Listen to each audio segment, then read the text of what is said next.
Maybe I'll do that. Like, ah, are we live? Are we live? Yes, I think we're live. Today's Wednesday. Hey, peoples. What's up, Kelly? You're welcome. Maybe I'll try to do that for tomorrow. I need to make up my mind when I want to go live. Because I'll be like, oh, so tired. But I had some energy, so I'm back. I am back with more things to talk about. Okay. Where's everyone?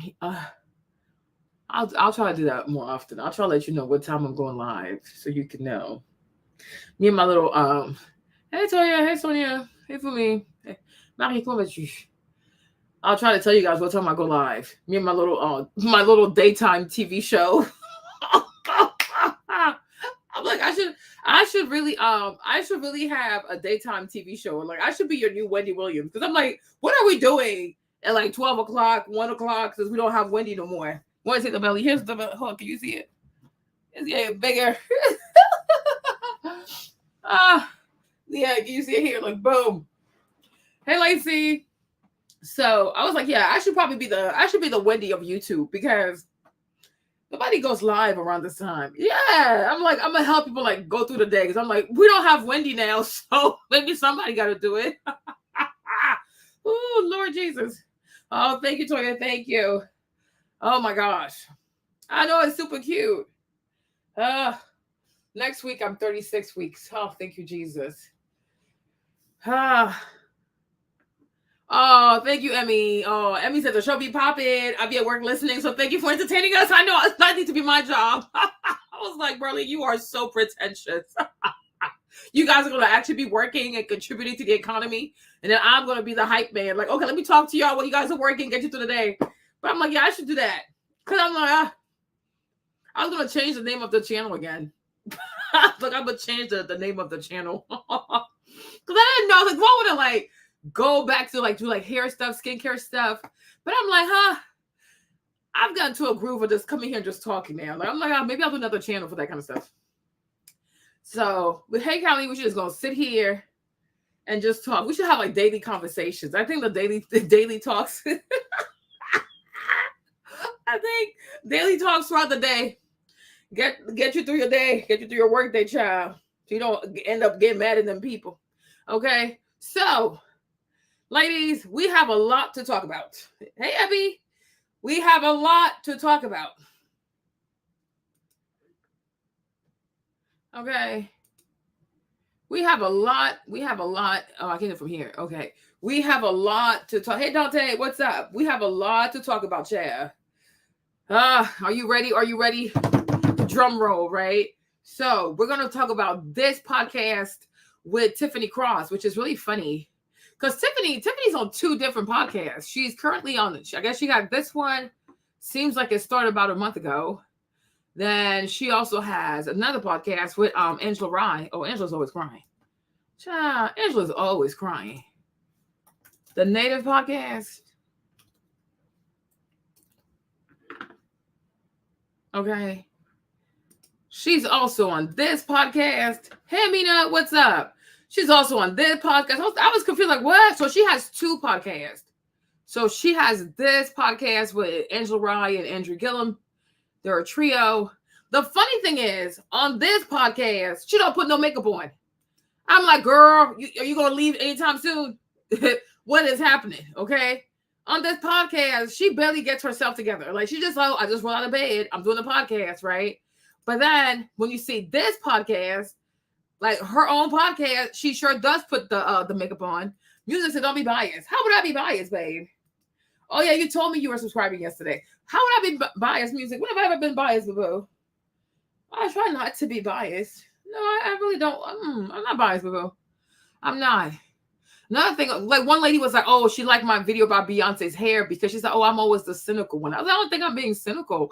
I feel like when you're cynical, like there's like the little darkness, evil, twist underneath your arguments and stuff. I'm like, no, I just don't believe it's her hair. Like, I'm not trying to be cynical at all. I just think she wears a unit.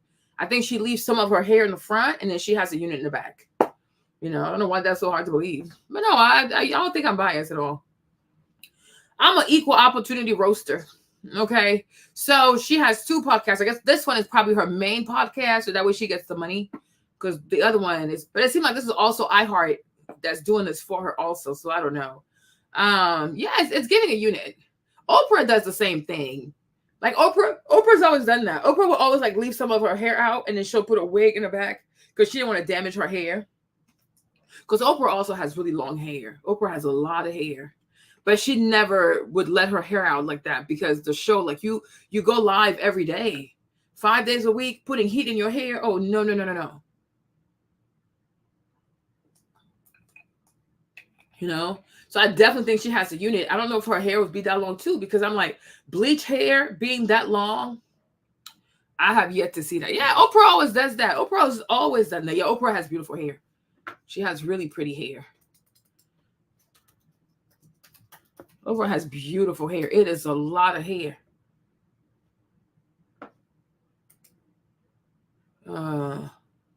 Maybe with age, yeah. Oprah has a lot of hair. Oprah has hair on her head. But when she was like, when she would record the show, like when she was recording for the show, she would always do like this right here, like this one. These are units. That's her hair. This is her hair. That is her hair. But this one's a unit. Like, so she puts her hair on the front and then she puts a unit in the back. That's what she's always done for the show, which makes sense. Like even here, you can see it also here. Like you see the breakage right here, but that's not her hair. Like, yeah, Oprah's always done that. So, I mean, because I think like it makes for a perfect blend. If you leave like just the perimeter out and then you put the unit in the back. Yeah, but Oprah's always done that. It looks, it looks good. So I felt the same way. I feel like for Beyonce too, it's a unit in the front. It's a unit in the front, and then the back, it's a unit. Like, this is very obvious that this is a unit. The front is her, like, I think, like, see this right here, like collarbone, that's her hair. And then the thing right here, like this right here, that's a unit. It's very obvious. Like, come on now. So we're on this podcast. We're going to watch this podcast. We're going to watch a whole lot of podcasts today because a lot of these women out here are really delusional. And I can see why.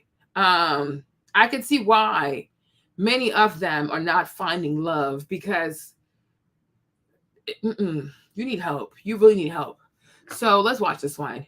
Oh, I took the live from yesterday. Yeah, I took the live down yesterday because when I played that little part at the end from the Oprah, from OWN, they gave me a copyright. So I took it down. I'll try to edit it and upload it like separately later. I'm like, it's so crazy because with YouTube, like even if you have copyright for like 5 seconds, 2 seconds, 1 minute, it's like the whole video gets a whole copyright. I'm like, no, they're not about to make money off of me. I don't think so. So I took the video down. I'll try to edit that later without the little part at the end. But let's go. So let's watch this one. Let's go. Let's start the show. All the time. But I am your host of Across Generations, Tiffany D. Cross, and this is the only place where you will hear 3 different perspectives from 3 distinct generations of Black women, and I'm so thrilled to invite you to this conversation. Hi, everybody. Welcome to another episode of Across Generations, and I'm so excited to talk about today's topic. We're talking about gender roles. Now, for me, Now, you guys, if you can, because I think it'll be good for us to do it like that, so we can stay on. We can stay on topic. If you can, you should take notes.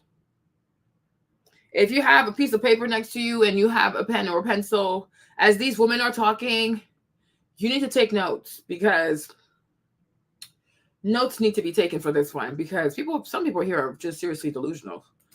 Despite being raised by a single mother, I have to say the idea of gender roles came to me really from my grandmother. I personally had a very young, hot mama who was not exactly the greet you in the kitchen in an apron type. She was working and juggling our struggle, and she was an amazing mother. But my grandparents were really the traditional Black family unit. My grandmother had my grandfather's dinner on the table when he got home. And so in many ways, I sometimes kind of believe in the patriarchy. Now, obviously not the patriarchy of systemic oppression, obviously, but I definitely practice the ideology of there are things that men do and there are things that women do. That's for me personally. I'm not mowing the lawn. I'm not pumping gas. I'm not taking out the trash. Those are things I just don't want to do. Now, does that mean I'm helpless and unable to do those things? Obviously not.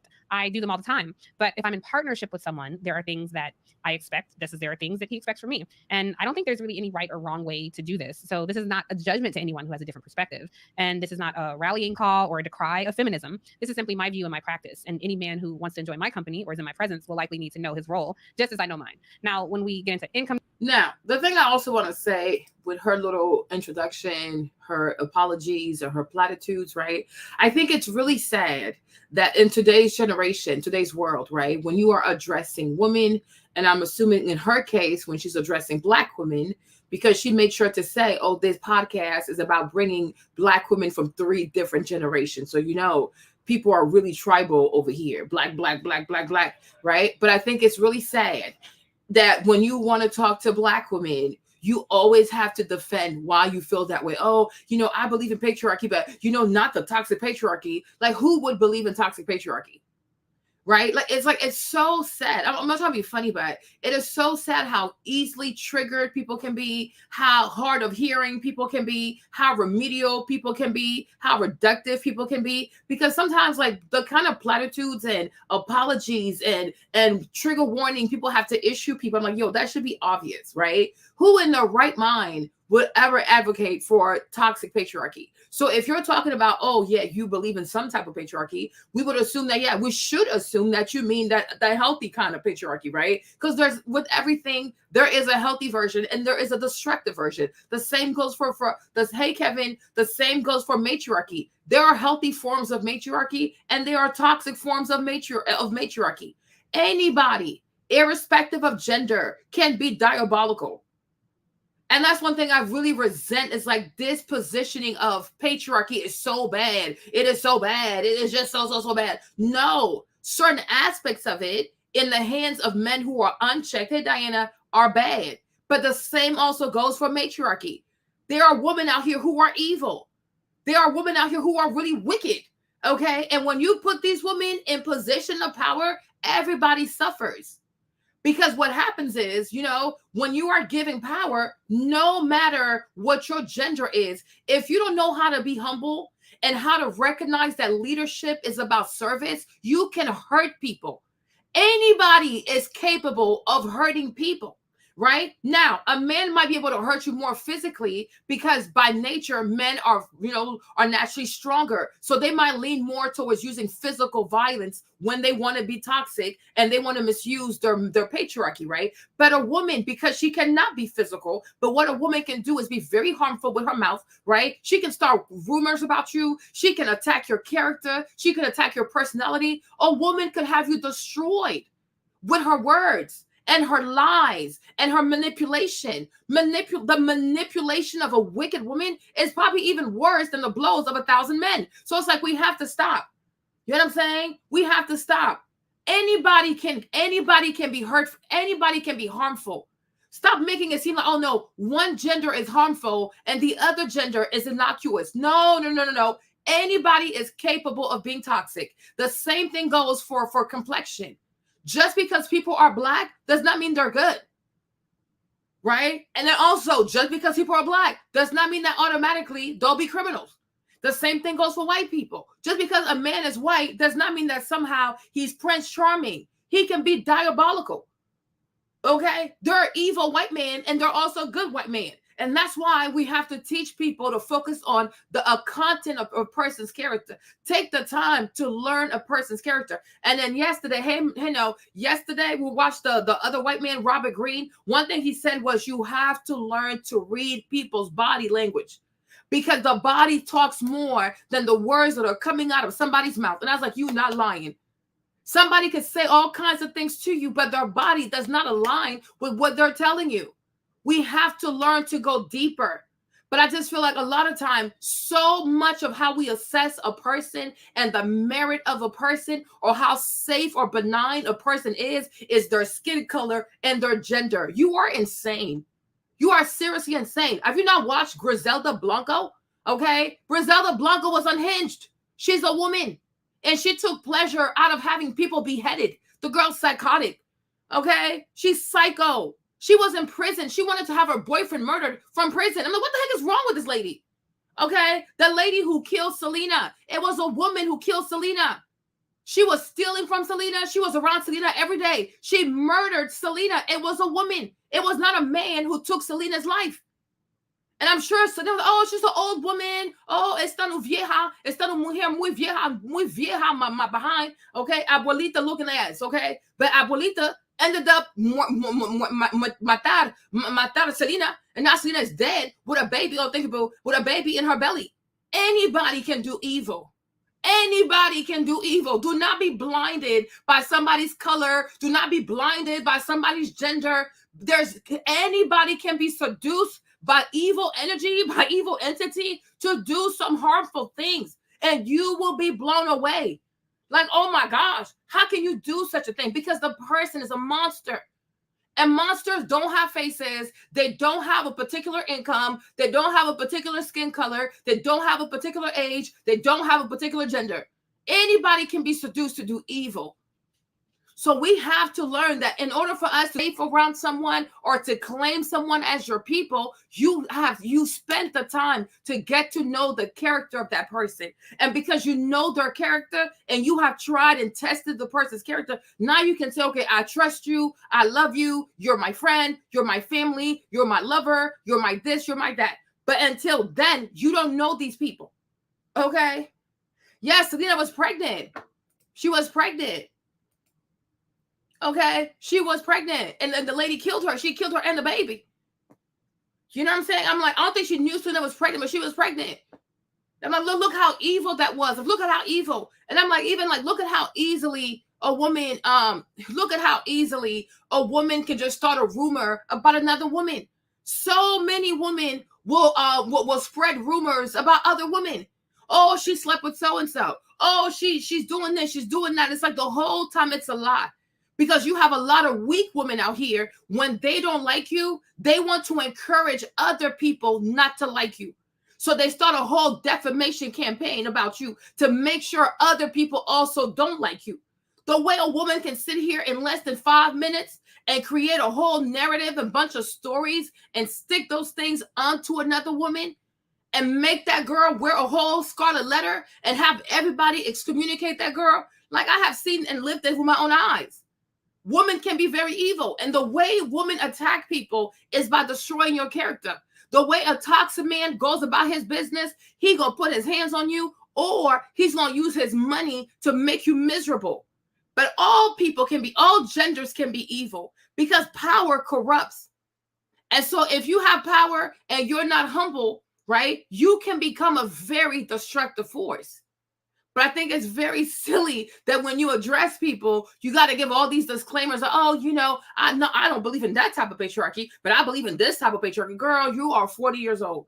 I would not expect anything less than you. Like, I would expect you to believe in the healthy type of patriarchy. Like, not every man is evil. Not all grandparents, not all grandfathers are evil. Not all fathers are evil. There are good patriarchs out there, and we need more of them. You also have good matriarchs out there, and we need more of them. But it can happen with either gender. Either gender is capable of doing some serious harm. Okay? So it's like, yeah. Like, it's crazy. So I'm like, why do you have to give all these disclaimers? Like, are the people watching you not intelligent enough to know that, of course, you would not support crazy? Yeah, like, it happens all the time. It happens all the time. Frenemies, fake cousins, the aunties, people just always competing and saying bad things about each other. Okay? But women are also very dangerous because they're always talking, always running their mouth and making stuff up. Like, go somewhere.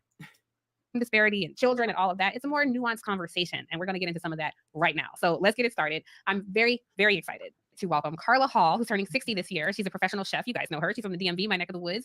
And she has been married for 18 years. I should be so lucky one day. And decided to be the breadwinner in her marriage to support her husband's dream of becoming a yoga and meditation instructor. Now, he was previously an attorney, and this was his new passion. And on the other side, we have Kim. She's 26 years old. She's from Houston, now residing in New York City. And she's the host of the Rich Little Broke Girl podcast and collective. And she's currently single. And so this girl, the younger black girl over here, the Nigerian girl, she has a podcast called the Rich Broke Girl Podcast. So I was like, the what? I'm like, everything sounds like an oxymoron. The Rich Broke Girl podcast. I said, oh, so you're manifesting? Is that what it is? So right now you broke, but you manifesting being rich. Let me see if I can find her podcast here. The Rich Broke. Oh Lord. The Rich Broke Girl podcast. Is that what it's called? Sure.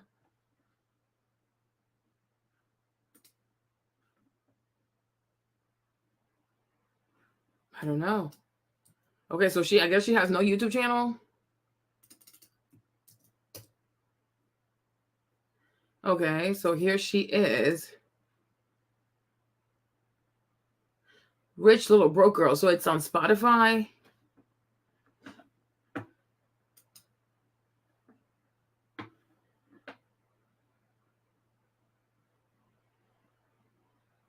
But I don't know if she owns this one though. The Little Broke what? Hold on. Hold on. Previously an attorney, and this was his new passion. And on the other side, we have Kim. She's 26 years old. She's from Houston, now residing in New York City, and she's the host of the Rich Little Broke Girl podcast. Yeah, the Rich Little Broke Girl. This is so. Hold on. Wait a minute. The Rich Little Girl. So you're a little girl at the same time? Okay. The rich little girls. Yeah. So this will be her Instagram. Rich Little Broke Girls. Like, you see how there's like this like infantilization of women, like little girls. Like, who's the little girl? So she's the little girl. I mean, she does act like one, so it makes sense. Okay, so you see here. So if this is her page, it's a whole lot of white women. Okay, that explains her psychology a lot better. She wants to be white. Okay. Okay, here she is. Okay. This explains her psych. So here she is. Okay. This explains her psychology. So her mood board is like a few. I mean, every time you see black girl, she's in there, but the most part is like, okay. But it's a bunch of white women. It's a very white aesthetic. White girls this, white girl that. My money is spending itself. Okay. Okay. White people-ish. So she's like a black girl trying to have a white girl experience. So she's a little broke girl. So she's a little broke girl that's manifesting that one day she's going to be rich. Huh? Yeah. Yeah. I mean, because that's like, I feel like because it's like her page, it's like her mood board. So it definitely is a manifestation of her subconscious. Like, this is what she has in her head. Melania Trump. You see, and that's why I tell you, this is why I tell you guys sometimes, right? This is why I tell you a lot of times, a lot of these black people, they are not real Democrats. They really want to be Republicans. And I tell you, a lot of these white people too, a lot of these black people, they love Donald Trump. Okay, they love the lifestyle of Donald Trump. They want the money of the Trump. They want to live at the Trump Tower, but they can't bring themselves to tell themselves the truth, right? It's sometimes when people don't like you, it's low-key jealousy. It's like they wish they had your money, your access, your privilege, but instead they want to act self-righteous and act like, no, I just got a problem with you because But so this is a black girl. She's Nigerian, and look at her page. So let's listen to her. Ew, Melania Trump. I kind of stand. It's really giving Melania till the well dries out Trump. I'm not mad at her because allegedly she has renegotiated her marriage agreement 3 times. And when Donald Trump was inaugurated, she refused to go to the White House until they amended her financial agreement. She's been with Donald Trump longer than any of his ex-wives, so she has all this bargaining power. She's also said to have this like calming effect on him. So when she wants to renegotiate, they bend. Now that he's in the midst of all these legal battles and he owes everyone and their mother money, Melania is back to renegotiating. She wants to make sure that she is getting cash and properties and that there's a minimum specific amount that Barron will get despite all of his legal battles and wherever the hell the money goes. I kind of like her for that because she's married to the worst man on planet Earth and she's looking at her husband like, I don't give a shit what happens to you, but I have been married to you for too goddamn long to walk away with nothing. Oh, and my son, our son, is going to walk away with something as well. I'm not mad at that. It's giving very much everyone else is getting paid off. I need to make sure that I'm getting paid off too. I'm the fucking wife. So anyways, I stand Melania. I don't stand for anything that her and her husband stand for. But her as a woman understands. You see, and here's the lie. This is the lie they tell themselves. I don't stand for anything her husband stands for, but that's how he made his money. It's just like, when I tell you guys, let me tell you all this. When I tell you so many of these Black girls, listen to me carefully. This whole Jeffree Star hate train, a lot of these Black girls did not even care about, oh, he's racist, oh, he said the N-word. No, that was a cover up for their true motivations.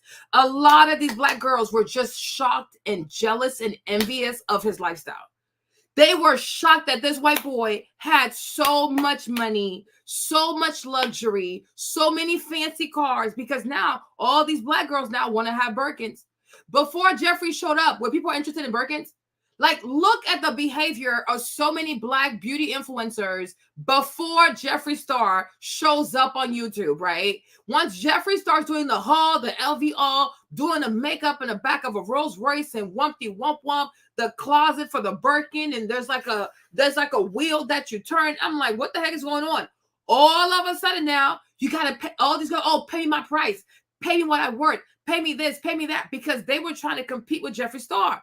Because I'm like, if the way Jeffree lived his life, the cars, the Lambo, the mansion, the clothes, the wigs, right? That's how the majority of Black women in America want to live. Okay, you would go on his Instagram. When I tell you, like, Trina was following him, like so many Black rappers, female rappers, like so many of these girls were following him because he is their dream. He is their dream. So it's like a lot of times when people can't have what you want, they find reasons to hate you. But in all honesty, they wish they had your life. They wish they were your friend. They wish they understood the sauce. Like, how are you doing all of this, right? But you cannot say that, oh, I don't approve of Donald Trump, right? But, oh, look at his wife. Look at her renegotiating her contract. Look at her making all this money. Look at her charging this man. This is how he made the money. Right? So it's like you do sanction his behavior, because if you had real intrinsic issues with the way Donald Trump conducts himself, who he is, how he's made his money, you will never be here pretty much envying his wife. You want the life of Melania, right? Melania is no different than a mail-ordered bride. These people don't have no real romance. He didn't even know this girl. Okay, it's all about money. She looks good. He has money. And the way that Donald Trump became a billionaire is by doing shady business. He does a lot of shady business. So you do sanction that lifestyle because money don't grow on trees. If you want to marry a millionaire, a multimillionaire, a billionaire, most likely you are going to marry someone who takes advantage of the working class. You have to understand that. There is no way around that. You can't have this thing, but say, oh, but I don't really stand for that. No, you stand for it all because what you prioritize is money, right? Because that's a very money-focused type of couple. I don't even think their stuff is healthy, whatever. But you're not about to see me over here lusting after Melania Trump, because I understand how this whole thing comes about. But you have to be honest with yourself. If that's the lifestyle that you want, then you are approving of the way the man is making money, and you are approving of the way she sold herself to this man in order to have the lifestyle that she has. It is very much transactional. And I need a lot of girls to also be honest with themselves, right? If you are looking for a transactional relationship, say that. Don't call it looking for love. Don't say you're looking for a provider. No, you are looking for something very specific. You are looking for something very transactional. You want a man that has money and then you'll be like his escort. That's what you want. Have the courage to say what you want. But we're not about to sit here and act like there's a way to get the life of the wife of Donald Trump without somehow sanctioning the way that Donald made his money. The way the majority of billionaires make their money, the way the majority of multimillionaires make their money. They do so by exploiting people. Okay? So, like, you got to sober up. And that's why I said, yeah, like, even when you look at her page, for example, hold on. Even when you look at her page, for example, this is a young woman who is Black. She's West African. And it's like she's over here lusting after the things of white people, not understanding that the way that these white people acquired these things was at the expense of African people, at the expense of Black people, African people, colonization, slavery, right? That's why I say, like, white people can never be your standard when it comes to how you define success, because they have all these things, because they exploit other people. right? How much was Nigeria exploited for its oil, its gold, its diamond, its people, all of that, so that these people here could be rich, right? So why would you envy people who made their money by pretty much enslaving all your ancestors and traumatizing your land, pillaging your oil? And also they're part of the reason why we have so much corruption in Africa, because they place corrupt leaders in Africa so that their wives can buy Birkins and their wives can vacation and their wives can have private jets. You don't envy these types of people. You cannot be black, be West African, come from Nigeria, and white people are a standard for you. That is so, like, it is so weird to me. Like, in the words of Malcolm X, it's like, where did you learn to hate yourself? Where did you learn to look at the bounty of a thief? Where did you learn to look at the bounty of a pirate? Where did you learn to look at the bounty of mercenaries and be in lust, instead of crying for all the people who were robbed in order for these white women to live these lives of foolishness? This money is coming from somewhere. They're using people from Nigeria to Congo to, I mean, you name it. Children are being abused just so white people can be extremely wealthy and their wives can just live lives of luxury and lives of excess. You cannot envy these people. If you're going to sit here and make your own definition of what it is to be a wife, it should be based on your culture, based on your faith, based on where you come from, and based on your system of values. That should transcend materialism that was gained at the expense of exploitation of minority people, of people of color, of children, and of countries who can barely defend themselves against America the bully. Like, make it make sense. This is really weird. This is so bizarre. You know what I'm saying? But here's her page. It's like a bunch of white folks. It's like, it's that white girl aesthetic, because I guess she wished she was white. Then what? Let's see what else she got. I guess she's on, what is this? Okay, so she's on the whatever. Maybe she's on TikTok. I don't know. But I'm like, y'all gotta, like, it is not cute. It is not cute. I told y'all I have a hard time with people who come from Africa and their grandparents are still living in a village and they want to sit on YouTube or these platforms in America and act like, oh yeah, I came from Africa and we're so wealthy and, you know, I can't relate and I don't have issues. Like, you have family in a village that doesn't have running water. Like, stop being delulu like this. It's actually really, to me, it's very, I don't know, it's very disappointing. It is seriously disappointing. It is so disappointing. Stop wanting the realities of white women. These people are not wealthy through honest gains. They're not wealthy through honest work. White people are in the business of exploitation. They are in the business of selling weapons to go kill children. They are in the weapons of selling medication to people that makes them sick for the rest of their lives. These are not people that you envy. Like, you are really, like, you are willing to sit down with Lucifer just so you can have bags and you can have shoes. Like, seriously, do you not know who you are? That's crazy to me. Anyways, let's get back to the podcast. Cast and collective, and she's currently single and dating, and she's interested in traditional relationship with a twist. If you need to record anything over the internet, I cannot think of a more seamless. So we don't quite know what that means, but let's kick it off. So Carla, I want to start with you. Yeah, and I think we have to define this first. So the definition of gender roles, the Webster definition, is the role or behavior considered to be appropriate to a particular gender as determined by prevailing cultural norms.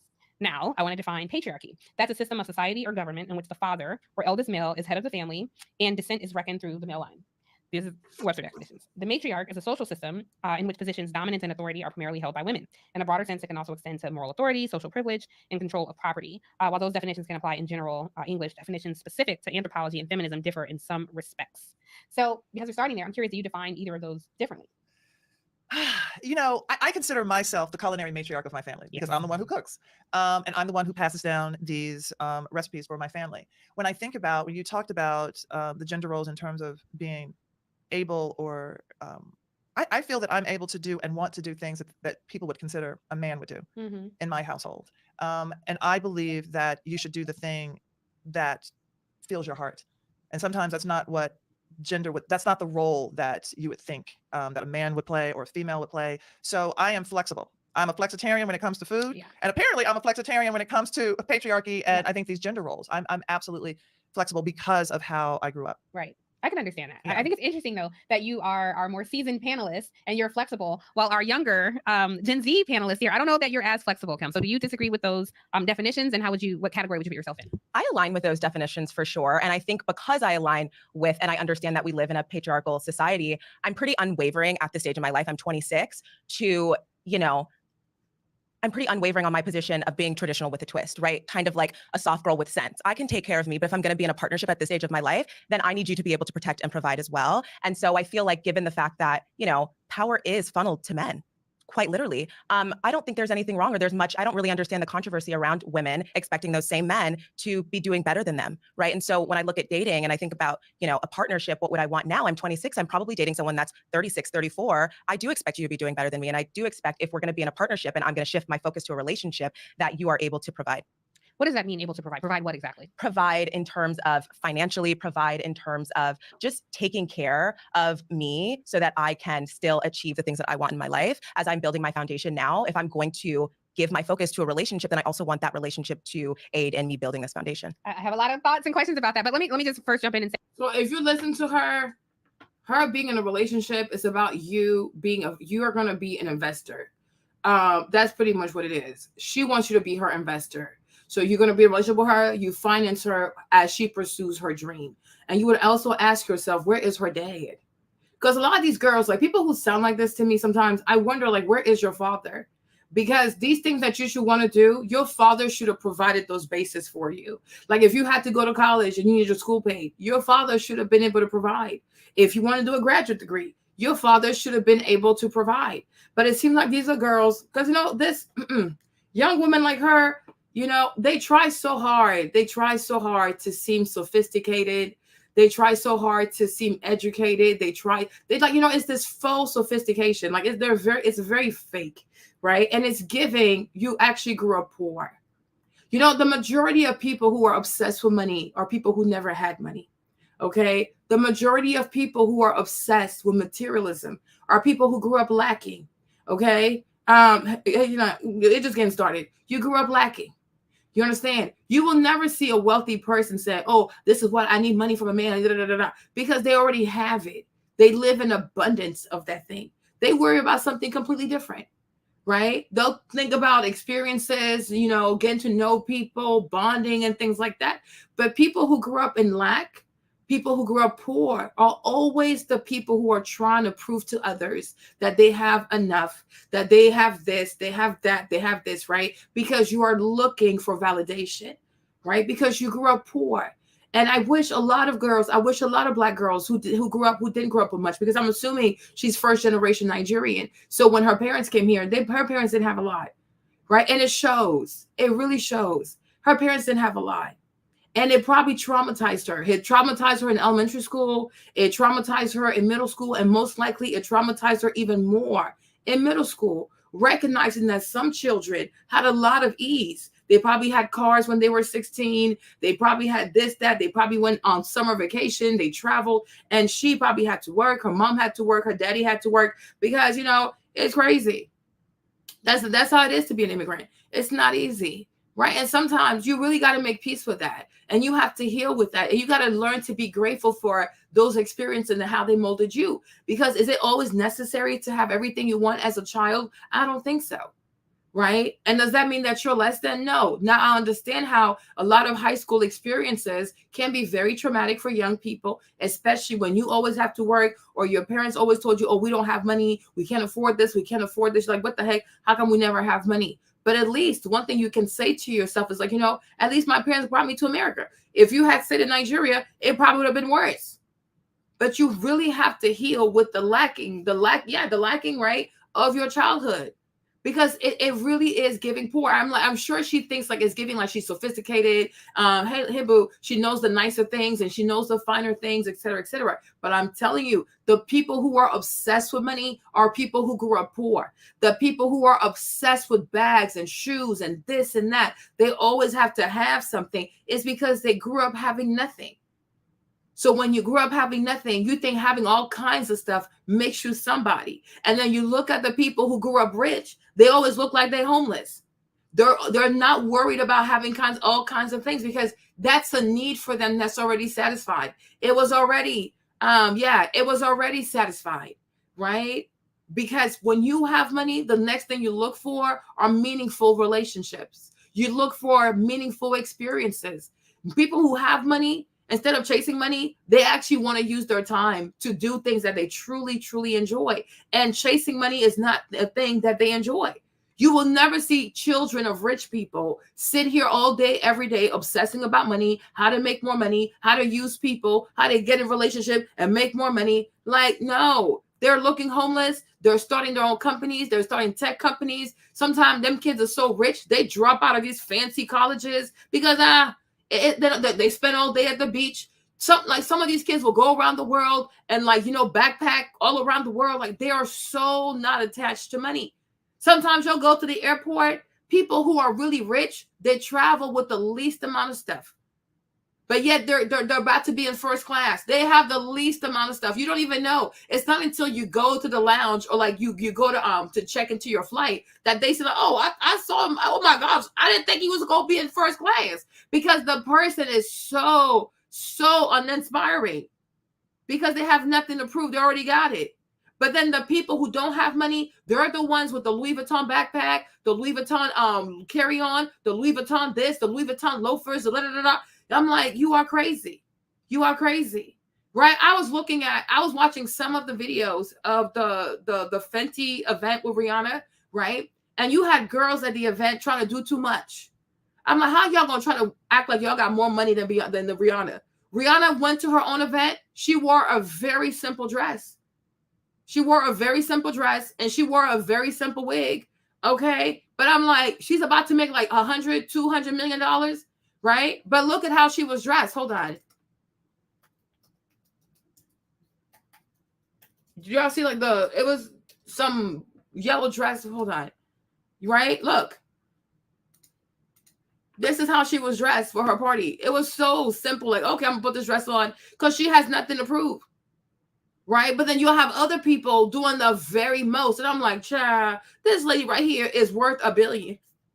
Right. Because you're doing too much. Like, doing way too much. Yeah. I'm like, y'all trying to flex next to a billionaire. Like, what is wrong with you people? What is wrong with you people?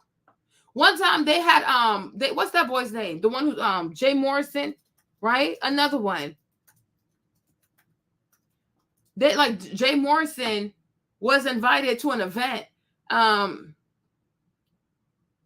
He was invited to I don't know if you guys know Jay Morrison. So Jay Morrison is this guy, right? He was invited to an event, you guys. I was so embarrassed for him. Let me show you. So your child needs these 3 key factors to get into an Ivy League or top 25.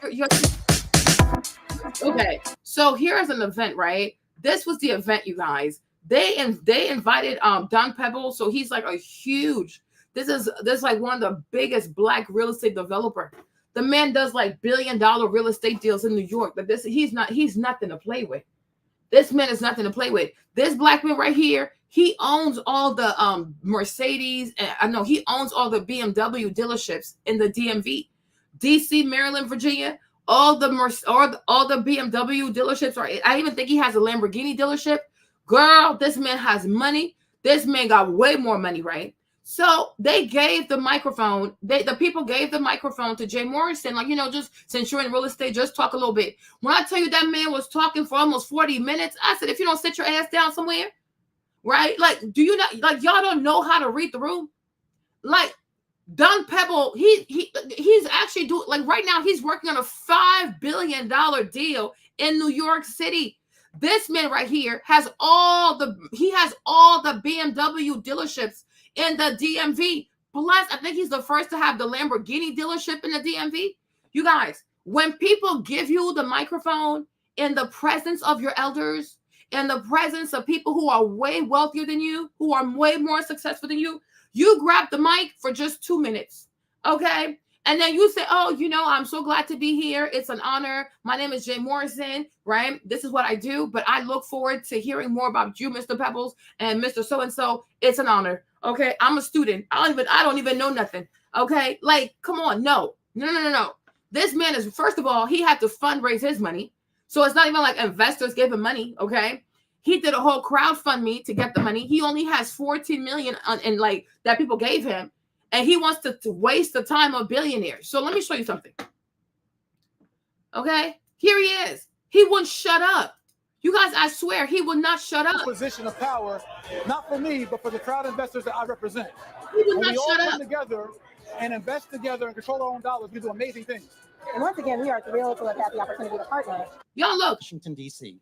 is of white household wealth is 81 times that of African-American households. 81 times, right? Of the Tulsa Real Estate Fund, which He would launched not on June shut 1st. up. Our Oh my name God. of our company is called Tulsa in memory and in homage of the legendary community of Tulsa, Oklahoma, Black Wall Street, that was massacred and bombed on June. And imagine, I'm like, read the room, you dumb. You're going to tell Don Pebbles who's older than you, and you're going to tell the other black men who's older than you, you are going to teach these people about, you're going to teach them about Tulsa, Oklahoma? Like, what? Like, I'm like, what is wrong with this man? What is wrong with you? Are you slow? Are you dumb? Okay, trying to prove too much. Oh, look, I'm intelligent, I'm smart, I'm this and that. No, you are a cockroach. Okay, you are a freaking grasshopper. Sit your butt down somewhere. He was talking, you guys. He would not stop talking. I'm like, oh my gosh, somebody take the mic away from him.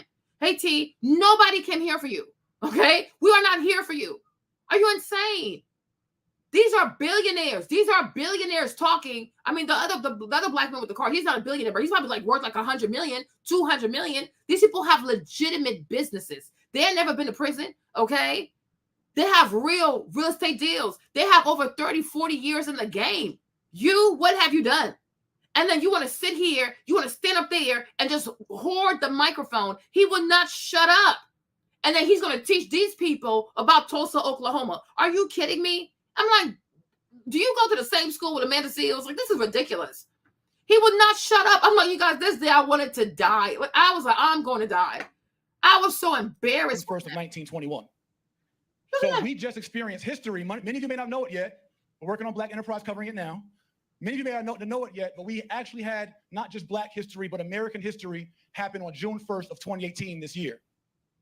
Leveraging President Obama's legislation of the Jobs Act, we have created the first ever in the history of this country 100% Black-owned real estate crowd fund called the Tulsa Real Estate Fund.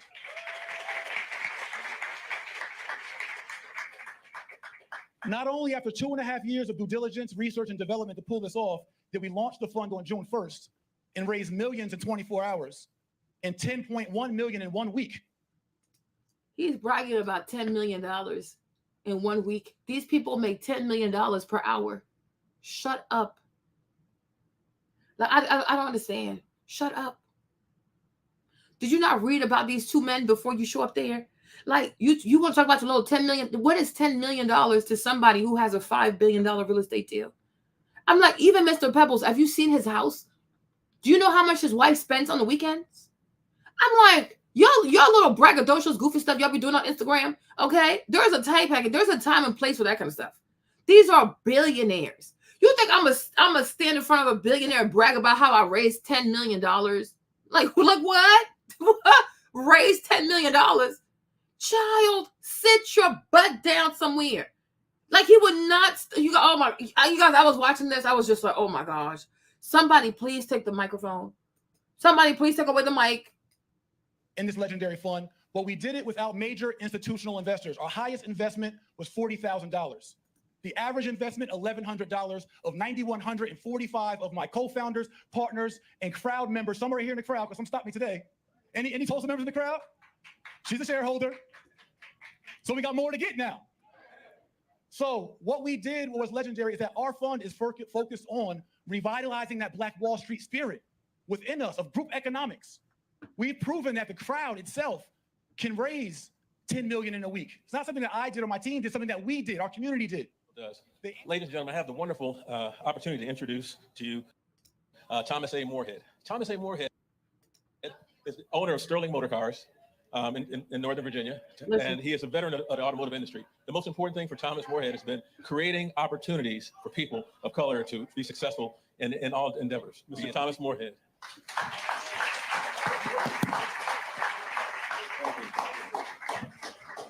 You guys, this black man right here, when I tell you this black man right here got money, when I tell you this black man right here got money, you guys, if you ever come to DC, if you ever land at Dulles Airport, there's a BMW dealership at Dulles Airport. That's his. This man has so much money. When this man sits down and talk, he is so laid back. But yet he owns. I'm telling you, like, this man owns all the dealerships, all the BMW dealerships in DMV, from DC, Maryland, Virginia. They belong to this man. I think the Lamborghini shop also is his. He is so calm. I'm telling you, people who have money, they are so calm. Like, they are just unperturbed because this is not a joke. They have it. Like, they just have it. So, like, when they talk, it's like it's just, everything is just peaceful. Jay Morrison, a scammer. You see how loud he was? The Black Wall Street, like, just like bunch of just tambourines, all kinds of noise, because he don't have it. And that's how you usually recognize a scammer.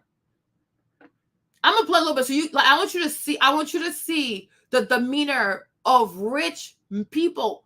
I want you to observe the demeanor of wealthy Black people. See how they conduct themselves. If someone doesn't tell you, oh, that's Mr. So-and-so, and this is how much he has, and that's what he owns, you wouldn't even know. Because that's the last thing they talk about. You don't see rich people who are really rich and wealthy, the last thing they want to talk about is money. You start talking about money, they get up, because it's like, you an opportunist. It's giving scammer. When you're around very wealthy people, very rich people, you start talking about money and this and this and that, they start having anxiety because of, oh, so that's what you're here. You want money. You know what I'm saying? It's a whole different thing. You know what I'm saying? Hold on. One thing with Don Peoples, he's an executive for the People's Corporation. And one, he's leading a lot of the DC initiatives and efforts. And then two, so the People's Corporation is they're our nonprofit's biggest supporter, both financially and then just across the board. When we do corporate tours, People Corporation always allows our fellows to do corporate tours in the DC, New York office.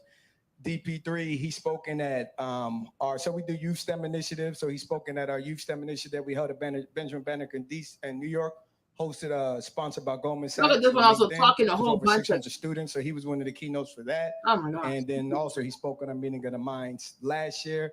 And then the one that we did 2 days ago in New York City. So I just want to highlight that and highlight the brother Don Peoples III. The brother. Well, first of all, Laurel, thank you so much for the opportunity, and it's great to see so many. That's his son, because you know he had a child with the white woman. Laurel So didn't tell you is that when I walked out that elevator right there, he said, "Hey Don, you'll be introducing your fathers." So you know his mom is white, so he looks white because Don Pebbles, I think he's also mixed. So you mix with a white woman, you're gonna have white children. So, but anyways, let's skip, because this guy, we need to see his daddy. Nobody really cares about him.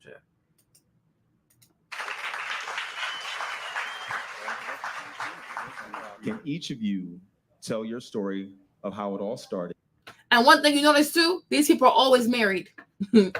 Okay, rich people always married. Okay, and it's like it's a simple suit. They're calm, like they're just calm. Like these people, they have so much money, nothing phases them. It's like oh my gosh, look. And then your very first deal. iPhone 15 in a mouse case. Hold on. 3, 2, 1. Well, I thought perhaps what I would do is just come and sit and listen at the group, because Tim did such a great job. My mother certainly would be very proud. You see? So they gave the OG the microphone. This man got all this money. He said, oh, I thought I was just going to sit here and just listen. You see, when people have real money, the humility, it just be dripping. Like, oh no. It wasn't, oh yeah, so my first deal, because I came from the hood. Well, no. He was like, oh, I was going to sit here and listen because y'all doing such a wonderful job. You see, rich people, wealthy people with money, they don't have a problem making themselves small because they have the money. Like when they say real gangsters moving silent, what's understood don't have to be explained. This is it. When you know who you are and you know what's in your bank account, you know how many thousands of people work for you. You don't have to be loud. He's like, oh, I thought I was going to listen to you guys because y'all did such a wonderful job. Okay. Look at that. Okay. Real money. Look at this man. This man is so rich, y'all. It's not even a joke. Woo! Remember, like, because when I was younger, when I was in, I think middle school, no, high school or college, like I used to get Black Enterprise. So he was on one of the covers, like they covered him in there, right? But this man is seriously wealthy. He is seriously wealthy. And I'm sure if you look at him and his wife, they probably been married forever. You know? You see and remember how I told y'all yesterday when we were having the live yesterday? I said, if you notice carefully, a man who's not afraid to provide for his family, who's not afraid to be a husband, who's not afraid to like take on those responsibilities. Did I not say God's gonna make him wealthy? God will spread his territory, right? You see, the majority of successful Black men are married. And they've been married for a very long time. And they've been married to the same person, right? But you want to impregnate people, do all kinds of foolishness. You will always live paycheck to paycheck. That is your curse. Okay? I don't even know how long he's been married. But that's him and his wife. And most likely, they've been married for like 30 years, 20 years. I don't know. I've never really looked into it, but I'm not surprised that he's married, though, right? He's married. Him and his wife. There you go. You see? There is blessings that accrue to a man who has a wife. I'm just saying, like, get married, all right? So let's go back to this. But let me just say this. It is truly an honor to be here today. As Don's son said, when I look out, see so many friendly faces, and certainly some of those that we had an opportunity to touch in some ways. And I truly hope that they're here today to share their stories with you so you have an opportunity to learn about some of the things they've done. I was very fortunate to have a fraternity brother very early on who pulled me in one day and just said, you know, I've looked at you over the years and I really think you have an opportunity to get into the car business. But it was at that time that I was a couple of courses short of that PhD and felt like I couldn't go home if I didn't complete it. And I turned it down. But after 10 sessions with him, he finally convinced me by telling me one day that if I came in and had an opportunity to learn the car business, that I would be a millionaire in 5 years. That's really what made my ears perk up and got me started. I was going to say that too, Lonnie. Yeah. You see, Don Pebbles too. He got respect for him. But do you see the energy of educated, wealthy, like I'm talking like seriously wealthy Black people? They're not exuberant, excessive, like somebody don't put a battery in their back. Like, you know, like look at the stuff you see on Instagram. People who call themselves bosses, people who call themselves having money on Instagram. Look at their behavior. People who have all these money podcasts, these Black people who have all these money podcasts and financial advice podcasts on YouTube, whatever, look at their behavior. Now, these are people who are legitimate businessmen with bona fide businesses and have 100, 200, 300. He's close to, I think Don Pebbles is close to being a billionaire, but these people have over $100 million in the bank. And look at how these people conduct themselves. They have thousands of people who work for them. And they're so laid back. You know what I mean? Like, they're so laid back. I'm like, if nobody told you this man had money, you wouldn't like, who is this man? Because he's so calm. Because he has nothing to prove. Someone like Jay Morrison, I promise you, he goes somewhere, he wants everybody to know he's in the place. And yet, what is he doing? He's out here scamming people. Right? He's out here scamming people. He lost all the money. Look at him talking so damn much. He don't scam all these people, taking all their money, okay? Scamming and scamming. I'm like, it's just crazy. But for some reason, people think that people who talk the loudest are the people who are the most efficient, who are the highest performers. No, they are overcompensating for the stuff they don't really have. You know, they're scamming. But true to his insistence upon my taking that step, I had to give up at PhD. I had to step back because he said to me that I probably wouldn't make enough money doing that. And he was right. But what he said was that, let me teach you. And I said, well, what? You see, and like an OG right here, instead of being like, oh, I went in the penitentiary, and when I was in prison, my homeboy taught me about real estate. No, this man was going for a PhD. So he has the intelligence to get a PhD. He just didn't go through with the PhD, but he was going to get a PhD. It means he got the brain power. So once again, people out here, these real people, they pursue legitimate forms of instructions. They pursue legitimate forms of training and education. They're not learning about stocks and bonds and how to flip real estate in the penitentiary like Cesar Pena or Jay Morrison. Hey, Alonzo. But I'm telling you, like, you have to notice, like, you will notice the difference in behavior, in temperament. Like, they're married, they're very calm, they're about family, they're very humble. But meanwhile, the bank account is just dripping with zeros. It's like these people got so much money. You can meet this man and be like, oh, uncle, can you please pay for my tuition? But okay, niece, how much is it? Okay, here you go. I'll send you the wire. Boom, he's gone. Without making any noise. Will never even ask you to go tell people he gave you money. Just calm. Okay? But you got the people like Jay Morrison. You got people like Coach Stormy making all kinds of noise. But yet their money is so small. Because once again, you got another person who grew up poor. And now she has a little bit of money, don't know how to act. So they act like cockroaches. Like, you know how when you spray the stuff with cockroaches, Bayer, and they're like, oh, that's exactly how they like. That's exactly how they act. When you meet I'm telling you guys, I promise you, listen to me. If you ever meet a very wealthy person, do not talk about money. Do not. Ooh, the moment you talk about money, they'll be like, oh, you're low class. You are low class. It is very low class to talk about money and things in front of rich people. Do not talk about that. Talk about what book you're reading. Talk about what school you're going. Talk about, the trip you took. They want to know about your mind. They want to know what your interests are. Like, what are you interested in? Where are you vacationing? What book you read? Talk about the art. Like, what kind of art you're really into, right? Talk about, like, even if you want to talk about politics, if you want. But do not bring up money. When you're around rich people, you do not bring up money. The less you talk about money when you're next to those people, the more comfortable they feel around you. And that's how you build a relationship with them. And then eventually they're like, oh, do you want to do something? Maybe I got a job for you. But do not talk about money. They are very sensitive to people who constantly talk about money because they know the majority of people who come around them are only coming around because they want something.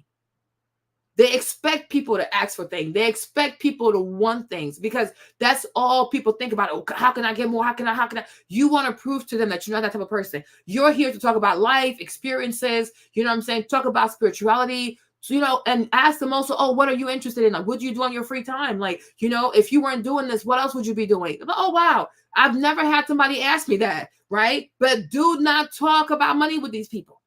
But the problem with broke people who've never been exposed to rich people, who have never been exposed to wealthy people, they think they have to prove to rich people that they're also rich.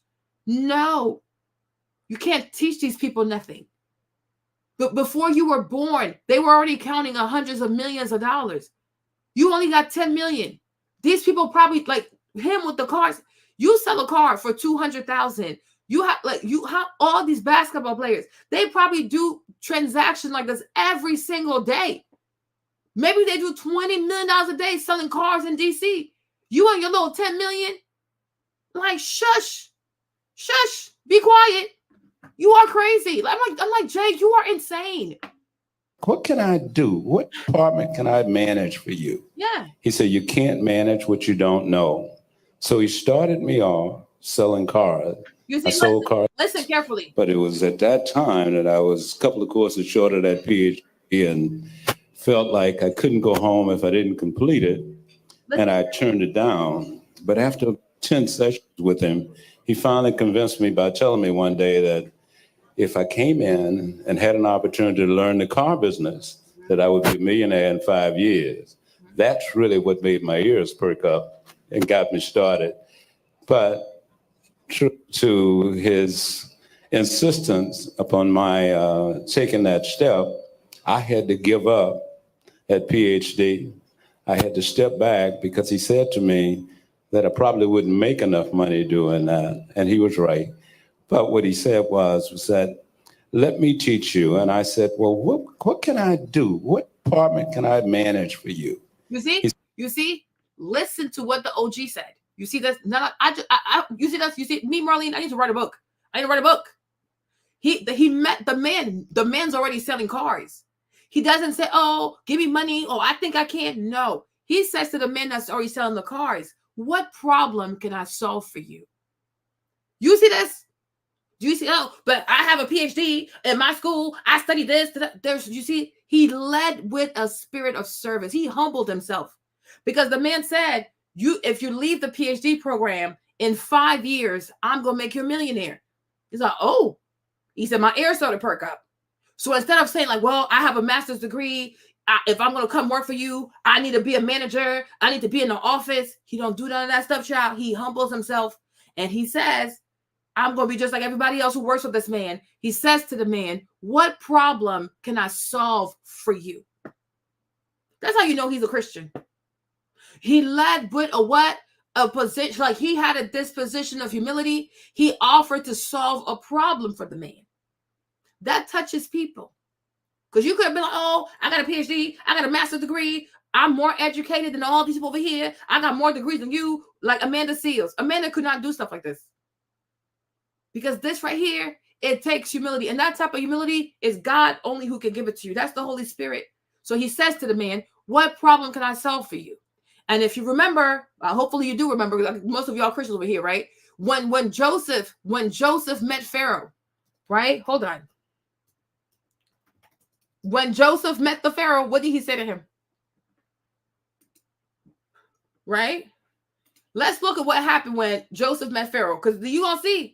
And this is a reason why when you read the Bible, no matter how bad things got for Joseph, Joseph always found a way to come out on top because Joseph had no problem serving people.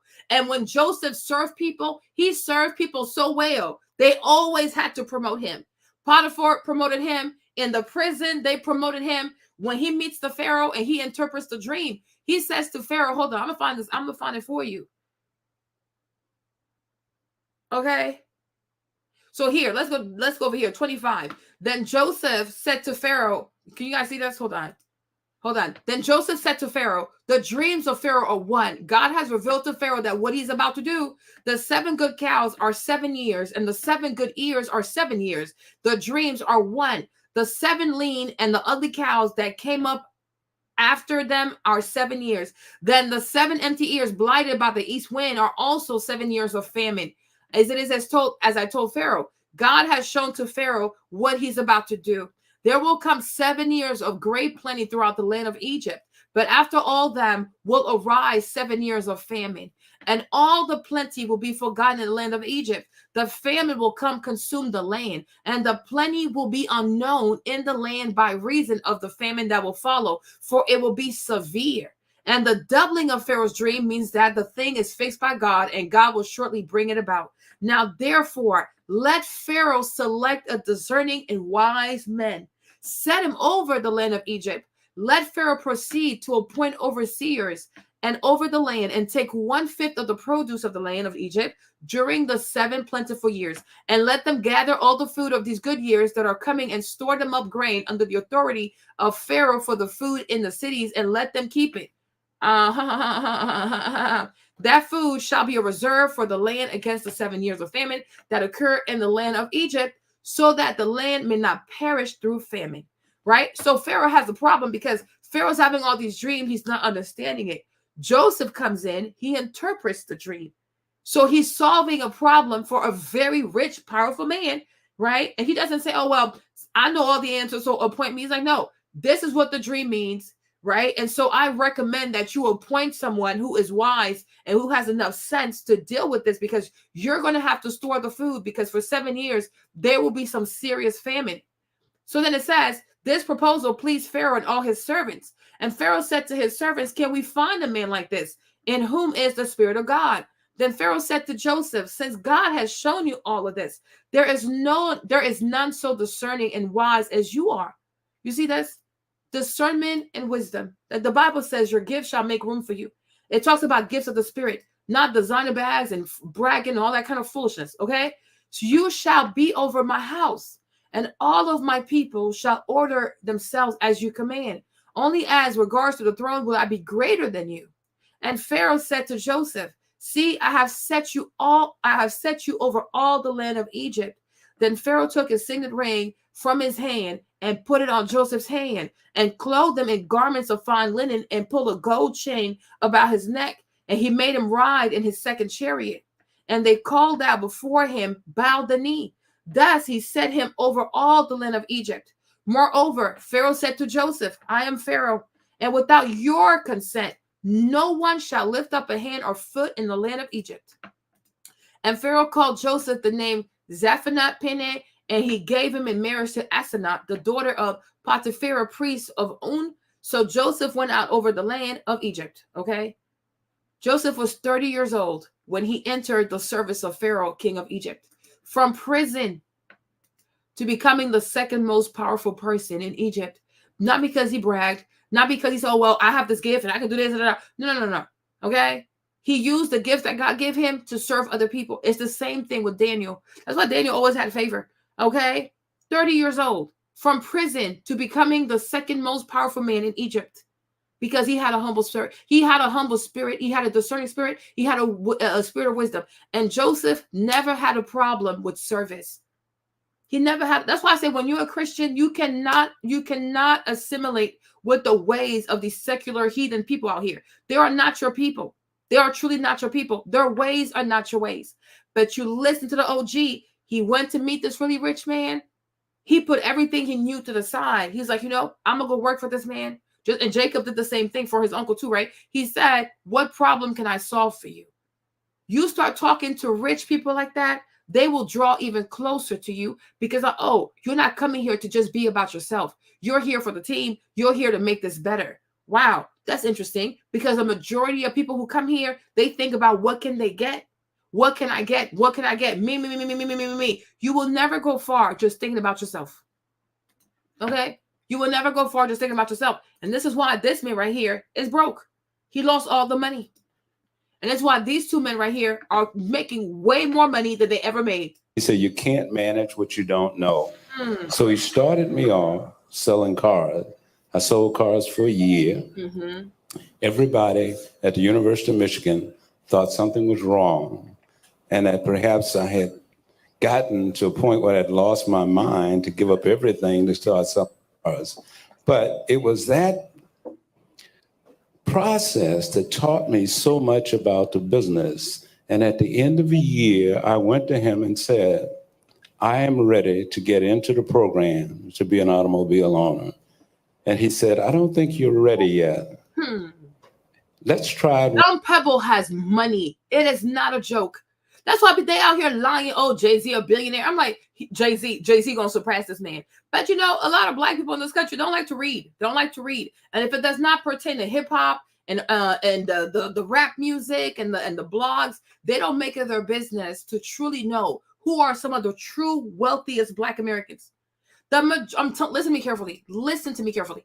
The majority, listen to me really, really carefully, right? The majority of the real wealthy black Americans, they are quiet. They don't want to be known.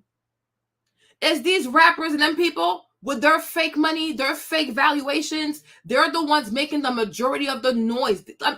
Listen to me. The louder a person is, the broke they are. The louder a person is, the more they're trying to convince you that they have really achieved this amount of wealth.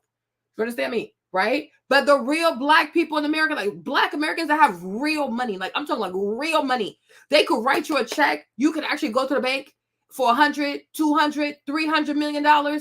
These people, they don't want people to know about them. They don't want to be known about.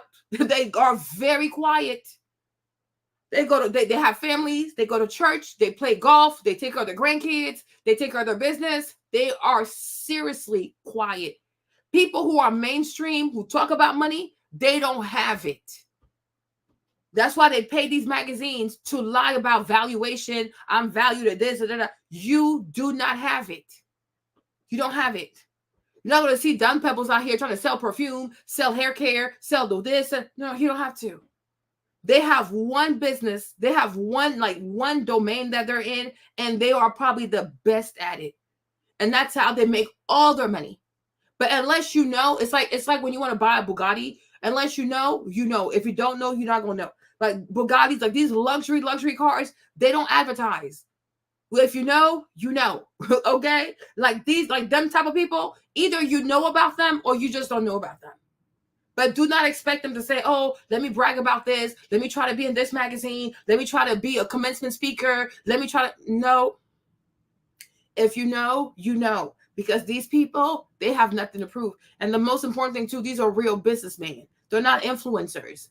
They are true business people. And they do solid business. Not gimmicky business, not crypto, all that weird stuff. No. They do real steady business. They care about their reputation. They care about paying the banks. Like they care about what they do. So they're very low key. But if you know, you know. But they have nothing to prove to people. People that we see on social media, most of them are scammers. Most of them are scammers. The rappers, the numbers do not make sense. The numbers don't make sense. These valuations don't make sense because it is fake. They have their PR people reach out to these magazines like Forbes, and they just be lying. But there's no real business behind these people. There's no real business. One more year. And what he wanted me to do was to go into other areas in the dealership. And in the course of doing that, he gave me a rag and put me in the parts department. I had to stock shelves, dust shares. I had to do everything. From that, I went out and started selling on the service drive. I stood on my feet for 14 hours a day, selling service on the service drive. But what he was really trying to do was to say, I want you to learn every aspect of the car business. If you do, no one can hold you hostage. You can tell anyone in your store that you're going to let them go and you can take over their job and the organization will still go on. So I say all of that to say. And ask yourself too, Ask yourself, when Earn Your Leisure does like Invest Fest, right? Oh, generational wealth. Why doesn't Earn Your Leisure invite a man like this? Why doesn't Earn Your Leisure invite a man like this? Instead, Earn Your Leisure, when they do Invest Fest, is a bunch of scammers, is a bunch of hip hop people, is a bunch of rap people. I'm like, these people are broke. Right? Is that what it's called? Right? You understand? Because the culture is so focused on appearances, the car, Steve Harvey, right? What does Steve Harvey do? Right? They did the Invest Fest. You had the Steve Harvey there, right? You know what I'm saying? There you go. Steve Harvey, these people, they talk about finance. They want to know so much about finance, but nobody's willing to go sign up for classes to get a proper degree, to have finance degree, to have the accreditation as a financial advisor. No. They resent learning. Just want to yappity yap. And because mainstream Black people are easily impressed by celebrity, this is how they get their credibility. They don't get their credibility from hard work, from actually mastering the subjects, going to school, studying, passing these exams, having personal clients, taking care of these clients. No, this is what it is. Then they brought Ja Rule was performing, right? I'm like, what does this have to do with anything? Right? You understand? Ja Rule was out there performing. Diddy was there crying about his problems, right? Look at this. Look at this. Now ask yourself, why don't they invite credible Black Americans to come and talk about the money? Because it's not the same mindset. Because these people right here, they have a scamming ass energy. They're always telling you, oh, you're going to get rich overnight. You're going to do this overnight. You're going to flip this, right? Jay Morrison, right? Jay Morrison never went to school. He could have easily gone to school. When he had the $14 million, he could have taken that money and gone to school. He could have taken that money and hired people who have MBAs, people who have financial degrees, people who are CPAs. He could have surrounded himself by professionals. And in the meantime, he could have taken his butt to school. These people don't have humility. They want to be at the top overnight. They don't want to start at the bottom. They don't want to actually learn the industry. No. They will, as I think, therefore I am. Bunch of manifesting queens. Right? But then the people who really have like these billions of dollars, they got there today because they started at the bottom. and they never complained. From cleaning cars, shelving shelves, they started small. They went to school. They just learned their industry. They were not trying to be super rich overnight. And when you take your time to be successful, once you do become successful, it's going to last forever because you really had to suffer for that. Anything that happens overnight, you go viral. Anything that happens overnight, it does not last because you don't have the know-how. You don't have the wherewithal and you don't have the wisdom to secure it because you got this overnight. And that's why you realize that God is not an overnight success. God is not in people playing the lottery. God is not in you playing the lotto. God is not in you trying to flip and flip and flip and flip because you're trying to go too fast. God will have you go slow and steady because if you go slow and steady, once you finally get your dreams, you will know how to secure your dreams, not just for you, but also for your children. Right? But notice how these men are not, you don't see them on the shade room. You don't see them with the culture. You don't see them go to Essence Fest, right? Because the people, the black people who run mainstream are always up to scams. They're always up to no good. And the majority of people who listen to them, the majority of black people also who listen to them too, they're always itching for a quick come up. The hustlers, the hustle, get to the bag. Instead of saying, how do I get to know my industry before I even get to a place where I'm worried about securing the bag? Because if you don't have the proper knowledge, you don't have the proper training, you're going to harm yourself. So sometimes too, I blame the people too, because I do feel like the people themselves also, they love liars. They love scammers. They love people with these Houdini tricks. Oh, take $1,000 and flip into 400,000. How does that even make sense? How does that make sense? A lot of things that you want is going to take you time, and you have to be willing to be patient. And these people were patient. And that's why today they have all this money, they have all the success, and they have all this wisdom because they were patient. They paid their dues.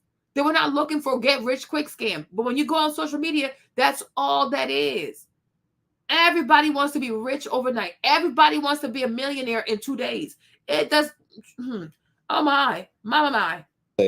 That's how I got started. Now, there are some of you who may not want to take that route, but I truly want you to understand that if you're going to get the game, you really have to put in the hard work to make it happen. Thank you. Thank you.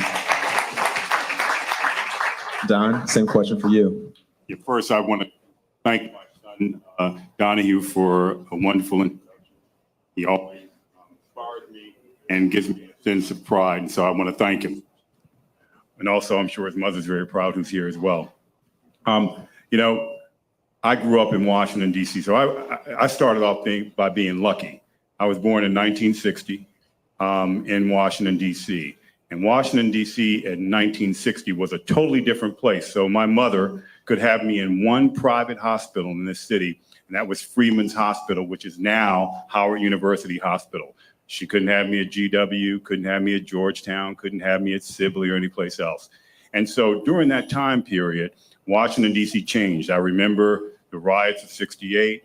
And I also remember 1974 when the city got the right to elect its own government for the first time. And then in 1978 when it elected a mayor that ended up transforming the city. And so as a young boy, I can remember going downtown in DC and beginning to see these buildings getting built. And my mother was a real estate sales agent and then a broker and then worked at Fannie Mae. So she raised me by herself. And so I was introduced to real estate. So I remember taking the bus down DC. This is before Metro was built and while Metro was under construction. And I remember seeing all these buildings get built. And I remember seeing a couple names on them. And one in particular was Oliver T. Carr Company. And it's Oliver T. Carr Company. Everywhere I went downtown, it's Oliver T. Carr Company. And so I said, wow, this would be amazing to build one of these buildings would be phenomenal. And I remember a few years later, and the mayor of the city, soon to be mayor, city council member, Marion Barry, who was a mentor of mine, I met Oliver T. Carr. He wore a bow tie, sport jacket, walked on two legs, walked on the ground, and he was a man just like anybody else. And so I said, okay, well, he can do it, so can I. I happened to be born in DC, where I had examples of African-American entrepreneurs and business people and lawyers and doctors and so forth to be very, very successful. You know, let me stop it right here too, because I got something to say. I got plenty to say, right? You heard this man, right? This man is way older than us. And he said he was born in DC. And growing up, he had examples of Black American lawyers, doctors, entrepreneurs, et cetera, et cetera. You listen to mainstream media, liberal media, the liberal Democrat media, the Black people today, these crazy liberals. Oh, Black people don't have IDs. Oh, Black people don't have inspiration. Oh, Black people can't get out the hood. Oh, Black people can't do math. Oh, Black people are poor. Oh, it's like, oh, you know, you have to get it out the mud. Oh, you have to struggle. No, it is a lie. It is a lie. This is why I can't stand liberals, because they always want to paint Black people in America as people who don't have role models, people who've never seen a Black doctor. Oh, that was just on the Cosby Show. No, it was not just on the Cosby Show. For a lot of Black people, that was the reality here. Okay, they grew up, they saw doctors. I'm sorry you didn't, but they grew up and they saw doctors. They grew up, they saw Black lawyers. They grew up and they saw Black entrepreneurs. You see, and do not be surprised if this man is Republican. Do not be surprised. Do not be surprised if he's Republican and he's conservative, both of them, as a matter of fact.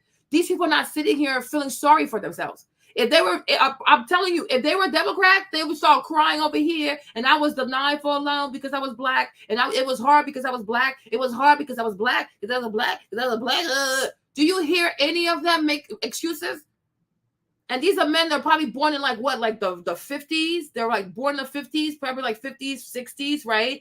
And there's not a single one of them who sat there and made excuses. Oh, my mama was a crackhead, and I never saw a wealthy Black person. And no. He told y'all, I was born in DC.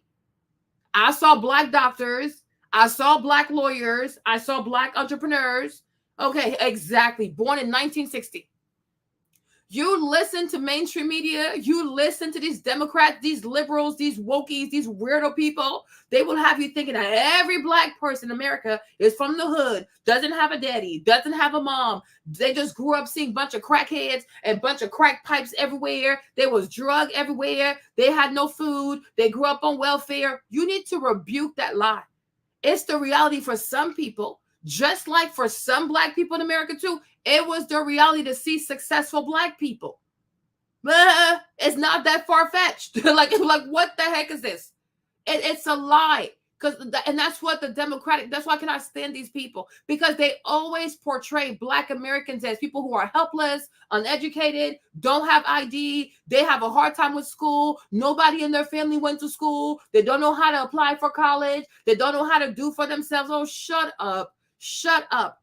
Who are you to portray a people as paraplegic like this? You are insane. Like, you are seriously insane. You are insane. These people are sick. They are sick. And they tell the entire world, oh, these people, they don't have ID. Black people in America don't know how to have ID. What are you even talking about? What are you talking about? Oh, this is the first time they're seeing a Black doctor. They've never seen a Black doctor before. Like, I'm just like, this is just insulting. This is seriously insulting. So here you have a man who's born in 1960, and he's telling you, I grew up in DC. I saw Black doctors, Black engineers, Black entrepreneurs. It was not out of the norm for him to see Black people who were successful, Black people who were middle class. So he said, well, all I know is Black success. These Black people all I know is Black excellence. So if I want to go into real estate, I can be successful too. Because the man who has the building, he looks like a man, he's walking like a man, he's talking like a man. So if he can do it, I can do it too. And that's exactly what Shannon Sharp was trying to tell, what's the name? Amanda Seales, right? You can't look at everything as racism. You have to believe in yourself. Then she said, oh, he's being combative. I'm like, what are you even talking about? Because he's asking you to have self-determination and to not always see yourself as a victim. You know what I'm saying? Like, stop with this foolishness. Like, this is just, it's just ridiculous. I spent my last 2 years of high school. I was a page on Capitol Hill, so I went to the high school on the top floor of the Library of Congress, and went to school from 6 in the morning until 10:30, and then walked across the street to the Capitol and worked. So there I got to meet many African-American members of Congress, John Conyers, Ron Dellums, Harold Ford, Charlie Rangel, and so many others. And they So you mean to tell me he didn't meet nobody from prison? Woo! He never met prisoners? No. He met Black congressmen. Okay? Stop trying to make it seem like everybody's out here living a life of squalor and I resent that narrative. I resent that narrative with my very core. Stop doing this. Okay? Some people, unfortunately, they grew up poor and they grew up rough and whatever, and I feel bad for them. But do not paint a picture that everybody who's Black in America just knows poverty and suffering and the crackhead and the crack pipes. It is so not true. Okay? It's because they're trained to be victims. That's what I'm telling you. When you are Black, if you're Black and a Democrat, they train you to see yourself as a victim, that everything is happening to you. Everybody's against you. Everything is racism. You are always in a state of hysteria. And you start to believe that there's nothing you can do. If you're overweight, it's racism. You can't lose weight. If you don't have a job, it's racism. Everything is racism. It's like you as a person, you no longer have agency. You don't have determination. You don't have freedom of power. You have no freedom. You have no willpower. You have no. It's like you're Black. You are set to be poor, to be oppressed. There's racism. There's racism. There's racism. It's like, oh, please shut up. Shut up. Right? And that's why they can't stand people who are conservative, because people who are conservatives also, people who are conservative tend to believe that a person has self-determination. And they're not saying that life is easy and life is perfect, that you just snap your finger and things just happen. But they're saying if you work hard enough, good things will come to you, right? And the people who are Black and conservative, that's how they think. If I work hard, good things will come to me. Now, are you going to have as much as a white person? Probably not. But you're going to be better off than if you're just sitting there waiting on welfare, right? You have to believe in yourself. But then also believe in God. But when you're Black and you're liberal and you're Democrat, it's like you're doomed. There's nothing you can do, because no matter what you do, it's racism. Everything is racism, even weight loss. When you're Black and you're Democrat and you're liberal, you can't even say, I'm going to try to lose weight. You cannot lose weight, because they tell you it's racism. Like weight loss is racist, BMI is racist, your food, everything is racist. So why even try to lose weight? Because there's racism. You can't lose weight. There's racism. So people say, oh, you know what? That's so true. There's racism. So, I'm not going to lose weight. Let me go eat Popeyes, because it's so much easier. It's like, come on, seriously? Racism is the reason why you're not going to lose weight? This is just bizarre. Just I started thinking, dang, did I actually have a bad life? It's insanity. It really is insanity. He said, I realized in college how simple and slow white tea were. I started thinking exactly. Oh no, it's racism. There's nothing you can do. Oh my gosh, it's racism. Don't even try. Why would you compete? There's racism. You're going to lose anyways. It's like, how can you encourage people to be so defeated? You're insane. You are seriously unhinged. Mentored me. And so I saw that there were really kind of no limitations to what could be done. However, I wanted to play it safe. I saw my mother struggling. And so I wanted to earn a nice living. I wanted to one day get married, have kids, and be able to support them. So I said, okay, I'm going to do what I know. I had an uncle who was a inspiration to me, and he was a doctor. So I said, I'm going to go into medicine. So I entered into a 6-year medical program at Rutgers University. And then after the first year, I decided this wasn't what I wanted to do. I didn't have the patience, frankly, to wait that long. My goal was to be successful and be doing it at an early age where I could get a good runway and a long runway. So I quit. End of the first year, I quit, came back to DC in 1979 and decided to sell houses. And but interest rates were 20%. Carter was president, and it was impossible to get anybody to qualify. I could sell houses, but I couldn't get anybody to qualify. So I was a good salesperson. So I said, okay, I got to earn a living. So I started learning how to become an appraiser, and I became an appraiser. And my first client was the federal government, Department of Housing and Urban Development. This is in 1983. I was 23, and I started See? And also, I'm gonna say this to you guys. Sorry, I keep cutting this off, right? So the man had a dream. He wants to go into real estate. Unfortunately, the economy's bad, interest rates are bad. I'm like, it sounds just like the time we're living in, right? He can qualify. He can sell houses, but he can't qualify no one. So he says, I have to get a job. Today, all these people who need to get a job don't want to work. Oh, I'm manifesting. Oh, I'm dreaming. Oh, my life this. There are people who have an eviction notice and they refuse to go get a job because they're manifesting. I'm gonna be a YouTuber. I'm you in the process of realizing your dreams, right? What's that girl's name? You know, in the process of, like, you have this girl right here. Remember this girl that we saw, right? In the process of you making your dreams come true, you can get you a job, right? So we saw this one. She's getting evicted, right? But she's manifesting.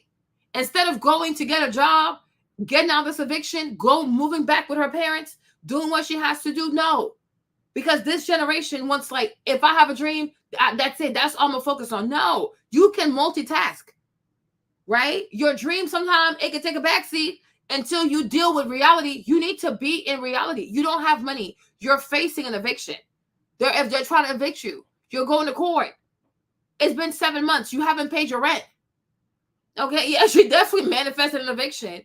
Don't want to work. You see, the man said, I want to do real estate, but right now it's not working out. I'm going to go get a job. Go get a job. Go work. These people, these young people today, they act like they're allergic to working. They don't want to do a 9 to 5. But you don't have the money to afford just waiting to become an influencer and waiting for your career to pop off. You know? And it's like, she's been doing this. She's been doing YouTube for like almost 2 years. She doesn't even have 2,000 subscribers. And she's not getting it. She's not getting it. And I had to tell her. Because I left her a comment. You know, I'm not going to talk about you behind your back. I'm going to say it to your face, right? But I think, let me see if I can find the comment. Hold on. So we are on our way. You know, she got served since last year. You can see, you see me, you see, y'all, I'm not a hypocrite. If I talk about you, I will say it to your face. Like, I'm not the type to talk about people behind their back, right? Because that's crazy. But I said, Eugene, please understand that placing your faith in God doesn't absolve us from being diligent and respectful of money, right? Hold on. Let me read my full comment. Okay? You need a radical, you need a radical money-making faith. If after a year or more of doing YouTube, your channel is not sustainable, is not able to sustain you financially, you need to truly study YouTube and how you can change your content, make the content you're making. I need to fix my spellings here, right? But just because you think you heard from God doesn't mean you throw your financial security out the window, especially as a single woman. I hope you find a way to make money soon. This has really scared me.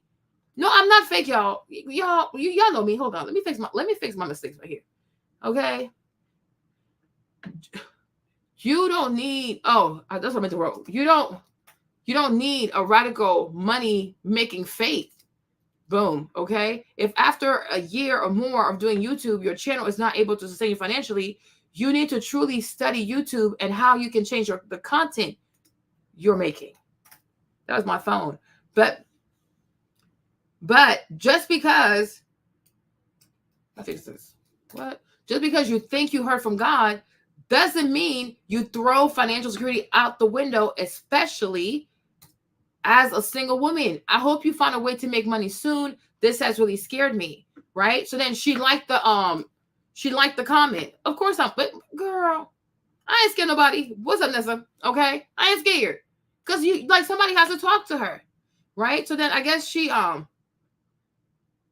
responded. She deleted my response because I wrote something to her. No, that's somebody else. This is mine, right? But I wrote a longer response and she deleted it, right? But I told her it was very long. She just deleted it because I guess it hit her. But I was like, what you're doing is irresponsible, right? In the process of you trying to manifest your dream of YouTube, you can still get a job. You can go back to your parents. You can go back to Boston. And I even told her, like, you can study Tunde. And while you are in Boston, you can maximize all your opportunities in Boston. You don't have to be in New York today. Maybe God has it that you'll be in New York 5 years from now. Why does it have to be now? You don't have the money. You're being served.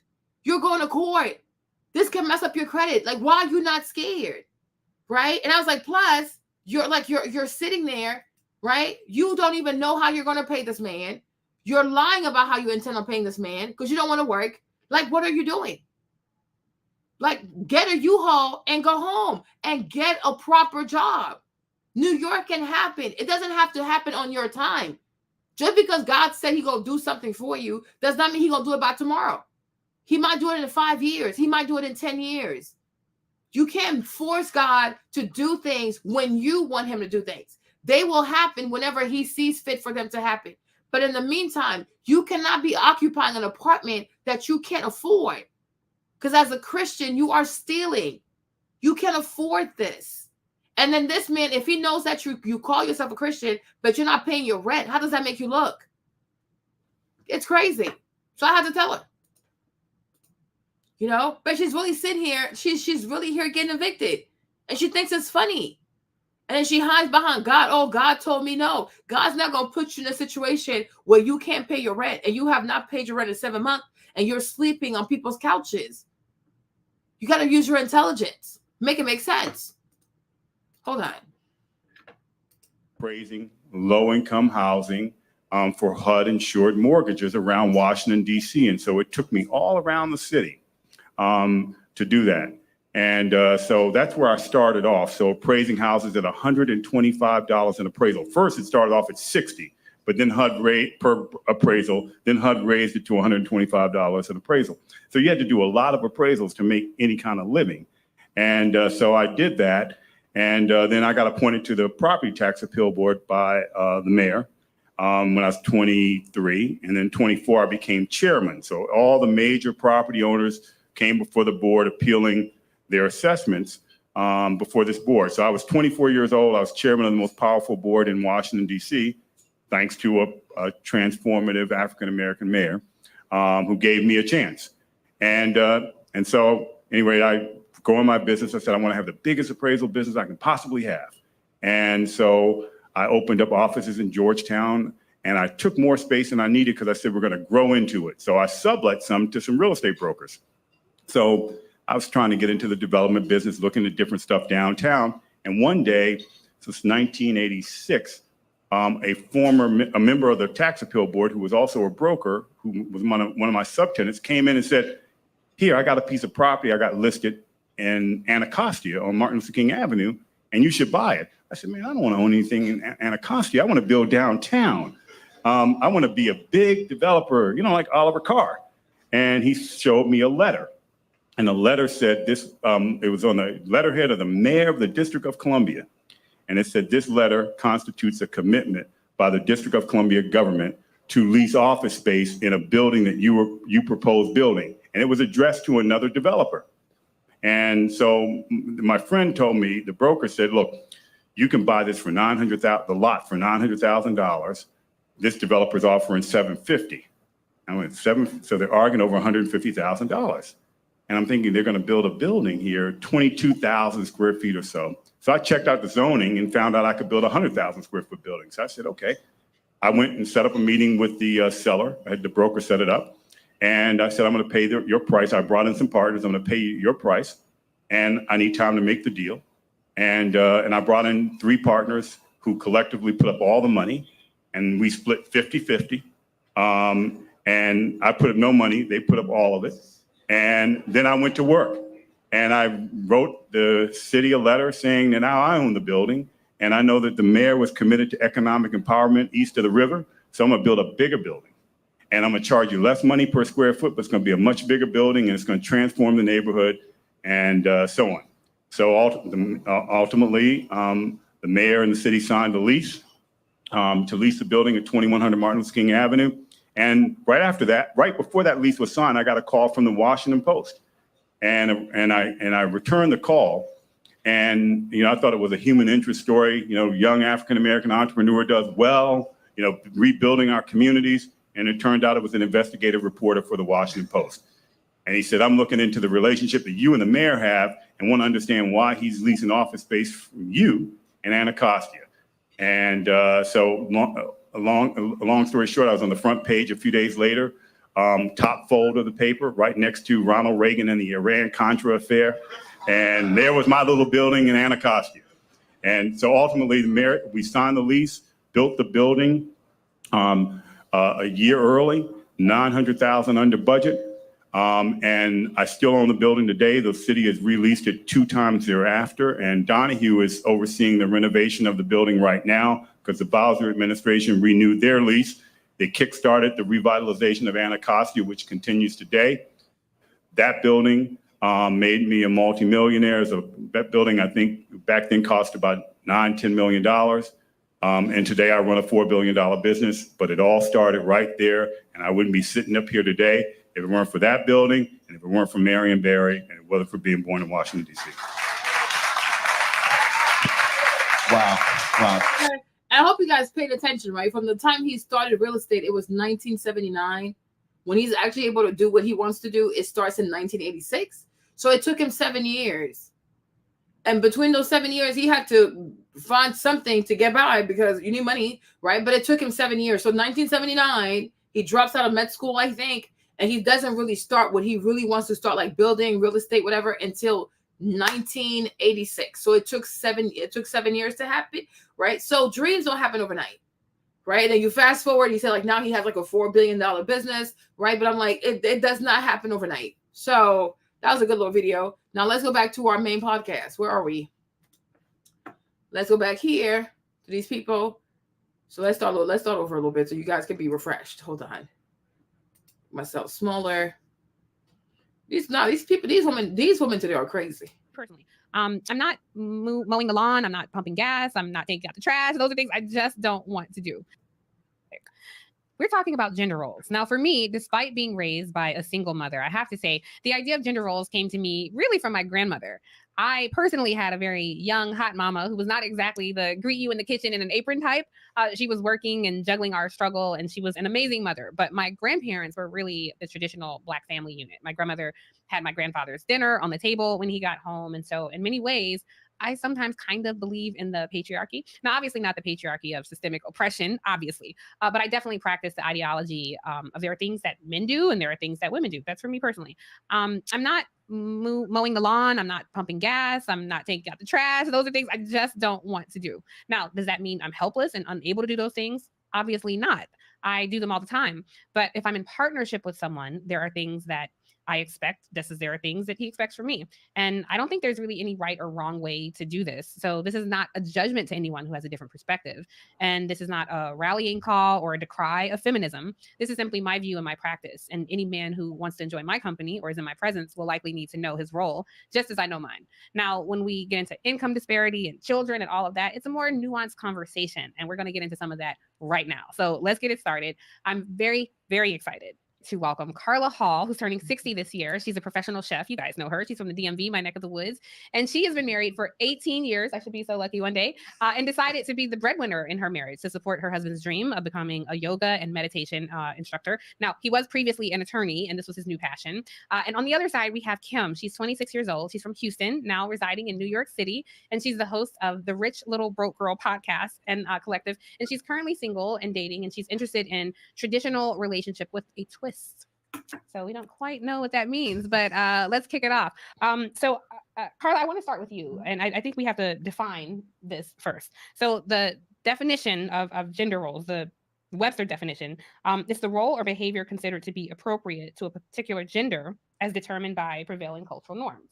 Now, I want to define patriarchy. That's a system of society or government in which the father or eldest male is head of the family and descent is reckoned through the male line. This is Webster definitions. The matriarch is a social system in which positions, dominance, and authority are primarily held by women. In a broader sense, it can also extend to moral authority, social privilege, and control of property. While those definitions can apply in general, English definitions specific to anthropology and feminism differ in some respects. So because we're starting there, I'm curious, do you define either of those differently? You know, I consider myself the culinary matriarch of my family because I'm the one who cooks. And I'm the one who passes down these recipes for my family. When I think about, when you talked about the gender roles in terms of being able or, I feel that I'm able to do and want to do things that people would consider a man would do in my household. And I believe that you should do the thing that fills your heart.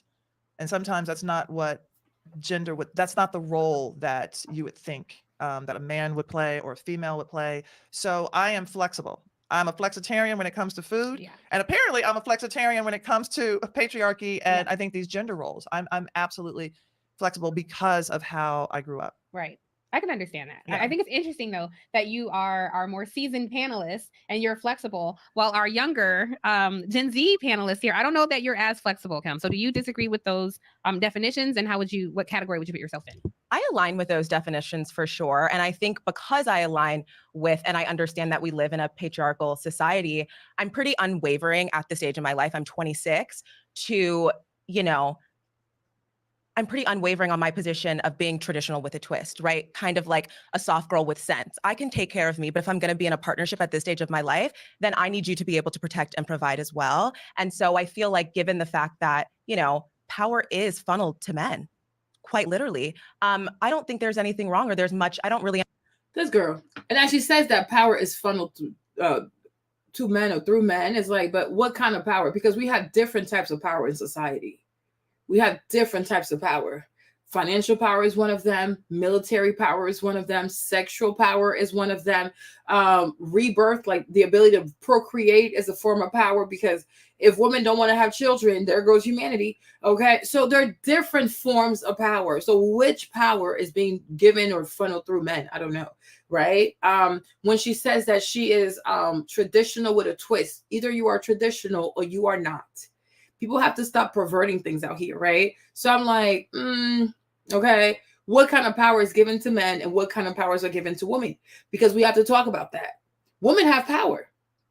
Women have power. I think the kind of power women have been fighting for is more of like what would be considered masculine power, right? Like property, owning property, going to the workforce, being a CEO, and things like that. But I think one of the most, thank you, Morgan. It's probably the serum, right? But I do believe that one of the most powerful powers in the world is the power of reproduction, because you don't have humanity without women. If women don't want to have children, or if they decide to have all abortion every time they get pregnant, you have no society, you have no people, you have no population, right? So that's not something to be negligent of. I just feel like feminism has taught women that they should want the things that men want. And that's why so many women today are tired, exhausted, drained, depressed, overweight, etc., etc., etc., because pursuing things that men are meant to pursue will drain the life out of you, right? Because when you're a woman and you're meant to be in your feminine energy, but you operate your masculine energy, you will be exhausted.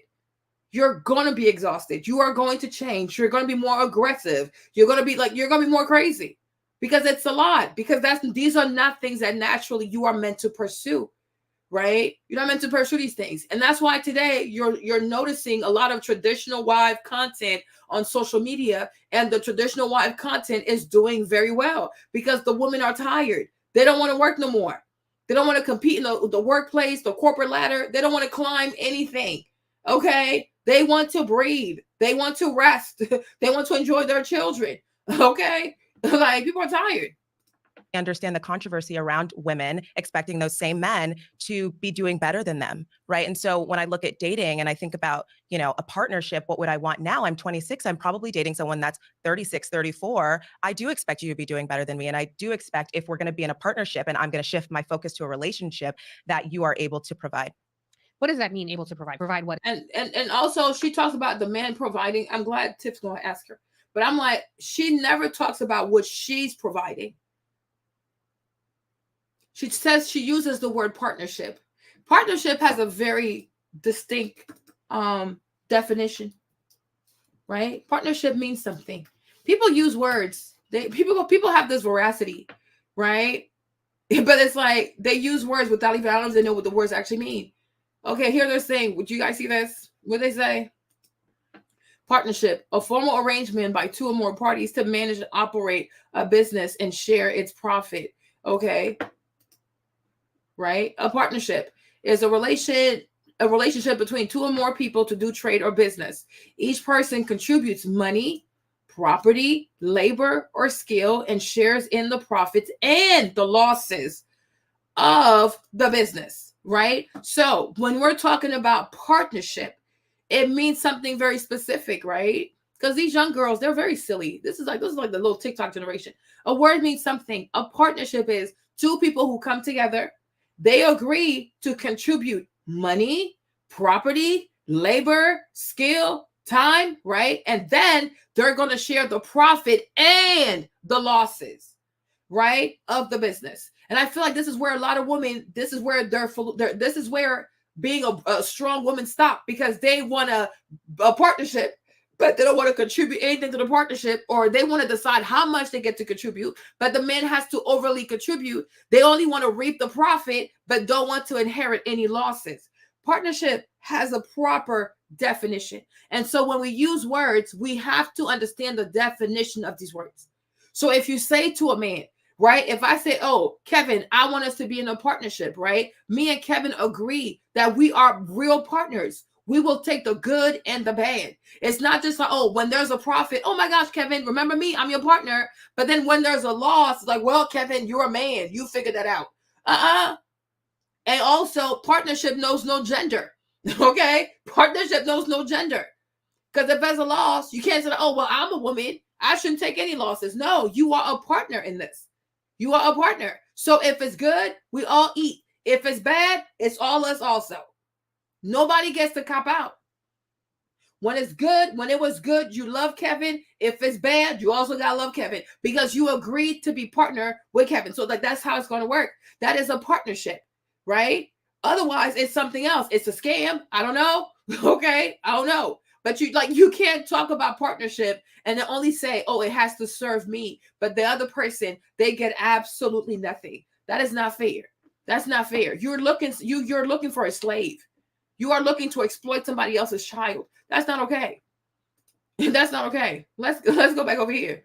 Exactly. Provide in terms of financially, provide in terms of just taking care of me so that I can still achieve the things that I want in my life as I'm building my. So she said provide means he has to take care of her as she does the things that she needs to do for her life. That is not a partnership. That's a father. Right? The person who takes care of you as you fulfill your dreams, that is your father. That's why sometimes I wonder with these girls, where is their dad? Where is your dad? You know what I mean? Like, that's like, where is your dad? You know what I mean? Because if you have things, if you have dreams and things like that you want to do, your father should be paying for that, right? When it comes to a partnership, the things that your husband should be paying for are things that are helping you to become a better wife, right? You pursuing things for yourself, it has nothing to do with the partnership. It's about what you need for yourself. That's your ego, right? If you say as a wife, if you say as a husband, I need you to provide for me so I can be a stay-at-home mom to raise our children. Yes, because that benefits the partnership. Who wants to have deranged children? Who wants to have children who can't read? Who wants to have children that are misbehaving? Okay, ain't got time for that. So if we say, okay, you're going to work so I can stay at home and raise our children to be successful, non-damaging members of society, of course. If you say to a husband, oh, I want to go be an artist, or I want to go be I want to start a career as a singer, and I need you to pay for my singing career. No, go call your daddy. Go call your dad. Because how does he benefit from you being a singer? Okay? Your daddy should be the one funding your hobbies like that. But I'm like, if you're a wife, the things you ask for are things that are moving the family forward. Your personal goals and your personal aspiration, they move nobody forward but you. So you should be calling your father. Your dad needs to foot this type of bill. Okay? Like, I'm like, this is crazy. Where is your dad? My foundation now, if I'm going to give my focus to a relationship, then I also want that relationship to aid in me building this foundation. I have a lot. Then you need to call your dad. That's your dad's job. Good job. Okay? Then you need to call your daddy. You gotta call your father. Like, I'm like, this is crazy. Where is your dad? Okay? You need to, if you have to go to college, your dad should help you pay for your tuition. You want to do your master's program, your daddy should help you pay for your master's program because you're his daughter. So he's responsible for funding your dreams, your aspiration, your whatever. Your dad should be paying for that, right? Now, the things to make you a better house, to make you a better wife, to give you a better home, to give you convenience, to take care of your kids, take care of the household, and take care of your husband. Now, that part, the husband, he needs to take care of that financially. But if it's just, oh, me, this is what I need for myself, for my this, for my that, call your daddy, okay? Call your dad. That's his job. A lot of thoughts and questions about that, but let me just first jump in and say I do expect men, for me personally, I expect men to do certain things. I don't know if I'd be comfortable with someone being the sole provider for me, and I think a part of that reason is, Carla, because I've been the sole provider for myself for so long. I don't know that I have the trust to hand over my life and livelihood to another person at this point. Partnership to me at this point in my life when I'm not. I think like, well, she's never been pregnant, but I think in instances, if the wife is pregnant and she doesn't want to work, listen, she don't want to work, so he's gonna have to take over. Now, does the wife have saving? Does the wife have things to make her own money? Hopefully she does, right? But if you're pregnant and you don't want to work, you want to stay at home, yeah, I think your husband should be able to cover the house financially while you're pregnant and while you also go through postpartum. And maybe you want to go back to work, maybe you might not want to go back to work, but with pregnancy, to me, it's a bit different. Okay, if somebody is pregnant and because pregnancy is different for everybody. Sometimes people can carry well. Some people have health issues when they carry. Some people get really tired when they carry. So you have to see how your body reacts to pregnancy. But I think it's very reasonable for a woman who's pregnant to expect her husband to take care of her while she's pregnant and after she has a baby, and give her time to bond with the baby. And then she'll decide whether she wants to take the baby to daycare or if she'd rather stay at home and take care of her baby, because sometimes financially it might make more sense for you to take care of the child than to drop the child off at daycare. Having children and we're probably combining balance sheets and that's about it. Partnership in my life is how can I live in service to this relationship and how can he live in service to this relationship, and that takes on different forms. I'm curious what you feel about Kim's thoughts. It's really interesting because I think back to college. I mean, for me, I grew up in a family with all women. My mother was a single mother. They were divorced when I was 7. My grandmother had 2 daughters. Her 2 daughters had 2 daughters. I saw women do everything in my life. So I was watching the man come in to fix things for my mother. I'm like, well, I'm going to watch it. Why would we pay him again? I can fix it. So that's where I come from. Even in college, I would not allow somebody to pay for my meal if I went out to eat, because for me, in my head, you're taking my power away. So I don't owe you anything. I don't owe you a kiss. I don't owe you anything past a kiss. I owe you nothing.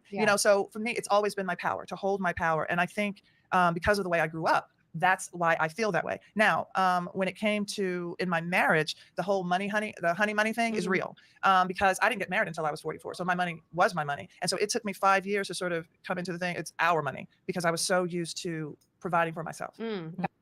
So this lady here, y'all remember her? She's the chef from TV. I think y'all remember her, right? I feel like with this older lady here, because of how she grew up, because she grew up mostly in a matriarchal system, like her mom, her grandma, it's like nothing but women.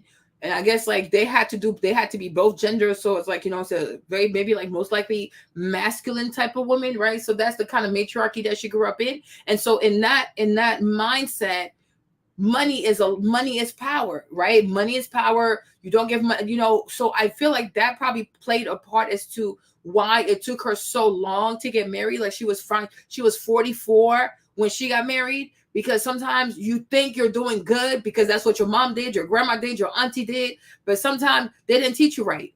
They didn't teach you how to trust the right kind of man and lean on the right kind of man, right? Because you have to be so protective, so masculine, so guarded, so this, so da-da-da-da.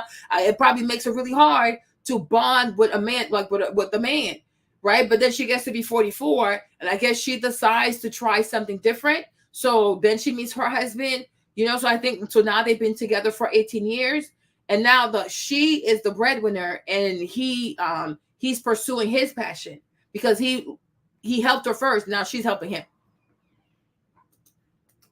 The concept of our money, Kim. So in a financial partnership, what are your thoughts? So I think it's evident historically that you cannot rely on a man. And so this part also, I will disagree. She said, I think it's evident that historically you cannot rely on a man. I think it depends what type of man. And I think also it depends the ethnicity or the race of the man. For me personally, maybe you could say when you look at history, you probably can't rely on Black men, and that's globally. I can see that part. But I do feel like when it comes to white society, for example, I think white people are very wealthy because of the deviousness, the evilness, the cunningness, the whatever of their patriarchy, right? White patriarchs have done a lot of evil around the world to make sure that today their great-great-grandchildren are some of the most wealthiest, most educated, most powerful people in the world. So which patriarchy are you talking? Which men are you talking about? But I do feel like when it comes to white society, especially Western white society, I think those men have done a great job oppressing the rest of the world, okay? Creating a system, a financial system, a business system, a currency system, an educational system, a legal system that has put their descendants at a great advantage, okay? So, you know what I mean? So it depends what man you're talking about. But to say, because of your experience, that, oh, historically we cannot rely on men. No, I don't think that's correct. You know, but even at a larger scale of society, I think like historically we have relied on men for certain things, right? Police, firefighters, things like that, education. A lot of time before it was a bunch of men teaching. So we have relied on men historically for many things, okay? Even for many. But it depends. I think it would depend like what race you are, you know? But that's how I feel about it. Hold on. Personally, when I say traditional with a twist, I'm not going to ever put myself in a position where, you know, I have to completely rely on a man. I sign a bad prenup and I have to beg a man to buy me a piece of bread. I'm just not going to do that. And so I feel like, you know, my money is my money so that I can invest in building myself, right? As I'm now in this relationship and I'm aging, right? And your money is to provide for the unit. And so. Okay. But if you remember, so she said her money is her money, but his money is our money. But initially she used the word partnership. So it's not a partnership that she wants, because this is the meaning of partnership. What she's describing is, you know, it's transactional, and the majority of the transactions are coming her way, and she sends nothing over here, because this is the definition of a partnership. That's not what she wants. Okay. She wants a situation where she's completely taken care of, and you get nothing in return. Like, you're on your own. If that looks like taking care of the bills, because if I'm having children, I'm not working. I'm taking care of the kids. I'm taking care of the house. And so I don't think that's asking for much. I think that's asking for a. But you're saying in a marriage, let's say, you're saying the money you earn is your money. Yes. The money he earns is our money. For the household, yes. But so to me, that doesn't say partnership, though. Like, what it is partnership? Because, explain it to me. Because, you know, when you're in a marriage, right, especially if you are having children with someone, I'm giving my life, my womb, I'm giving my time, my focus, my earning potential. And so he is able to go out in the job market, the workforce.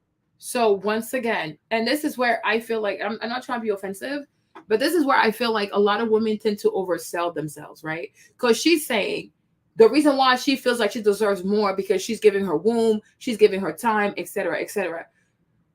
One of the realities of us being mammals, only women, like as human beings, because it's not all mammals. I think some mammals can carry. I think the seahorse can carry children, if I'm not mistaken. But part of the reality of being human beings, only women are able to carry children, right? That's why, for example, I don't feel like a woman has the right to say, I'm the only one who gets to decide if I terminate a pregnancy or not, because men cannot carry children.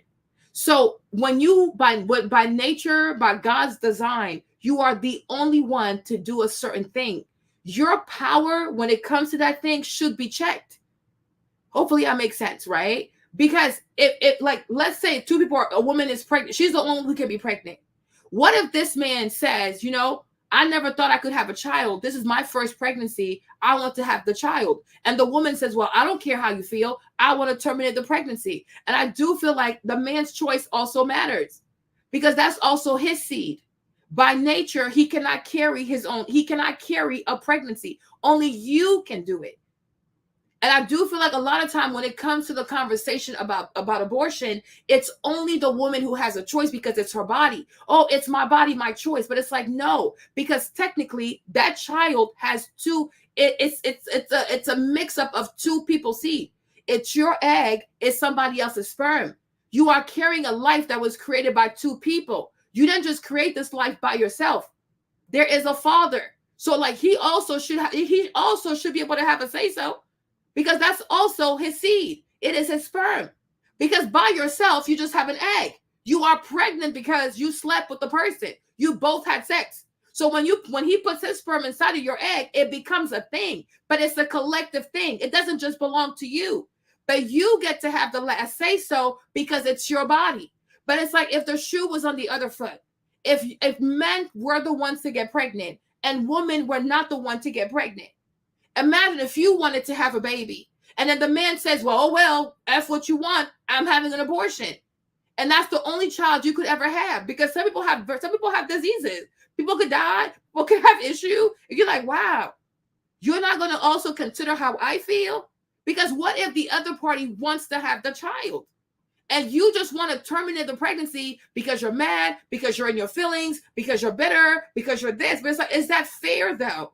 Is that fair? When you have a monopoly over something, it's just like oil, right? Like these companies that have monopoly over oil. Just because you have a monopoly over oil, but we have a monopoly over the telephone system, over telecom. Does that mean because you have a monopoly, you get to charge all the prices, you get to determine the peak and the low rates? Nobody can argue with you? Just like social media. Think about this for a second. Let's say TikTok was to sell to Meta, like TikTok was to sell to Facebook. So now Facebook has Facebook, Instagram, and TikTok, right? So now they have a monopoly over social media. Like, does that mean that they get to decide everything? They get to call everything hate speech? They get to call everything anti-Semite because Mark Zuckerberg happens to be a Jew?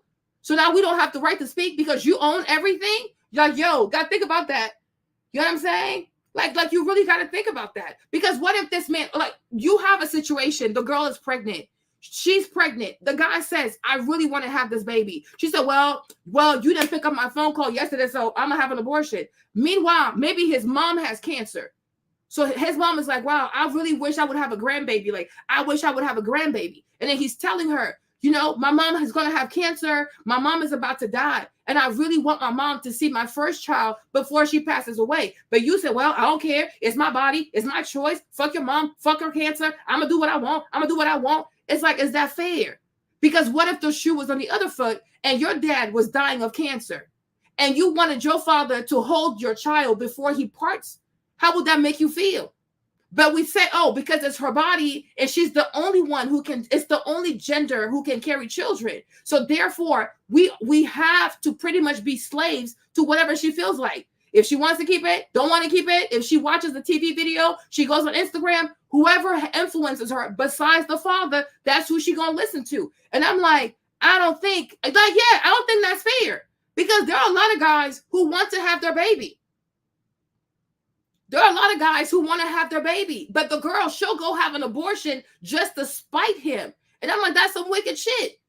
You know what I'm saying? Because the only reason why you're having an abortion, because you want to hurt his feelings. Right? And you know, this is not something he can do for himself. So when you're a woman to say, oh, well, I carry children, you're the only one who can carry children. You're the only one who can do it. Does it mean that if he could, he wouldn't do it? No. So it's like, pipe down a little bit. It doesn't mean that you're better than, or you add more to a relationship because you carry children. You carry the child because you're the only one who can do it. Like me right now, I am pregnant, right? I'm doing it because I'm the only one who can do it, right? But it's like, if Jimmy could carry, I think he would.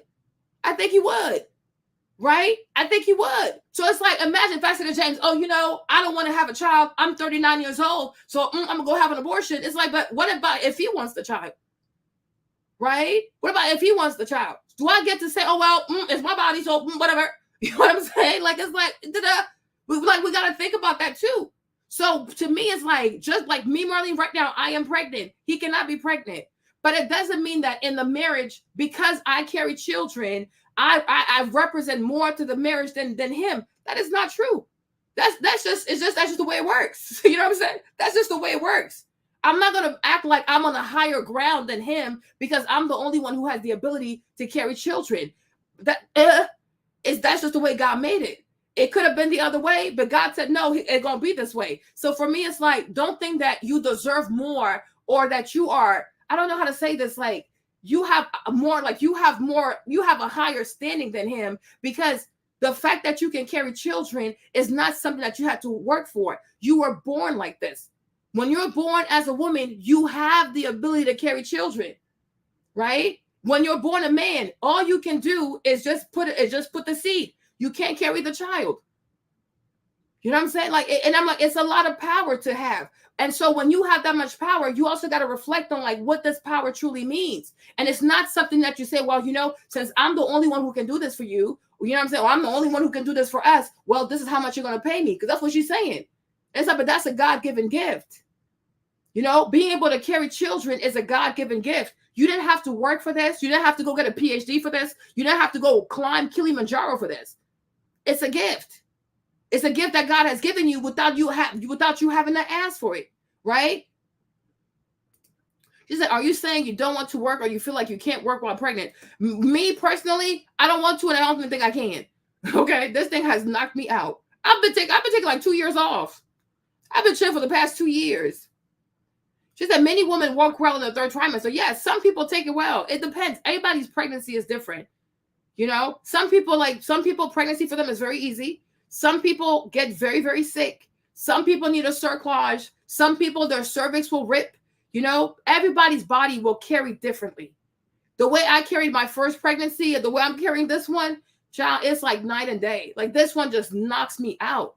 You know, I even became anemic because I was getting dizzy. I was like, what the heck? Why am I so dizzy like that? You know what I mean? So it's case by case. Some women, they get inflamed. Some women start having preeclampsia. So I can't say, well, you're pregnant and you can work because she was able to work. Everybody's bodies will react differently to pregnancy. And even as a woman too, every pregnancy is not going to be the same. Even the health problems or lack of health problems that you might have during your pregnancy, it's not going to be the same, you know, but you definitely carry a lot easier when you're younger. Oh, thank you, babe. Right. But this one has been I've been tired the whole time. You would think there was like a sleeping pill in my body. Like, what is going on? You know, if I had a job right now, I would have had to quit, you know. And like, it's been like it's a lot. And then at nighttime, I don't sleep. Like I've had insomnia really bad. I can wake up at like 11 and then I don't sleep until like 6 o'clock in the morning. Sometimes I don't sleep until 9. Like my sleep, I have suffered. Like this insomnia, I have truly suffered. I have seriously suffered. You know? You know, so I'm having a boy. You know what I'm saying? So I'm like, you know, to me, it's like when it comes to carrying a life, only a woman can do it. Only you can do it. So I don't think you get to penalize your husband because, oh, I'm the one carrying the children and you're not, so you gotta give me money and da-da-da. You know what I'm saying? No, there's things that he does that because he's a man, by default, he might be able to do better than you, right? But I don't think it should be a competition of who's doing because all of this, honestly, it comes down to biology. I don't think people should take pride in things that they haven't had to work for.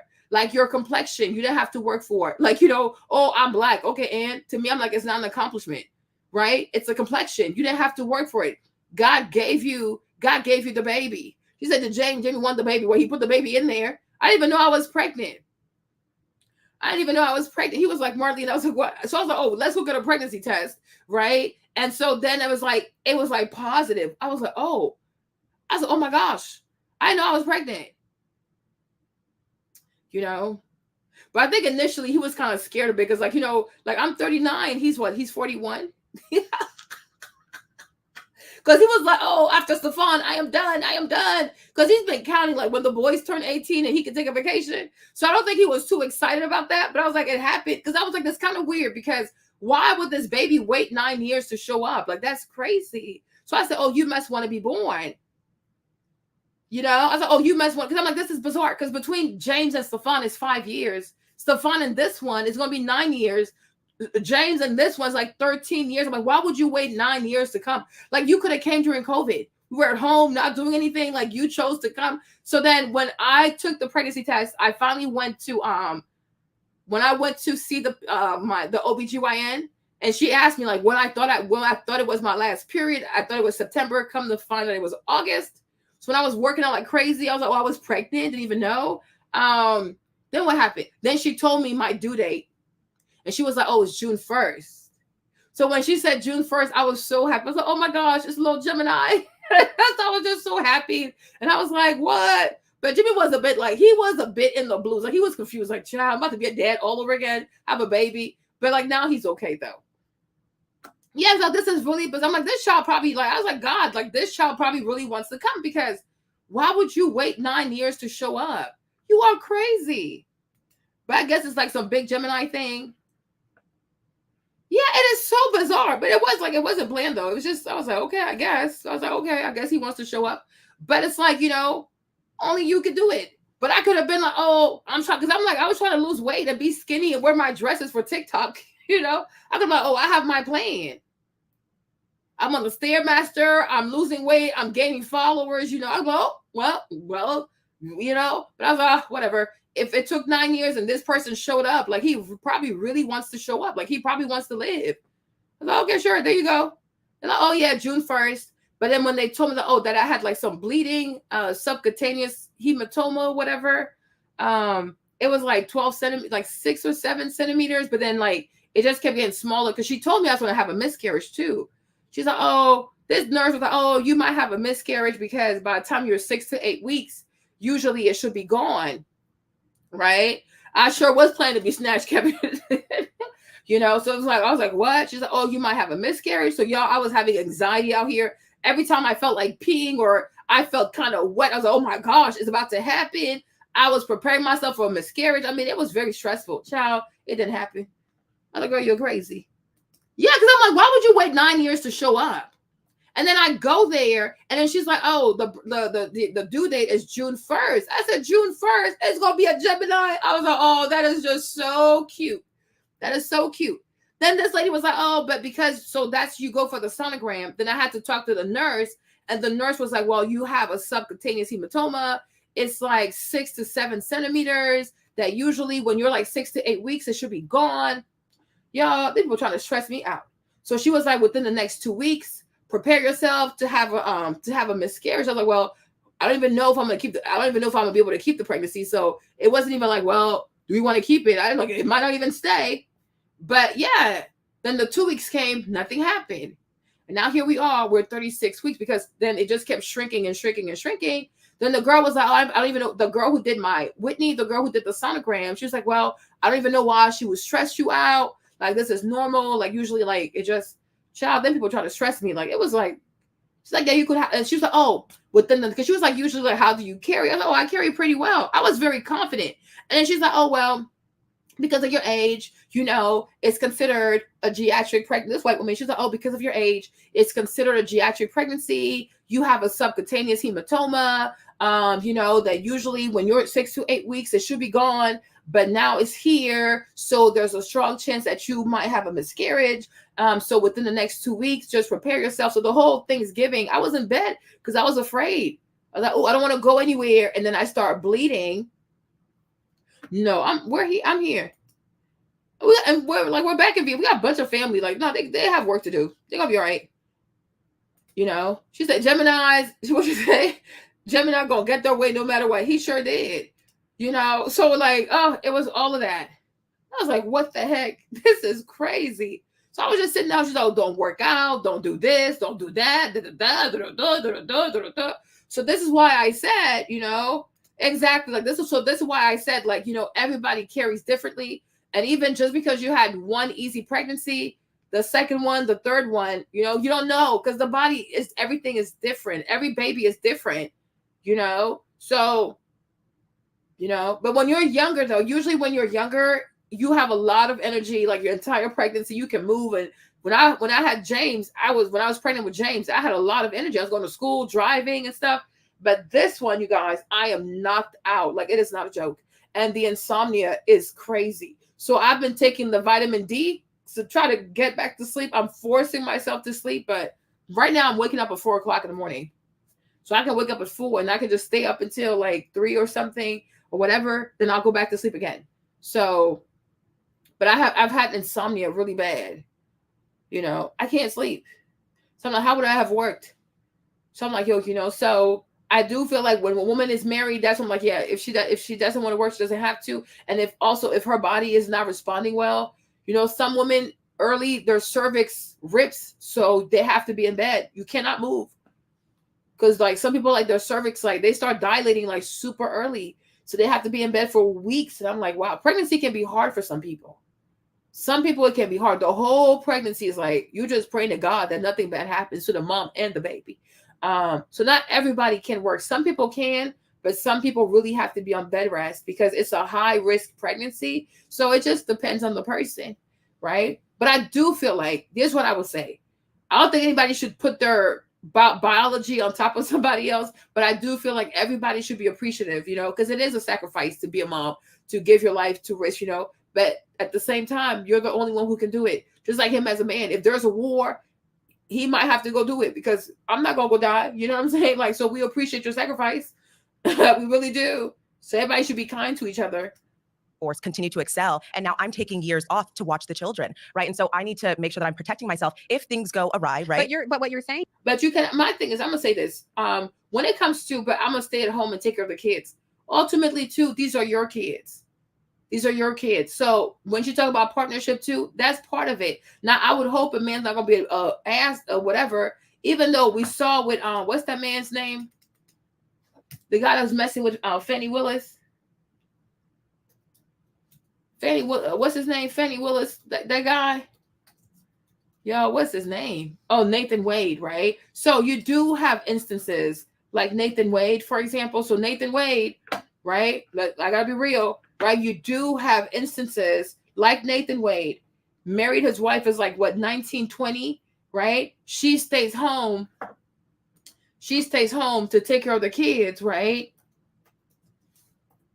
For 26 years. So here she is, right? 26 years. She was a stay-at-home mom. She raised a kid while he was out there being a lawyer, right? And then exactly. And now he's divorcing her. He's cheating on her with the Fannie. He's not trying to give her no money, and et cetera, et cetera. So, you know, I do understand the valid fear of that, you know. But the thing is, him being an asshole or not, at least she can say, you know, I got a chance to raise my kids.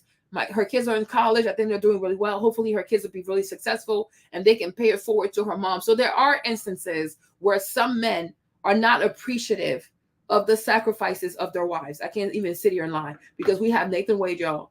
This woman gave 26 years. You know, she was in the house for 26 years taking care of these kids and allowing him to go out there and become a lawyer, a judge, only for him to do what he did with Fannie, right? So we got to be honest now. Some men, there are men out there who will not appreciate, who will not honor, you know, who will not reciprocate the sacrifice that a woman has made to be a mom, to be with the kids, to nurture them, to cook for them, to take them to school, take them to their games, take them to the hospital, you know, all the things that you have to do to make sure that your children are healthy, kind-hearted, loving, law-abiding citizens. You have trifling people like that. But I would also hope that with the whole fiasco between Nathan and Fannie, right, that we will also see that when a wife is committed to her husband, if he does her wrong, God's going to handle that person. So he's been shamed. Okay? People think they're going to get away with stuff, but they're not going to get away with stuff.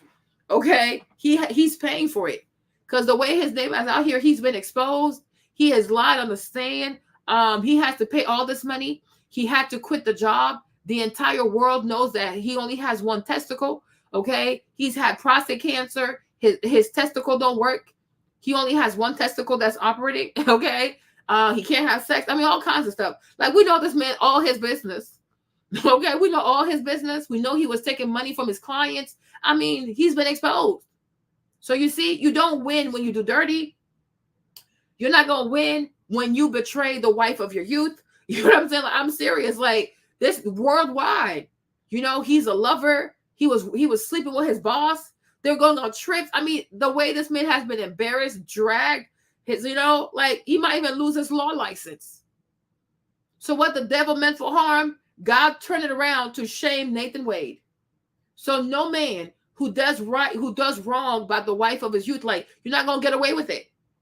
She said, why do we know about his testicle? Because when Fannie was on the stand, she talked about his testicle.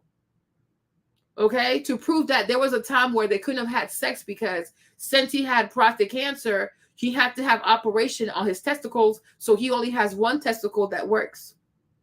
That's how we know, because she was doing too much. When she got up there and was doing all of this, she just talking and talking and talking. And that's how she let it be known that the reason why they couldn't have sex during a specific time period because of his testicle not working. So he only has one ball that is highly functioning. Girl, do you think keep up with this thing? This thing was highly entertaining. Okay. All right. Okay. And then also he slept with somebody else. There's another, there's the DA in Cobb County, right? Another black woman in Cobb County too. He slept with her. And so she gave him special jobs because he was having sex with her.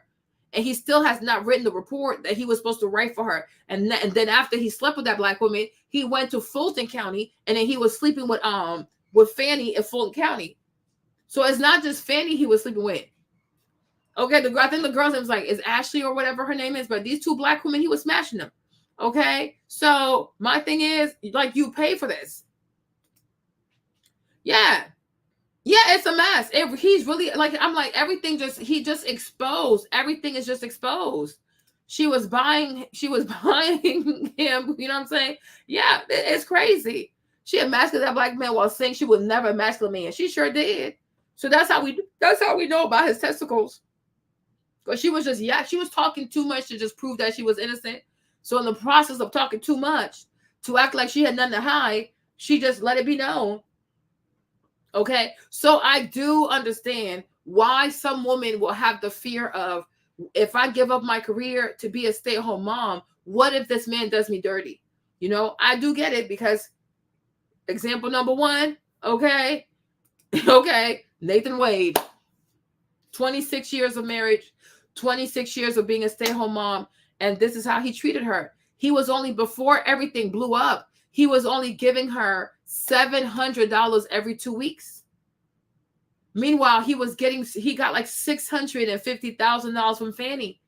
He's going on luxury vacation with Fanny, but the mother of his children, the wife, because he's still married, 26 years together, he was only giving her $700 every 2 weeks, so $1,400 a month. And on top of that, the account where he put the money, sometimes he would let his personal bills go through, and the account will be overdrawn, and he doesn't care to fix it. So he's really been abusive. He's really been mean. He didn't want to give any of his financials. The judge had to place him in contempt for him to give the financial, plus the pressure of like the press and all that kind of stuff. So eventually he gave up the financials, right? But he's been really mean to her. Okay, so I cannot invalidate the fear that a woman can have to say, you know what if I give up my career? What if I have a gap on my resume? What if I raise these children and then one day he wants to divorce me and I have like 10 years missing on my resume? You know, all I know is how to be a mom, etc., etc., etc. I perfectly understand those fears, right? But you should know that, you know, there's nothing like investing in your own children. And if it does come to that, you know, even though you can't say, oh, I believe in God, it sounds too like weird spiritual, you know, if you have ways to protect yourself, like a prenup or things like that, you probably should do it, right? But I do believe that justice will prevail. I do believe that justice will prevail. And also, you know, as the kids get older, you can find things that you want to do, whether it's like going back to work or working part-time, or if you want to start like a website, you want to start a business, you want to start a YouTube channel, right? Especially today too, a lot of moms can stay at home and have and be able to work from home. You can start a YouTube channel about raising your kids, or you can start a channel about baby stuff and things like that, so that you build your channel as your kids are getting older. You can have a cooking channel. You know, today with technology and these mobile phones, we are able to do a lot more than the mothers before us, right? So I think you can still be at home, a stay-at-home mom, raise your kids, and you can still make money. Now, I don't know if you're gonna make as much money as your job used to pay you. You could make in between, or you could even make way more money. It all depends, right? But baby channels, they definitely do very well. Yeah, he only has one. That's what he does. He sleeps around for money and opportunity. So I can't like invalidate what she's saying, because some men are really trifling. They're very, very wicked. You know, her lawyers tried to get her to sit down. She said, nobody gonna test my gangster. So that's why, because she didn't want to sit down, he had to go sign an agreement to pay her a certain amount of money so that they would not make Fanny sit down. You know, but I think he was severely embarrassed. You know, karma always comes around. So I think he was severely embarrassed. I'm like, you see, when you do wrong by your wife, you like, in the words of Nini, you never win when you play dirty. So he was playing a dirty game. He was a bully. He was a financial bully, an emotional bully, a cheater, right? And he thought he could get away with it. And then it took the Trump people to expose him. And then he had to quit his job.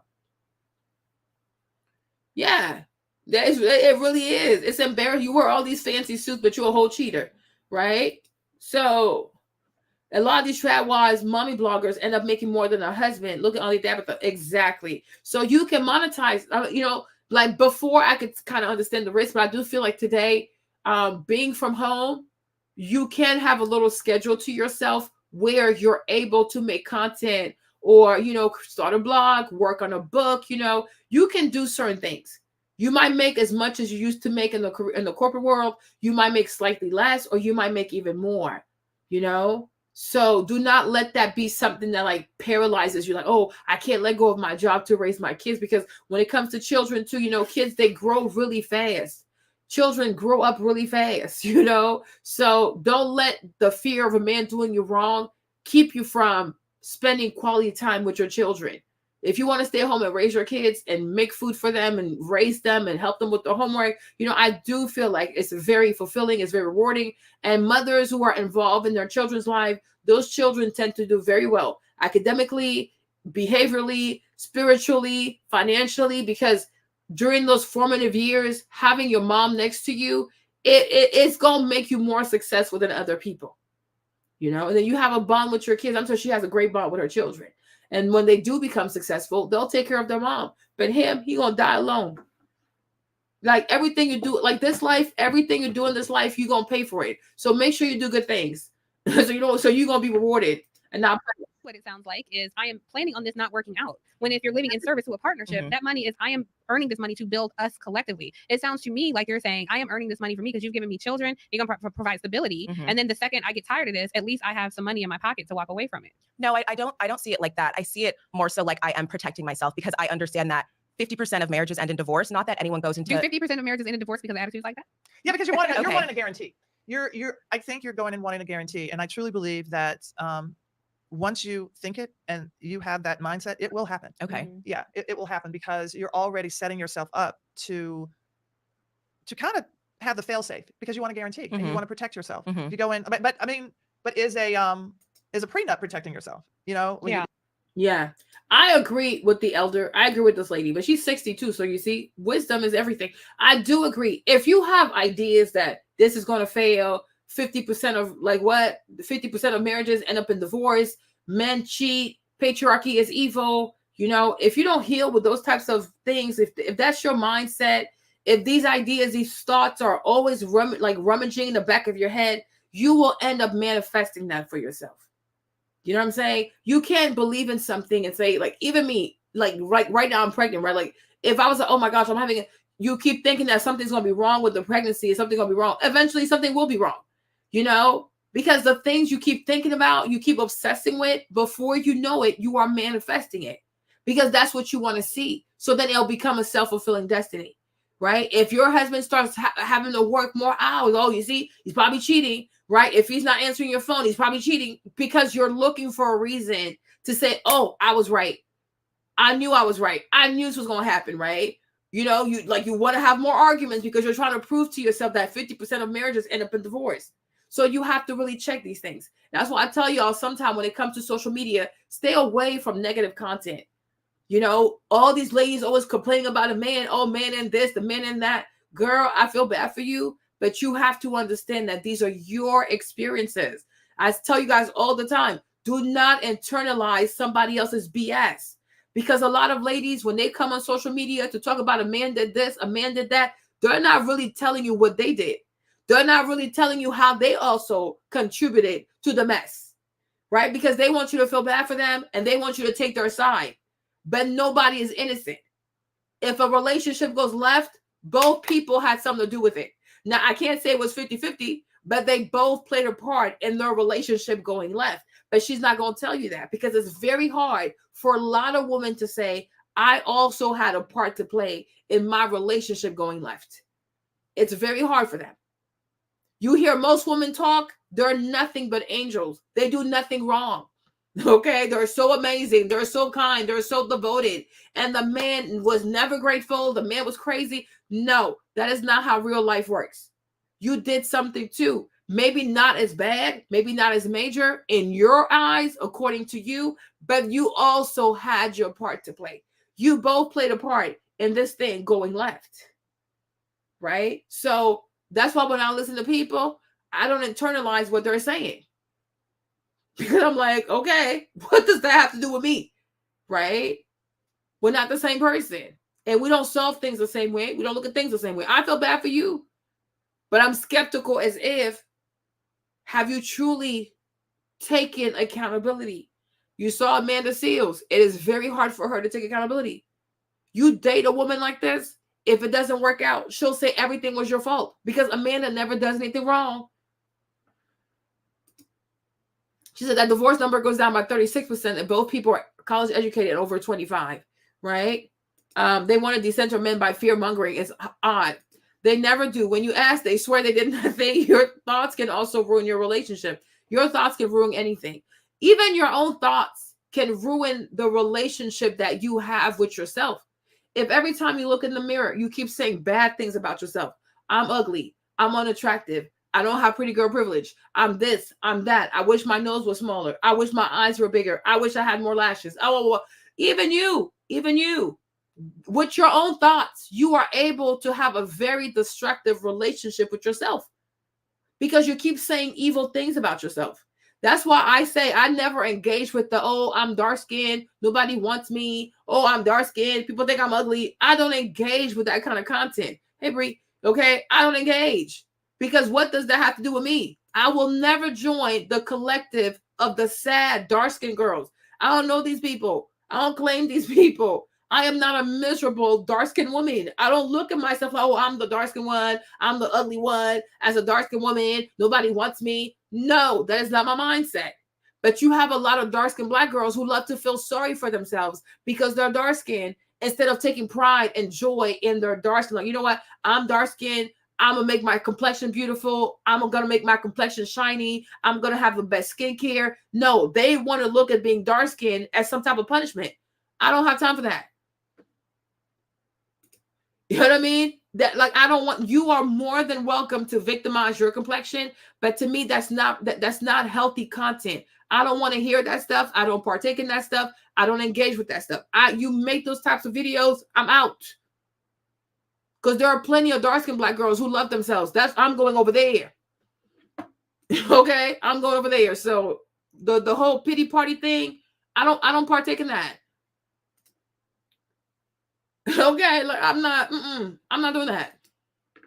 That's me, right? So you have to really monitor your thoughts. Like if you have a business and you keep thinking it's going to fail, it's going to fail. If you start a YouTube channel and you say, oh, it's not going to work, I don't get any views. Well, that's exactly what's going to happen, right? It'll be a self-fulfilling prophecy because this is what you're after. You're seeking failure so you can say, oh, you know what? I was right.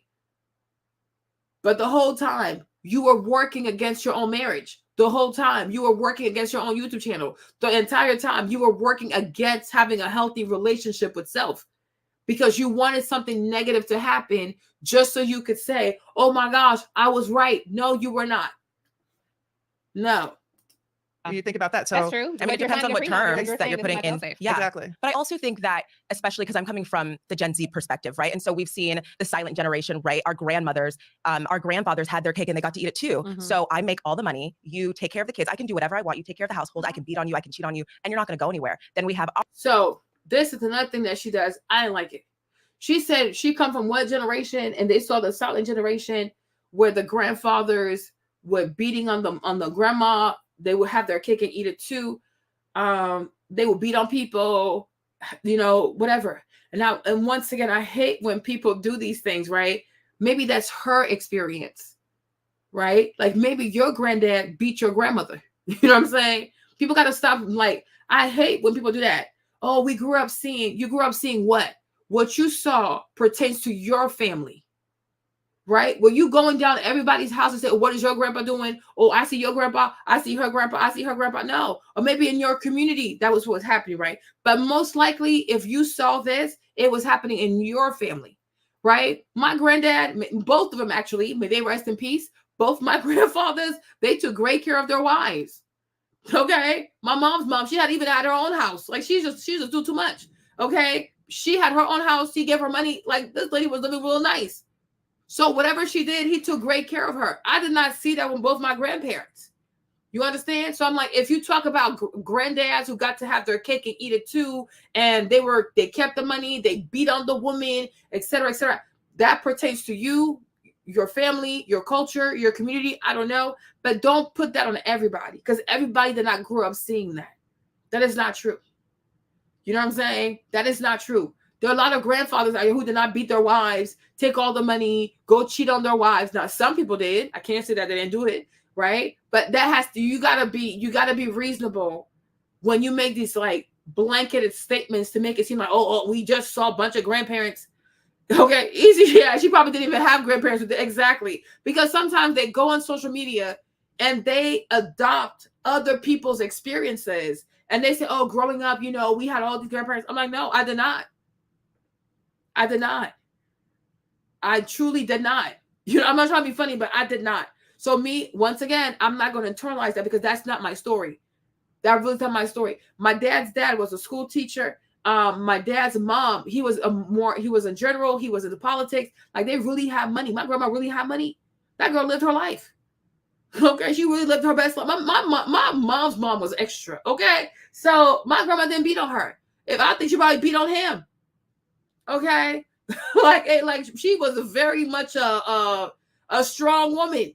Okay, but I'm like, that was not my experience.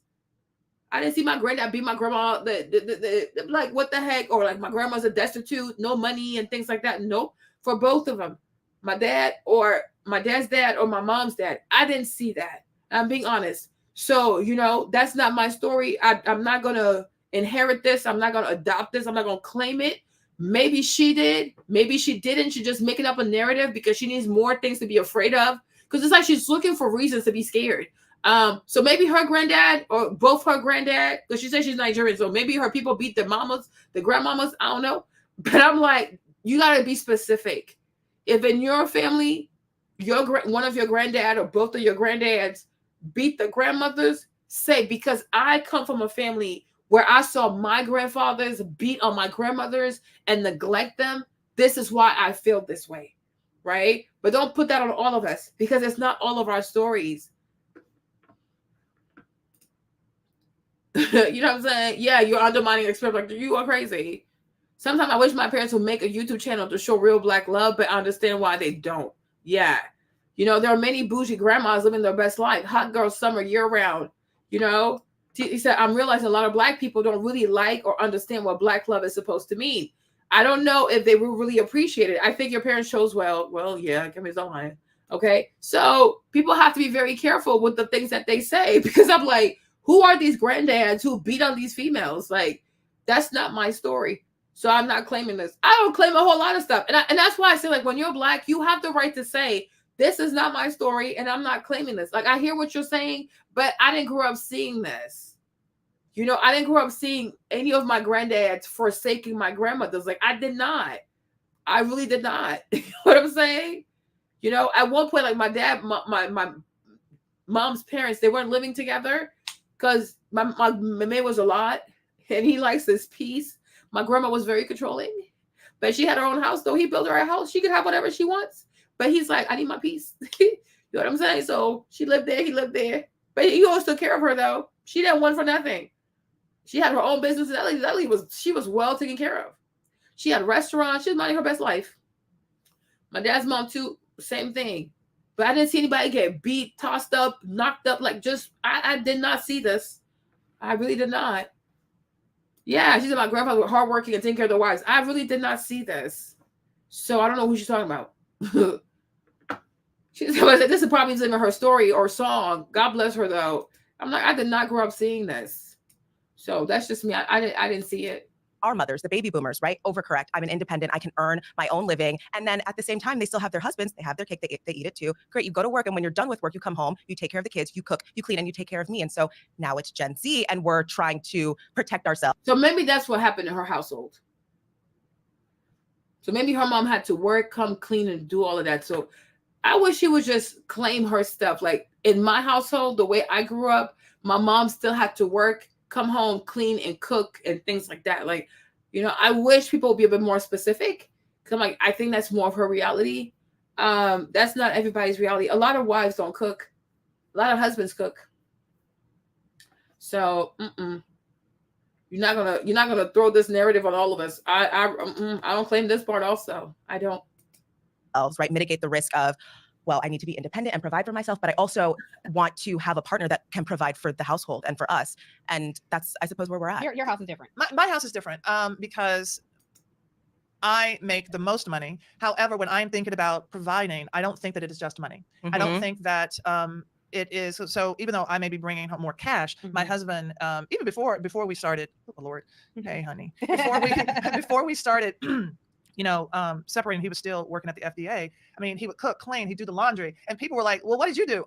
I said, "Thank you." I mean, that's what I did. I was grateful, and I saw it. I see you, I appreciate you, and I'm not doing it because if I'm cooking at the office, I don't want to cook at home. People assume that I am cooking just because I cook for my living, that I am cooking at home. I had no interest in actually cooking at home. Now, and you see, and this is something that she's saying that I appreciate too, because she said her husband was the one cooking and cleaning, right? Because I feel like out here, when you're a Black woman, everybody wants you to be down with, oh, Black men are evil. Black men don't do anything. The Black woman does the most. The strong Black woman, she takes care of the house. She takes care of the children. She cooks. And I'm like, no, that's just a narrative of struggle and oppression and anger that you guys want to make everybody believe that every Black woman has this experience. It is not true. It's not true. Here she is. She's like, I don't cook, I don't clean. She cooks at work. She doesn't cook at home. Right? So it's like, not, and I think like that's why sometimes some people do get triggered because they want you to say, oh, I have a baby daddy, or the father of my children is not helping me out, or my man cheats on me, or I have to clean the house by my. I feel like sometimes there are many Black women who want you to talk about how you're suffering, how you are in pain, how you are forsaken, how you have witnessed all this violence, because they want you to hate men, right? So then it's like, well, that's not my experience. And when you say that, they get really triggered because it's like, well, so you're not angry, you're not mad, you don't hate the man. It's like, no. You know what I'm saying? Yeah. So I was like, I don't, but there are a lot of Black women who have healthy relationships with men. So it's like, well, this is not what I'm experiencing. I don't know what you're talking about. You know what I mean? Like, but it's like, when I'm on social media, for example, I feel like the Black woman's voice that is the loudest is the Black woman's voice that's always crying, hurting, complaining, bitter. She hates men. Men have done her wrong. Black men ain't this. The Black men do this. Then she has to do this. And she gotta be strong. And she gotta be this. And I'm like, girl, like, there's more than just one voice for the Black woman's experience in America. There's more than one voice. There are Black women who don't, like, they cannot relate to what you're talking about. Like me, there's a lot of stuff, honestly, I cannot relate with. Like, what are you talking about? Who are these men? Like, where do you meet these men? Like, I don't know how do you encounter these people? Where did you meet these people? Right? So that's why I often say, if a man that's in your life or that you're dealing with is chaotic, I believe that because you're also chaotic. So you have attracted this individual, because I don't know, how do these people find you? Like these chaotic dudes who just come to ruin your life and don't take care of their kids and do all this crazy stuff. Where did you meet these people? Where are you meeting these men? That's that's crazy to me. Where are you meeting these people? So I do feel like maybe based on my vibration, maybe based on my frequency, there are certain people I would never have in my life. Because I just don't like foolishness. I don't like foolishness. I don't like noise. I don't like effery. So and plus I judge. People, oh, you shouldn't judge. I judge. So maybe because I do judge a lot, so it keeps certain people away from me. Because I'm not the type to hide how I feel. I don't hide my faith. I don't hide my conviction. So I'll let you know off the rip. Like, you're crazy. I'm not messing with you. I'm not the type, even if I was single, I would never go on a dating app. That's some weird stuff. Like, there's just certain things I don't do. So maybe that's why I will never attract certain people. Right? But a lot of women, I don't want to judge. I want to give everybody a chance. I want to. Okay, cool. But then next thing you know, you are now in a messy situation with a random man from Atlanta. Right? That's crazy. I'm not moving somebody into my house after 2 weeks. I'm not doing stuff like this. You're crazy. You're seriously crazy. Like, you are really, really crazy. Why? You only know someone for 2 weeks. You move him in and you quarantine with someone, and within 2 weeks, you might want to check your own head. Like, why do you think like this? Why do you make such decisions? Like, you're crazy. You know what I'm saying? I'm like, I don't know where you meet these people. I don't know. But I'm like, I really cannot relate, because to me, that's crazy. Like, why does he act like this? You know?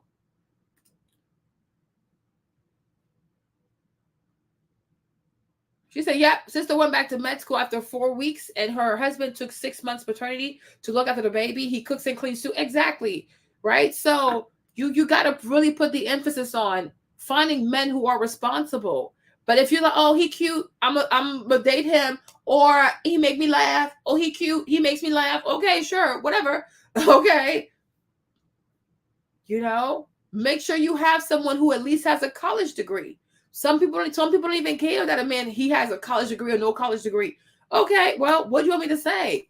Right? So we are also responsible for the people that we allow in our lives.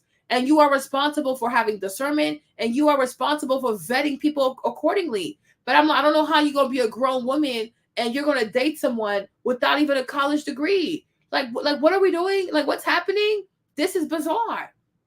This is so bizarre. He doesn't even have a college degree. Even the young lady that the white boy killed and he cut up her body, right? She's 19. The man is 33 years old. Why? And then he shows up on the bus. So he's a poor white man. Why are you messing with a poor white man? Where is the whole point of being with the white man is to have white privilege. Okay? Like, I'm like, if I decide to date a white man or to marry a white man, because I want to feel, I want to know, I want to feel, I want to experience the privilege of white society. How does it feel to be around white people? How does it feel to be white? I want to be trans white. But if you're a white man and you show up riding the bus, I'm already black. I already know what that life is about. I don't want to take the bus with a white man. You're white. This is America. You people own everything. Okay? So if I'm gonna be with a white man, because I want to have a white experience in America. I want to know what it feels like to be next to colonizer. Give me that type of energy. But you take the bus? No. I'm already black. I'm not gonna add your struggle on top of my blackness. That's like the whole point of being with a white person is to know what it feels to be like, like at the country club, playing golf, private jet. Like, that's what you're trying to find that out. But a white man, he's 13 years older than you, and he shows up on the bus. Like, what is this? No, I rebuke that. I rebuke it. You know what I'm saying? Like, you're white. No, no. A white person should be able to have you experience white privilege. If you can't have me experience white privilege, then, yeah, no. She's 19. He's 33. Can you warm it up? Give me some. Okay? She's 19. He is 33. He doesn't have a car. You have a car. He comes with the bus. And you say, oh, yeah, that's fine. Why is that fine? He's white. He should be picking you up in a Lamborghini. Okay? All the stealing his colonizers' ancestor did, where is the money? Where is the wealth? Like, where is the generational wealth? He's white. Why is he poor? Why is he struggling? Okay? So it's like, I don't know. Like, I just don't get that. Yeah, you need to go for a very wealthy white person. So that way you can get some type of reparations. But it's like, how are you going to come over here on the bus? On the bus? 13 years older. He rides the bus. He doesn't have any steady job. What is going on? But you see, me, I judge. Like, why are you white and you're poor? Why are you white and you're broke? That's why I don't feel bad about judging people. Because it will save you from making bad decisions. Like, this makes no sense. Like, why are you white and poor? Why are you white and riding a bus? Where's your white privilege? Okay? So, no, I don't have time for this. I do not. You are crazy. When I look at our lives now, providing means being a moral support for me. Mm-hmm. It means it is that sense of perception. It is sort of being a sounding board for me. It is still looking at our finances. And even though I have a team, but he provides in different ways other than just cash and money and bank accounts. But was the inverse ever true? Was he ever the one who was making the money? Yes. So when I was working on the Chew, when we first got together, I'm a serial entrepreneur. So all of my money goes back into the business, like everything. And so I didn't get married until I was 44, and I was used to just putting this money back in. And when I tell you, when we got married, I was still borrowing from Peter to pay Paul. We needed his salary. He was working while I was able to basically carve out my path. And it only changed. I did 7 seasons of the Chew. It only changed the last season of the Chew because my money was spent living here in New York, going back and forth, maintaining my businesses that were in DC. And when we got that last contract and they opened up my contract and I started making more money, I turned to him. I said, okay, what do you want to do? Yeah, because he had already supported me doing what I wanted to do. Now it's like, let me look at you and say, what do you want to do? We ended up, and leading up to that, saving his salary for a year so that he would feel comfortable, just going out and doing the things. And he never looked back. Wow. And you guys are happy. And we're happy. Would you be open to that, Kim? You're turning 60 this year? Yes. When I turn 60, I have no clue where I will be in life. Exactly. I think at 26, though, I am allowed to ask for these things, right? You had a partner that was able to pour into you. And in the inverse, down the line, you are now able to pour into your partner. I'm still at the foundational point of my life. But you should think about, I don't know that you think about the prenup, but you should think about what you want to be when you're 60. Where would you like to be when you're 60? You should think about that. You should think about your future. Don't live day to day. You should think about it. You should have a long-term plan. When you're 60, where do you see yourself? Are you married? Are you still married? Are your kids going to college? Do you have grandkids? I don't know. But I do feel like I think that's the thing also with a lot of young people. They don't think about like one day they're going to be 60. Like you will be 60. Because when you're young, you think you have all this time. And before you know it, like you're 30, then you're 40. Then you start to panic. But you should think about that. Oh, really? Yeah. She won. She's not going like Top Chef first. Like she was on some cooking show first. And then she like parlay into other things. Right?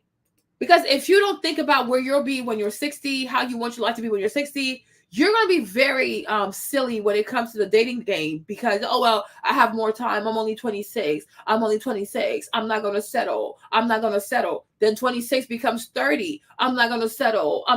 Then 30 is 35. You're like, oh, woo, everybody's getting married, right? Because you're not thinking about where do you want to be when you're 60. And I do feel like if you think about that, like what kind of life would you want to have at 60? These are good. But where would you want to be at 40? Where would you like to be at 50? Where would you like to be in your relationship when you're 60? Right? I do feel like if you think about these things early on, it kind of like recalibrates your mind a bit and forces you to focus on what truly matters. When you're just living for your current age, you're kind of drunk off your youth and like, well, I'm young and I have all this time in front of me and I'm still young. And like, are you truly that young? Because before you know it, you're 30. And even now, even at 26, there are girls who are already married at 26. There are girls who are already getting engaged at 26, right? So by the time you actually do wake up and take this stuff really seriously, most guys that you want are probably going to all be married. So then by the time you actually get your own chance, you might have to deal with someone who's divorced and has children. So, once in a while, it is not so bad to say, where would I want to be when I'm 40? Where do I want to be when I'm 50? How do I see my marriage at 60? How do I see my marriage at 70? Maybe every year, like New Year's, you should kind of do that to kind of think about that. But I do feel like it does help.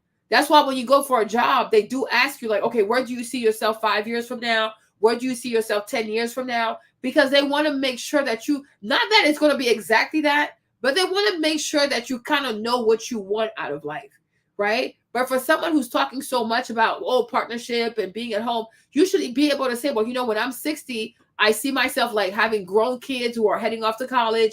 Me and my husband are still married. Maybe we're buying like our second or third property. We'll be vacationing more and taking more time for ourselves because now we raised the kids. It's going to be time for us to kind of chill, but you should kind of have an idea of like, if you want to be married and let's say you are successful at finding your person, when you're 60, how do you see your union? Like, how do you see your marriage when you're 60? So hopefully you see yourselves like still being together, still being in love, and like your kids are off to college and they're doing really well in college. So, don't have to worry about that. Money's good. Life is good. We're vacationing and things like that, Life. And so it's very, very important for me if I am going to consider a partnership. I have to make sure that I am set up for success. But how do men respond when you say this to men? Like, when you go out on dates, does this conversation come up? And what is that conversation like? Yeah, it does. It does come up. I'm Nigerian, and so I typically will date Nigerian men, and they get. Yeah, and they understand what time it is. Yeah. Okay. So here we go again with the little flex. The flex didn't really work for me. She's like, oh, she's Nigerian.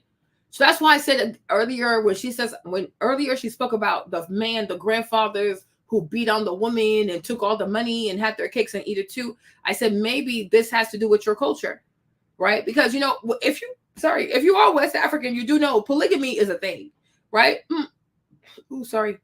Polygamy is a thing in West Africa. So maybe her granddad was polygamous. You know what I'm saying? Also, in Africa too, you do have instances where men do beat on women. It's not like here where women are protected. So maybe based on her culture, based on where her people from and what she has seen, that's where she got that from.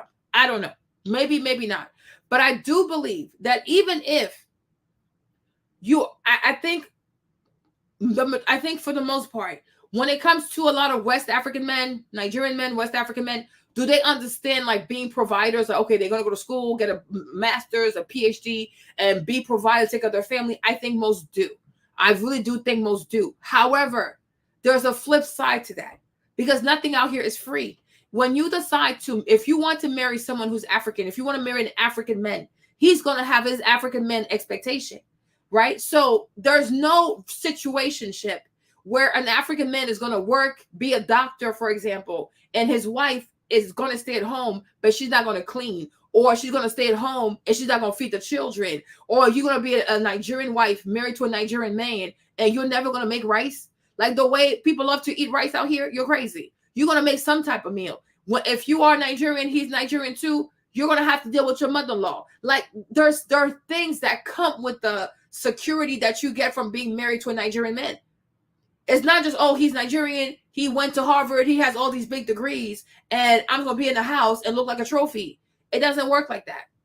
There are cultural realities also to being married to a man who's Nigerian. You got to be honest, right? Another thing too, we are all, I don't know if you guys, but the majority of us, if you're African, right? The majority of us too, we are very familiar with the term Yoruba demon. Like a lot of men who are Yoruba, allegedly, they put you through a whole lot. So they might take care of you. You might have a nice house. You might have a lot of money. You might be well kept. But there's a certain side of the culture. Like for me, one reason why I was not too keen on, oh, I'm going to marry someone from the Ivory Coast, because I felt like in our culture, even though men are financial providers, but there is a culture of infidelity. Okay? Like the culture is open to that. There is a culture of infidelity. There's a culture of cheating. Like it's the culture. Like, because most West African men want to be polygamous one way or another. And I'm like, I'm not trying to find out. Okay, I ain't trying to find. It's the culture, right? But I know for us as West African people, your in-laws, you have to carry these people on your head like water. Okay, like there's certain realities that come with it.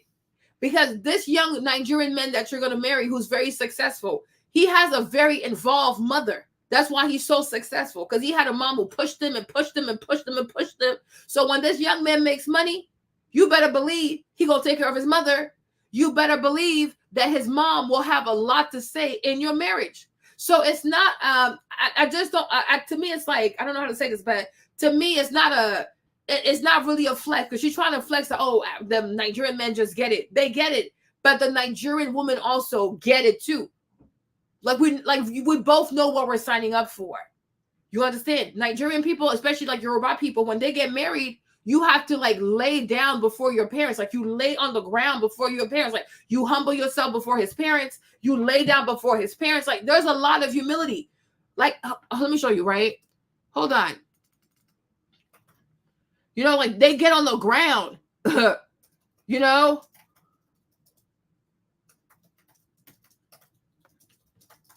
Like there's levels to this. Like it don't look. So like this is the culture. Okay, the culture is real. They have really nice weddings and all that kind of stuff, but the culture is real.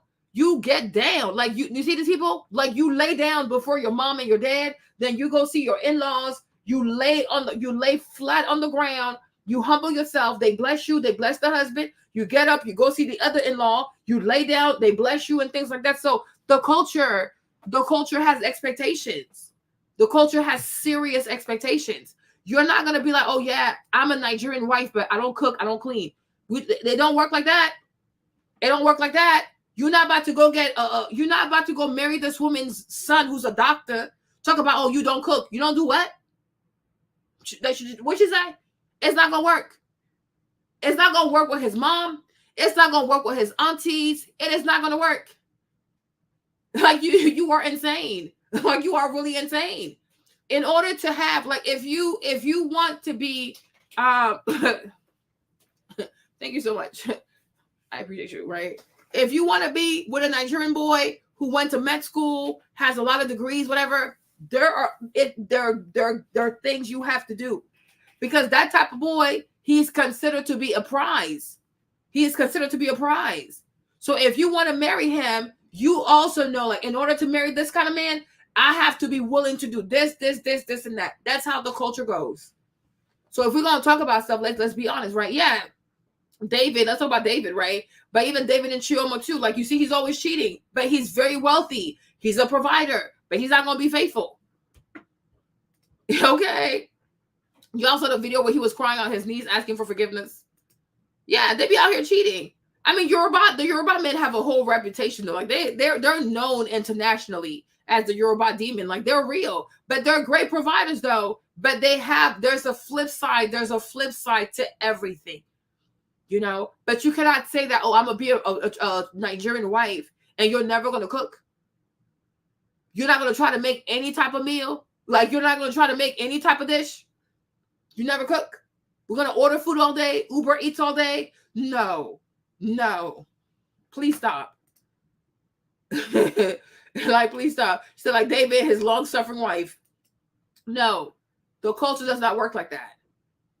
And the pressure also.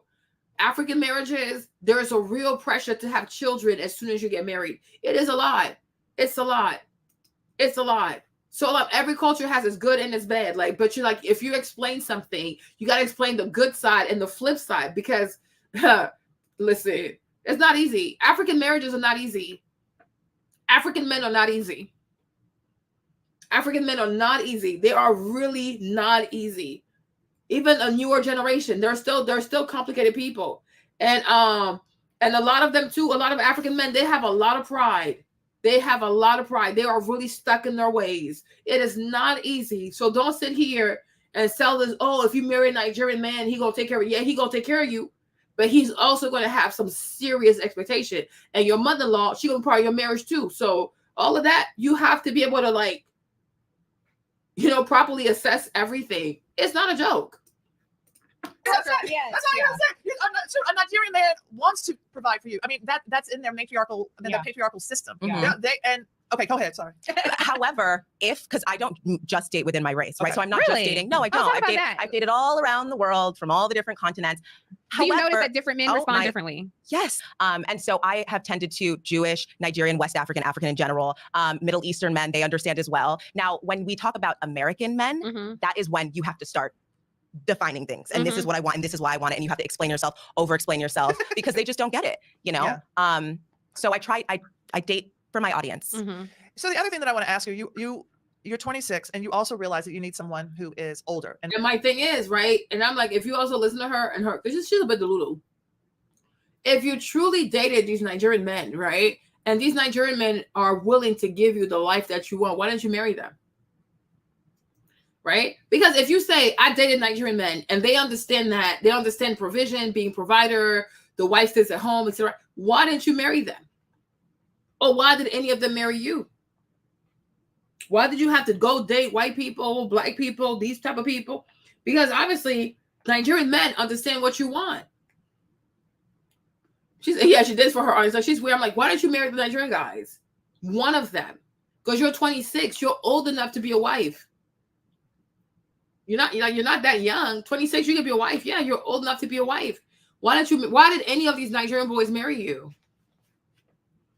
So either you're lying or there's something there like, you know what? For the stuff I'm about to give to a woman, I don't think you're worthy. Because you're very pretty. So why did any of these Nigerian boys say, you know what, let me wife you up? No, I'm serious. Because if you're talking to them and they get it, like yeah, I can provide for you, right? So then why did they not follow through and say, you know what? Let's go get married. Let's do it. Let's do our engagement stuff. Because none of the Nigerian boys want her. She's not what they're looking for. She's not what they're looking for. Because that's not the culture. It's not the culture.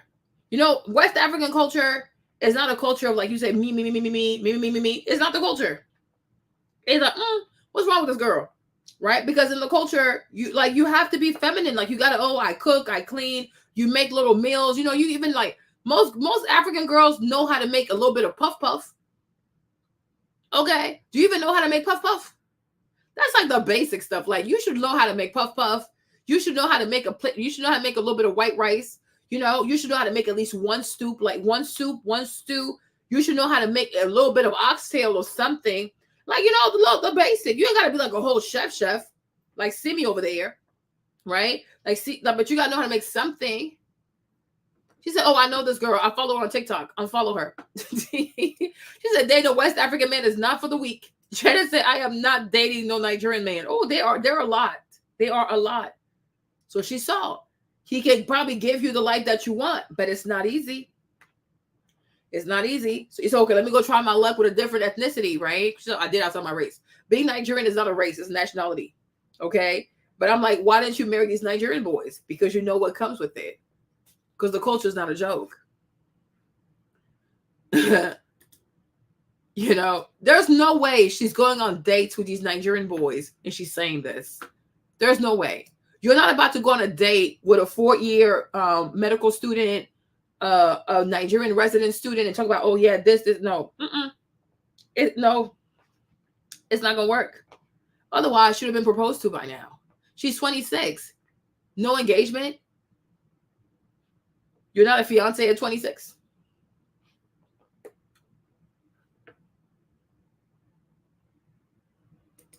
She said, in what culture, and I think you missed, what was the word here? In African culture, they usually don't like when a woman talk too much. Exactly. You see, something happened. Something happened. Because she's 20. She's not ugly. She's pretty. And I believe she has met some Nigerian boys. But my thing is, why didn't these boys propose? What happened? Imagine meeting an African mother-in-law and talking like this. She's like, no, not my household, not my son. It's not gonna happen. More established. Yes. So you have a type, but that type is basically what that person has, not who he is. I don't agree with that. Okay. I don't agree with that. I think if we're talking about gender roles, then yes, my type is a protector and a provider. But in terms of who he is, I'm not going to just accept a man because he can protect and provide, because that same man can take advantage of you. That same man can leave you with absolutely nothing. That same man cannot pour into you, right? That same man can make you work for every single dollar that he is using to support you. Yes. And so I think there's a lot of qualities that I have on my checklist that go beyond finances and if you can put a roof over my head and support me when I have our children. So it's more than that. Yeah. I think the whole conversation on gender roles has changed significantly because, like we said, we're women. And you really know that she's from TikTok. You guys, I'm eating, sorry. You know what these girls say on TikTok? You need a man that pours into you. Pours what? There's a reason why. We out here, we outside. We know our culture very well. And we know Nigerian men have a lot of pride. Nigerian men have a lot of pride. They have a lot of, these are not easy people. Nigerian men have they are something else. Okay. But like this type of talking is from TikTok. You need a man that pours into you like she's a vessel. Like, pour what?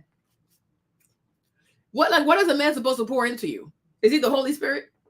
Like, I'm like, pour what? Like, I'm like, what? Pour what? What is a man supposed to pour into you? He's not your dad. What is he supposed to pour into you? Exactly, but she hasn't named anything outside of what he should have done for her. And even her, she's like, I have more things than protector and provider. What else? You didn't talk about nothing but money. You're just sitting here talking about money. All you're talking about is money. What should he pour into you? What should a man pour into you? She said, whenever I dated a Nigerian man, they were always into more than one woman openly. I don't know if they're all like that. It's the culture. Because West African culture, is polygamous. Okay. Now, are they going to want to be officially polygamous? No, but they always need a side piece. It's the culture. They can't help themselves. They really cannot help themselves. It's the culture. And it's like we want to pretend that it's not our culture, but yeah, but Chioma, look who you're following on TikTok.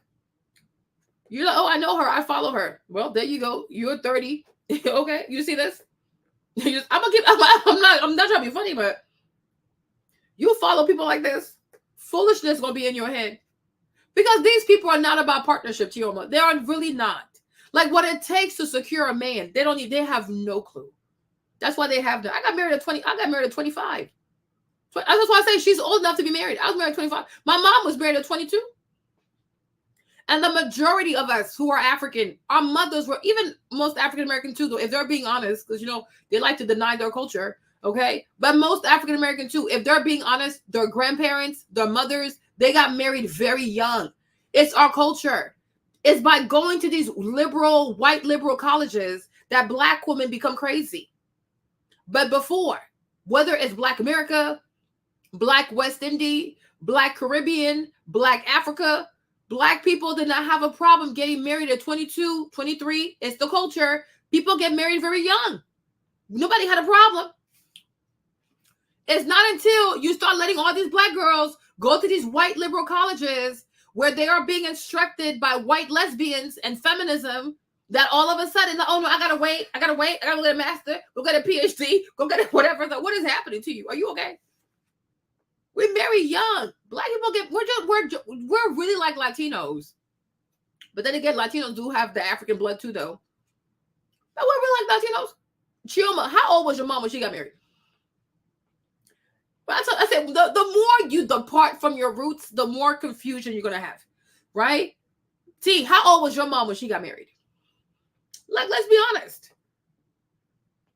People know they're Christian. They want to pretend they're not. People know they're raised conservative. They want to pretend they're not. People know that in their family, people marry very young. They want to start doing foolishness. You see? Even John was married 30. She got divorced, but she got married at 19. It was like people got married really young. Look, it was not a problem. My mom got married at 22. It wasn't a problem. Yeah. Like most, I'm telling you, all around, like you take most Black people around the diaspora, people got married young. By 22, 23, most moms were already married. People didn't do all this dating and having sex and shacking up and all that demonic weird stuff. Like, oh, whatever. This is weird. It's not our culture. It's not our culture. It's not until you start going to school with white people, white ideas, white liberalism, white feminism. Now, oh, I'll wait to have a master's. I'll wait to have a PhD. I'll wait to have money. I'm going to wait to have this. But it's not our culture. So when you embrace the ways of those people, well, you're more likely to be single for a very long time. Yeah, that's usually how it went.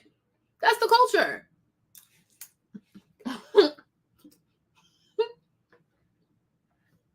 The culture. We're working, we're building careers. You went to GW, Yes. College in DC. You weren't trying to get your MRS degree. Like we're getting an education to build a career. I think for me, honestly, it was really hard for me to abandon my carear at this point to live in service to an individual. I could live in service to the relationship, but an individual is different. And so when I hear you say, when you're talking about, like a protector and a provider, I have a hard time accepting that someone else is providing. And I'll tell you what the new currency is when you get older. Can you love me back? Can you wipe my ass when I'm no longer capable? Do you love me enough to hold my hand in sickness and in health? When I have to lose my mother, are you the person who's going to be there to hold my hand? All of those things matter significantly more to me than someone's ability to provide. But I don't know, Cap, because I think providing is important as well. And if someone who can't provide, like I am not, I think your situation is different because your husband took care of you first. But I know, at this point I couldn't date somebody who was not in a position to not take care of himself. Can become on equal footing. Okay, so in saying that, does he need to make more money than you, or he really has to just be able to take? And you see what what's her name? Tiffany Cross, Tiff said, my career. So now to the Black woman, the career is the new husband. Because that's what you prioritize, your education, your career. Meanwhile, you can do both. You can be in school and still prioritize finding someone. You can have a career and prioritize finding someone, but you don't. Okay, well, here we are. You know, here we are. But it's like, there's nothing wrong with going to college and still look, and you know, you can do both. You can multitask. You can get a graduate degree and multitask, right? You don't have to say, oh, I'm so focused on my degree. I'm so focused on going to the library. Like, no, you need to diversify.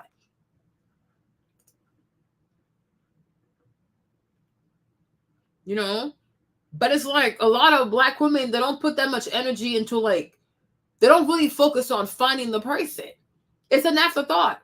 It's not until one day they wake up and like, hold up, wait, tomorrow's my 30th birthday. What? You know? That's how it goes. Yeah, Tiffany's, you see? Career. Yeah. They are really committed to their careers. Like, it's something really serious. Because they're you know, they have this fear of, like, you can't rely on a man. So, like, let's say if he was, I don't know, a bricklayer, and he's providing for himself. He has, excuse me, he has a career, he is established, but he doesn't make as much money as you do. Yeah. Could you be with that person? Yeah, absolutely. I you know, I would never determine who I dated based on what they do for a living. I think that is elitist, it's classism, it's rooted in white supremacy, and I don't ever want to be a part of that. she's being shady to Ebony. Y'all peep that? She said, I would never not be with someone based on what he does. That was shade, because y'all know Ebony said she couldn't date the bus driver, right? So Tiffany said she could date the bricklayer if he could take care of himself. She don't have a problem. That's not what Ebony said. But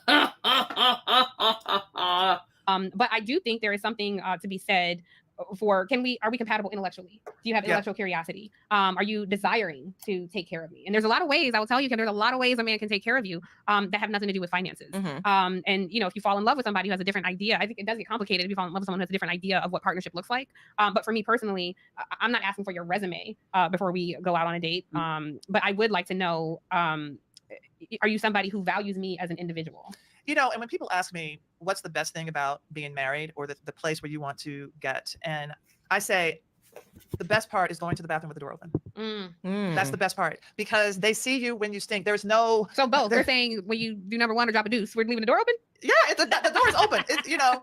So that might be where we differ, Carla, because I'm closing the door on number two. Like, I want some mystery between me and my man, for sure. But I'm just saying, it's a level of vulnerability. It's a level of vulnerability. And also, you've seen me at my basic, it can be good or bad, you know. And so it goes back to, you were saying about your mom, if somebody passes away, when he has to wipe your butt. I mean, is he going to start wiping your butt when he's never seen you go do a number two? That's fair. That's fair. Like, when does that start? When do you build that? As late as possible. Okay, right? So that's what I'm saying. That's the part where I want to know early on, you know, that if I can completely take my guard down and be vulnerable and show you my stinkiest bits, then you will be the person for me. If I have to be all done up in this and, you know, out as well as at home, it's not going to work. See me at my worst, and vulnerable, and then still see me as beautiful in those Yes. moments. Yeah, I think that's important. I'm curious because as a 20-something, and as you've laid out what you desire, what is it that you would say to him, and this is what I'm bringing to the table?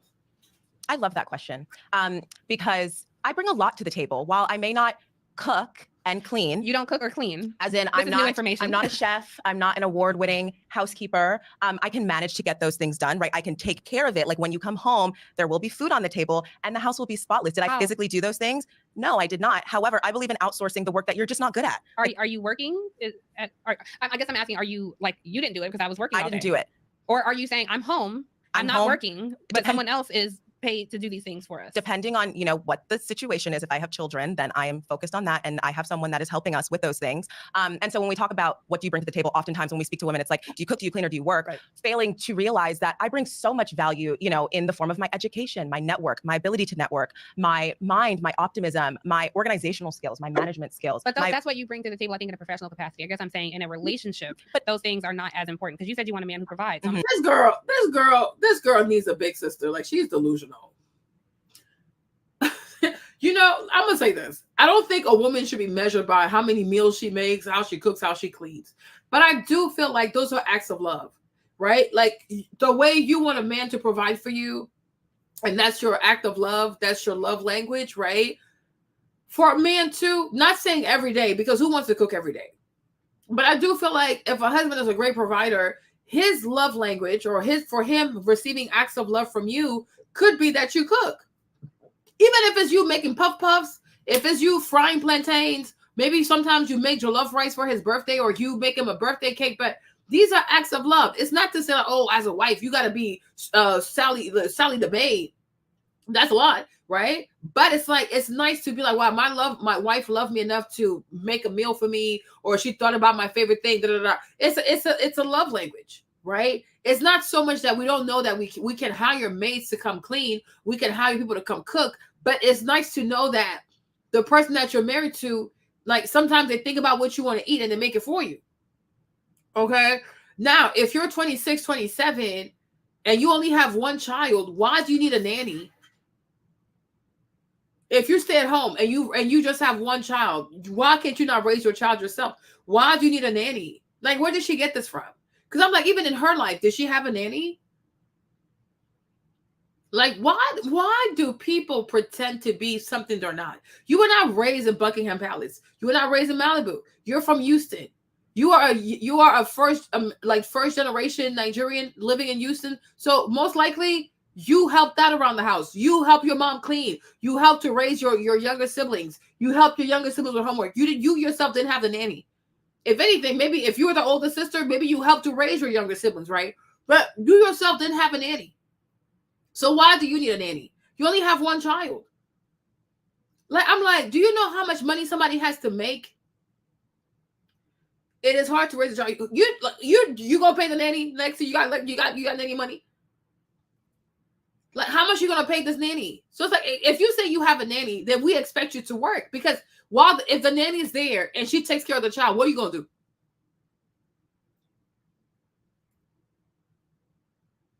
Like, I don't get this part. If there's a nanny because you have to go make money. Name 2 celebrities that you respect. Celebrities that I respect? I don't know. That's great. Like, they're women or they're men? They're like 2 ladies that I respect? Oh my gosh, that's kind of challenging. I gotta think about this one. That I respect? I don't know. Celebrities? Those weirdos. Oh. Yeah, I guess Denzel, yeah. I think she's asking like women that I respect. I don't know.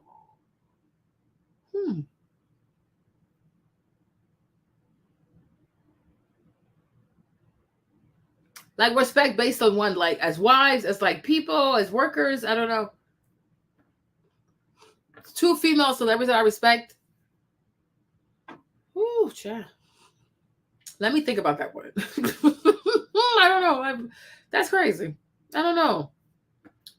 You know, most people I know with clean ladies don't come every day. Yeah, you can have those like maybe like once every 2 weeks or once a week, but it's like somebody still has to maintain the house. But if you want to be a stay-at-home wife, why do you need a nanny? Because if the nanny comes, what are you doing? Then you can go back to work. But I just don't see like why you would be like 27, 28. With your first child, you only have one child, you stay at home, and you need a nanny. Because I'm like, how much does this man have to make? Because nannies are not cheap. Nannies are a luxury. That's why most people take their kids to daycare, because to have a private nanny, yeah, that's a lot of money. That's a lot of money. She said dating is hard. I think many Black women are overlooked. I don't know if they're overlooked. I think maybe like people just don't bother with them because they're just excessive. I think a lot of them are just excessive. Because if you hear stuff like this, you're like, no, never mind. This is too much. Black wives make money, more money than their husbands compared to other races, and least to be picked on dating apps. Because I don't think it's about money. People actually want to enjoy the person that they're with. That's what Tiffany's telling her. The stuff you're talking about, like, oh, I make money, da da da. It's giving masculine energy, but do you know how to be a wife? Because those are 2 different things. Those are 2 different things. Like, boasting about money, that's a very masculine trait also. It's very masculine to boast about how you make, right? But I'm like, a lot of women are not talking about, do you know how to be a wife? Do most Black women prove to people that they know how to be wife material? Because that's very different. There's very different. It takes them to be 44. Like the other lady, the light-skinned lady, she had to be 44 to get it. So she got a husband of 44 because she didn't know how to be a wife. The other lady, Tiffany, she's 45 years old. She still doesn't have a husband. Angela Rye is like 43. She still don't have a husband. You know, she said, I think many black women are overlooked, you know? So to me, it's like, I don't know if they're being overlooked, but I don't think they know how to sell themselves as, okay, we have what it takes to be a wife. Because like for example, like if you're a car salesman, right? If you are a car salesman and you sell cars and somebody comes to your lot, you're not going to just say, oh yeah, I have this car, I have this car, I have this car, I have this car. Well, duh, you selling cars.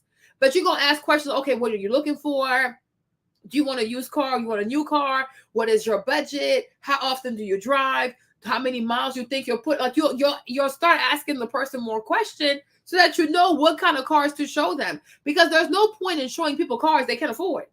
It's the same thing when you go look for real estate. If somebody wants to buy a house, a lot of real estate agents will say, okay, before I can show you any house, how much are you qualified for? Because if you only qualify for $300,000, I'm not going to show you a house that's $1 million. You can't afford it. Right? Like people have to pre-qualify. You have to pre-qualify. Once you have your pre-qualification letter, then you go to your real estate person. Then they know what kind of house to show you, because there's no point in showing you something you can afford that's going to hurt your feelings. Right? So I do feel like when it comes to a lot of black women, from what I hear, it's always boasting on their degrees. They boast about their degrees. They boast about how much money they make. But do they know how to be wives? And a lot of them, I'm not even convinced. I don't think they have what it takes to be a wife. Do you know how to forgive? Do you know how to communicate? Do you know how to compromise? Do you know how to just let things go? Do you know how to be quiet?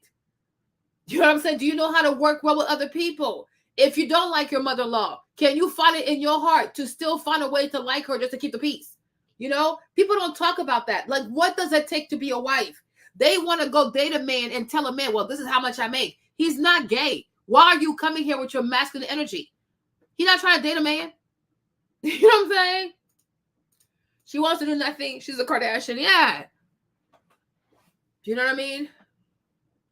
She said, I actually enjoy cooking and cleaning. Yeah. And that's why that little girl, Nara on the TikTok, she's making all kinds of money.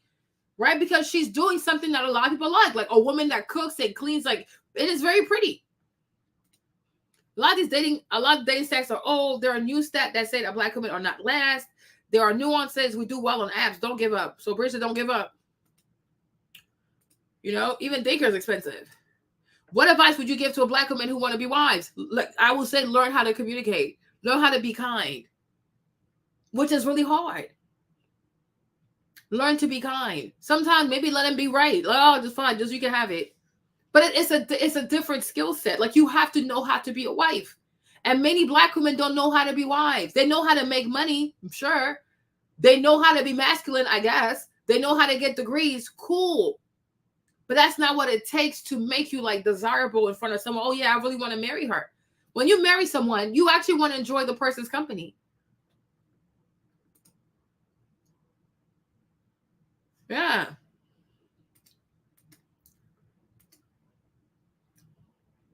It's a lot. And I think the guys be saying that too, right?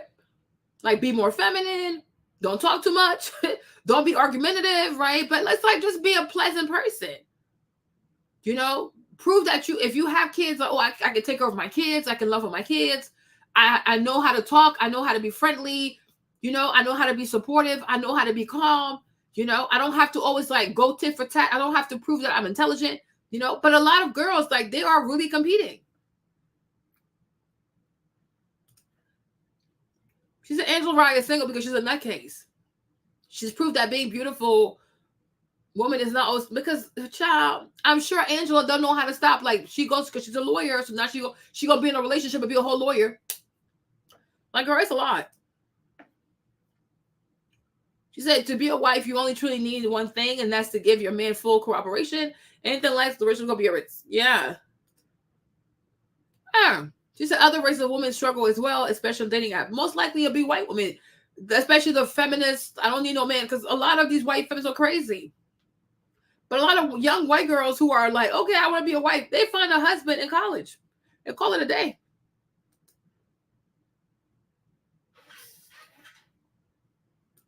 So it's like, I do feel like people need to kind of change their, like, because if you say to yourself, well, what's wrong with me? I work, I make a lot of money. How come these men are attracted to me? But it's like, he's not gay. He's not looking for someone with masculine energy. He's looking for a wife. So what does a wife look like?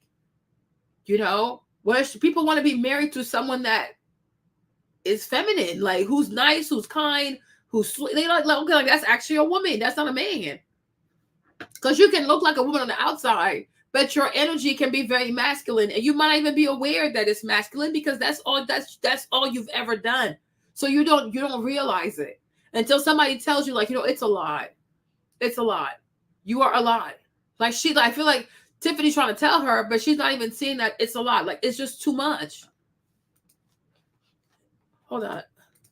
Assuming this man knows how, and he's older than you. So Mhm. he's not looking to you for your network. He Mhm. built his network. Mhm. He's not looking to you to tell him how to run a business. He's Mhm. running a business. So he's not looking to you for your education. He has an education. This is the kind of man you're describing. So what Yes. specifically are you bringing to the table in terms of living in service to your relationship? Yes, but all of those things contribute to a relationship. It takes more than cooking and cleaning to build a life, Yeah. to raise children, and to support the success of your partner, right? And so being able to be this supporting role to the main character who would be this partner, right? That is going out every day to fend and to...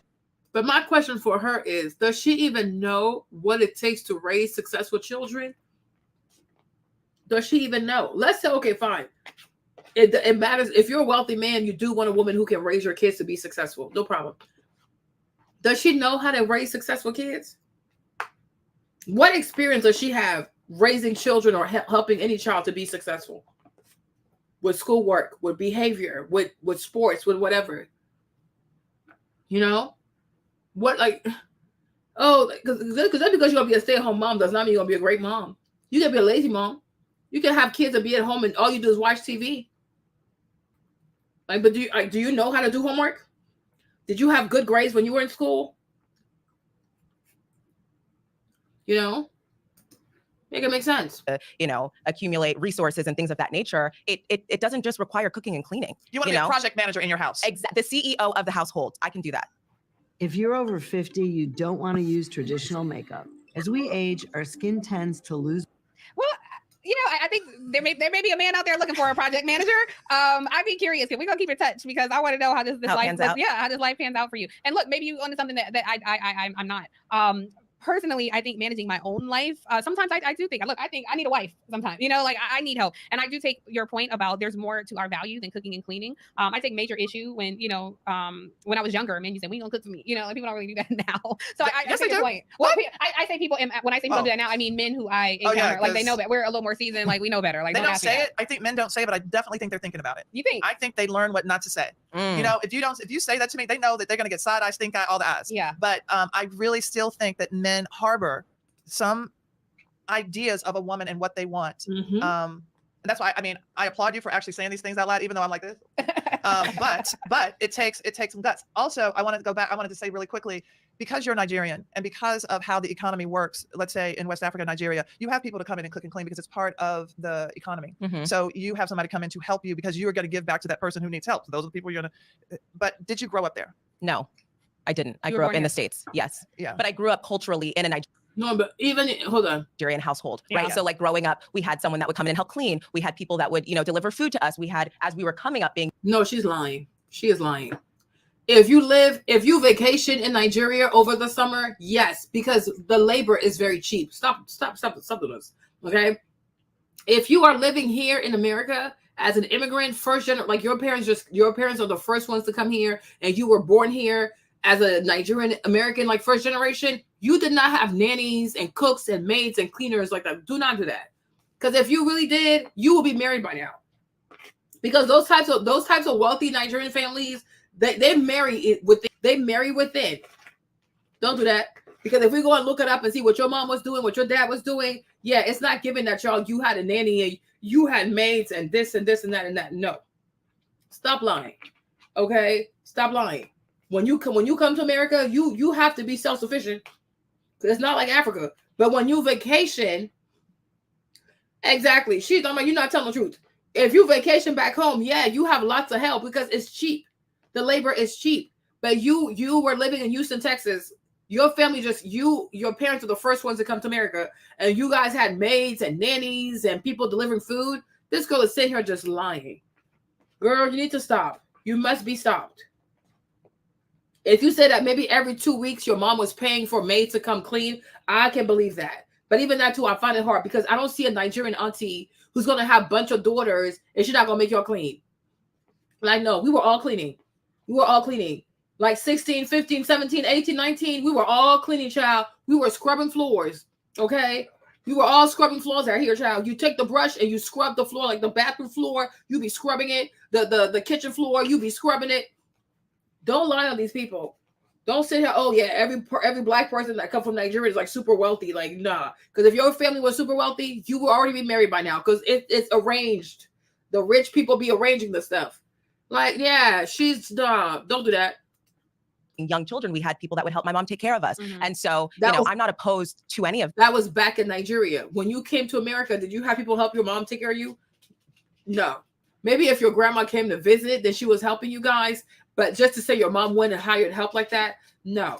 So stop that. Yeah. I also am, again, traditional with a twist. I have my own and I want to be able to build for myself. And so in order to do those things, I do need the time to focus on what I want to achieve out of this life beyond merely being a mother and being a wife, right? And so I think having that help gives you that time to kind of figure out what do I want to do? Yeah, I think that the cultural difference is key there.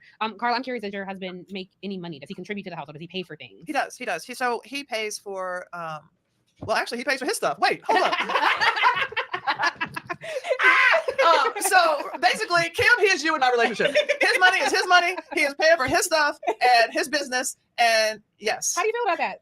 I'm okay with it because I know that he's also the man who did it for me. Yes, that's key. I can honestly pinpoint when he supported me. Yeah. So this isn't kind of like, is he going to do that for me? He did it. Yeah. And so when I tell you the education piece is important because I get to run ideas and things with him, and he has a very good mind to organize and he's on a lot of advisory committees and boards.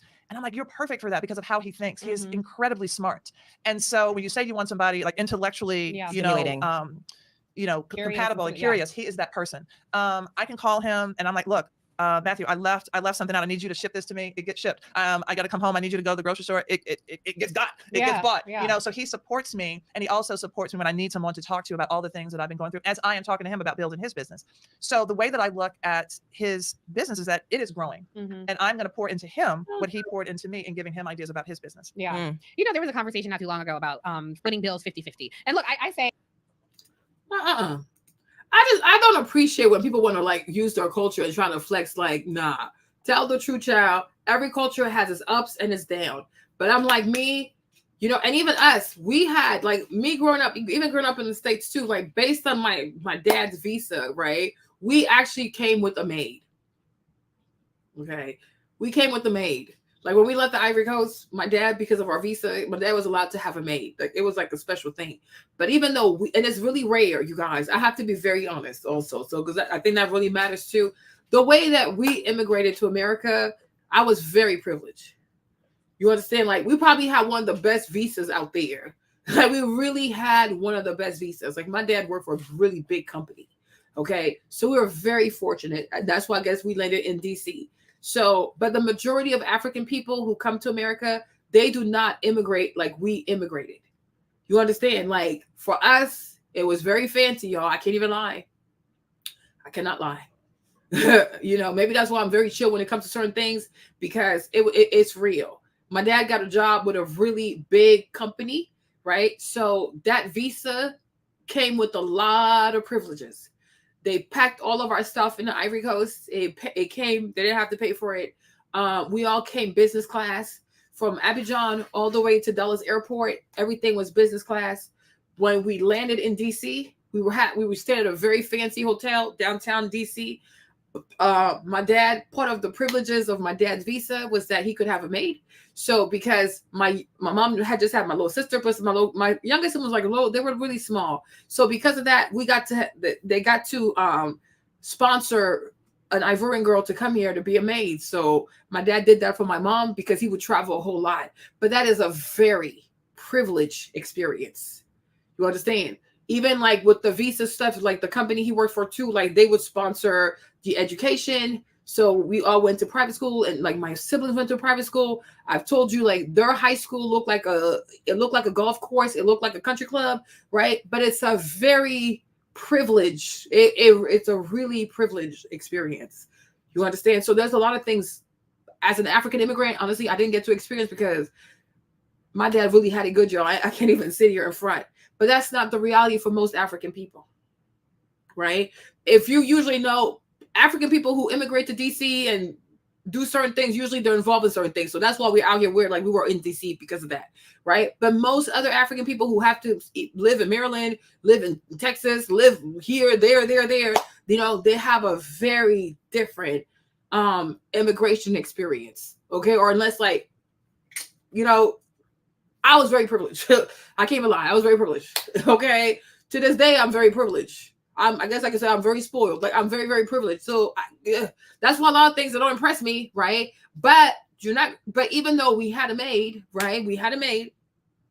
Me and my older sister, like, we all had to clean. Like, we still had to clean. We still had to help out. I had to, like, drive my younger siblings because, the maid, that's all she could. She was, like, in the house. She would take her stuff over here. But it's like she could drive, though. So, like, there are things I had to do, right? Like, I had to clean. I had to do things like that.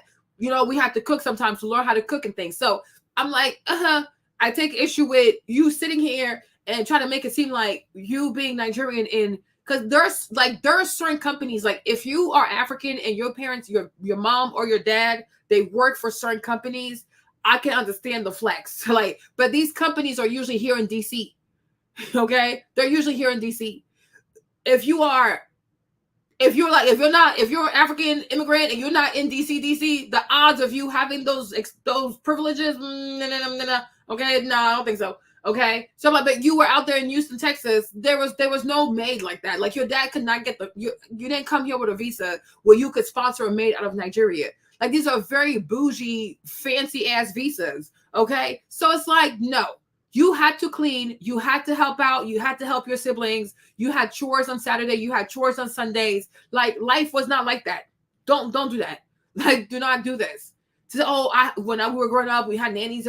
No, now when you vacation, if you go back home, of course, everybody comes to help you and stuff like that, right? Everybody comes to help you because back home, there's a lot of people. There's a lot of unemployment. You know, for the most part, most people who live in America, if they go live in Africa, they can afford help. You can have a driver, you can have a maid, you can have a chef. Even if you want, you can have a chef just to make pastries. We had a chef like that too. When we lived in Burkina Faso, we had a chef that just came to make pastries. Okay. So it's like, there are certain luxuries that you can have in Africa because there's so much unemployment. There's so much unemployment. Like, labor is very cheap. Anybody who lives in America for the most part can go to Africa and be able to hire a nanny, a driver, you know, or a nanny and a chef. Like, you can hire at least 2 people because it's so cheap. But to paint a picture that you were able to afford all your family could have, no, like, you need to stop. You need to stop. You gotta stop. Most likely you help your mom with your younger siblings. You have to go get your younger siblings from school. You have to help them with their homework. You had to bathe them. You got to put them in bed, etc., etc. Those were part of our realities. That's just how we grew up. You right? So that's why I say I don't understand how you're going to be West African and talk about, oh yeah, if I have one child, I need a nanny. Who does that? That's not the culture. Now, if we live in Africa, if you're back in West Africa, yeah, you have nannies because that's the culture too. But even those nannies too, you can't trust them to do everything. You see, David and Chioma, they left the baby with the nanny, the baby drowned, right? So even those nannies too, because they're not properly trained, because many of them come from the village, they're not properly trained. You can't trust them to do everything. You can't trust them to do everything with the child because you don't know what she might do to the child or what she might not do to the child, right? So even when you do have nannies in Africa too, you still need to be vigilant because you just never know. Because it's not like they go to school to be trained to be nannies. They're picked up from the village and they're made to become nannies so they learn as they go and they can make a lot of mistakes and children can get hurt. Okay? So, like, you got to sober up a little bit. Yeah, you know, exactly. But it's like, it's because it's so cheap. But if life was like over here, you probably couldn't afford that too. But there's so many people who don't work. Unemployment is so high. So people will just do anything just to make some type of money, you know? So and then also, for being honest too, like even having like nannies and help in Africa too, it does involve a certain level of exploitation. You know, for the most part, it's people from the village, and they are getting exploited. You know, some of them work and never get paid. Some of them, they get beat. Some of them, they get assaulted. They get sexually assaulted. So there's an ugly side to having help in Africa because people do take advantage of them people. You know, they're defenseless. You know, they're poor. They're uneducated. They're from the village, you know, and they really need the money. And people take advantage. People take advantage. People really do. Whatever work in your marriage is hard enough, like more power to you. I would have an issue if my husband made significantly more than me and he wanted to split 50-50. Like that's just ridiculous, right? That's not partnership to me. Exactly. It is not Right. partnership.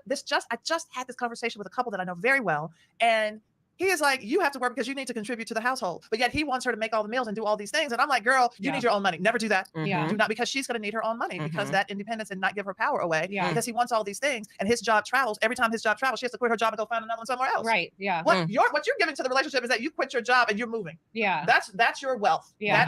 That is you providing to that husband. Yeah. That is what you're pouring in. So those traditional models don't fit when you're constantly moving and you want someone to work. Yeah, I completely agree. And I think when you think about that, if you are making more money in your career, I don't think a lot of men consider it ain't no $10,000 difference. You know, like if I'm the breadwinner and it's like, yeah, my job requires me, we live in Michigan and my job requires me to live in New York City. That means you quit your little job and like, you got to pick up and pack up and come move to New York City. I think a lot of men might have a challenge with that. You know, like they like the concept and the idea of this like Claire Huxtable meets Michelle Obama, but it's when you are really a partner to that person, can you play a supporting role the way that we have for so many years? And I don't know that, honestly, a lot of men feel comfortable with that. I think, the attitudes towards that are changing. I assume, Kim, that you would not be okay splitting. At this point in my life, I am not going 50-50 with anybody. What if you guys make the same amount of money? Because you have to work and you're dating people. No one is obligated to take care of you through that process. Like you're just dating. And so if you meet someone, you guys have the same income level, you live in New York, you can't afford to live by yourself and with somebody else. And so it's like, yes, let's move in, and the rent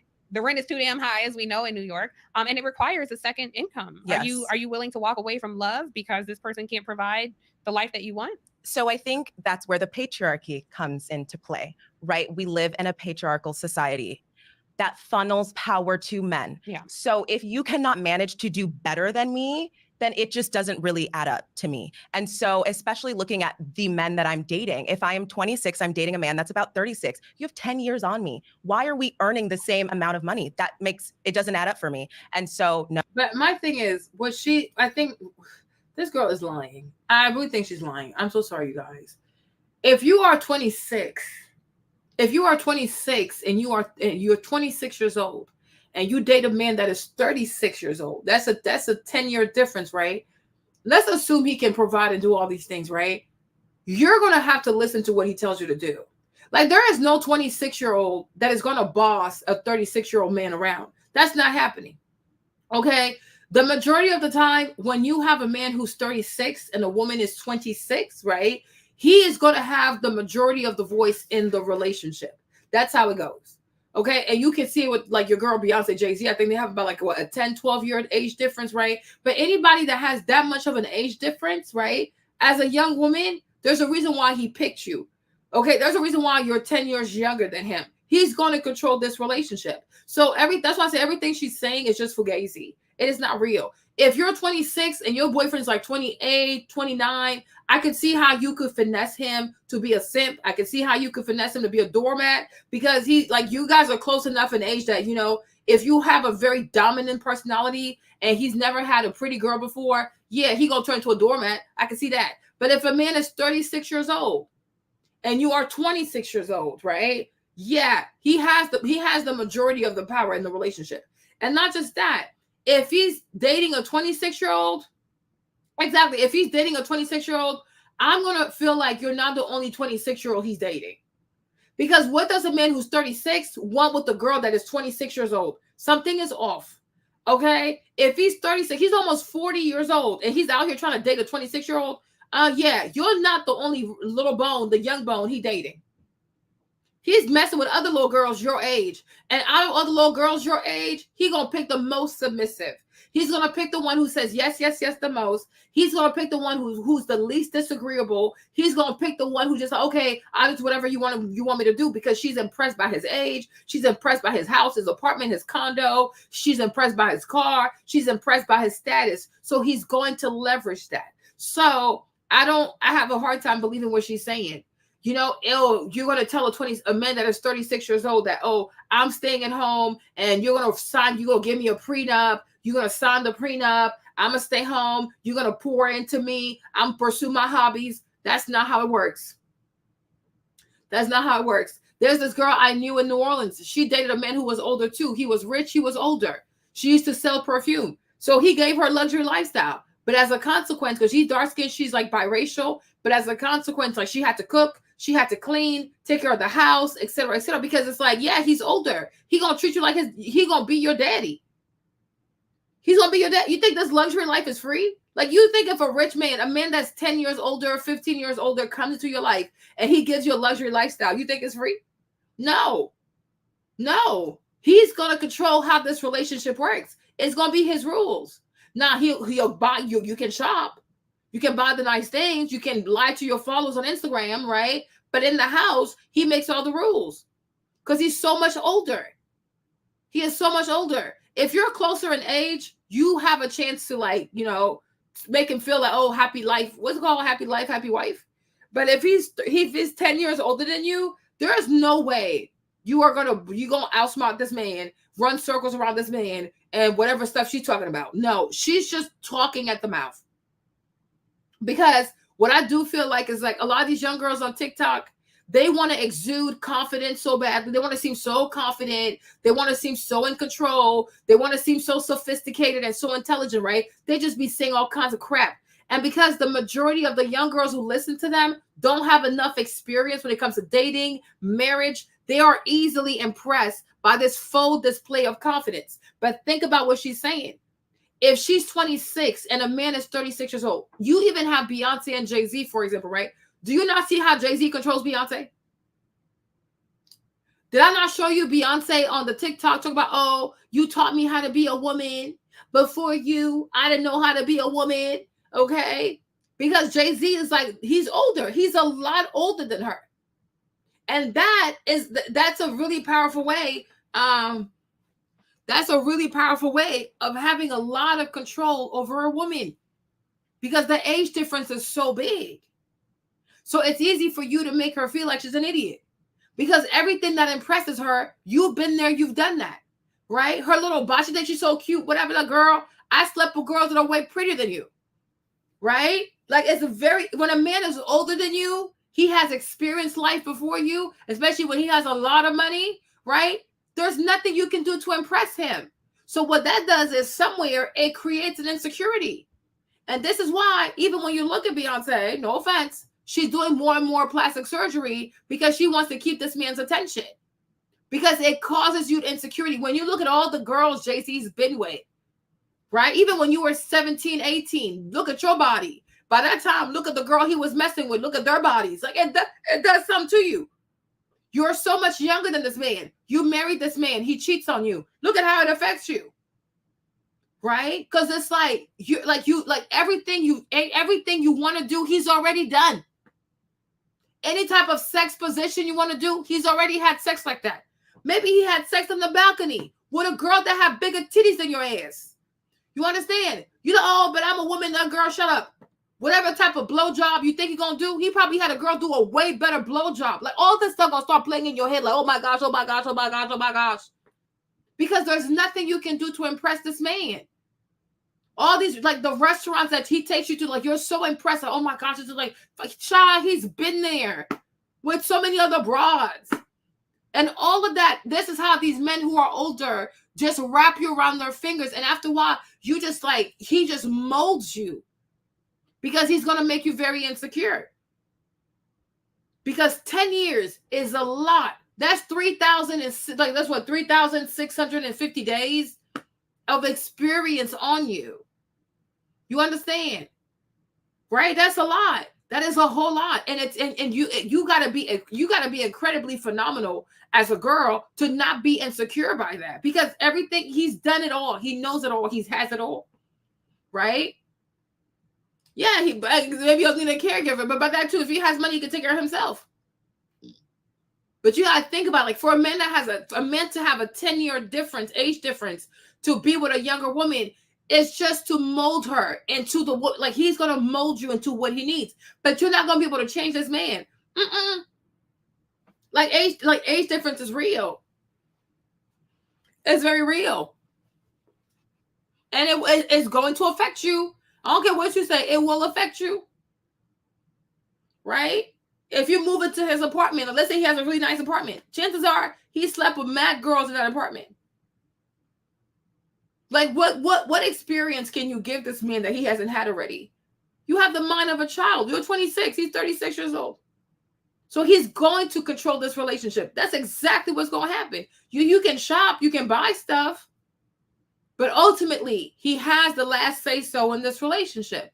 And he's done this. He has 10 years of, you know how many women he has studied, how many women he's been with, how many women he has studied. Like, he knows what to do. He knows what button to push. He knows how to make you happy, how to make you sad, how to make you cry. He has 10 years on you. So it's like you're just gonna be like you're just gonna be a victim. Like, this is what you really are going to be a victim, because you're so much younger. You're so much younger. There's a reason why he wants a 26-year-old. Because if he's 36, why is he not trying to date somebody in her 30s? Because the closer you the more you close the gap, the more she can affirm herself. Right? But the wider the gap, the more you can bamboozle her, because all this is brand new to her. It's all brand new. You've done this before. You know, if you take her to this restaurant, she's going to have this reaction. You know, if you buy her this bag, she's going to have this reaction. You know, if you introduce her to your mom, she's going to have this reaction. You've done this before. You've done this before. You've done this like many times before. So you know exactly the whole time. It's just manipulation. But she doesn't know that because she's 26. She doesn't know that she's 26 years old. No, they're not naive. They're very dangerous. They are seriously dangerous. They have an agenda. Because what man wants a girl that's 10 years younger than him? For what? To learn what? You can't teach this man nothing. You can't open a door for him. You can't connect him to nobody. He knows that you're coming to take his money. He knows. You're coming into his life to be a liability because there's nothing you can do. You know, oh, I can have his kids. He can have kids with anybody. And my thing is, how you know he don't even have kids already? No, do you know? But he's 10 years older than you. Even when you meet his friends, like you meet his coworkers, his classmates, right? What can you add to the conversation? Right? When they were seniors in high school, right? 10 years, right? So like you're 18. Yeah. When they were seniors in high school, you were in the 4th grade or like the 5th grade. What the heck? But when you were in college, they were already like what, working? Like they had like 5-10 years experience. Like you're so far behind. They're so far behind. What can you like? What can you talk about? Like what? All his friends are 36, 38, 40s. Like here you come, you're 26. Like what can you add or value? They all know because you're young things with you. They know what time it is. You should know what time it is too. Right? So it's like it's not so pink and rosy to date people who are 10 years older. That's a serious age. That's a serious age gap. You know? So I'm like, what she's saying, like the thing she's claiming she has done and what she's talking about, I think she's lying. I really think she is. Because if you date men that are that much older, you understand what time it is. They set the rules. They set the temperature. You just abide. You're just a pretty girlfriend. Maybe one day you'll get a pretty fiance. You'll have their kids. You are expected to be skinny. Oh, yes, ma'am.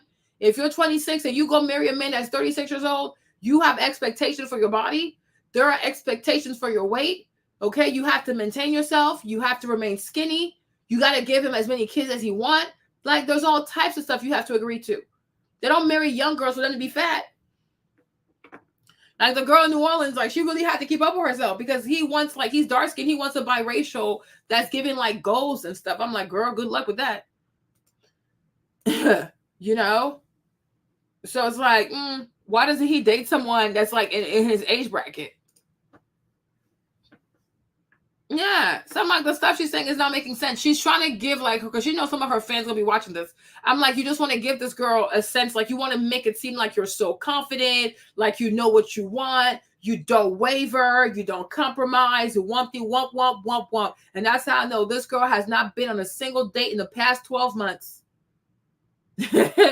Like, no, she hasn't been on no dates. The only thing she dates is her phone. She goes on TikTok and she runs her mouth. Okay? There's no way. The way she's talking, I'm like, you have not been on dates and God knows when. You're just yappity. But you know, the problem is with social media, when you're loud, people think you're competent. When you're loud, people think you're confident because you talk a whole lot. But it's like, no. If you are dating men who are older, you know exactly what time it is. If you are trying to date young people that are around your age and stuff like that, you will have to be more flexible. Because the same way you're not rich in New York City, the majority of your peers in New York also, they ain't rich. So y'all will be splitting bills. Now, does that mean that has to be 50-50? No. But it's like you are going to have to split bills. The majority of New Yorkers are not trust fund babies, right? And wherever trust fund babies are, I doubt she has access to these people because you have to keep up with that. I don't think she has the money to keep up with these kids, right? I don't also think that she's going to an Ivy League in New York where she can say, okay, I have proximity to trust fund babies. No, she's running a little blog in her apartment in New York City. So it's not even her. She has a network of very affluent people. So the majority of people you meet in New York City, y'all gonna have to split some bills. Yeah, my friend married a man 35 years older. He treated her like a child. Yeah. He also finessed her because he got her the money stop. The reality seems to be that many aren't going to get married. So why not get a little older guy with somebody? Yeah. But then you're not going to be a wife. You're not going to be a wife. You know, most likely he'll play with you for a few years, buy you a few bags, and he'll move on to the next. If you do become a wife, you have to agree to a lot of things that he's going to set. That's how it goes. If you want to have some type of independence and some type of voice, you have to marry someone that's closer to you in age. Because it's like, you know, because then it's like you're all more equally yoked, like you're closer in age, so you can kind of like leverage that. But 10 years, like a 10-year age gap, a 12-year age gap, that is a lot. And the odds is that you're going to be treated like a child. That's how it goes. And I even think Don Pebble, he married his wife very young. I don't think he was rich when he married that white lady. You know, that's how it goes. It's not that straightforward. Like, because in life, honestly, do you ever get what you want in life anyways? You know, you got to make some type of compromise.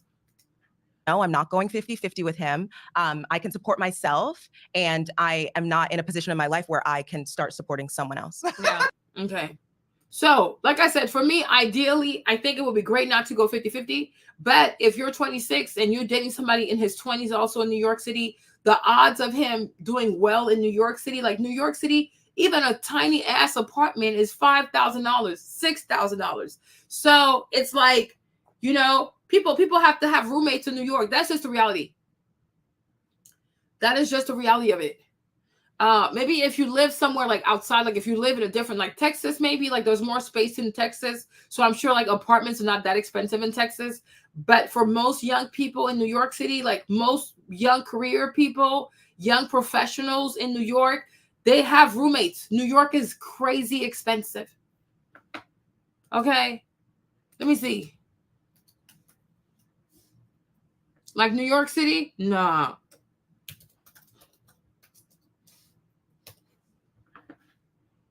These people have some very expensive apartments.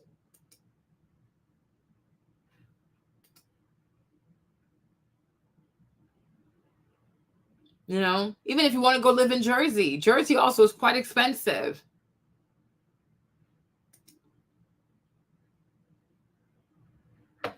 Jersey also is quite expensive.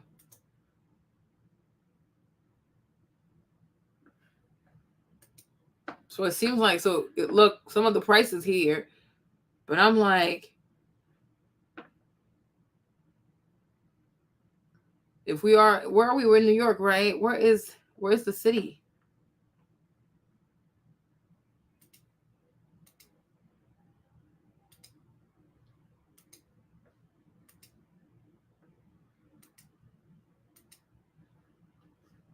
But these don't seem like they're in the city though.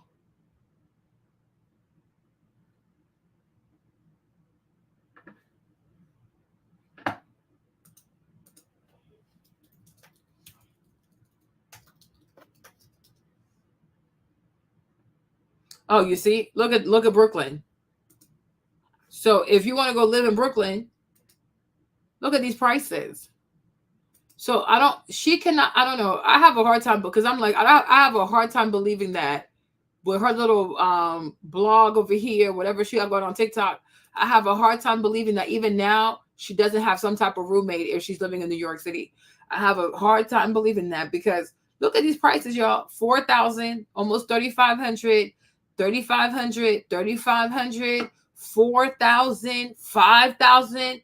A studio for 3,500. This is a 1-bedroom apartment, 1 bedroom, 1 bath, $5,000. Girl, what?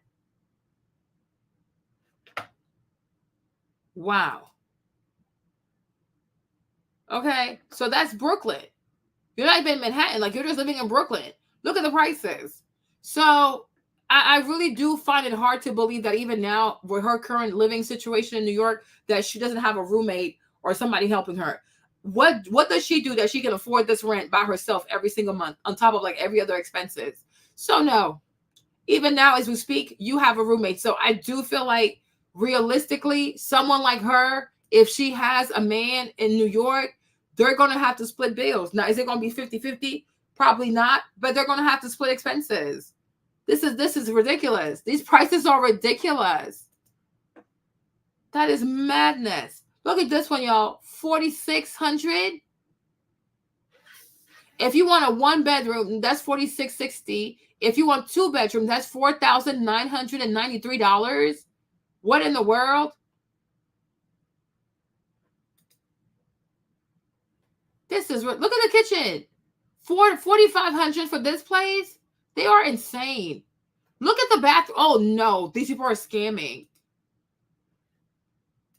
Y'all, look at the bathroom you get. Oh my gosh, look at the dirty tiles. 4,500. That's the dirty ass bathroom you get. Y'all got me messed up. Y'all, these people are crazy.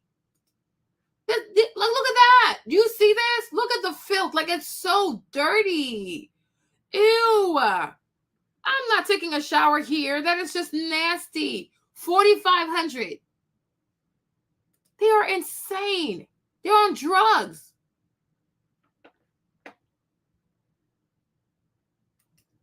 Okay, this one is 46. Okay, this is a little better. Okay, the bathroom here is a lot nicer though. Wow. These people are out there gauging people for like, I mean, this is insanity. So I'm like, I don't know. I don't like, unless you're like a really popular, very rich YouTuber, you know, but I'm like, you guys, here are the prices. This is Brooklyn. Okay.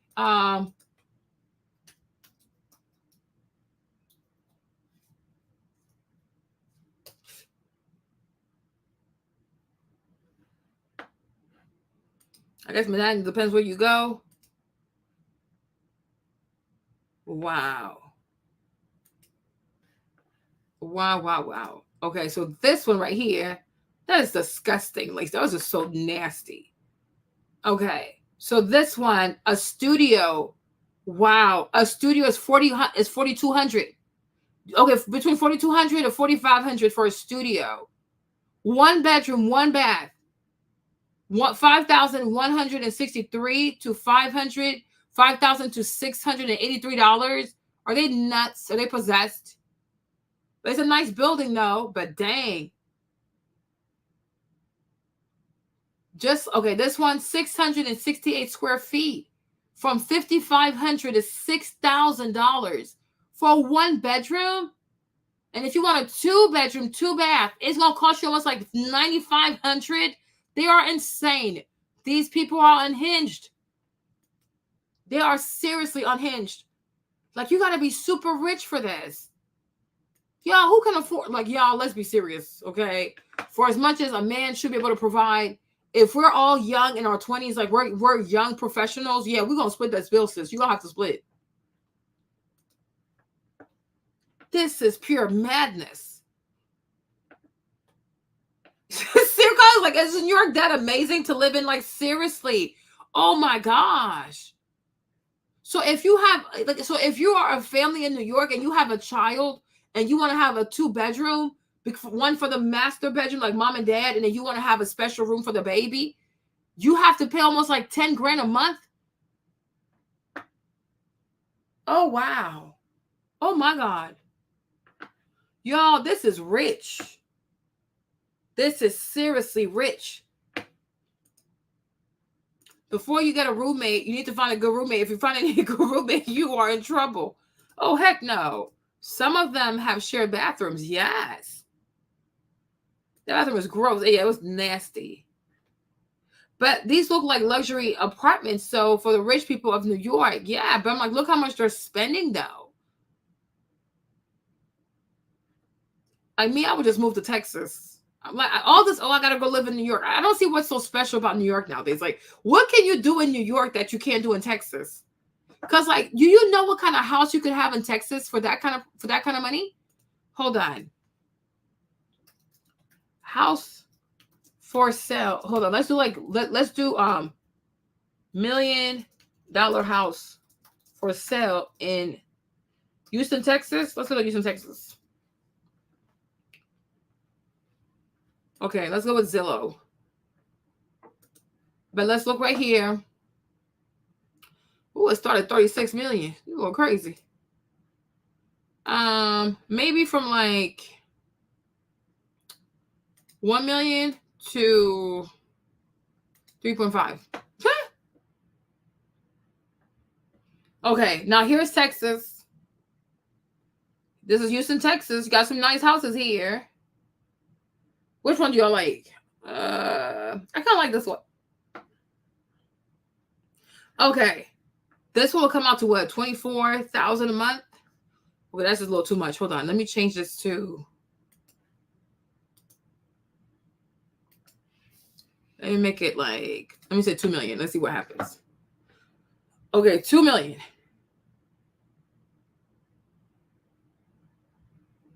So if we do 2 million, let me see how much that. Oh, this one's nice. This one is nice. I like this one. Okay. So okay. So see, if you get a $2 million house in Texas, in Dallas, Texas, your mortgage is like $14,000 a month.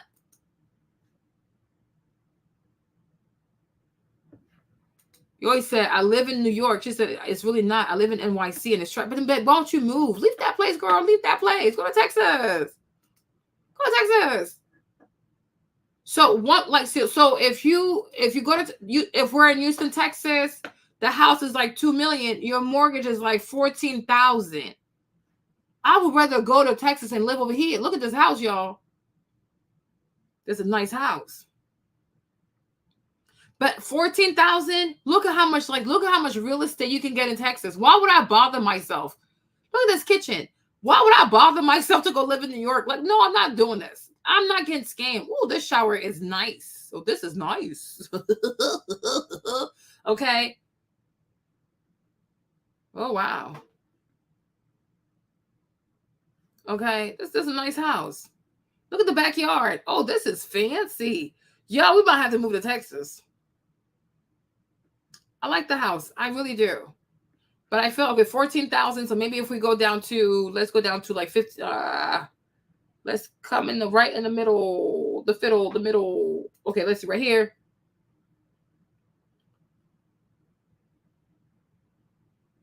Okay, 1.7. Let's go for this one. This is a nice house, you guys. Okay, see, this is 12,000 a month. Look at the kind of property you could get for 12 grand a month. This is pretty.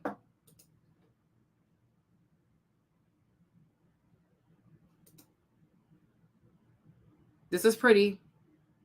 12,000 a month. Look what you get. Pretty nice. I'm like, why would I not just move to Texas? Because I'm like, what do you do in New York that you can't do from Texas and have all this real estate? And at least like when you pay every month, like that's, you actually like, you have equity in the stuff. Okay, let's go down a little bit more. Maybe page 6. 1.5. Let's look at this one. Okay, this one, it comes out to $11,000 a month. Althea. Not bad. This is nice. It's very pretty. It's kind of cute. You see, this is what you could get for $12,000 a month. Is that what it is? $12,000 a month in Houston, Texas. Oh, I like this. I like the LED lights like that. That's really nice. I like that. Ooh, that's a nice shower. The bathroom is really nice. Look at that. Walk-in closet. You get a walk-in closet, lady. You get a walk-in closet, ladies. Okay. Ooh, they got the garage. Look at that. That's pretty nice. Pretty nice. Okay. So that was this one. Anything cheaper? Let me see.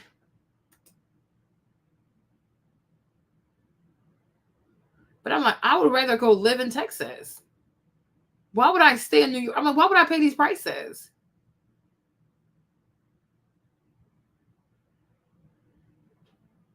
Why would I pay this? Why would I pay these prices? I like this one. See, 9,000. Okay, so this is it. See, 9,000, and you also get a pool. You get a pool with this one.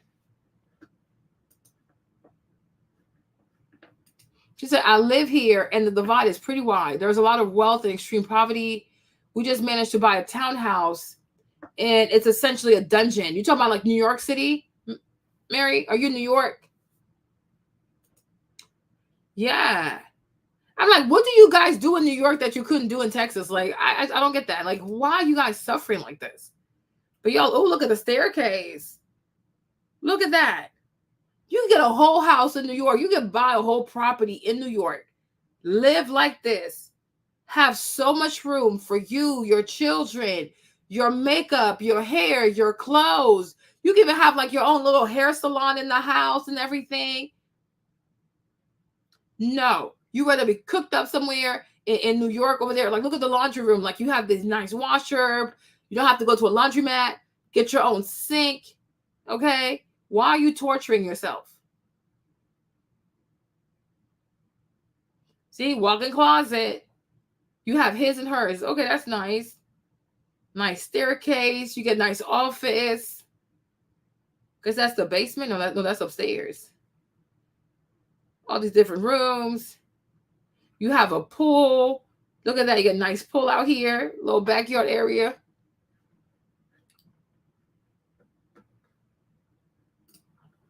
And this is $9,400 a month.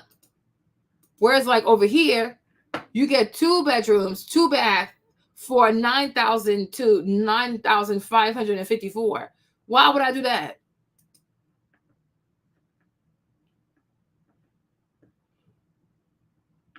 Yeah, but I'm saying like what kind of job do you have in New York that you can't do from like, child, we can work remotely. Like, this is crazy. This is really crazy. So my point is, I really find it hard to believe that even now, if she's living in New York City, just doing TikTok and doing Instagram, that she does not have some type of roommate. So it's like, because it's expensive. So you will have to split the bills. But I'm like, and my thing is, there are not even that many rich guys to marry.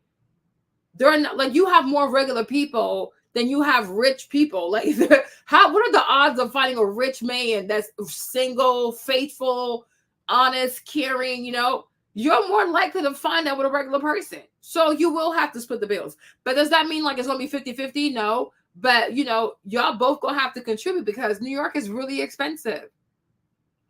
You have your rent, you have your medical insurance, you have your food. You want to spend money on yourself too, like leisure kind of money. You have, you know, you have a lot of expenses. Like, it costs money to live. So the pay is high, but the quality of life doesn't add up. Nah. Y'all should relocate for real. Like, this is a lot. I'm sorry. I had this visual of you getting a Chanel bag. You're like, babe, this is my bag with my money, and he's struggling to pay the rent. I mean, honestly, Kim. I mean, right? Yeah. Wait, if he no, I wouldn't. First of all, I am a realist, and you know, if he can't afford to buy me nice things, then he can't afford to buy me nice things. If he can't, if he cannot afford to buy me the things that I can afford to buy me, then it doesn't align. Yeah. Okay. It doesn't align. I guess what I'm hearing though, Kim, and this is kind of something that concerns me. And she sounds very, and me also, she sounds very silly because you guys hear, for example, right? If you're a woman and you aspire to have the Chanel Maxi, right? So let's say you want to have the Chanel Maxi because you want it, because you saw it on TikTok, because you saw it on Instagram. But is this purchase, is it a vital purchase? Is it a necessary purchase? Is it a must type of purchase? Or is it because you're constantly on TikTok, you're constantly on YouTube, you're constantly on Instagram trying to compare yourself to people on the internet, right? If you really have a good man, but he can't buy you a Chanel bag, like, okay, so because let's say you spend your money on frivolous things, right? Because you're very foolish, you got a bunch of Klarna debt, you got this type of consumer debt, this revolving credit, because you just want to keep up with people, right? Because that's what you're into. If you meet a man that, okay, you want him to, because there are certain bills that are a priority, right? So if he pays the rent, he pays the power, he pays utilities, he pays everything else, plus he pays for your food, he pays for the insurance, and after that, there's nothing left. You're going to say no because he can afford you. Oh, I usually buy myself a Chanel bag, but he can buy me a Chanel bag. Well, yeah, because other bills have to be paid. Now, if you are willing to pay the other bills so that he can buy you the Chanel bag, then so be it. But I'm like, the price of rent in New York, so you have rent, you have renter's insurance, you have your medical insurance, you have like your food that you got to pay for, your utilities that you got to pay for. You probably also have to save some money for yourself, save money for retirement. When you're done, because these are priorities. These are absolute priorities, right? But when it comes to a Chanel bag, that is not a priority. You can wear Coach, okay? You can wear Coach. You're not going to die because you wore a Coach bag. Like, go sit down somewhere, okay?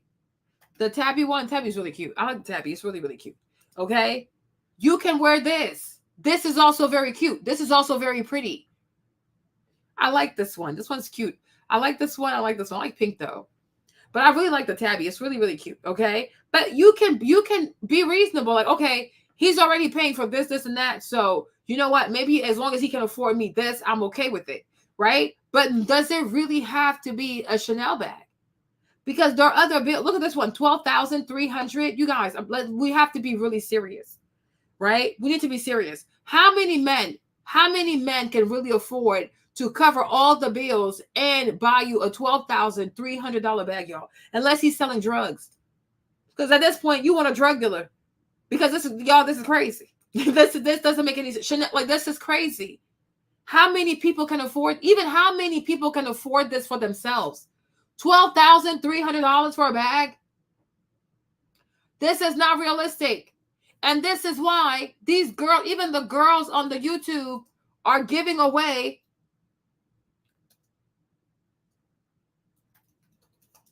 what's that girl's name we saw last time? I forgot her name. Nikki something, right? And this is why we even have influencers. We even have luxury influencers now who are even selling their own designer bags because they want their money back. Nikki Sky, right? Is that her name? Nikki Sky?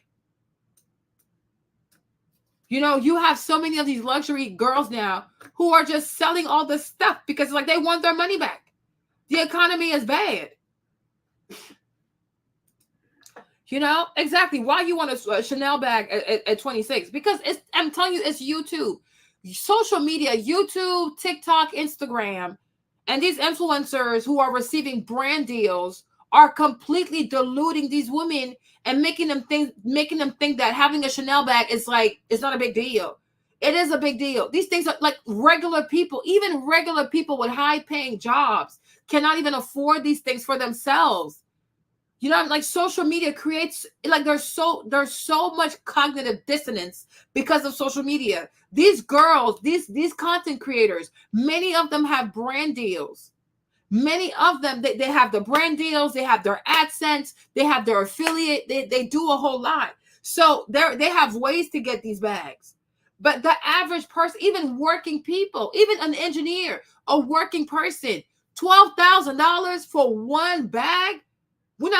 So we're not gonna eat food for the next 12 days, like the next 3 months, right? Like these are not everyday purchases. These are not reasonable purchases. You don't need a Chanel bag. You're trying to compete with people. So I just want like exactly $12,300, you guys. That is a crap load of money. You could buy stocks with that. You could go buy Apple stocks. You could buy Amazon stocks. You could buy Estee Lauder stocks. Why would you even buy a bag? Buy some stocks. Hello. You can even gift yourself a nice vacation. Like this could take you on a really nice vacation. What? Like there are so many better things you could do with the money. Like $12,300. You could book a cruise. You could go like to multiple countries. You could save the money. You could invest in stocks and bond. You could buy stocks from Apple, you know? But I'm just like, why would anybody even want to spend $12,300? $7,900. Okay, $6,300. This one, I mean, like, my God. 10 grand. 4,100, 7,295. Yo, this is ridiculous. This is ridiculous. Like this one goes up to $26,000 for a bag. Yep, I'm like, this is pure madness. So to say, oh yeah, to say it so casually, oh yeah, he should be able to cover all the bills and then buy me a Chanel bag. As if Chanel costs $200. The bag is like $7,000. Like most people cannot afford this. Okay, and it does not mean that the man can't provide. This is just an unnecessary purchase because you saw something on the internet and now you want it. Because this other girl had it, now you want it. And now all these girls are out here just selling everything. They're selling their stuff because it's too much. Money wasted. Let's watch this one. Wayday's coming. Wayfair's biggest sale of the year is. I spent hundreds and hundreds and hundreds of thousands of dollars over the years buying clothes, shoes, bags, jewelry, makeup, and other things that I thought would make me feel better about myself or look better in some way. But here's the harsh truth. The more I had, the more I felt disconnected with myself and the person that I wanted to become. Why was it that having all of these beautiful things in my closet and in my home making me feel worse instead of better? Yes, the feeling of buying something new is great, but that dopamine rush is short-lived, and then you're back to looking for that next high. It's called shiny object syndrome for a reason, and guess what?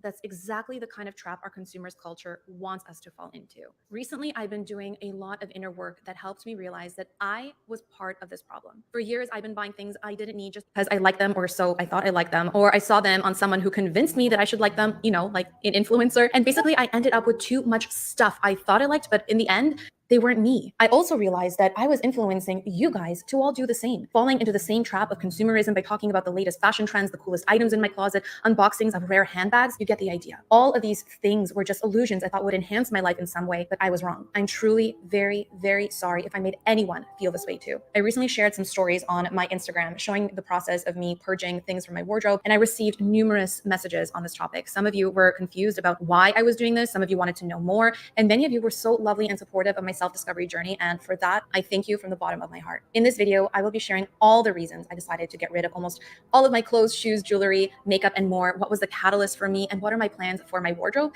and this YouTube channel. I hope this video will inspire you to become more mindful of the things you bring into your life and how they affect your mental health and well-being. So why am I getting rid of almost everything I own? If I'm to be completely open and honest with you, the moment I became a mother, everything changed. I no longer remembered what my life was like before my firstborn child. And as more time passed, I stopped recognizing the girl I once was. I started to feel as if everything. You see, look how much, look how simple she used to dress, right? Because I promise you back then, she probably had no problems going to H&M. She had no problem going to Zara. Like she was fine until she started trying to compete with the girl. Oh, this girl's going to Paris Fashion Week. This girl is buying this. This girl's buying this. And like before you know it, you want to look like these other girls on Instagram because you're comparing yourself. But you don't even need the stuff. And the thing that is so crazy sometimes is like these girls even forget why people are watching their content. Right? Like you forget that people are watching your content because they actually like you. They don't care what you wear. But you think like, oh no, I gotta make my content like this girl. I gotta look like this girl. But the people who followed you, they had no problem following you when you were wearing Zara. They had no problem following you when you were wearing H&M. What makes you think they want you to change? You're changing because you want to compete with these other influencers, not because you're trying to make the best content for your channel, right? But I'm like, this is a lot of money. No, they don't. And they're going to sell you the courses so they can take the money and go buy Chanel bags. People don't, social media teaches you not to respect money. Social media teaches you that, you know, money's like water. Even water, I think you should respect water. But it's like money teaches you, social media teaches you that money has no value.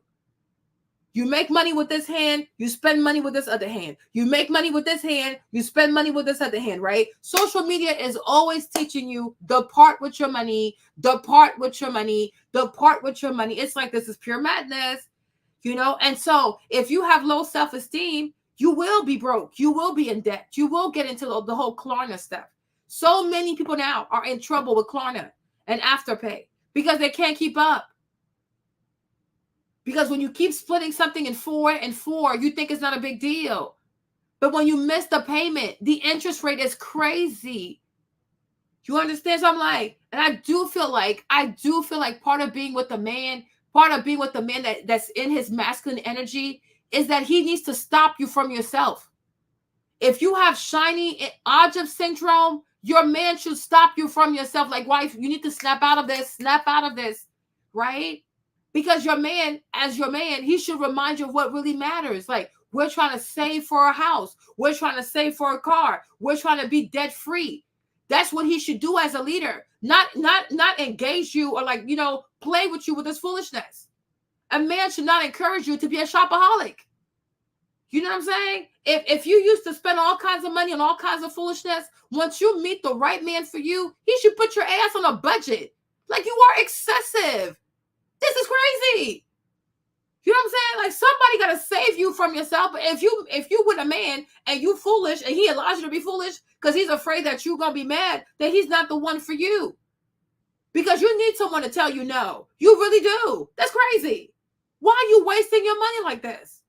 And a lot of women have a lot of debt. They have a lot of debt. They're like, oh, I bring my womb. You bring your womb and you bring your debt and your bad credit. Go sit down somewhere. Right? So I'm like, part of also being a man and the leader of a household, you need to put your wife on a budget. Like, girl, you too much. This is excessive. Because that's like, you cannot be shopping like this. Like, money has to mean something to you, especially if you plan on being a mother. You know, like, there are things you're going to have to pay for with a baby. Like, you might want to, you know, get a nanny. You might want to put the child in daycare, right? Like, you cannot just spend your money on clothes and bags and hair and shoes. Like, no. Do not follow people on social media. They are insane. They are unhinged. And you have no idea how they're paying for these things because a lot of people are in debt. And also, a lot of people wearing fakes. I said what I said. A lot of people are also wearing fakes. But because you're so busy trying to keep up with the Joneses, you're not even realizing that, you know, a lot of people on social media are wearing fake bags. A lot of people wearing fakes. Let me see if I can find it, okay? Look at this. Let's watch this from Good Morning America. Of course it stops loading at the best part. You need Verizon. Get their crazy powerful network out here and get sick. Okay, so you just can assume, like, oh, I got to keep up with her. How do you know that's not a fake bag? There are a lot of people with millions of followers and blue check marks who are wearing Cover story and the rise of so-called super fake handbags. Taking a closer look at the rise of high-quality counterfeit products that can be hard to distinguish from the real thing. Sarah Davis wants consumers to get a deal, but on the real thing. Close your eyes and picture the iconic styles. We literally have like hundreds of those styles. You can smell the leather. She runs Fashion File, a resale platform that sells secondhand luxury handbags. Each bag sent for resale to Fashion File undergoes an authentication process. Being able to tell the difference between a real and a super fake isn't always easy. I can see the difference between the prints. This looks like glossier, like it's probably fake. Inside's It's super important. probably Yeah, this is thicker than this. This looks higher quality. This one's real. This is a real counterfeit. Really? This is a counterfeit. Especially for the untrained eye. The key differences can lie in the smallest of details, from zipper engravings. The zipper profile on a Louis Vuitton zipper, it should never have any kind of shape or engraving there. And then you look on the authentic one, you'll see there's nothing there. Yeah. To logo placement. We have a leather made in patch that says Louis Vuitton, made in France. It actually kind of falls right around this bend here, which just doesn't really lend itself to like a really nicely made piece. And the authentic piece, it's distinctly in a different place. So we have another Louis Vuitton style, 2 identical bags. I'll say this one is real.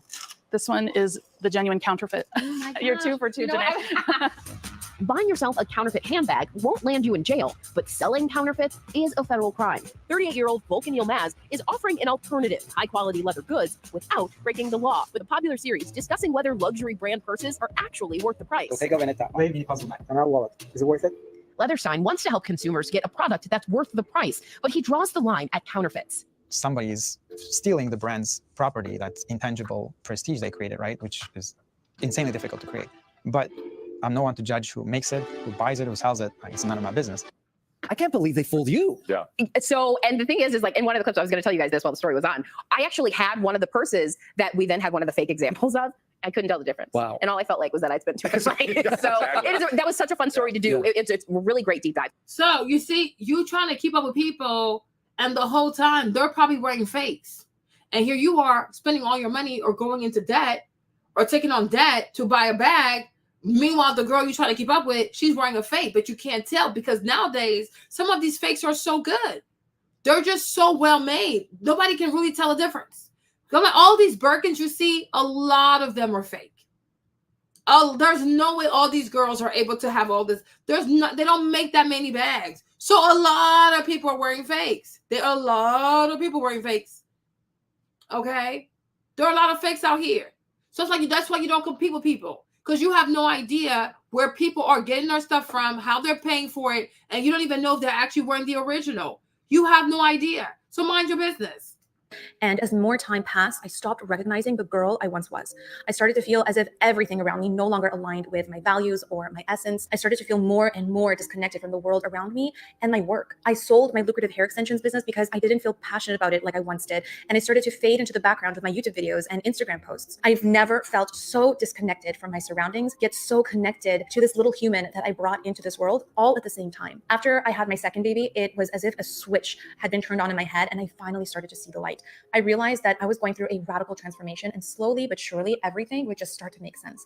I had to do a lot of self-reflection and inner work, reading enlightening books and listening to inspiring podcasts and speakers until I finally discovered A Radical Awakening by Dr. Shefali, which I talked about in this video over here. This one book changed my entire life and made me understand why I have been feeling so disconnected from the world around me and, most importantly, myself. I had to do a lot of healing from my past micro and macro traumas and being honest with myself about who I am authentically to come to realize that all of these things I've accumulated over the years and spent a ridiculous amount of money on was all a distraction from dealing with how I was really feeling on the inside, unworthy. I mean, isn't that why most of us buy all of this stuff we really don't need to fill a void in the hopes of something will make us feel better, more respected, more admired? Let me tell you one thing I do know for sure. No amount of things will ever make you feel better, more respected, or admired. All they do is take up precious physical and mental space. And once I had this shift in perspective and became more aware of my inner being and what truly makes me happy, my family, my friends, my loved ones, I felt like this was the catalyst to my self-discovery journey of healing and growth.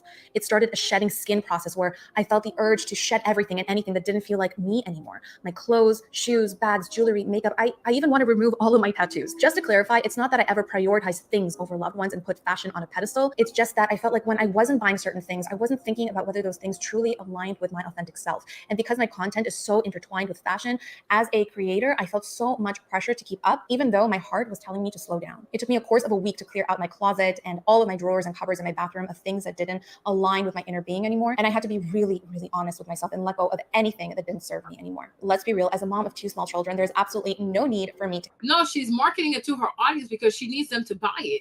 She's selling these things. So she wants these girls to take the stuff off of her hands so she can make her money back.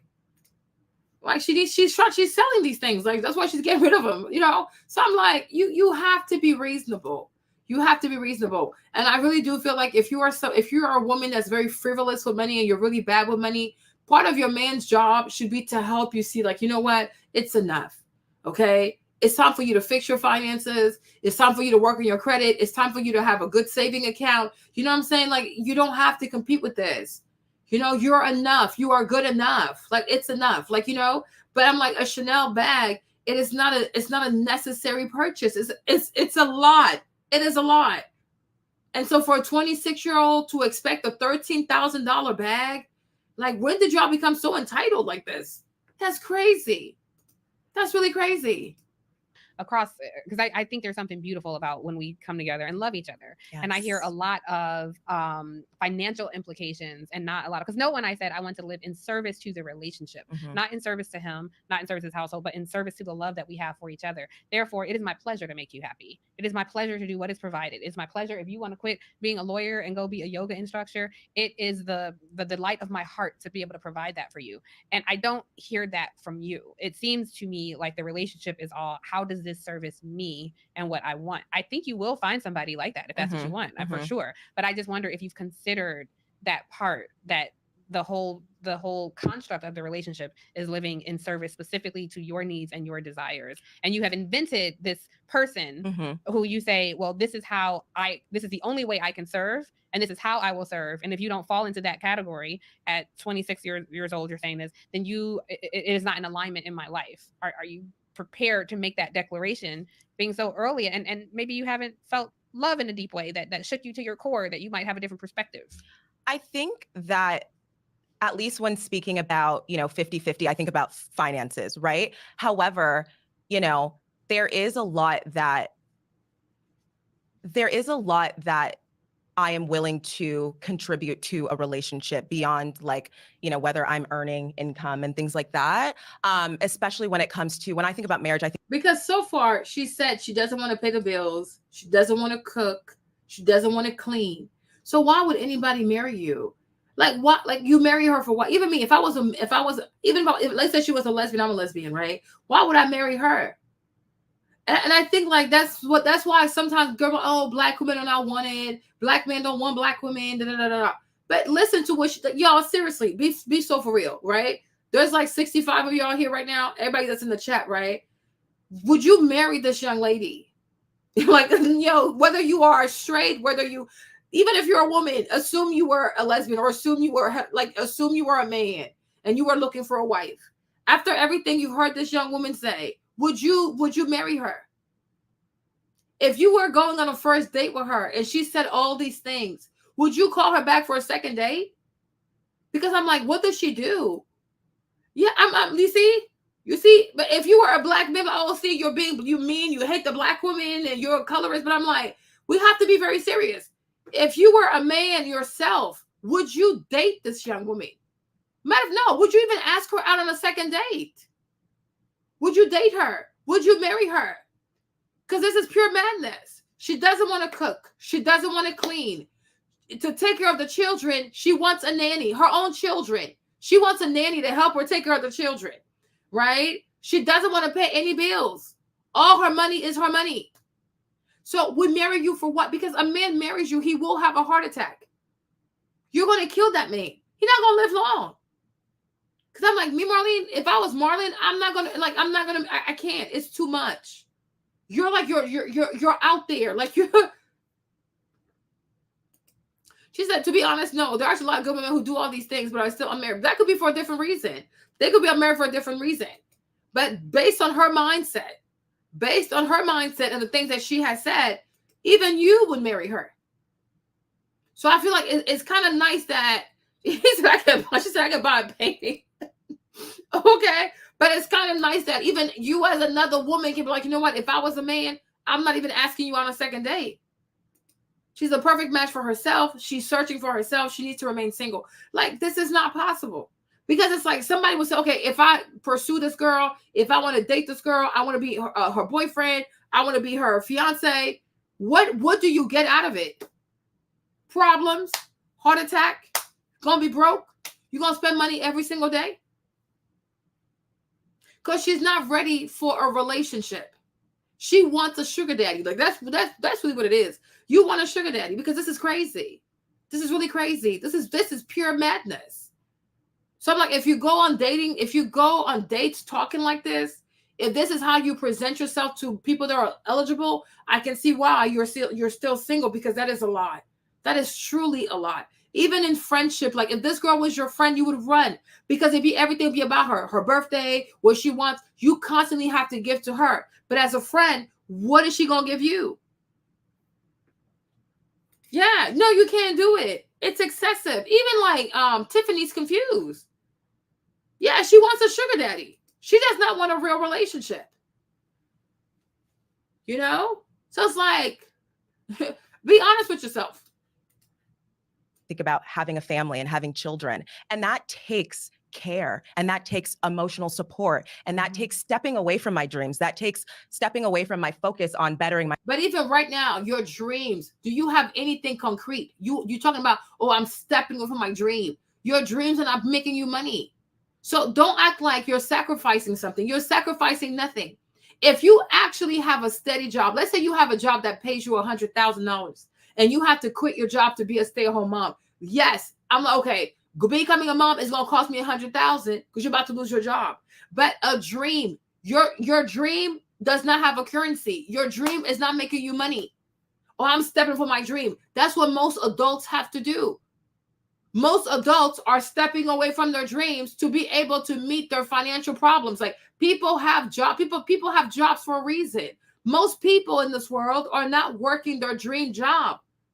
Most people in this world are working jobs that they need to do to take care of their families, because dreams don't take a priority when you have a family. But how much is her podcast making? Like, do you like even for Spotify? You need to have like you make like 0.03 cents per 1,000 stream. She's not like an Alex Cooper. Alex Cooper, she got a $60 million deal with Spotify. But a podcast don't pay no money. And for you to even have advertisers come onto the podcast to pay to be on the podcast, you need like hundreds of thousands of listeners. She doesn't have that. And with this type of narrative, she's definitely not gonna have that. That's like that. This is not attractive. Like it's not attractive. But you're sitting, oh, I'm stepping up for my dream. Girl, it's a dream. It's free. Dreams are free. There's no opportunity cost. Like it's a dream. You can dream. You can keep dreaming. But it's like, okay. But it's if you have a real job and you have to step away from your job, we know the dollar, like we know the dollar amount that you're missing out on. Oh, it's 65,000. Oh, it's 75,000. Oh, it's 100,000, right? She's stepping away from real money. You're talking about stepping away from your dream. You talk like a child. You're 26, you're grown, like you're really big. Okay? You're 26 years old. At 26 years old, you shouldn't even have a dream. You should have a steady income. Like you should have a steady career. Make it make sense. Or maybe you're in school, like you do a master's or something. I don't know, right? But you can't, oh, well, I'm stepping for my dream to have children. Girl, your dreams were making no money. Your little Instagram page has 29,000. I got more followers than you in my fat ass, okay? Like, you're not making money off your Instagram. You're not making money off your podcast. You're not making money off of TikTok. You're not one of the biggest Black girls on TikTok. You don't have a bunch of brand deals coming after you. So it's like you're stepping away from something that costs $0. It costs $0. So, like, what are we talking about? Like, you just want a sugar daddy. Myself, it takes selflessness. And so, I don't want to get too caught up on, well, he's just giving me money. Absolutely not. It's not just that. It's your. What is he giving you then? Because you've been obsessed with money the whole time. Providing, and you're allowing me to raise our family and our kids and to build a life so that you can go out in your day and tackle the day, and you don't have to worry about what's going on at the house. When you come home, everything is good. The kids, even to do the stuff, you don't want to do it yourself. He's gonna have to worry because he needs to pay for it. You make no sense. You don't want to clean, so he has to find someone to come clean the house. He has to pay for it. You don't want to cook, so he's gonna have to find somebody to come cook for the kids. You don't want to raise the kids. You said you want a nanny, so he does have to worry about it. Like you don't provide any peace. Or you want to call yourself the CEO of the house? Girl, go sit down somewhere. A CEO that writes no checks, it's still going to come out of his pocket. It is still going to have to come out of his pocket. He's going to have to pay for the nanny. He's going to have to pay for the people who cook the food. He's going to have to pay for whatever has to do around the house because you don't want to spend your money on anything. Okay, then he has to pay you money to go pursue whatever hobby you got going on. So it's like this man will never have peace. So where exactly are you giving this man peace? Like, what peace is he getting from being with you? Like, I don't get it. You don't want to do anything. So I'm like, you're not. You keep using the children. You don't care about these damn children. Okay, like that's crazy. We have seen children being raised by nannies, the Kardashians. Look how they turned out. Okay, but raising your own children, you don't want to be involved. Making food for your own babies, you don't want to do it. Cleaning the house for your own kids, the house that you live in, you don't want to do it. So what's the point of marrying you? This man could just go adopt children and just hire staff. Because if he has a wife and he still has to hire staff, you are expandable. He could just have his kids by himself. The same way a lot of ladies are going to like freeze their eggs, or you have some women who adopt by themselves, right? A man can just go and adopt children. Because if he has the money for a nanny, he has the money for a chef, he has the money for all kinds of activities. What does he need you for? For sex? He can pay for that too. He can pay for that. And I think like that's another part of like, that's where it's like it becomes very dangerous when you show a man that honestly everything you bring to the table, he can simply hire somebody to do. You are showing him that you are expandable. Right? You are showing him that he doesn't need you, because honestly, he does not need you. And I can see why today too, a lot of men are not rushing into marriage, because what are these women bringing that they need to go crazy for? Because if you go marry a woman, she don't cook, you're going to have to buy your own food. Okay, I don't need her. If you're going to marry a woman, she said, I don't cook, I don't clean. So he's going to have to learn to clean. A lot of guys today, they know how to clean. A lot of guys today too, they know how to cook. They make their own money. They have their own place. They can cook. They can clean. They can come home. Their place is quiet. Their place is neat. It's organized. Right? So it's like, why do most men today even need a woman? She refuses to do anything traditional. She refuses to be feminine. She refuses to be nice to you. Right? When it comes to sex, I don't do this. I don't do that. I don't do this. Okay, then sure. He can go find someone and pay for that too. What's the point? I'm like, I don't know. I'm asking an honest question. I'm like, when I look ahead, what are the selling points of marriage for boys today? Why would most men want to be married today? For what purpose? Because you're just asking for problems. You're seriously asking for problems. Like even my son, I'm making clean. He's 13. He knows how to clean. I'm like, Trey, when you get older, I don't want no woman to come flex on you and make it seem like, wow, I cook, I clean. My son gonna know how to do all those things, so that nobody can blackmail him. Okay? But it's like, you don't even enjoy cooking. You don't enjoy talking. You don't enjoy being a friend. You don't enjoy being calm. You don't enjoy service. You don't enjoy going to church. You enjoy nothing traditional. So why should this man marry you? If he's with you, he still has to keep paying for stuff. So he might as well get rid of your ass and your problem and your attitude and just go pay for the stuff. She said they go crazy for anything not black. They don't want to make those girls do anything traditional. Black women give up their whole apartment leases for these men and they still don't want to come in. I disagree, because for me, honestly, like growing up, even to this day, for example, I always felt like especially when it came to like traditional white women, they didn't have a problem like quitting their job for their family. They didn't have a problem being soccer moms. I think a lot of white girls enjoy the house. I think they enjoy house stuff. I really think like they enjoy being at home, raising their kids, dropping the girls to soccer. Like white girls love to play soccer. Like they really enjoy their little families. But it's like, you don't want to be maternal. I don't know how to call it. But even like when you go on Instagram, you go on TikTok, the majority of these women like doing like the cleaning, the hauls, the decoration, the this and that is usually people with white skin. They're really into that kind of stuff. But it's like, do you have a heart to say like, you know what? I really want to take my kids to like soccer practice, football practice, basketball practice, et cetera, et cetera. And also, T, one thing you have to be honest, right? Even though I will say a lot of black boys are into white girls, right? But a lot of these white girls, they're very active. They're really active. Like me, a lot of times, if I see a black boy with a white girl, she doesn't mind running outside. She doesn't mind waking up at 6 o'clock in the morning and going out for a run. Like they love that you run, you play basketball, you go swimming, you go hiking. A lot of Black women are not outdoor type of people. You know, they're not outdoor type of people.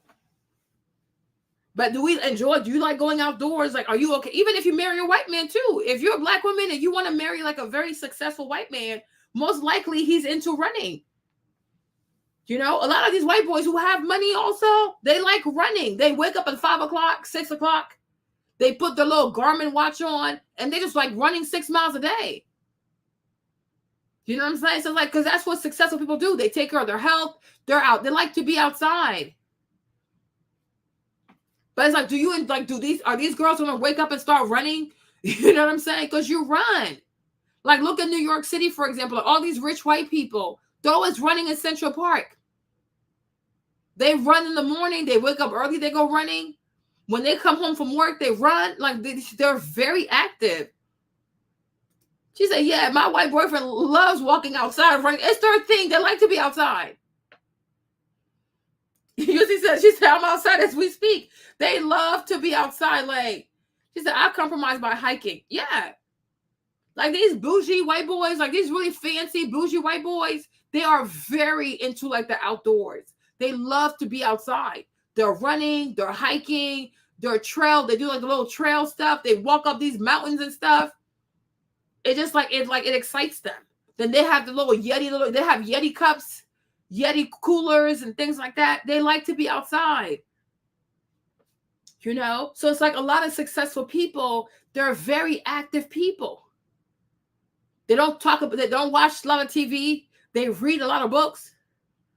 You know, so it's like, oh, do you actually enjoy reading? Because a lot of people, especially like rich white people, they read a lot of books. They read lots of books.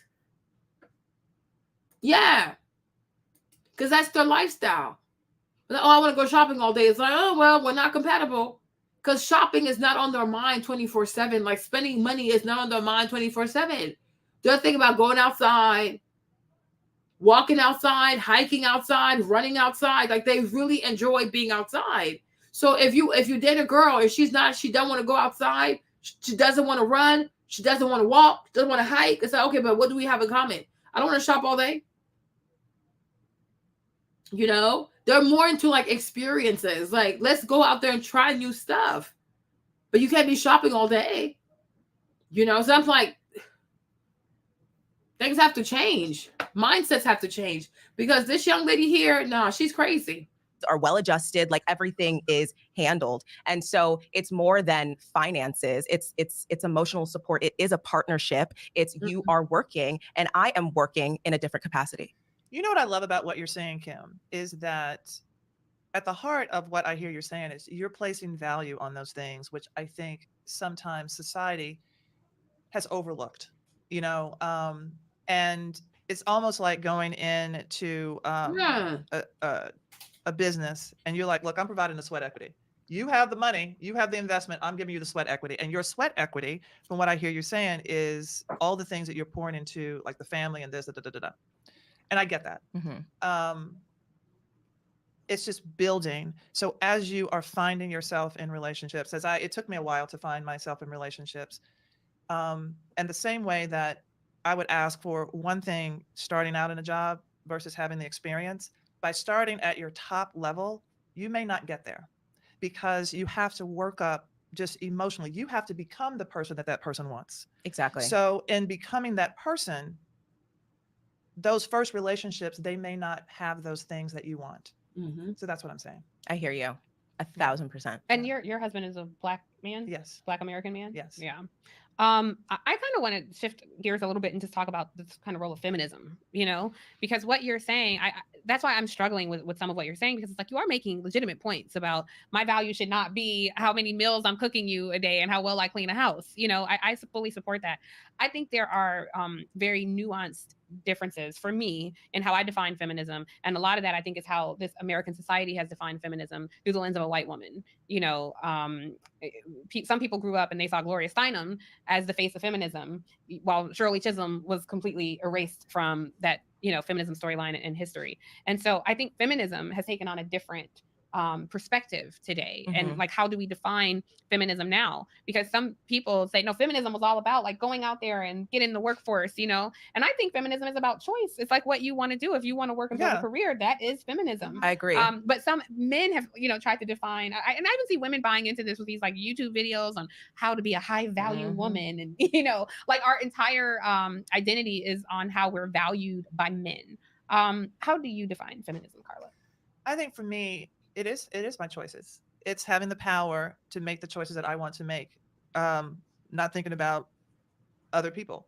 This movie Barbie. Everybody's talking about the movie Barbie. I saw Barbie. Now I am menopausal, so my whole life is a scavenger hunt. So I don't remember the movie, but but it is. But I also am a woman with a lot of male energy. I will own that. So I'm also in a field with a lot of men. What does that mean, male energy? I have, like, I'm not a frilly girl. I'm a maker. I like to do things with my hands. I'm a take charge kind of person. I come into a moment. I'm not a wilting flower.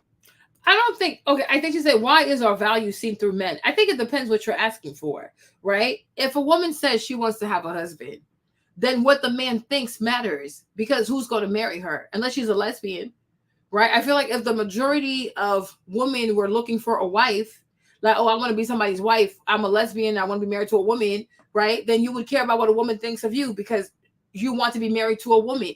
Now, because the majority of people are heterosexual, right? If a woman says she wants to have a husband, her value as a wife will be assessed by a man, because who's going to marry her? It's a man. Right now, if you're looking for a job, the field that you're in, they're going to be the one assessing your value. But the reality of it is, our values are being assessed based on what we're looking for, what we're looking to accomplish. If you're applying for a job, they will have to value you. They'll compare you to other people who are applying. We're always in the competition. Right? If you apply for a school, the school has to determine if you're valuable to be accepted. If they don't think that you fit their school, they're not going to let you in. Right? So I guess it's like your value is like, depending on how can I say this?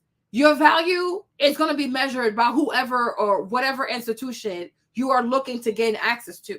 So if you want access to men, you want to be in a heterosexual relationship with a man, right? And you want to marry the man, you want to be a wife, then the man will have to assess whether or not you are wife material, because low-key, high-key, he's buying the product, right? If you are trying to be hired by a company, they have to assess whether or not you are going to be a good addition to their company, because they have to pay your salary. They pay your hourly rate or they pay your salary, but they have to pay you for that. They have to compensate you for working to help improve their company.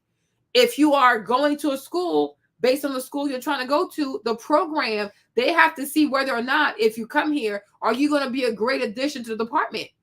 Can your peers learn from you? Can you bring something to the classroom? Are your professors going to like you? You're just going to come over here and just fail out, right? So we are constantly being judged. We are constantly being valued. We're constantly being compared. And I think that's one of the parts that a lot of women struggle with, is that there is this competition. And a lot of them don't want to compete. They don't want to compete. So they try to like make it seem like they have this resentment, like, oh, I resent men. Like, I don't want my value to be determined by men. I want to decenter men. That is perfectly fine. If you want to be asexual, then men really don't matter, because you're not interested in them. If you are a lesbian also, what men think of you romantically does not matter, because you're not interested. But if a woman says she wants to be a wife, she wants to have a husband, then it's like, at that point, she has to understand that men will place a value on her. Some will value high, some will value low. No, I think because earlier she said that like her family is nothing but women, like it was nothing but matriarchs. So it took, she didn't get married till she was 44.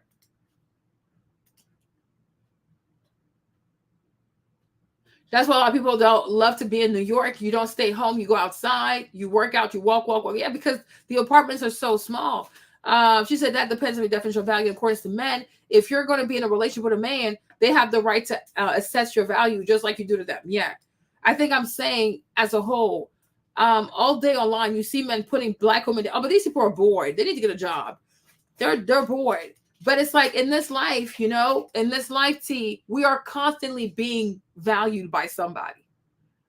And it kind of, sometimes it feels awful when you think about it, but we are. You know, people are, oh, well, do you like, if you want to be a wife, these people are going to judge you. You want to be an influencer, these people are going to judge your body, your hair, your looks, your whatever. You want to go to this school, they're going to judge you how smart you are, your standardized test score, your GPA, your essay. You know, you want to go apply for this job, they're going to judge you for years of experience, how much you don't have experience. Okay, you want to go to this church, they're going to judge you based on how much you speak in tongues, how much you don't speak in tongues. Y'all, life is one constant competition.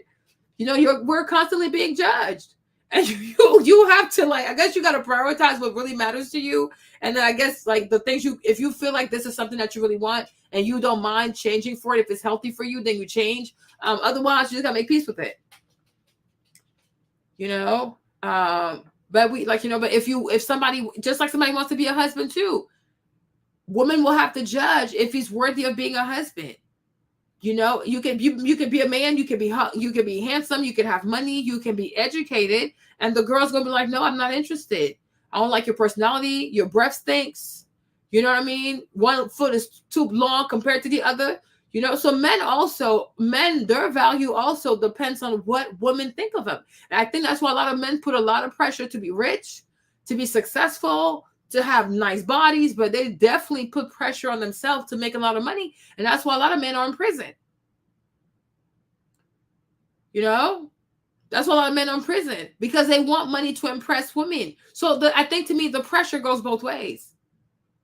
Men are also, especially in America, I feel like men are also under a lot of pressure. If you go back to Africa, for example, too, like back in the day, you know, when you were a man, you got to go kill a lion to prove your manhood. That's like, you know, Maasai people, when you're like a Maasai at 16, I think, you got to go kill a lion with your bare hands. That has to be hella frightening. You know, like there are even culture, like Maasai people have this culture in Niger. I think like Hausa people, like it's like a people in Niger also. They have this culture, like a man has to be pretty. Like the man put makeup on and they stand there and like the girls have to judge them based on how pretty they are. So like men also have pressure, like, you know, but if you're a Maasai, you got to kill a lion with your bare hands at 16. You got to prove that you can kill and things like that. I'm like, that has to be very nerve-wracking to go face a lion by yourself at 16. Like, oh my gosh. But that's how you prove yourself to the woman of the village. So I think we have to, like, everybody's being judged by the opposite sex. If a man wants to be with a woman, especially a pretty woman, he's going to have to prove that he has a lot of money. And that's not easy to come into a lot of money, right? If a woman wants to be chosen by a man who has a lot of money, she's going to have to be very attractive, way more attractive than the average woman, right? So I feel like the pressure goes both ways. It goes both ways.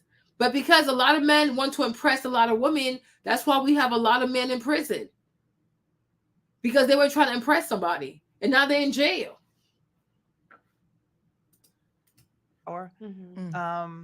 And I will walk into a room and assess a situation, and I'm like, okay, they need a leader. I will be that leader. I mean, and typically that's male energy. And it is not necessarily men. And also in working in food, there's also these conversations about male chefs versus female chefs, and they want female chefs in the kitchen.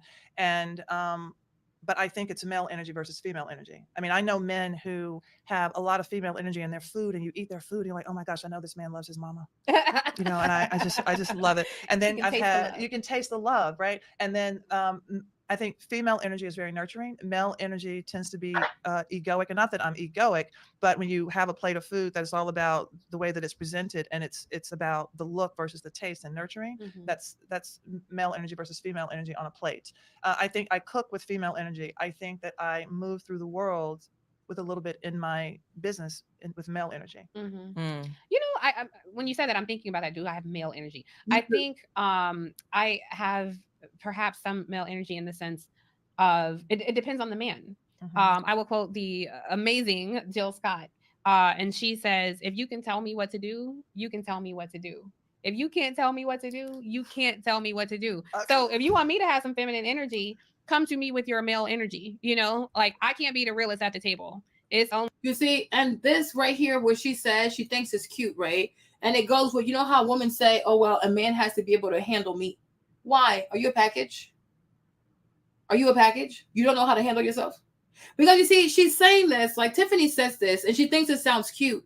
But this is how you end up with men like Jeezy walking around the house with an AK-47. Right? Because to me, if as a woman you are feminine, you're going to be feminine regardless, because that's who you are. When you choose and when you pick and choose based on what man you're going to be feminine with, then you're not really feminine, because this right here is very dangerous talk. If you can talk to me, then I guess you can, but if you can't, you can't. So he got to do something extra to get you to comply. This is dangerous type of talk. That's why I cannot stand when women say things like, "Oh, you got to be, a man needs to be able to handle me." Nuh-uh. Handle you how? Handle you how?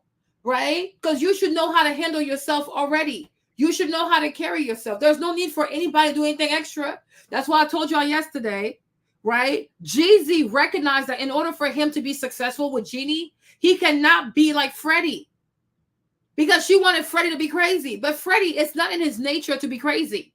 You know, he's a very nice person. He's not going to choke you up. Like, who you talking to? That's just not who he is. So with Freddie, for 10 years, she abused this man, right? Because she wants him to step up and bark and do all of this. That's not his nature, right? But with Jay, he recognized that this girl, she's like, come on, tell me, like, she likes that type of energy.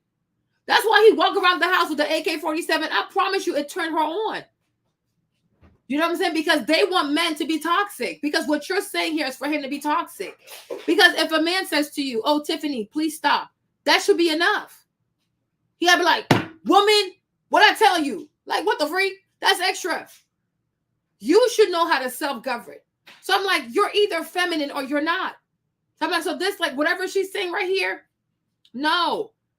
You can't pick and choose when and not when you're, oh, with this guy, I'm feminine, but this other man, I'm not feminine. Then you're not really feminine. You're pretending. You want a thug, like you want them crazy boys, because that makes no sense. Because as adult, intelligent people, sophisticated people, we should be able to say, like, hey, you know, this right here makes me uncomfortable, or hey, do you mind doing this? And that should be enough. But I'm gonna handle you how? You want to be handled? Oh, well, that means you just couldn't handle me. No, I guess I can't. Nobody should have to handle you. You are grown. Handle yourself accordingly. You want to be in a relationship? Act like somebody who wants to be in a relationship. People should not have to choke you, snap you up, raise their voices, get up in your face, put their fingers like this. Like, this is way too much. This is way too much. Do you want to be the man in the relationship, or you want to be the woman in the relationship? Then act like it. Right? But I'm very skeptical of women who say, like, well, it depends on the man, then I'll be feminine. Then you're not serious. You are masculine. You are masculine.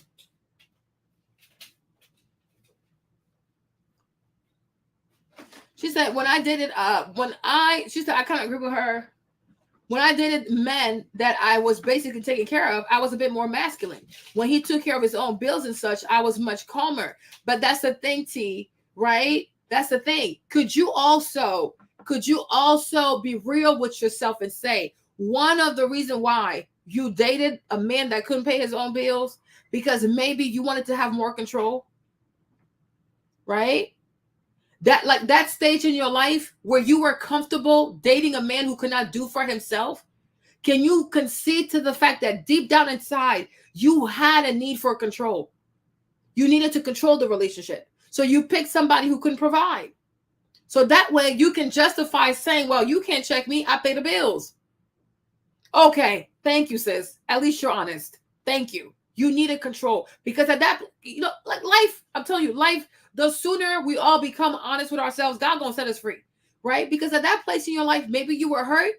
Maybe you've been through a bad breakup. There's something that made you feel like in the next relationship, I need control. And what do we do when we are in a masculine energy? We use money.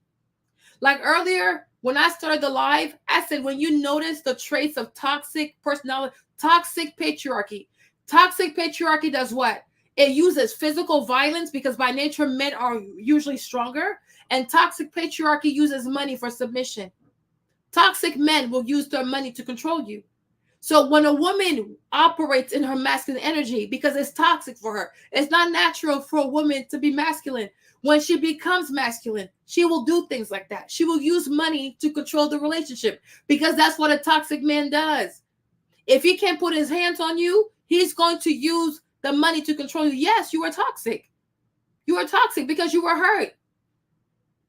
You were toxic. You were toxic to yourself. And then you became toxic to somebody else because somebody broke you. So then you got up and said, the way I'm going to move on from this is by controlling the next person. Not, was it like, oh, I can't wait to hurt someone because somebody hurt me? No. You know what I'm saying? But it's like, it was in your subconscious. You might not have been aware that you were doing it, but that's why you were doing it. Right? So like the next relationship, you go for somebody who can take care of himself because you didn't want to control anymore because you saw how it felt. It doesn't feel good to use money to control people. It's not healthy. It's really not healthy. It's better to let people have their own power and trust them to act right. But you were hurt. So because you were hurt, you sought to gain control by having a relationship where you had the financial power. Because when I have the financial power, what I say goes. That's toxic patriarchy. And that's why we encourage women to not be masculine. Right?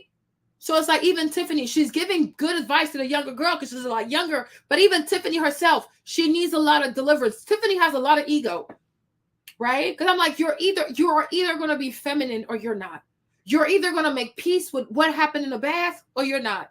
You're either going to let go of bad relationships and bad memories and you're going to turn the page and start a new chapter. But you can't read a new chapter and still be like one foot is in the past chapter and this foot is in this chapter. You don't read a book this way. When you read a book, you turn the page. You got to turn the page.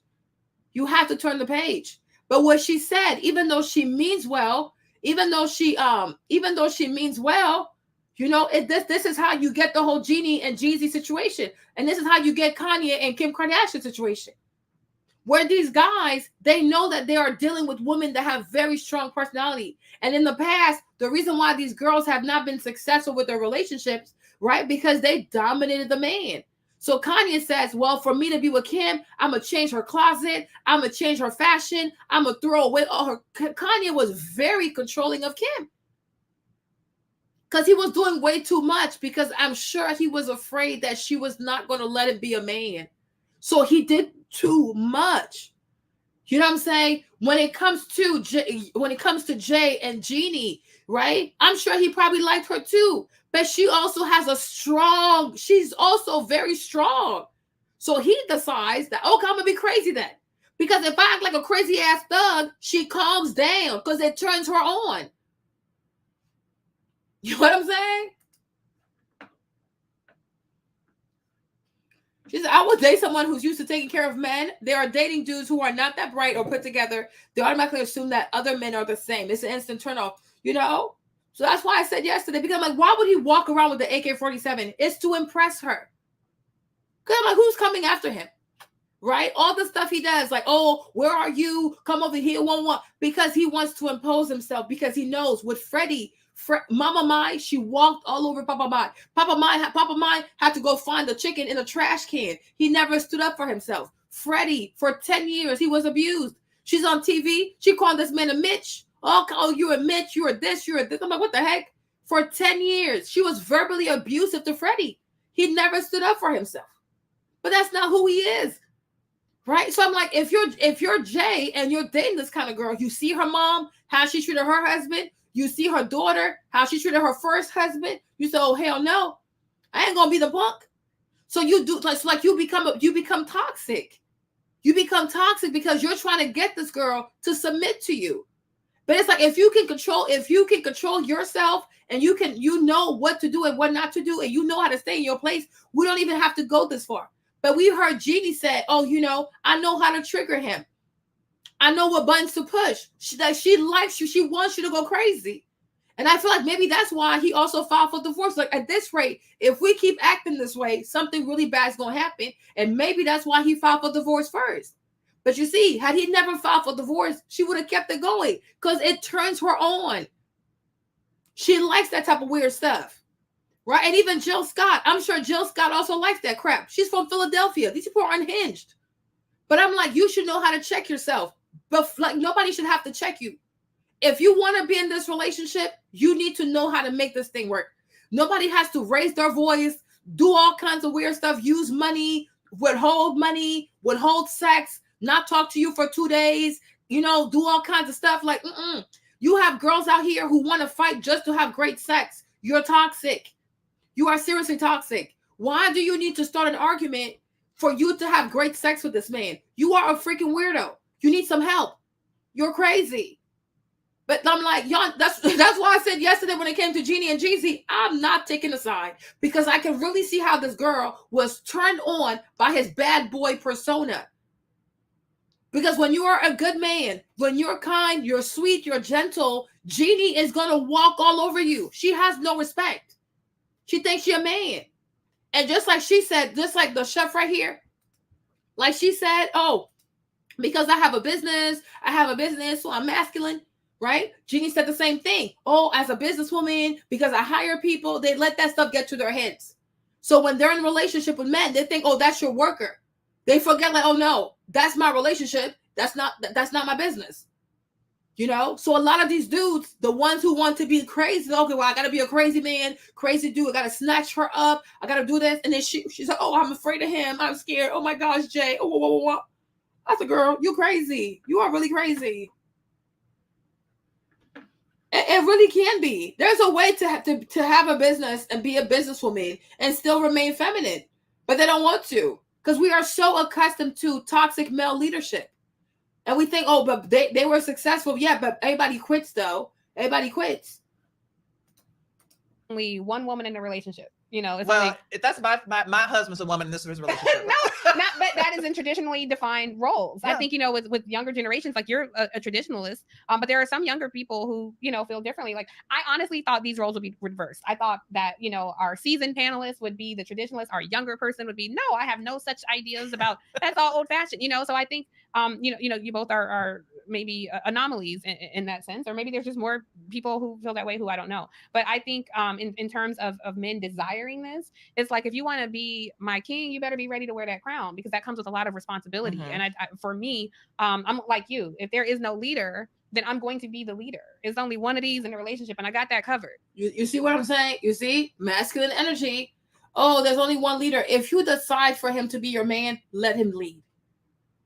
Even if and my thing is like, this is the problem. It's like, oh, well, if he doesn't lead, then I'm going to take over, because you can't help yourself, right? You have to learn to help yourself. You know what I'm saying? Like, it's just like just like in life, in order for someone, first of all, just because I'm going to say this, just because you're a man does not automatically make you a leader. You have to want to become one. Okay. And then the process of leading, it takes time. It takes years. It takes adjusting. It takes calibrating. If you are a woman and you want your man to be a leader, you have to give him the time to know how to lead, not just himself, not just you, but the children. It takes time. It doesn't happen overnight. So you don't say, well, since you're not doing it right, I'm going to just take over. No, you have to make that commitment to yourself. You want this man to lead. You have to give him time to lead. What you do is you assist him in becoming a better leader. You don't say, well, it's been 3 months. It's been 3 months. So therefore I'm going to take over. Then you are masculine. That's the problem. A woman's supposed to be a helpmate. You need to step back. You understand, right? Like, it's just like if you sit down with your child, let's say you do homework with your child. You can't say, well, you're taking too long, so I'm just going to solve the problem. You're not helping the child. You have to help your child know how to think, right? It's like, take for me, like me and James having to learn like geometry, right? I could have just done the problems. Matter of fact, I probably would have saved a lot of time if I just did the problem. I could do the problems for my son, and he can turn in the homework and get an A. It's not a problem. But how does that help? How does that help? It saves me time, but how does that help him? The point is, he needs to know how to do this so he can do it on a test. So then we're sitting here, we spend like 5 hours, 6 hours, sometimes we even spend 10 hours, right? So I can teach him how to do these problems. I need you to know how to I need you to know how to think so that you can solve these problems, right? So my job, when I sit with my son and we do geometry, is not just, oh, let's solve this as fast as possible. You need to know how to think. You need to know, you got to understand what the question is asking for. What are you solving for? Okay, cool. How are you going to get there? And I tell them every time, when you read a problem, You got to underline what you're solving for. That's number one. Once you know what you're solving for, tell me the steps that you're going to take to get there. So I make him write. Step 1, I have to do this. Step 2, got to do this. Step 3, got to do this. Step 4, got to do this. Until we get to like the final steps. Cool. Right? Then I watch him do it. If he makes a mistake, I correct him. Start over. Because the point is to get this boy to do this by himself. Right? So like, not this test, but the last test he took, he studied by himself. I didn't get involved. Right? He got a 92. Because all these hours we spent together, the boy didn't just learn how to, like, he learned not just how to do the problems, but he also learned how to study. Because the goal is not for me to sit here and just do the problem, because that's just me flexing my ego. I have a degree in this stuff. Right? But it's that you can't do stuff like that because it's not about me. It's about him. He needs to be successful. He needs to know how to solve these problems. He needs to know what he's looking for. He needs to know how to think. And it takes time. And so you have to help people. Not say, well, you know what? I've been waiting. You're taking too long. I'm going to take over. You don't do that. You understand? If you want your husband to be a great leader, you have to empower him to become a great leader. Don't give up on him. Push him to learn how to lead. You said, this is how you know you're going to do this. I will help you. I can help you think about, okay, tell me what you're struggling with. Okay, from my perspective, I think you should do it this way. Right? But you can't say, because it took you 2 months, whatever. Let me just drive. No, this is not your seat. You are a co-pilot. Sit your ass down somewhere. And I think that's another problem with a lot of Black women. You want to be the pilot so bad. No, you have to trust him. He's going to get it.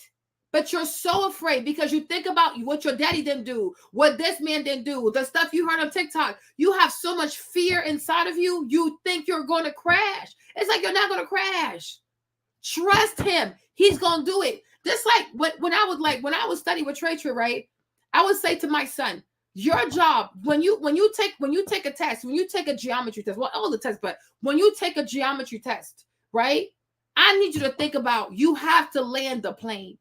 If you don't get an A, I need you to assume that you crashed the plane.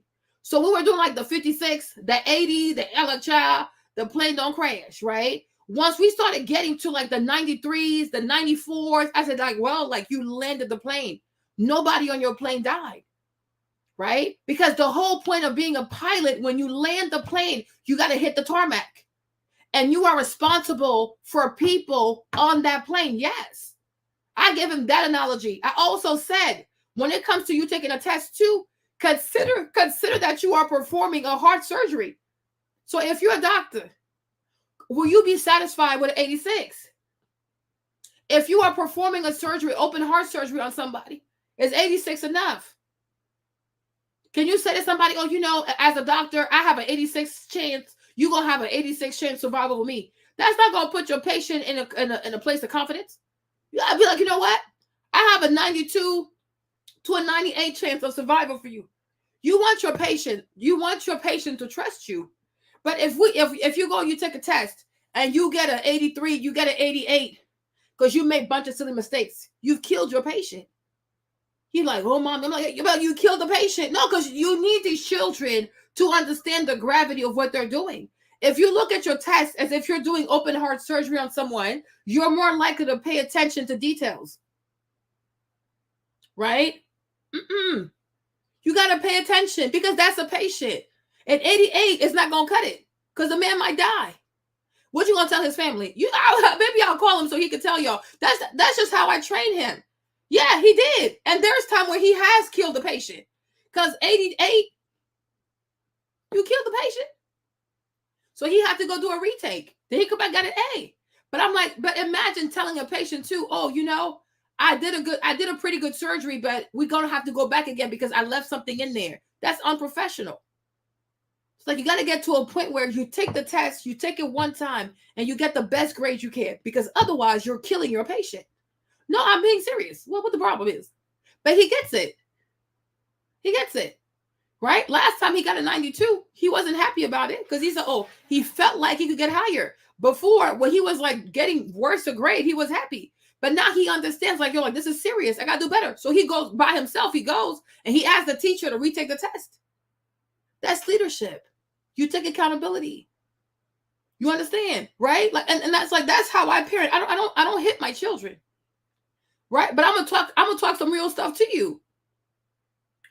You understand? I'm gonna take some real stuff to you. You have, when you take these exams, you gotta either think like, I have to land this plane. There are people on the plane. You missed the tarmac. You have killed people. Like, y'all gotta talk. You gotta tell people, like, there are consequences here. Like, there are consequences here, right? You get an A, anything from like a 90 to like 100. Nobody's dead. Now you start doing like a 95 to 100. Like, that's an amazing landing. So we started doing the, oh, Trey, you have to land the plane. You go take this exam. I need you to land this plane. So that became our thing. Like, oh, mommy, I landed the plane. I landed the plane. Like, okay, that's what's up, right? Because you can't kill people on this plane. You know what I'm saying? Like, you get an 88, you have killed people. Right? You go from a 90. If you land the plane with a 90, there's a little bit of turbulence, but it wasn't that bad. Like, it was like, it bumped a bit, but it was pretty good. Anywhere from 90, like 93, I'll take a 93. 93 to 100, salute. Like, the whole company gonna give you a whole promotion. People, I'm like, they were clapping on the plane, like, yeah, that's a great pilot. Because one time he got 98. No, I really don't. Because he's 13. I think, like, it's not that I don't believe in spankings now, but I just feel like spankings have to be for serious things, right? I can't spank you because you have a bad grade, right? Because I want you to want better for yourself. Because, you know, Val, you can beat a child, because I don't want to hit you for geometry or hit you for science. Because if I start to hit you or spank you for your grades, you're going to associate math with the times your mom used to spank you, right? I think math is pretty cool. I would like for him to like it.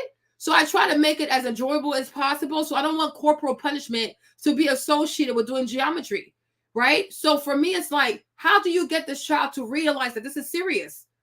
Okay, so that's how it goes. But I feel like if your child steals, then you should spank him. If they disrespect their grandparents, then they should be spanked. Like, serious things like that.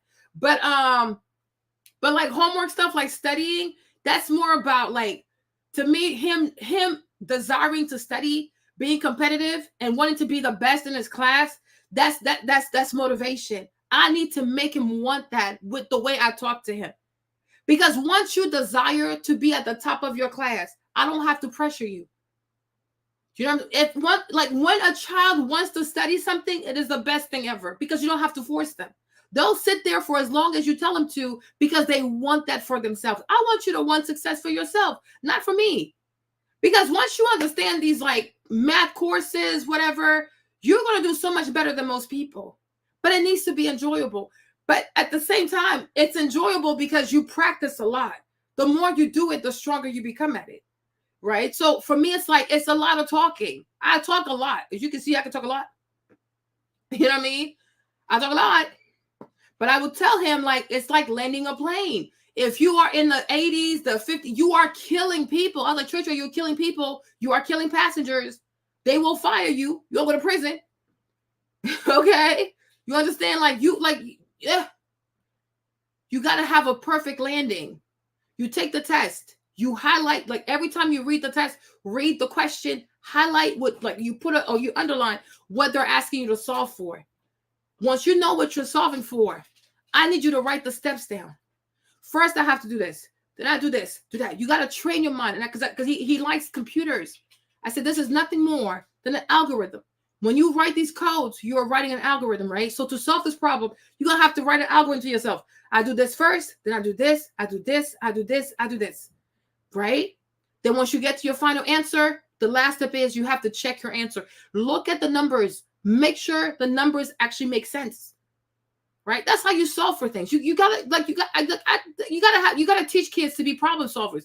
You gotta think. You have to think.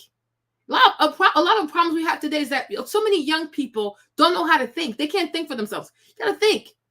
You learn how to think. Your life will be so much better because people like people who can solve problems. People don't like people who create problems, right? So it's like, for me, it's like it was either the whole plane thing. Like, I need you to land the plane. Stop killing people. Or it's like you are a doctor, you are doing open heart surgery. You keep getting 80s and whatever, you are killing your patients. They're really dying. An 88 success rate on the open heart surgery, the man's going to die. And you're going to have to go tell his family that you killed their daddy. Okay? So if you're going to work on somebody's heart, you better make sure you do it right. Because you can't go back and tell a patient, oh, you know, we did it. It was an 88% success rate, but, you know, I think I could have done better. Do you mind if we go back in there and we do it again? Like what? We can't, like, you can't say that to people. So now we went from 56 on an exam to now the boy can do a 92 by himself. Now with me, he gets 98s though. Just saying, right? With me, he gets 98s. But by himself, when he studied by himself, because I was really tired. I couldn't help him. So he studied by himself. He got 92. I was like, well, if you had mommy boot camp, I'm sure you got 98, but this is what it is, right? So that's the way I feel. So I feel like when you are, if that's the man that you want to be with, you have to trust him to lead. But you must remember, leadership is not innate. It's not a, oh, because I'm a man, therefore I know how to lead. No, mistakes will be made. You know, it's not so obvious.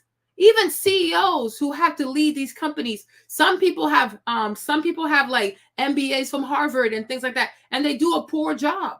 You know, it's some CEOs, it takes them years to know how to run their companies because they make mistakes. It's like leadership, it takes a minute. It takes a minute. And so as the man is figuring out what his leadership style is, how he wants to lead, et cetera, you cannot say, well, you know, you've taken too long, I'm gonna just go ahead and do it. Because you're fucking up his process. You're messing up his process. You have to let him try as many times as possible until he gets it. Now you help him, you pray for him, you assist him. You say, okay, what are you struggling with? Let me see what you're struggling with. Let me see how I can help you. Maybe try this instead. Then you trust, let him go try it and see, okay, I tried what you say, it worked out. Oh, wow, I'm so happy for you. I knew you could do it. Right? We have to learn to empower people to step into their roles of leaders and make them feel like you can do it. You will make mistakes. I don't expect you to be perfect, but I chose you because I know you can lead. Today, you might not be as good, but 5 years from now, 10 years from now, you might become an impeccable leader, but it doesn't happen overnight. And just because somebody is a man does not mean he knows how to lead. Leadership is like it's like you're in the school of that thing forever. You never stop learning how to be a leader. But if every time you mess up, your wife just wants to take over because she thinks she knows how to do better than you, you will never fully blossom as a leader because you are interfering with the process. You have to let people go through the process. Otherwise, he won't learn how to lead. You chose him. Trust that he can do it. And sometimes it might be cringe, it might be nerve-wracking, right? Then if you really have that much anxiety, pray for him. You keep having more anxiety, have a journal. You can pray for your husband. God, help my husband be a better leader. Help me too to be more calm. Help me be more trusting of him. You know, give me more courage to believe that it's going to be okay. But you cannot go from being a co-pilot to say, oh, get out. I'm just gonna start doing it. Because then he'll never learn. Then you'll get frustrated because you feel like you got to do your part and do his part. You know, we have to empower even children too. There comes a time you have to teach your own kids how to clean, how to put their stuff away, how to study, how to be organized. Because the more you empower people to think for themselves, to take accountability for themselves, it removes a load off of you because you can't do it all. You can't think for everybody. You can't solve everybody's problem. You just can't do it. You cannot do it. You will drive yourself insane.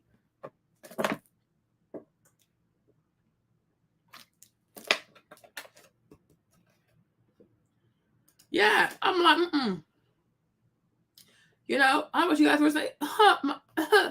My throat. Yeah. But you see, even me too, Val, I could be your tutor, but I'm not going to do your work for you. But one thing I will say is, Val, you're smart enough to do this. Because a lot of times, too, when it comes to studying, the reason why people don't get good grades, their nerves are really bad. Your nerves are bad. Because you already think that you're not good enough. Oh, I can't do this. It's hard. Oh, please, whatever. Ask Janet. Janet had really bad anxiety about going back to school to be a CPA. I'm like, but what's the problem? You know? But she listened to me. She went and she got her master's and now she's a CPA. Like, don't let stuff get to your head. You know what I'm saying? You can do it, but you got to take everything seriously. But it's like, you have to believe that you can do it. Right. And I'm like, there's nothing like, I think what's a lot of women are missing is like, to me, I feel like there's nothing more that encourages people than when someone that you love believes in you. Right. If you are a wife and you don't believe in your husband, you might not realize this, but you're going to hurt his self-esteem. You're going to kill his confidence. Right. If you make your children feel like they're dumb, they're going to be dumb.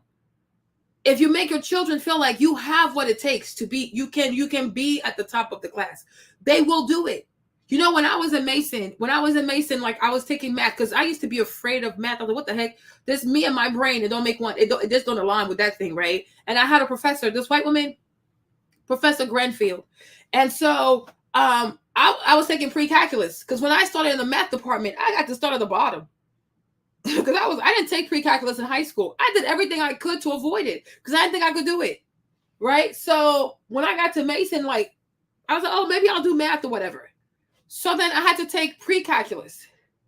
I was like, oh my gosh, I'm gonna fail this class. I was already telling myself I can't do it. This is hard. This is crazy. And so I went and I spoke to my professor, Professor Grenfield, and I told her, oh, professor, you know what? I think I might drop the class. And she was like, but why would you do that? You're so smart. You're so intelligent. I see you. I was like, who? Me? You see me? You guys, I was like, I felt so good. Because I was like, I don't think I can do this. I really don't think so. But the way she said that I was good, she saw me, she recognized me, you guys, it made me work so much harder. Like I became obsessed with pre-calculus. I got an A+. Just because she said she believed in me. Because I was on the verge. I was like, yo, I'm gonna drop this class. Right? But when someone that you love or someone that you look up to tells you that they believe in you, they have faith in you, it does something to you. You're like, oh wow, I can't disappoint this person. You know, this person likes me. Like I have to show this person that I care, because that's what hope does. And that's why so many of our young people end up in jail, because they have no one that believes in them. Nobody says, I see you. You're gifted. You know what I'm saying? Like you have a promise over your life. Like you're going to be somebody. Don't let these idiots seduce you. Like these people are crazy. You're going to be somebody great. But when nobody tells you that they see you, you're going to go start doing all kinds of foolishness because you don't value yourself. Right? So the lady said that. I was like, oh my gosh. So I just kept studying like pre-calculus, like back to back to back. Yo, I was doing problems. I was like, nah, I got to get an A. So I got an A. When I got an A, I was like, oh my gosh, maybe I could do this. So then I had to go sign up for Calculus 1. I was like, oh my God. Then I got scared over again. Then I boosted my confidence, you know. Then the next thing you know, I graduated magna cum laude with honors, right? And I was like, wow, like there's power in believing in people. You understand me? Just like, I'm gonna tell you this too. When I met Jimmy, I had seen James before. I saw him twice.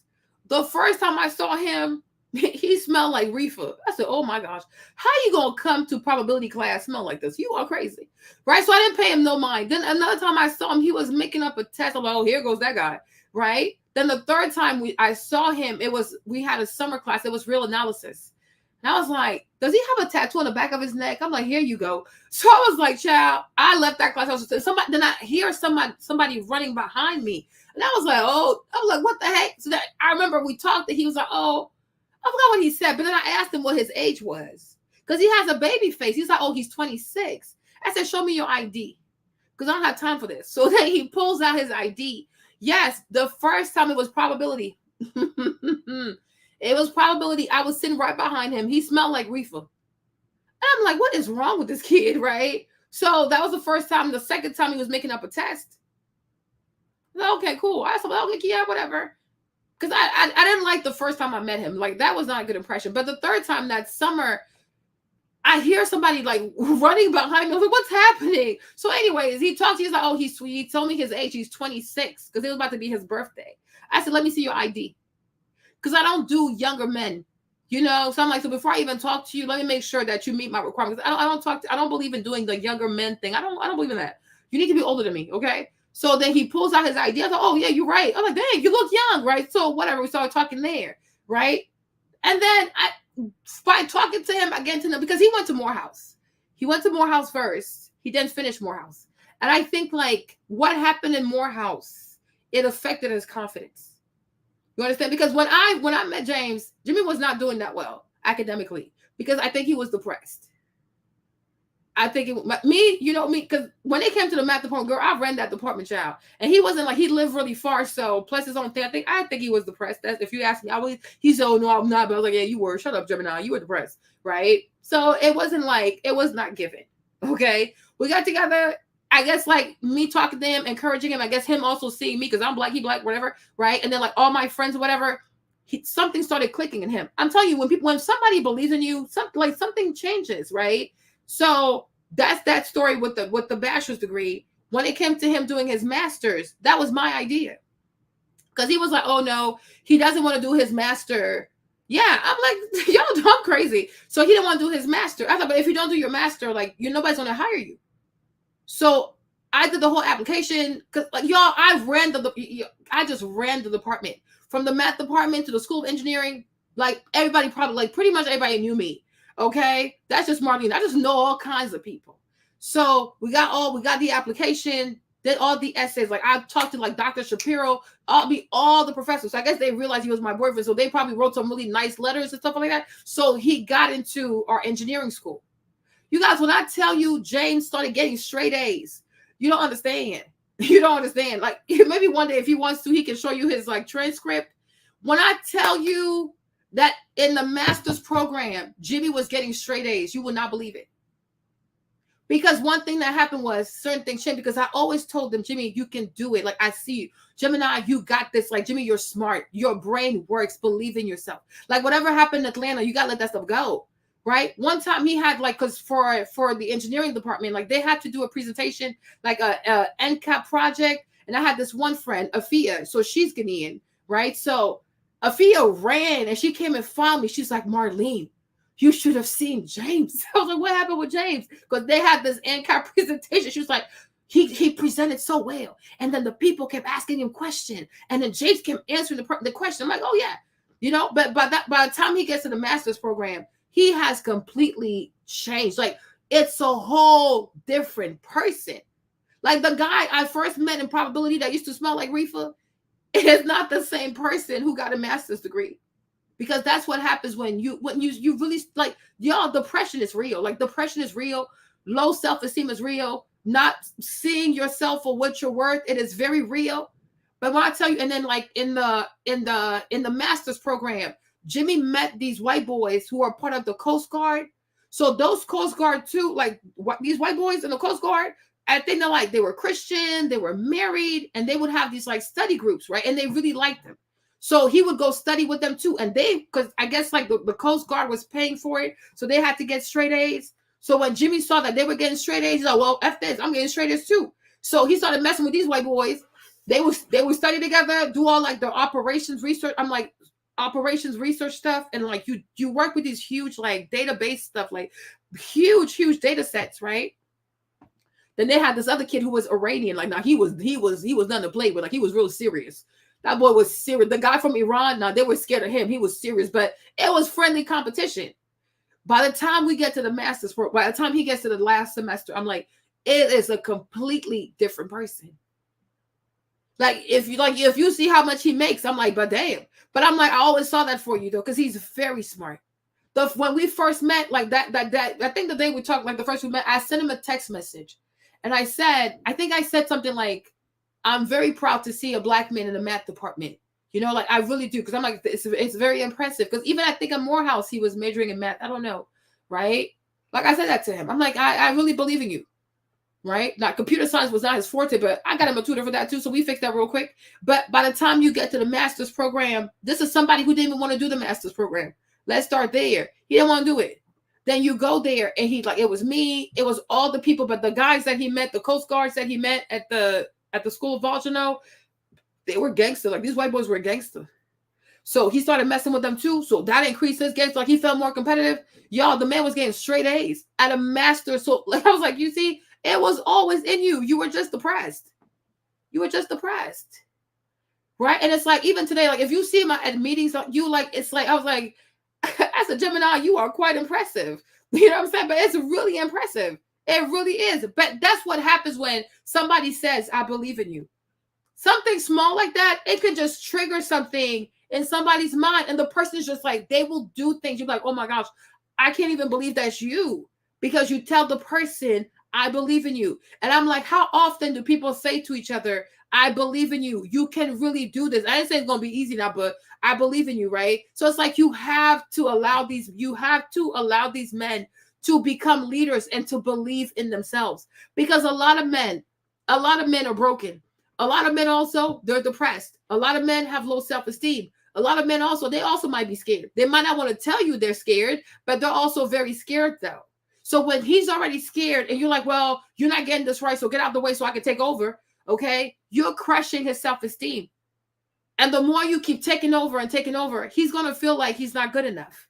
You might not mean to make him feel that way because you're saying like, but Marlene, he's not getting it, so let me just do it so we can save time. But that's not the problem. That's not the process. That's not the process. It's just like when you go through stuff, God could just come from the heavens and just fix our problems. Oh, here you go. Here you go. Here you go. But he doesn't do that because he needs you to believe in yourself, right? There's a reason why you keep having to go pray. You pray and you pray. You try, you go back, you pray. You try, you go back and you pray, right? God could fix your stuff in a day. It's not that hard. But why doesn't God fix everything just like that? Because he needs you to go through the process. You have to believe in yourself. You know, there's nothing that can make you believe in yourself. Like when you fail and you get yourself back up. You fail, you get yourself back up. You fail, you get yourself back up. You won't get to a point where like, you know what? I don't even care about failing anymore.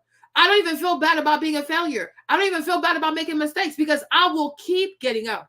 I will keep believing in myself. I will keep forging ahead. That's what he's looking for. Otherwise, he could just let you just get what you want the first time, but most likely he won't because you have to learn how to fail and you have to learn to believe in yourself and you have to learn, like the Bible says that with God, with Christ in me, the hope of glory, you have what it takes. You have what it takes. You have what it takes. The things that you want to accomplish, you have what it takes to make those things come true. But you cannot be afraid to fall, get back up, and fall, get back up, and fall, get back up. But eventually, you're going to get it.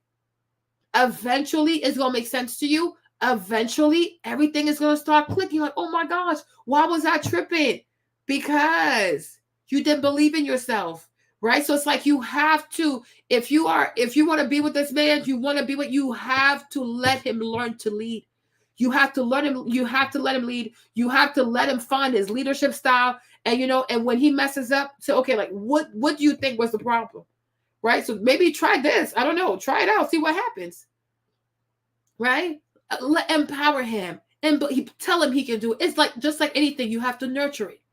But you can't say, oh, I'm just going to do it. You can't do it. You can't. You're not helping him. And that's when the Bible says be a helpmate. I don't think it's just cooking meals and I mean, that stuff is cute, but whatever. But it's the, like, how to talk to your soul. Like, how to talk to his soul. You understand? And I'm like, for us, like, that's one of the things with, like, for like in my marriage, for example, right? I think one of the reasons why he probably will never leave me is I don't think I'm the most prettiest, the most whatever, but I know him. I know my husband. I know when he's sad before he knows he's sad. You know what I mean? Like, I know what goes through his head. Like, I'm like, Gemini, I understand his mind better than him. Before he Geminis, I know he's Gemini. I said, ooh, you need a little break. You're tired. Go take time for yourself. Because I understand his mind. And I'm like, I understand how his mind works, But it's like, you have what it takes. And I'm like, I can sit here and talk to you guys. He'll do it. He'll take care of everything. Right? But it's like, because like, I trust you, like, you got this. That's why I say, oh, Jimmy, you're a good person. Have a beautiful heart. But you have to learn how to empower people. You can't just have, like, at first you have the urge to just do it because you're so used to doing it. But you have to learn, like, I gotta fall back. And if he fails, we're going to be okay. We'll get back up. He'll try again. Right. But you really have to empower people you have to lead. He needs to know how to lead.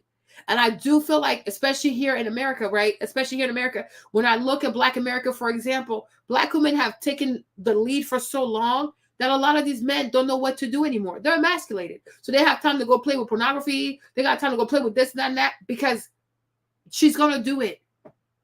He knows she'll do it. So he doesn't really push himself. That's why we said yesterday he's okay going to prison, doing collect calls, because he knows he has a woman, or he has mothers, or he has sisters who will pick up the slack, because everybody is so used to just, okay, fine, we'll just do it. Okay, fine, I'll just do it. No, I'm not doing it. I will not do it. You gonna do it. You know? So like you have to fight yourself. You mean well. You mean well. You really, really do. But you have to fight the urge to intervene. I had to tell my mom the same thing. Another one. She's that Virgo. She's somewhere, right? I'm like, you got to stop. Another one. She's always trying to intervene with stuff. You're not helping yourself. And now you see, she got to take the heart medication. Because when you always want to be you're going to make yourself sick. This is not sustainable. It is not healthy. It's not healthy. Trust people. They will be okay. Like I tell her that all the time. I said, Mom, no one is going to die. You have to learn how to chill. Like you have to learn to take a step back.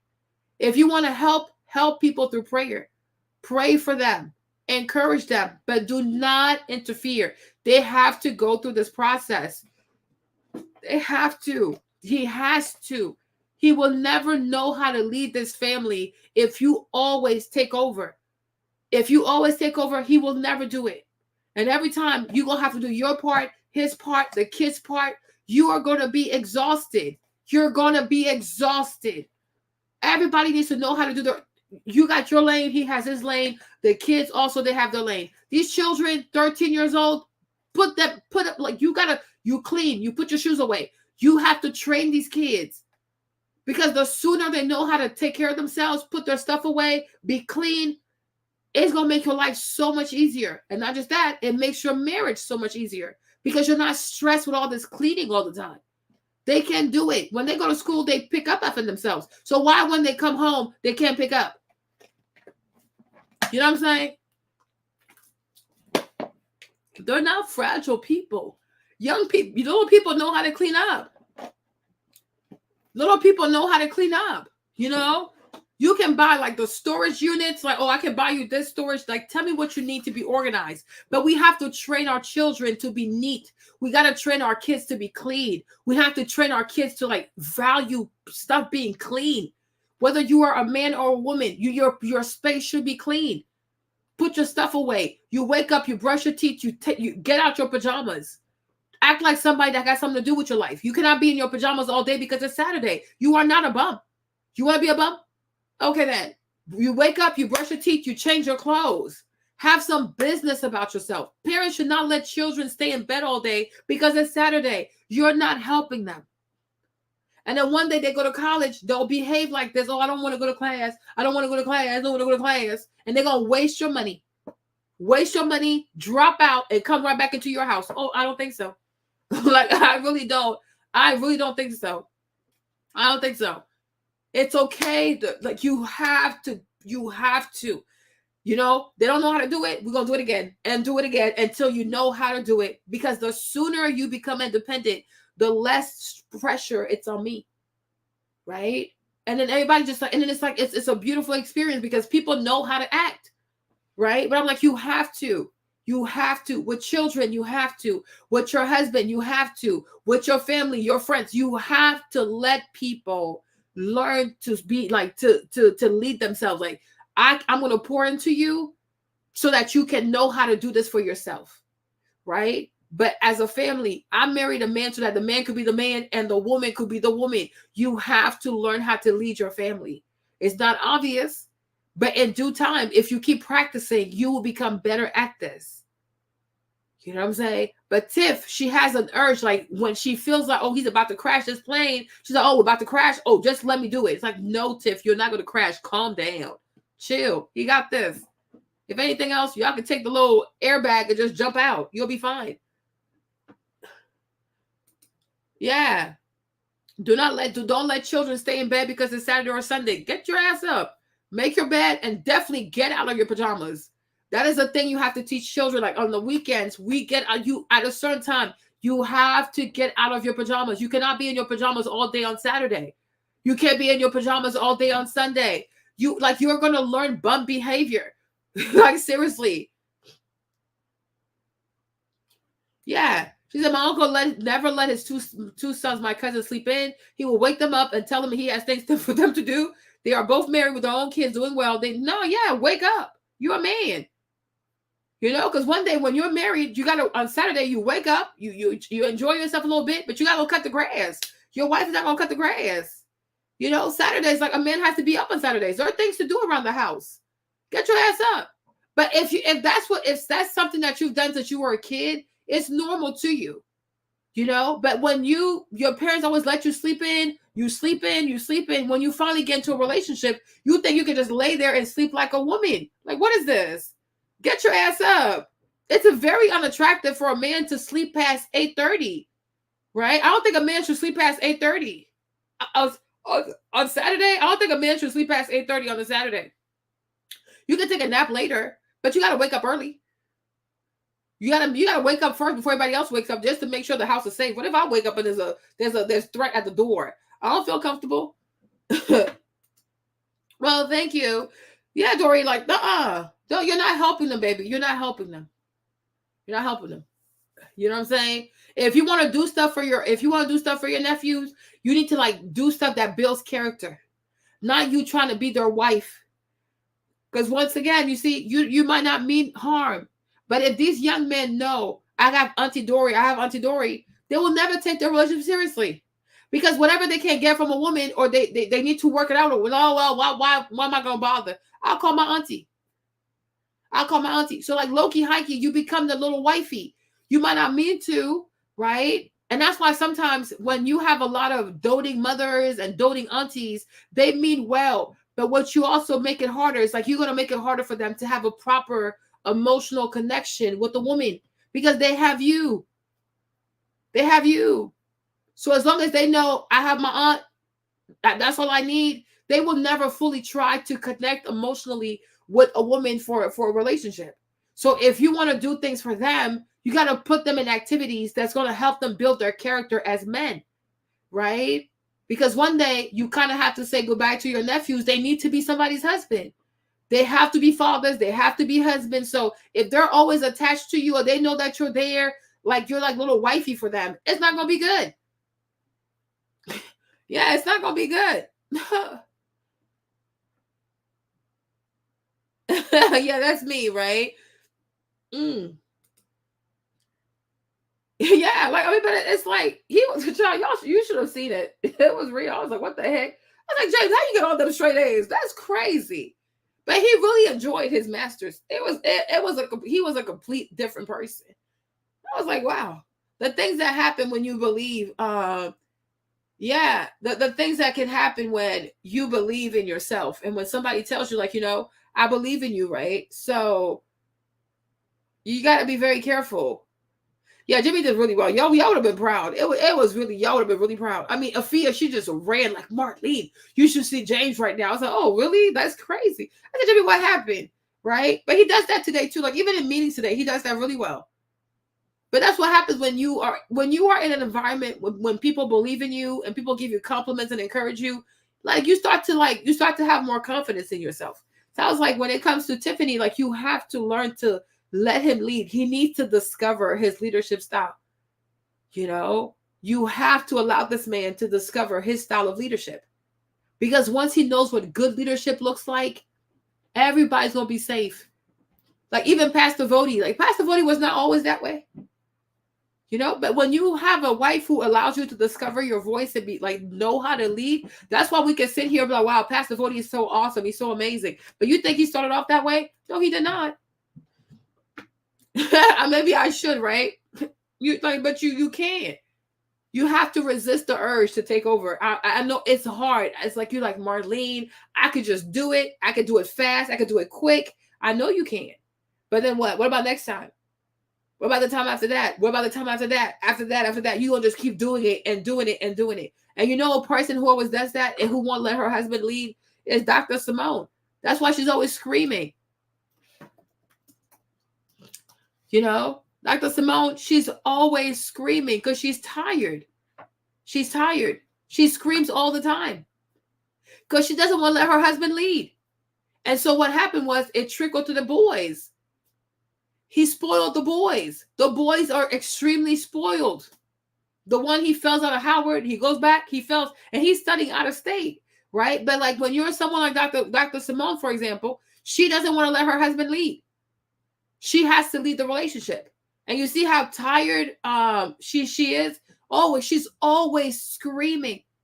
She's always screaming because she's exhausted. Let this man take charge of the family. At one point, they live in 2 separate houses. He was with the boys. She was by herself.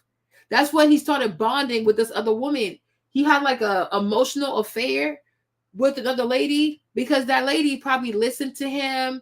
She let him talk. She encouraged them. She let him know, I see you. I think you're handsome. I think you're smart. You know, like she made him feel special. So he couldn't stop seeing the other, that he had an emotional affair and she was confused. Like, oh my, I'm like, but girl, you're not letting this man be the leader of the household. And it makes him feel away. But he can't talk to you because if he talks to you, you'll start screaming. Because that's all she does. She just screams all the time. So the other woman, she was calmer. She's not even attractive. But she saw him and she made him feel special. So he built an emotional connection with her. So he had his boys and then he had that lady. He was good. And then Simone, he just lets her be the little boss of the house. And she drives herself insane and she drives herself crazy. And then she gets really tired. She's exhausted. She's like, so she, I mean, I don't know, but yeah, you have to learn to take a step back and you have to believe. If you really think he's the one for you, if you prayed, you are fully convinced, like your gut is telling you, everything is telling you like, okay, he's the one for you. You have to let him lead. You have to let him find his leadership style. And it might take 5 years also. I have to tell you the truth. Like it might take 5 years or so. And in that time, you have to learn to step back. But trust that he's going to learn how to do it. And if he messes up, you can give him feedback. Like, oh, you know what? Why do you think it didn't work out? But maybe try this or maybe try that, But eventually you'll see like things are going to start to get better. Like, wow, he's becoming really good at this stuff. I don't even have to think about this, But leadership, I've come to recognize that leadership, it is not innate. You're not just born a leader. You have to want to become one. You have to want to lead. There are some men who are very afraid of leadership. So they play too much. Like when I look at Nelly, I think Nelly's afraid of being a leader. But there are men who are really afraid of leadership because it's a serious responsibility. So they rather play around, act like little children and, be reckless, waste their time because they're afraid of leadership. There are other men who are open to it, but they need help because it is not obvious. You're not just born a leader. You have to want to become one. You have to grow into it, right? And it takes years. But I do believe like if you're really committed to becoming a great leader, you can. But it's not something that it's not something that happens overnight. And everybody who's in leadership needs help. Like even with a company, like you have a CEO, but you also have a CFO, a CMO, a COO. There are people to help the CEO to be better at his job, but they're not trying to take his job. They're there to help him become better at his job. So if your husband is a CEO, you might be like the COO, right? But you don't get to, well, I'll just take over and be a CEO and a COO. You can't do that. There's already a CEO. That's him. Your job is to help him be the best person he can be. That's how it goes. Hopefully I'm making sense.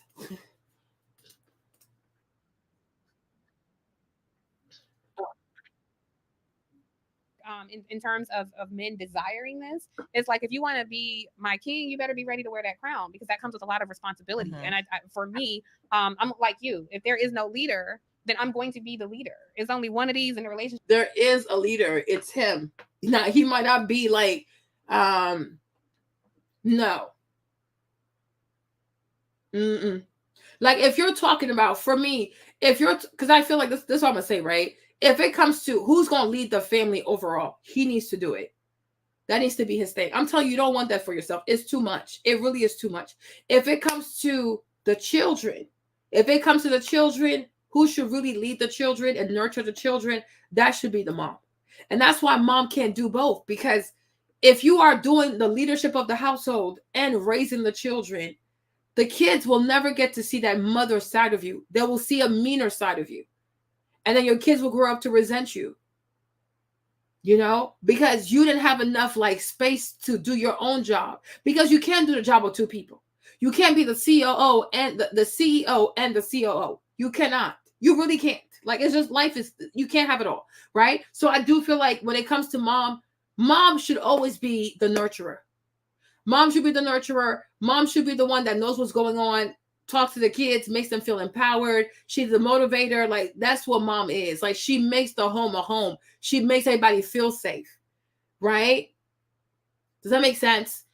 If mom has to take on daddy's role and lead the entire household, she's not going to be at her best. And when the mom is not at her best, the children do suffer. Because if she's irate, she will be irate in the entire house. Not everybody's scared of her. And I think if people have to be scared of somebody, they should be scared of their daddy, but not the mother. That's why I resent men who are very weak and who let their wives discipline the children. But then you over here act like you're the nice parent and mommy's the crazy one, right? Because children should always feel like mommy's a safe space. You have to allow her to have that. Like, a relationship with your children, that is very sacred. And I think a man should allow a woman to be in a position where she can be a nurturer to her babies, because these kids, if something goes left, it's not going to be good. You know, because somebody has to be there to talk to them kids and to nurture these kids and to, like, you know, give them structure and give them roles, like, you know, like all that stuff. Like, I think that really comes from mom. But the other stuff, like the whole, like the macro thing of the house, like leading the family and stuff, it should be him. And after all, everybody here carries your last name. I have your last name. The kids have your last name. You have to step up. You know, so my thing is, like, if you feel like, oh, let's say, for example, like when it comes to certain things, I feel like I lead better than my husband, then the thing is, like, how can you teach him the things that you know so that he can do it and you can continue to focus on what you have to focus on, right? How can you train him without making him feel like, oh, you're an idiot, you're dumb, you're stupid. But you know what, husband? Here's, like, I would like for you to learn this. Like, did you ever consider this, right? You got to find a way without, I guess, like emasculating or whatever, to give him what you know without taking over. You know what I'm saying? Because I'm telling you, Dory, like, your relationship with your kids is so sacred. Look at how many people out here fucked up because they didn't have a good relationship with their mother, men and women. When children are not connected to their mom, bad things happen. Like, even a dad can go and kids can be very successful. But mommy is not there. Mommy's crazy. Mommy's mean. It creates a different type of drama. It creates a different type of, like, psychosis. Like, it does weird things to these people, right? So for me, I feel like a mother is being a mom. It's like a mom she's seriously needed. Like, she's seriously needed. A mom needs to have her mental health. Her mom needs to have, like, her serenity. Because the family needs this. There's nothing like you go somewhere and when you see a mom that's, like, operating in her mom stuff, the house is just so beautiful. When you see a mom that's trying to be daddy, it is chaos. Dr. Simone, he said, if you're a better leader than your man, then you need to find a new one. I mean, it depends. Right? Is that why men seem to resent their mom despite the fact that she was the only parent? Because she could not be a mommy. You know, she had to be both. She had to discipline. She had to scream. Because she's stressed out. She's doing too much. You know, so it's like he never gets to have his mom. He gets to have this hybrid of, like, this weird, it's a woman, but she acts like a man. It's like, this is bizarre. Right? That's why it's not okay especially, like, it's not okay for a man to leave the children with the woman. Even if you're not together, come get your kids once in a while. And I feel like even sometimes too, mom should even let the kids go to their daddy. Like, at a certain age, if you have boys, let them go live with their dad. They're men. Let them rough each other up. You think I'll be okay? But you should really fight for your essence, because if you don't have a healthy relationship with your kids, that's really going to hurt you. That's really, really going to hurt you. Yeah, coach him, train him, guide him, you know. But you have to find a way to transfer what you know onto him. But, like, your position, like taking care of your kids, like that truly matters. I'm telling you. healthy, like kids that have a good relationship with their moms are very successful people.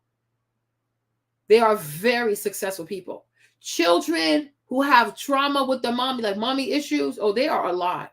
They truly are a lot, you know? So, oh my gosh. So there is a leader. If you say, okay, that's your man or whatever, that's your husband, that's your fiance, you do have a leader. Now, he might not be the best leader right now, right? But in due time, he can step up, but there is one. There is one. It's just like even with like a royal family, just because sometimes you have people who become king and queens at a very young age, but you can't say, oh, but you're 7 years old or you're 10 years old, you can't be a king. He's the king. He's the king. And people still have to train him for him to become a better king. It has happened in history that some people became kings at like 17, some became kings at like 12, you know, because they're the king. The parent is dead. Now it's them. So what you gonna do? You have to, and they have people to train them, to guide them, to coach them. You know, they have, how you say this? Like they have guardians, I guess. I don't know. But you have people who are there to help them. They can't say, oh, well, you're 7 or you're 12 or you're 18, so we'll just give that to somebody else. That's not how it works. There's a bloodline, right? Like if what's it called? If Prince Charles dies tomorrow, William takes over. If William dies and his child is only 14, he will be king at 14. And people will have to help him become the best leader he can, even though he's 14 years old. What you gonna do? That's just how it goes.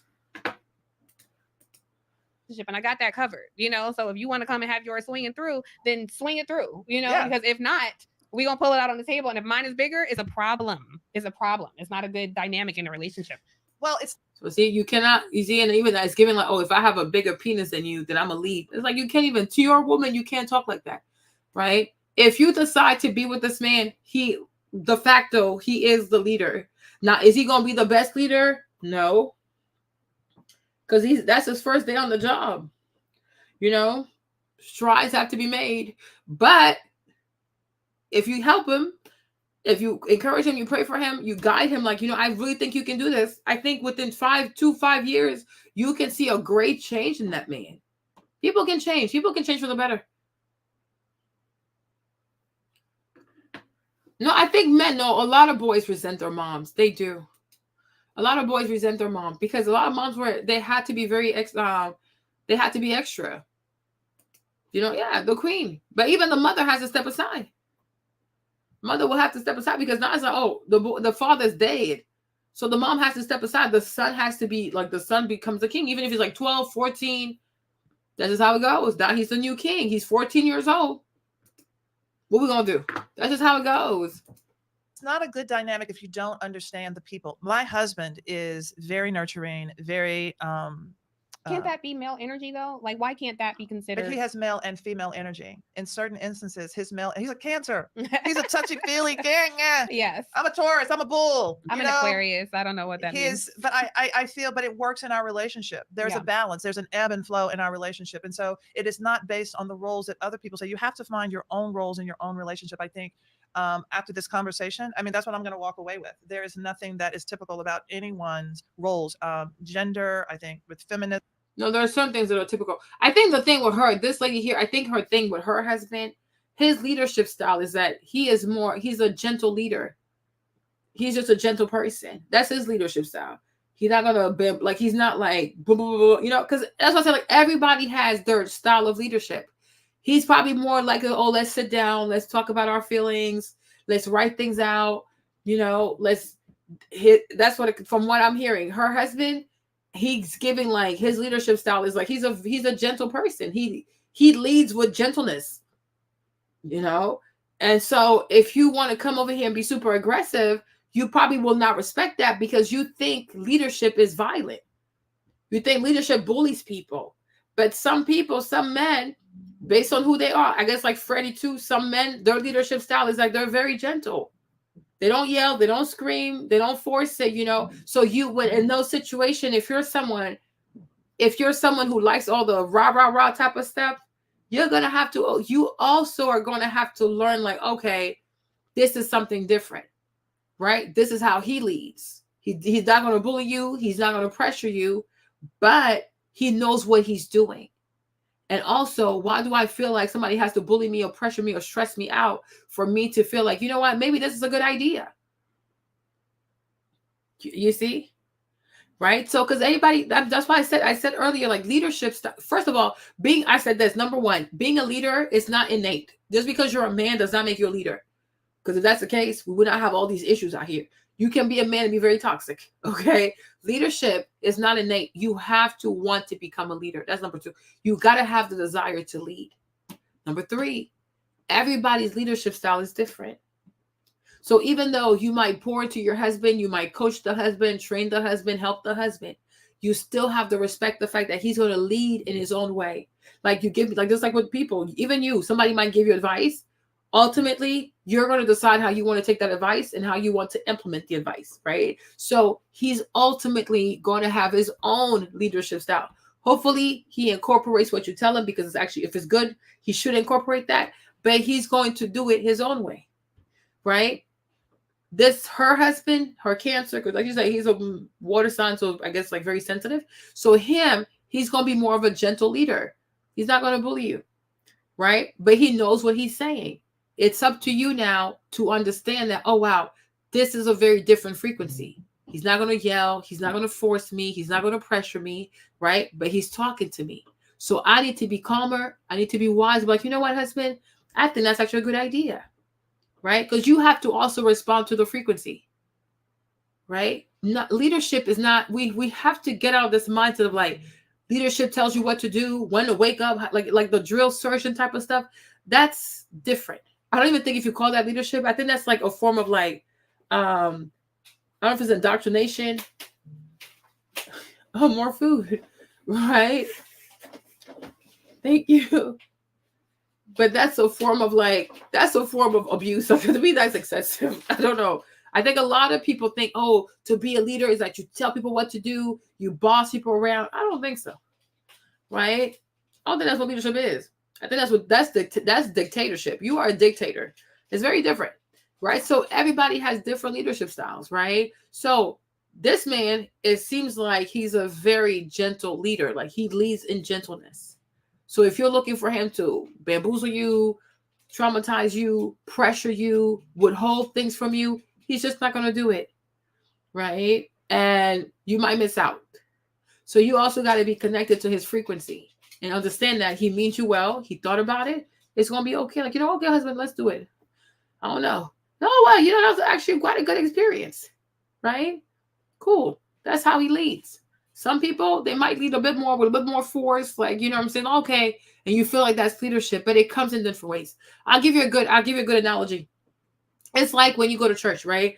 If you are like a first-time Christian, like you're a baby Christian, and you go to like a Pentecostal church, they will make you feel like if God is in the room, you have to shake. You have to start speaking in tongues, right? You have to like fall out. You got to roll on the floor. When I was younger, I felt like if you didn't fall out, if you didn't speak in tongues, if somebody didn't touch your forehead, I felt like your prayers were not answered, because I felt like if God is in the room, I have to see a physical manifestation, right? Sometimes it's just the devil. It's not even God. Sometimes also it's people just performing, right? But then I learned, no, I'm serious, Kevin. I used to like, something needs to happen. Like I need to feel, I need to feel the Holy Spirit. Like I need to, all that extra stuff, just theatrics. But the theatrics made me feel like something was happening, because, we want to see things. But then you get older. You get older in your faith. You get older in your walk with Christ, and you recognize, like, I don't need to fall. I don't need to speak in tongues. I don't need to feel the chills down my spine to believe that God has answered my prayer. The Holy Spirit could be here right now. We don't have to fall. Like, you see, sometimes too, like if the Holy Spirit is in the room, everybody feels it, everybody just gets quiet. I've gotten older and I've realized that sometimes when it's really the Holy Spirit, people get really, really calm. They start to listen more. They start to connect more to the message. There's no theatrics. It's a genuine connection, because you are you really like, yeah, this is real. But I don't need to fall. Nobody has to touch my forehead. I don't need to like speak in tongues. I don't need to do all that kind of stuff, because I have faith that the Holy Spirit really is here right now. Before the pastor would say things like, oh, I can feel the Holy Spirit in the house. And we were like, oh my gosh, the Holy Spirit is here. The Holy Spirit is here. Because you are young, you're a young Christian, you're very ignorant. But the Bible already said, where 2 or 3 are gathered in my name, I'm here. So if you go to church, it's 100 people. Well, duh, the Holy Spirit's already here. Like, I'm like, what? But you see, it took years though, right? So you grow out of you grow out of, a toxic understanding to a more mature understanding. Like, no, leadership doesn't mean people yelling and so you go here and you go over here and you do this. And I'm like, no, you are just a dictator. You understand that there is a mature type of leadership that just talks to you as a human, like right here, just talks to you. You know, like they even say, like, sometimes when you talk to little people, like little children, sometimes they say when you talk to little people, come down to their eye level and have a conversation with them, and it gets them to focus more, right? But you recognize, like, no, like this is what leadership is, right? It's like it doesn't traumatize you, it doesn't bully you, it does not coerce you, it doesn't use money to control you. It talks to you like a mature person. Hey, you know what? Here's what I think we should do because X, Y, and Z. Very chill. You're like, you know what? I actually like this. Because there's no yelling, there's no screaming, there's no bullying, there's no pressure, you know? So, like, everybody has a different style of leadership. You know, you have Jay over there. He tried to lead his marriage by seeming like he's a thug and this and that. And now, look, pictures are coming out. There's this, that. His name is getting slandered because this is not the proper way of leading your household. Right? Because he should have recognized from the jump, like, you know, what this woman wants, it's very toxic. And I don't want to give that to her because it's going to turn bad. But he didn't. And now look at this, right? So you have to recognize, like, everybody's style of leadership is different. Some men are very gentle. Don't force them to become something they're not. You know what I'm saying? Don't be hard of hearing. Okay? If you deal with a gentle person, respect it. He's gentle. That's it. He's not going to force you. Yeah, it'll be smooth. It'll be so extra, like, oh, sit down somewhere. Like, y'all do too much. But that's how I used to think. Though, like, you have to fall, you have to throw up, you gotta roll on the ground, you gotta run around the building, like you gotta like, you know, I was onto that kind of stuff. But then you get older, you're like, this is not what the Bible even says. Like, where in the Bible does it even said that people do all this stuff? You know, I didn't read that anywhere in the Bible. Why are you doing all this? But you're young, you thinking like that's what it means to see the Holy Spirit. But it's like, no, the Holy Spirit it's a very peaceful, quiet type of spirit. It's, yeah, child, you should see some of these things. It's like, it's crazy. But you get older and you recognize, like, the Holy Spirit is a very beautiful spirit. It's quiet, it's loving, right? It talks to you. Even when it convicts you of something that's wrong, it's a very peaceful conviction. Like, you know what? I did wrong. I really do need to go say sorry. But the Holy Spirit doesn't yell at you. You know, it doesn't scream at you. Like, I think the Holy Spirit is the best form of leadership, right? But the Holy Spirit, like the way it talks to you, even you know you did something wrong. And you feel bad. But nobody screamed. Nobody was yelling. Nobody was torturing you, right? But you just know, like, this has to be the voice of the Holy Spirit because I truly feel convicted in my heart that I did something wrong, right? So it's like that. Hold on. And I think feminism, I want choice. That's what I want. Yeah, I think that's key. Feminism I agree with that. Is choice. Yeah, it's a woman's right to choose. Yeah. You can choose anything. Yeah. All the options we can choose because men have had the right to make their decisions for ages. And so now it's our time. Yeah. I agree with that. What if you never meet anybody, Kim? What if you go through life, you have this idea about how you want a family to look? I wish for you to find love. So I don't want to project that on your life, but let's just say there are a lot of wonderful, beautiful women like yourself who, you know, decades go by and maybe they never find anybody for whatever reason. Would you be okay by yourself and providing for yourself? Absolutely. Obviously, you're a capable young woman, and for that part, I mean, emotionally, spiritually. Absolutely. If I, God forbid, never met anyone, you know, again, I'm still at my foundational period of my life. And this is why I'm so selfish about pouring into myself and building something for myself, because I want to know at the end of the day, I have me. Mm-hmm. And so I want to know at the end of the day, no matter what happens, you could find someone and lose them. That is just the reality. You know, I could have a beautiful family with someone and then you know, the man is no longer in the picture. So then who takes care of the kids? And so I always want to make sure that it's not just if he's no longer in the picture, you also got to take care of yourself financially. But I think the problem is, if we're being honest, I think Tiffany sees herself in her. That's what this young woman is not understanding, because young people think they know it all, right? Young people think they know it all. Young people have this, when you're young, you're drunk of your youth. Like, you think you have all this time in the world, you think you have all the answers, et cetera, right? But if for me, when I was watching this, I feel like Tiffany, she sees her younger self in this young woman, right? And today she's 45. I'm like, she has 20 years on you, because you would think, that's what I would think, right? But then again, you got to have humility. But you would think, if you are sitting in a room with someone who's 60, you're 26, this woman is what, she's 60 years old. So she has about like 34 years on you. Tiffany is 45. So she has like 19 years on you. These are all like your elders, like your seniors, right? And most have like 2 to 3 decades on you. And they're talking to you and you don't want to listen, right? Because younger people think they know better, they can do better, they can have better, they can understand. But when it comes to it, this life right here is the same story for everybody, right?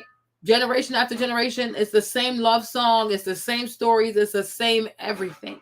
Everything is at times are different, but the story's still the same. Because the needs for human, the need for relationship, the need for love, the need for partnership, those things are constant. They might be like, the marketing might be different, the branding might be different, but the needs are still the same.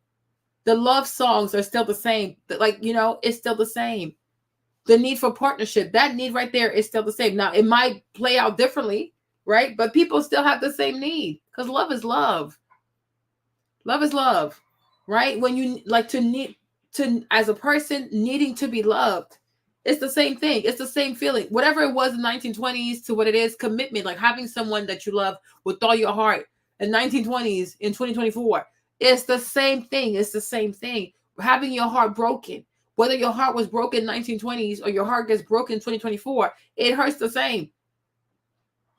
You understand? It's the same story that keeps playing over and over. It's just that the characters are changing, the outfits are changing, the makeup style are changing, the fashion is changing, but it's the same story that happens to all humans over and over and over again. We just refuse to learn.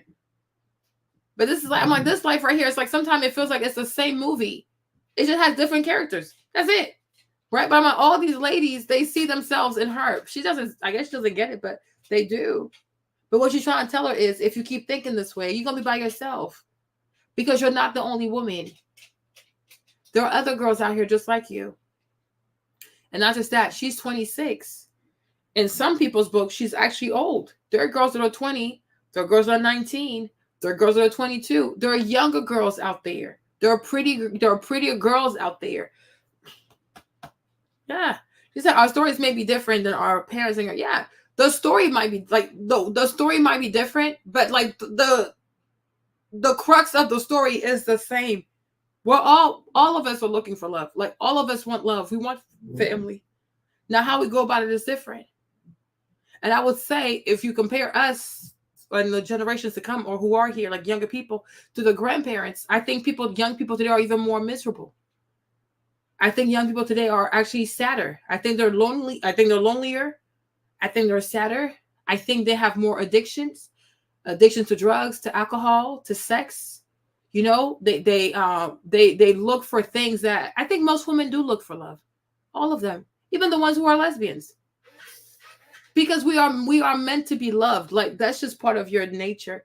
Now, you can force yourself, you can lie to yourself, but most women want to be loved. The majority of women want to be loved.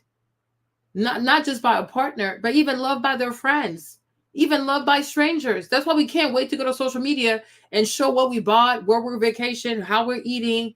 We want strangers to love us. But I do feel like this generation and the generations to come, I think they're sadder. I think they have more addictions. I think they're lonelier because they make something so simple way complicated. Younger people today have a tendency of complicating very easy things. I think older generations, things were a lot easier for them. They didn't complicate things. Like they didn't make I got to have this. You got to have this. Da, da, da. It wasn't that complicated. It's like, okay, what do you want? Here's what I want. Okay, fine. Let's go. Let's do it. But today, people overcomplicate things. And the more they overcomplicate things, they keep creating more barriers and barriers to separate themselves from people. And before they know it, they're in complete isolation. And then when you're in isolation and you're sad and you feel lonely, what do? You start drinking, you start eating, you start watching pornography, you start masturbating, you start playing on these apps, you start hooking up with strangers, right? You start engaging in very harmful behavior because you're lonely. And we're not created to be lonely. We're created to be a community, right? And one thing, and things that hold community together is love. You know? So I'm like, we all want to be loved. I don't care what nobody says. Everybody wants to be loved. Everybody wants to be loved. Everybody wants to be seen. You want to be seen by at least somebody. Everybody wants to be told that you matter. I see you. I love you. I'm here for you. Right? We want that. And it can get very addictive. But I do feel like young people today are very sad and they're very lonely because they overcomplicate things. They make things way too complicated. And when you keep doing stuff like that, you rob yourself of actually seeing the joy of having a human experience because you're making things way too complicated. You're making things way too artificial. You're making things way too transactional instead of actually being in the moment. A lot of young people are not in the moment. They're constantly thinking about, oh my gosh, what if this goes left? What if this goes wrong? What are people going to think? Oh my gosh, oh my gosh, oh my gosh. It's like, oh my gosh, like you need to chill. Actually be in the moment. Live life in the moment. Like, what does that feel like? You know, connect with life, like live life in the moment. But a lot of young people don't want to do that because they have all these conceived notions. Like, it has to go like this. It has to be like this. It has to be this way. It has to go like that. But well, at this rate, you know, you're never going to enjoy anything. You have to live. You have to live. You have to live life. You have to live. You can't look for reasons to isolate yourself. Like, I got to have this. I got to have that. It got to be like, you're not going to enjoy this life. Not going to enjoy this life. And it's like, you really have to live life. Live life. Enjoy life. Be in the moment. Go outside. Meet people. Meet all kinds of people. For me, I'm in a position, I know that I want to be a mother, that I can be a mother regardless if there is a man in the picture or not. And so I would be absolutely fine. Okay. Well, I believe that about you. Carla, I would like to ask you before we close the show, you've heard my thoughts. You've heard Kim's thoughts. Let's start with Kim. What advice would you offer Kim as she ventures out into this world of finding a life partner as it relates to gender roles? I think you're on your way, but I think the main thing is to become the person you want to meet. You have to see yourself. You have to be the person to see yourself. So become the person you want to meet. Yeah. And you will meet yourself in a relationship. It's nothing like a man. They will reflect back to you who you are. Yeah.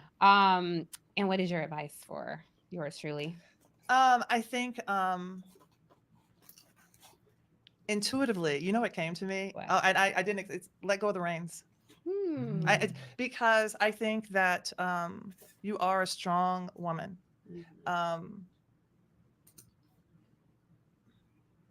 Celebrate love. With 1-800-Flowers.com. We were 11 years old when we met. I think that you will find the person. You will never settle, but there's a part of you that has to let go of something. You know, but you can have it all. You can do all the things. I don't know if they're going to be more than what you are.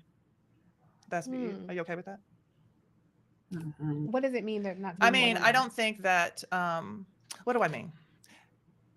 And you've already said that you don't care if they make less; they just have to have their own thing. Yeah, they can't be broke. They can't be broke. Yeah, not at this age. But also, a broke man is not gonna. You're never gonna take care of a man, which is okay. Yeah, which is okay. I think it's just about being open to what that person is. And so, you know. Yeah.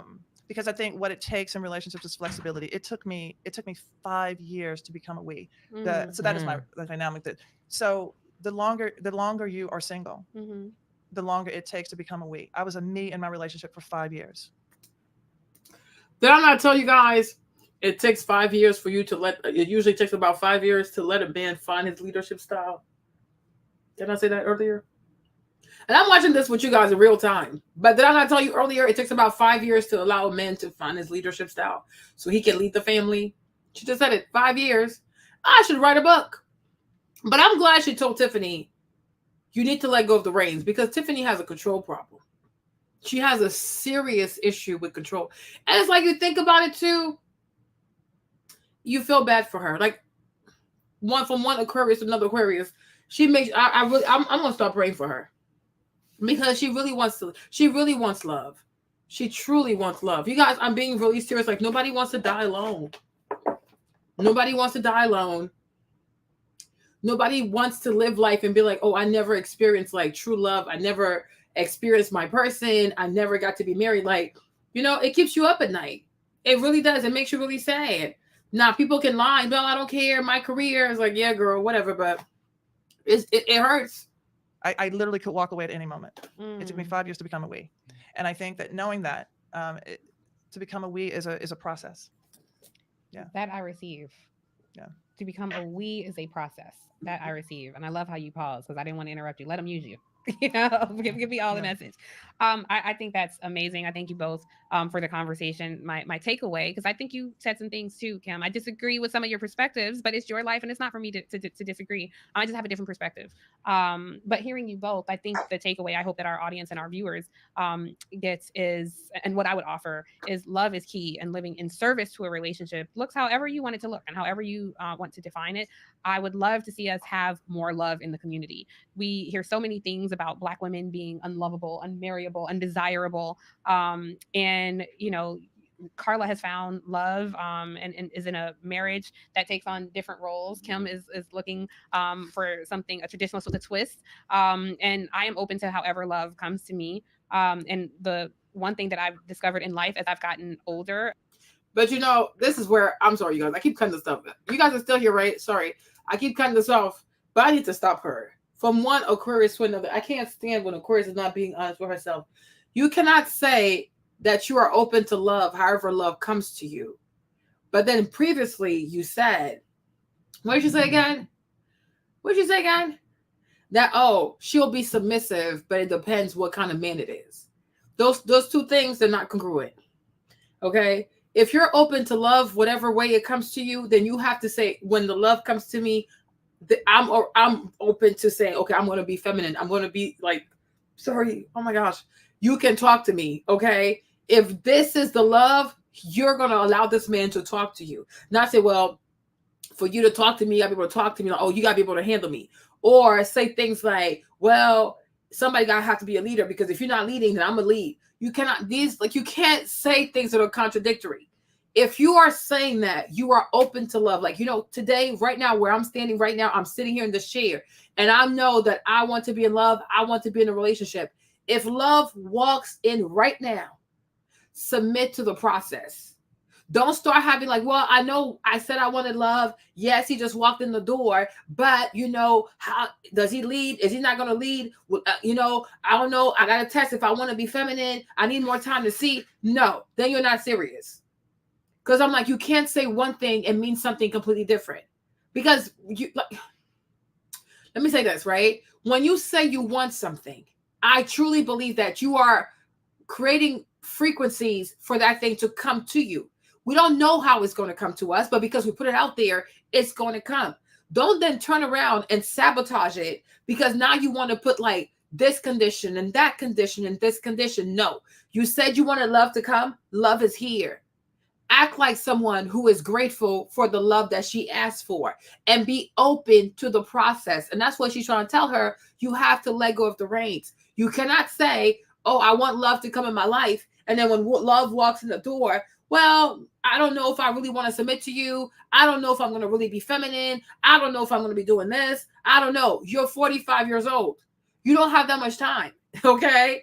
You keep playing. You'll be 46, 47. Now, you can still get pregnant because some people are getting pregnant like 50 now, right? But do you really want to push until you're 50? No. So if love comes in right now, you have to submit to the process.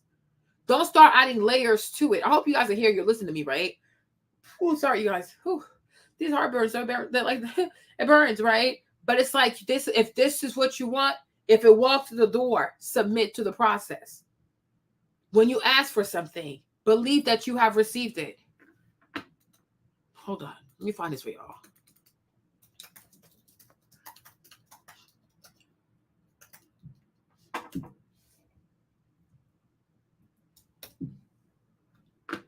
Okay.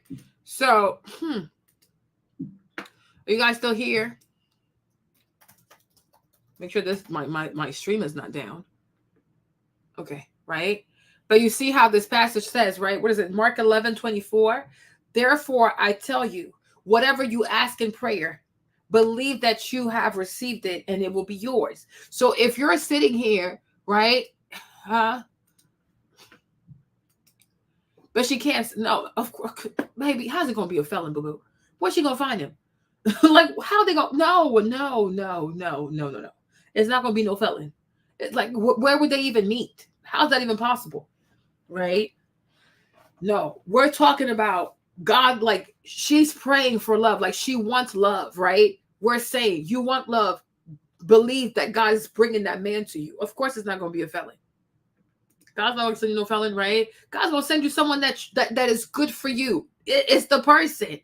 But my thing is, you know, when you pray for stuff, you might say, oh God, I want a great husband. I want this, I want that, I want that. When the stuff shows up, it doesn't always look like exactly what you want. But if you work with it, you're like, oh wow, this is becoming, oh, this is exactly what I prayed for. You understand? That's how it goes.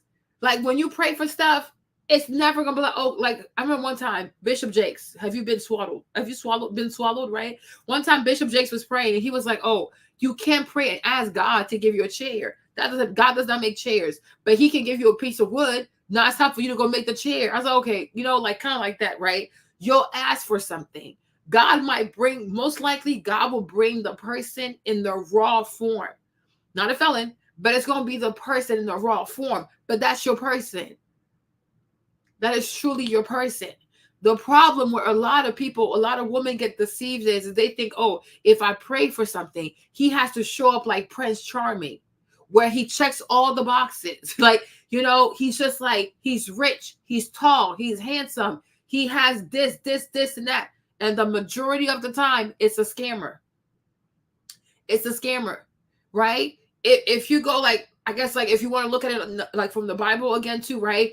If God said, I'm going to send them a Messiah, he didn't bring somebody who dropped out of heaven, okay? He was born with a regular woman, okay, in a barn somewhere with all these little cows, okay? And he was not wealthy, but he was the Messiah nonetheless, right? But Jesus did not. If Jesus came with like a horse, the this, the that, the this, the that, it's very easy for people to be like, oh, wow, look at him. Oh, my gosh, he fell out of heaven. Of course, they're going to worship him. Right. But you see, the birth of Jesus is it's very humble, like it's very raw. You know what I'm saying? But he is the Messiah, right? Like Joseph, God said he's going to be very successful. Ever since he was a kid, he had multiple dreams. But in the process of that, look at all the awful things he has to go through. So many times when you pray, God will send you something in the raw form. It might not look like what you prayed for, but the more you study that person's character, like, oh, wow, that's the person. Because God knows what you need. Like a lot of times we ask for things, right? You're so funny. A lot of times, right? We ask for things based on what we think society says is what makes you successful. Like a man will say, oh, I want a woman that's a baddie with the curves, with the behind, with the titties, da, da, da, da. But is that even what he really needs? No. He needs a real friend. But because of society, he thinks he needs to have a baddie on his arm. But even when the baddie comes, he's like, well, I don't really like you like that, right? Because it's just superficial. A woman will be like, oh, I need a man that has money, that has this, that has this, that has that. When in all honesty, she probably needs a best friend. She needs somebody who's going to love her with her, like, you know, no matter what. Somebody's going to encourage her, be her best friend, be her support system, right? Somebody who's probably a family man who loves to laugh, but she doesn't know that she probably really needs that. Because she's so tapped into what society says, she doesn't even realize what she truly needs. And the whole list that she wrote, it doesn't even apply to her. She just wants those things because she thinks that's what society will be like. Wow, look, she found a real man. She found a sexy man. She found herself a boss. It's for other people. A lot of times when people think about who they want to be with, It's based on what other people would deem valuable, what other people are going to deem success, beautiful, but they themselves don't even like that kind of stuff, right? But God knows what you need. God knows you better than you know yourself. So the person he going to send you, it's your person. It's your person. And you will recognize like that's your person because it's going to fit like a glove. Like, oh my gosh, that's my person. This is what I needed. All the stuff I thought I needed. And I think if you probably ask people who are married, who've been married for a long time, you ask them, okay, before you got married, between the man you thought you wanted and the man that you actually married, is it the same person? Most people tell you no. Most people will tell you no. Right? And sometimes, like, even like sometimes while you're married to, you'll be like, wow, I'm so glad I married this person, as opposed to so-and-so. You know what I'm saying? Because sometimes we ask for things, not because we know truly who we are, but we ask for things based on we need validation from other people. So I need to have this type of husband so I can feel validated by these type of people. I need this type of wife, my wife to look like this so that I can feel validated by these types of people. Right? But was that really the person for you? Is that really the person that you need? God's going to send you the person that's for you. It might not look like what you think it should look like. It might not even sound like what you think it should sound like, but it's your person. So if you say you want something, believe that it's coming to you. Don't start putting like things on, or I'm going to have, well, it depends who's going to lead, who's going to swing, who has the bigger this. Like, this is just too much. You ask for love to come into your life, it's coming. When it comes, honor it. You know, when it comes to your life, honor it. Because the person is coming to you, right? Hold on. And still have a journey ahead of me, is that the true currency is someone to love you back. Yes. And you know, time moves a lot faster when you get older. And so when you're confronted with your own mortality, you're losing parents, you're losing friends, your spouses get cancer and illness and, you know, all those things, all of these frilly things we're discussing about gender roles just seem to fall to the wayside. And you look for somebody to go on this journey with you.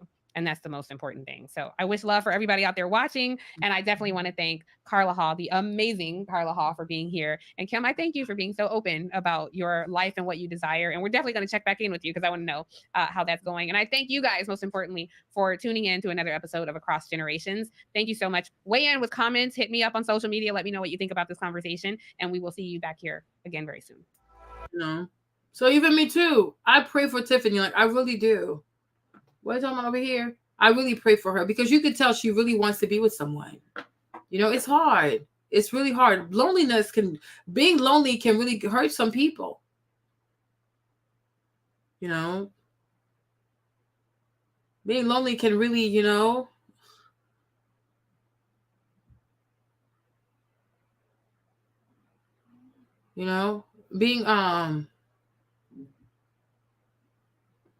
being lonely can, like, it can be a lot. It could be a lot. And a lot of people do not want to be alone, you know, but it's like people don't know, okay, like if it comes, how do I hold on to it? How do I nurture it? How do I, how do I hold on to it? How do I nurture it? How do I multiply the love that I have between me and this person? Because it's really hard. It is truly, truly hard. It's truly, truly hard. I know, like, one person, she told me one time, like, she was watching Kevin Samuels. And you know how Kevin will be like, oh, you gonna die alone? You gonna die alone? And I guess, like, one day he said that. I guess he said it too many times. And she just started crying. He wasn't even talking to her. She was just watching the show.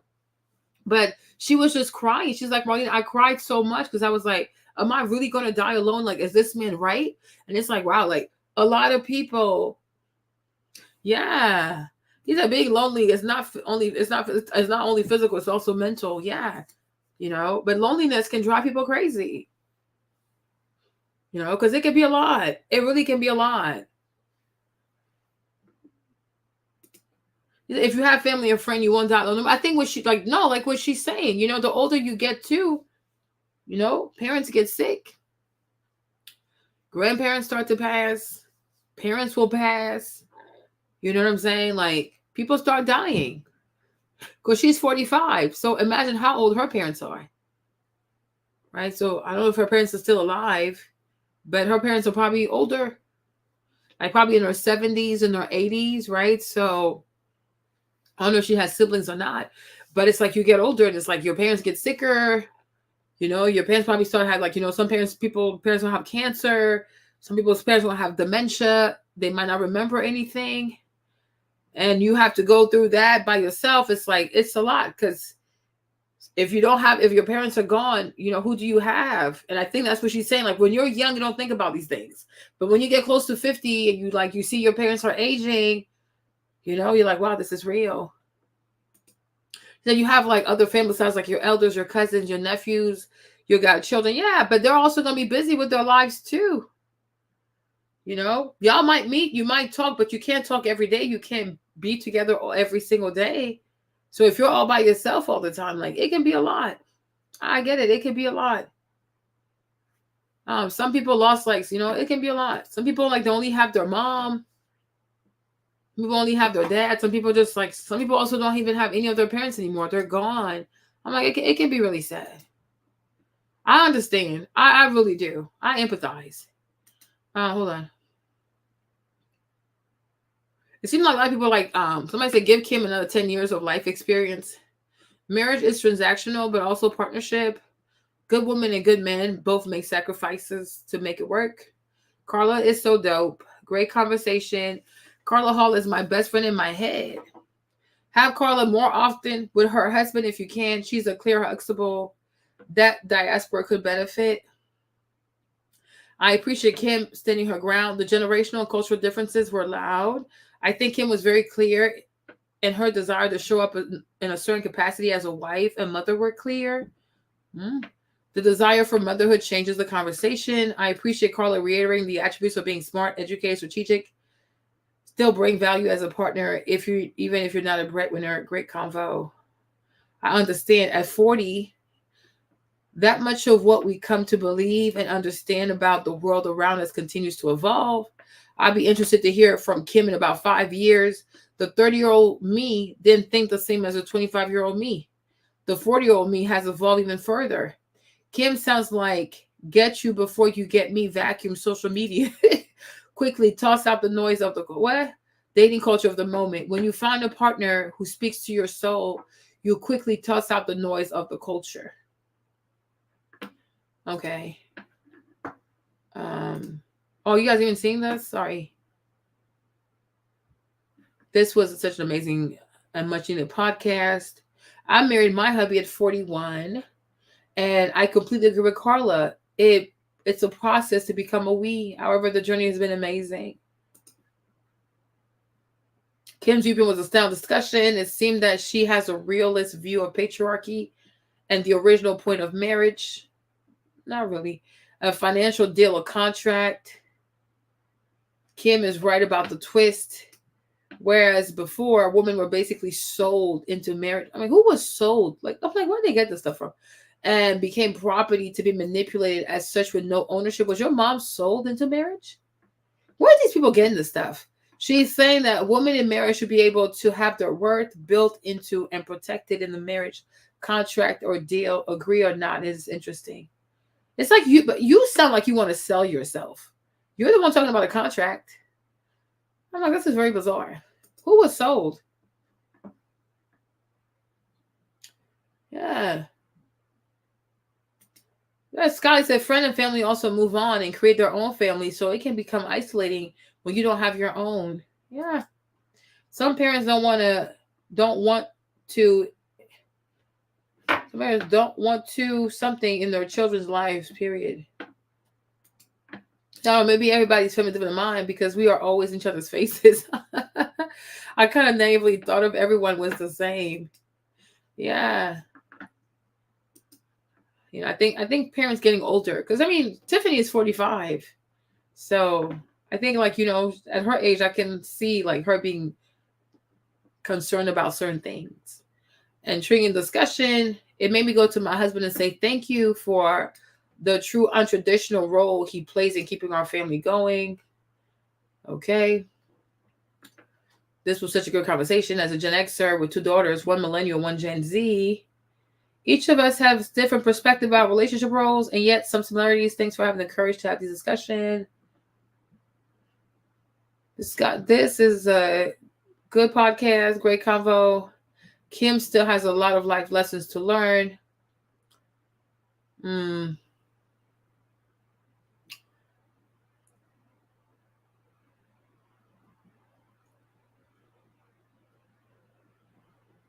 So,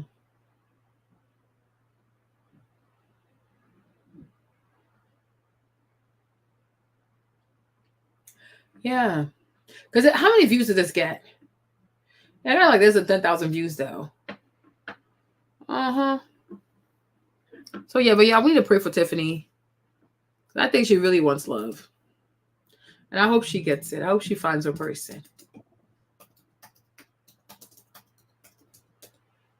You know, people act really tough and that, you know, quote unquote independent, but people really want to be loved. People really want to be loved. My fellow Aquarius. So, Tiff, I hope you find your person. I really hope you do. I hope you do.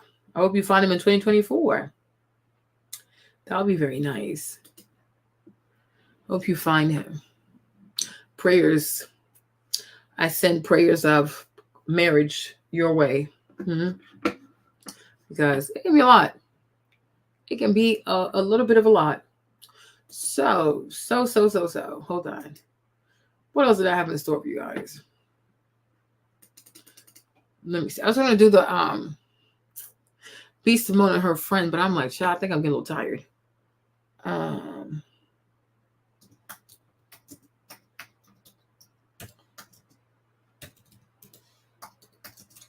Yeah.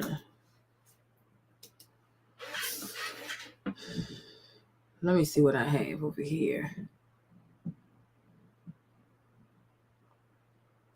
Oh, I was going to play this one for you guys. Something else to think about. So I was watching this little this video, and it made me think about something. Hold on, let me play this. Let me play this for y'all. Hold on. With much fanfare, and for good reason. It has had such an interesting launch, from its trademarks potentially being a bit closed. Arabella is Bella Hadid's. So Bella Hadid, I didn't block anybody. I don't think I blocked. No, I didn't block her. I guess you just left. I don't know. But people get so triggered when you talk about their favorite celebrities. But so Bella Hadid is releasing a perfume line. I think it comes out tomorrow, actually, right? So the lady was making her little expose, and she said a few things. And I was like, well, I think women today should apply this to the vagina. Let me show you how. Hold on. This will be my last video, then I gotta go. Hold on. It's a new scent brand that just released today with much fanfare, and for good reason. It has had such an interesting launch, from its trademarks potentially being a bit close to another brand, scarcity marketing and drip-fed information, and managing to form an emotional connection with customers pre-release, all of which have made for a fascinatingly successful launch strategy. Arabella pre-launch had been particularly mysterious.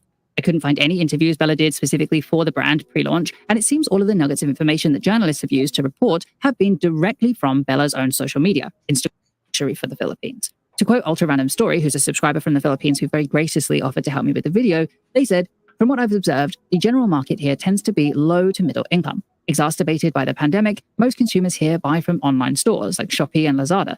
200 pesos is pretty expensive for a product." This type of marketing is pretty standard as a way to drum up interest before the product launch. However, the difference in the way celebrity brands are able to go about this is rather different than other startup brands. You see, most brands will have to be big and loud before a launch to get people excited, just to get eyes on the brand or product. But with a celebrity, they already have a captive audience to which to sell. They don't need to make a big buzz because their audience will do it for them. And the trend with marketing to this audience these days is almost akin to scarcity marketing. But the less their fans know, the more their fans... There you go. So this video is about Bella Hadid and her perfume, right? But child, I don't want to focus on that. What she talked about here was called scarcity marketing, right? Because I do feel like in today's day and age, I think men have easy access to the V, right? I think men have easy access to the V. I think it is too. It's like it's bastardized, right? And I think when something is out there, when you have too much of a thing from the Pornhub, the Cornhub, the what else you have? You have Cornhub, you have all the nudity on Instagram, you have like the OnlyFans, you have the dating apps, you have all these things out there that make it really easy for men to have access to sex, right? And I'm like, what if more women started to practice scarcity marketing when it came to the to the V, right? Hold on. And want to know. Scarcity marketing is usually studied in relation to product availability, famously with the supply and demand curve just at really extreme. But to quote Barton, Slaviska, and Opperwell's abstract in their 2022 study named Scarcity Tactics in Marketing, a meta-analysis of product scarcity effects on consumer purchase intentions, scarcity tactics are an essential tool for marketers. Cues that signal the current or potential unavailability of a product generally enhance its value and desirability, and in turn increase purchase intentions. Okay. So, I like what you said here. So, scarcity tactics are an essential tool for marketers. Cues that signal the current or potential unavailability of a product generally enhance its value and desirability, in turn increase purchase intention, right? So I was like, if you apply this to relationships, if you apply this to marriage, right? If there were less kitty cats out here for sale, right? If men had less access to sex out here, if men had if there was less access to men, if there was less access to sex, if there was a less availability for sex, whether it's free, whether you're watching videos for free, you're consuming videos, you are having sex with people without any type of engagement, without any type of commitment, right? Wouldn't that make men more interested in wanting to purchase the product? So by purchasing the product, I mean, would men be more interested in marriage? Because if there's less free kitty cat out there, right? And the only way you can get kitty cat is by committing to a person, right? Would men be more likely to be married? Because I do feel like, let me get comfortable, y'all. Sorry. I do feel like this is one of the things that feminism has done. I think feminism has empowered too much free vagina in the marketplace. Does that make sense, you guys? Can you see me? Okay, sorry, my back. Okay. I feel like feminism has increased the supply of free vagina in the marketplace.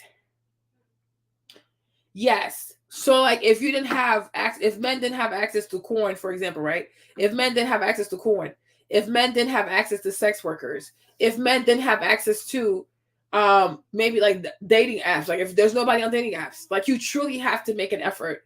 You truly have to step up, right? To have access to the V. I think that men will most likely commit to buying the product. Like, oh, you know what? Because they need it. Men need sex. Men need sex. Men need intimacy. They need it. That's why these people make so much money. The people who sell it, they make so much money. But the problem with feminism is the way feminism has programmed women to want to be like men, to think like men, to focus on money, So as a consequence of that, women are easily giving up their vagina. They're giving up their vagina to prove that, I can be like a man too. I can cheat like a man. I can be like a man. I can think like a man, right? And so I feel like as a consequences of that, without even realizing it, what women have done, they have dumped all this free vagina on the marketplace. And now there's so many free vaginas, different colors, different sizes, different type of wax, Brazilian wax, bikini wax, all kinds of stuff. So it's like men have so many options when it comes to intimacy, when it comes to sex, when it comes to whatever, that they really do not want to buy the product. Am I making sense, you guys? Sorry, I have to lay back because of my back. I apologize, okay? Don't forgive me. But my back is starting to be a little too much, right? But I'm like, women need to get in the notion of scarcity marketing. How do you make the vagina more scarce? Because there's too much vagina out here. So like when there's too much vagina does it loses its meaning. What was that graph, right? Hold on. Where's the graph again? There was a graph here somewhere. Hold on, I'll find it.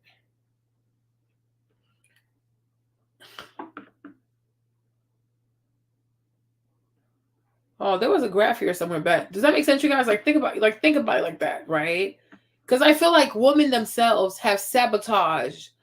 I feel like women, especially women in the West, I feel like women in the West have sabotaged the institution of marriage.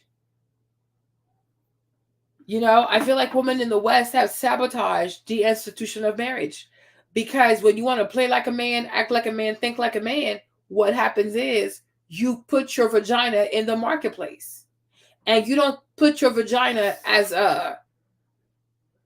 some type of status, like in order to have my vagina, you're going to have to do X, Y, and Z.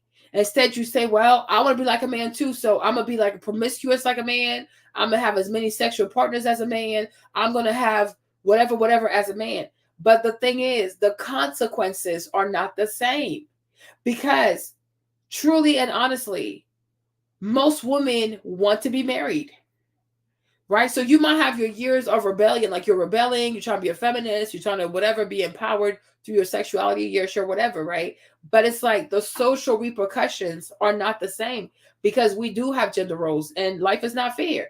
There's a double standard, right?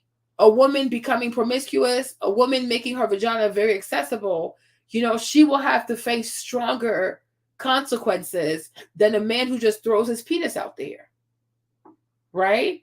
Because even when you notice when it comes to porn too, I don't even think that women are consuming as much porn as men. I don't think that women are that obsessed with it as men. I don't think they really are, but men definitely are consumed with that type of content, right? And they put a lot of money behind that type of content.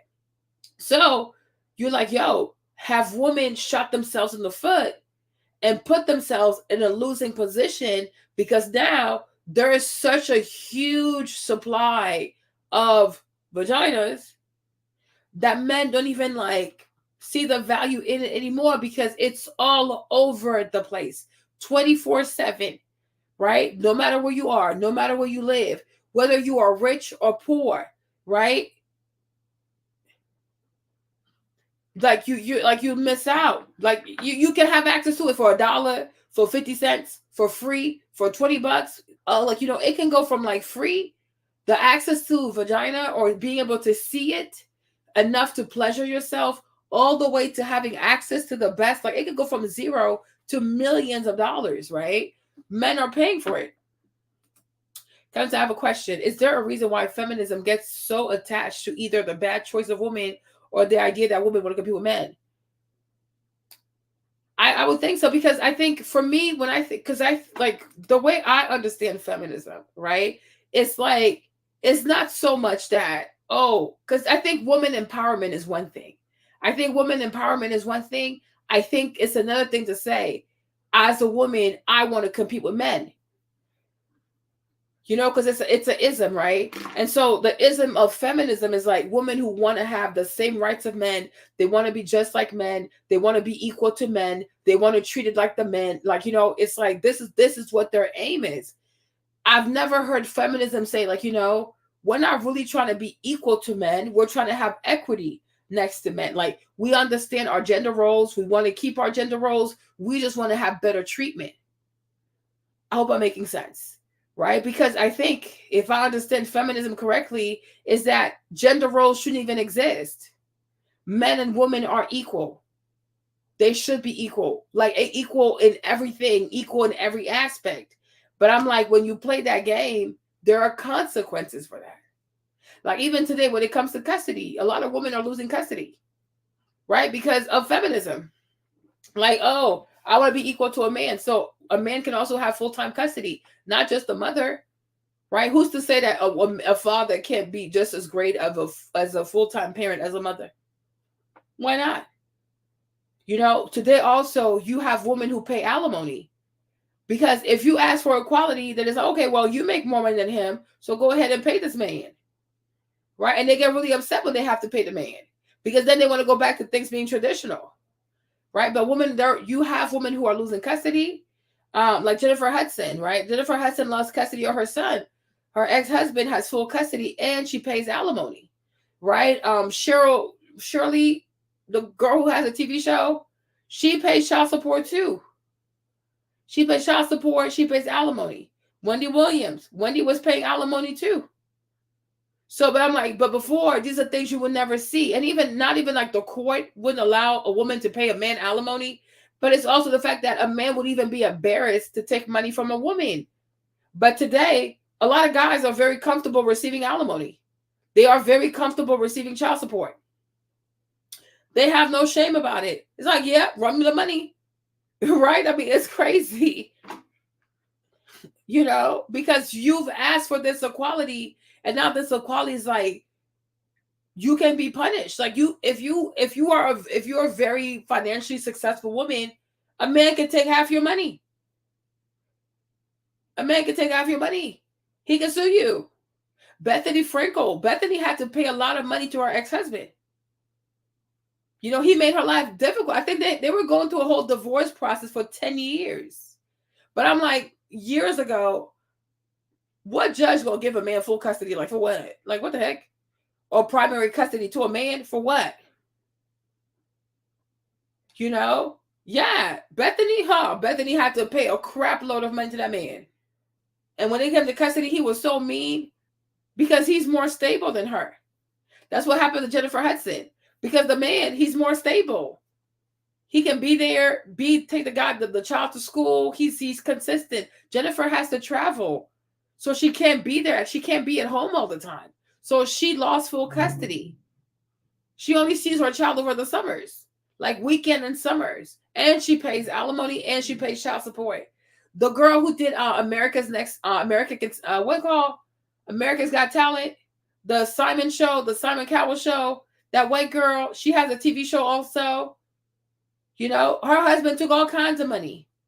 First, he was stealing from her. Then it's like she had to pay like 10 million. Kelly Clark, is that her name? Kelly Clark. Kelly Clark had to pay that man all kinds of money. Alimony and child support.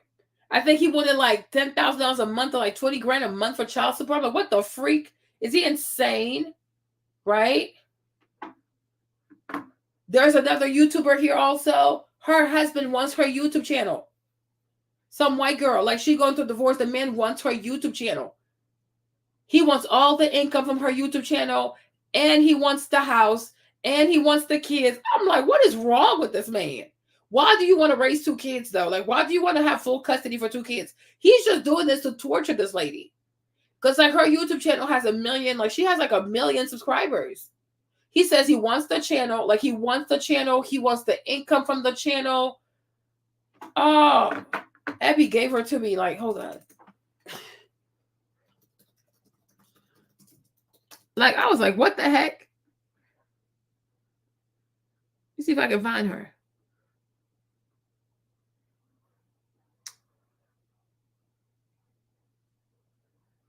Oh, she's white.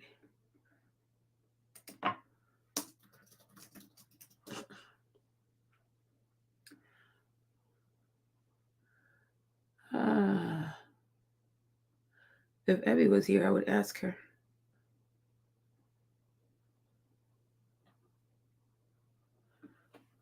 Yeah, but it's like, I mean, I'll find her for you tomorrow. But it's like he wants everything. What was the title of that video? I was like, what the heck? Hold on. Maybe it's in my stories, maybe?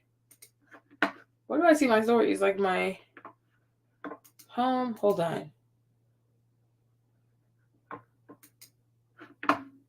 Where do you find the stuff you're watching now?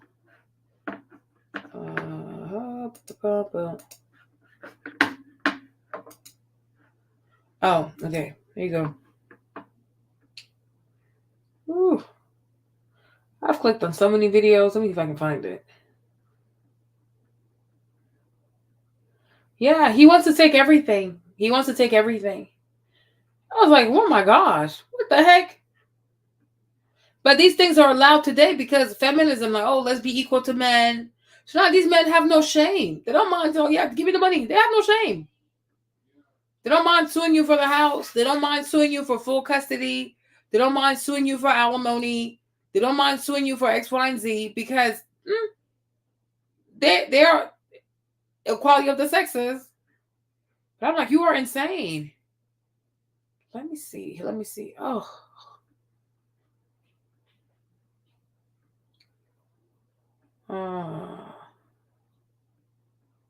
Sorry, let me see. Let me see how far back it goes.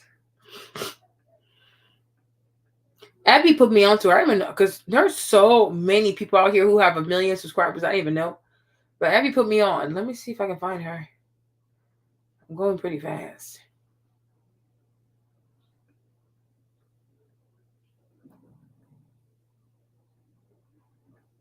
But yeah, he wants everything. What is this girl? Yo, I watch a lot of YouTube videos on. That's crazy. Let me just, maybe I can just ask Abby who she is.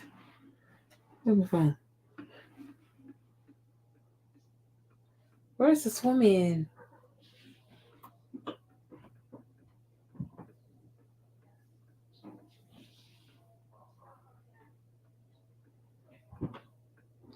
What was this? I didn't like what day is this? Child, I gotta scroll to like March 15th. Hold on. Cause we were outside that day.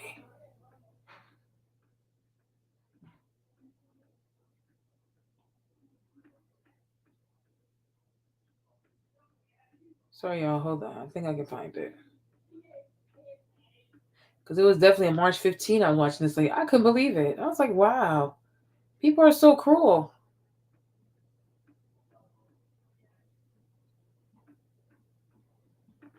This is just March 23rd. Oh my gosh. Okay, I think I'm almost there. I think I'm almost there. Okay, here it is. Oh, Brandy. Okay. Here she is. Wayday's coming. For 3 days only, May 4th through... Hello and welcome back to my channel. Who's ready for the latest installment of My Life is a Dumpster Fire? I wish this title was clickbait, but unfortunately it's not. We will get into that. I kind of want to start off this video by even saying why I'm making this video. I don't know, like through this process, what I should share, what I shouldn't share. But one thing I will tell you, being on YouTube, it is extremely important to be consistent and continue putting out content, or within the algorithm, like my channel, my videos fall off. I've seen it happen. So for me, it is really pivotal and important that I keep making content. And to be real,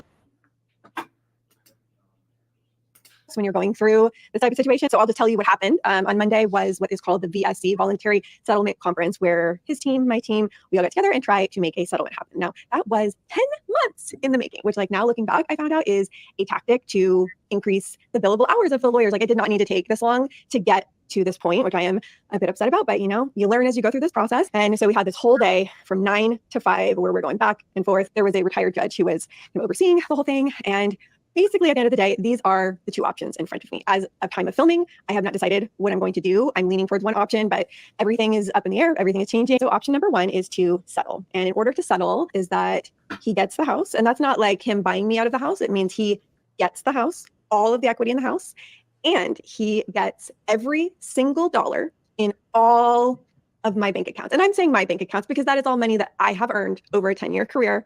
So he will get all the money, investment account, retirement account, joint account, and business account. He would get all of it. And on top of that, he would get spousal support, child support, and a percentage bonus if I make above a certain threshold. And, oh, I didn't mention this part. It's more than I even have. So it's more than everything in all of my bank accounts. I would also have to either take a loan or do something called an equalization payment and pay him in large chunks. So you may be hearing this and say, what? That's crazy. How could this be? I know, I'm right there with you. Like, I feel like I am living in the Twilight Zone. Like, how could this be? Like, how is this fair? And especially, like, you guys don't know the circumstances that led to this divorce. Okay, this is not an amicable divorce. So I have to pay this person every penny I've ever earned and made my entire career and then some, and then continue to pay him. And the reason why is because this YouTube channel here that you're watching that I started way back in 2013, I always operated this independently. So, Google ads, they would just pay me as a 1099 employee. Brands I worked with, they just paid me independently.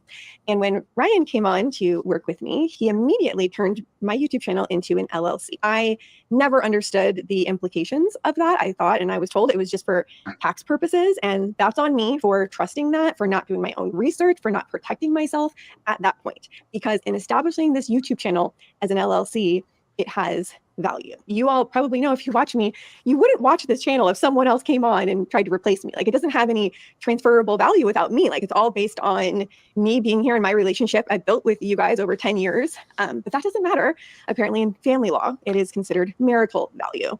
And so his side put together a bunch of numbers, paperwork, all of that, saying that this channel is worth a astronomical value. So that is where we end up, of me paying him the house, every penny I've ever made, taking on some kind of a loan, and paying him spousal support. That is how I am left utterly and completely fucked. How is this right or fair? I've worked so hard by myself. I have done everything you've seen here on this channel. I've never had any help doing this channel. And everything I've built, which I was trying to save for my kids. You guys know me. I'm not out here like buying designer things, being flashy. I don't even travel. I just wanted that money for my kids and my security. And my biggest fear has always been being homeless. I will be left with nowhere to live. And I do want to touch on that a little bit. I am living in the most expensive city in the country, San Diego, California. Just came out. This is the most expensive place to live.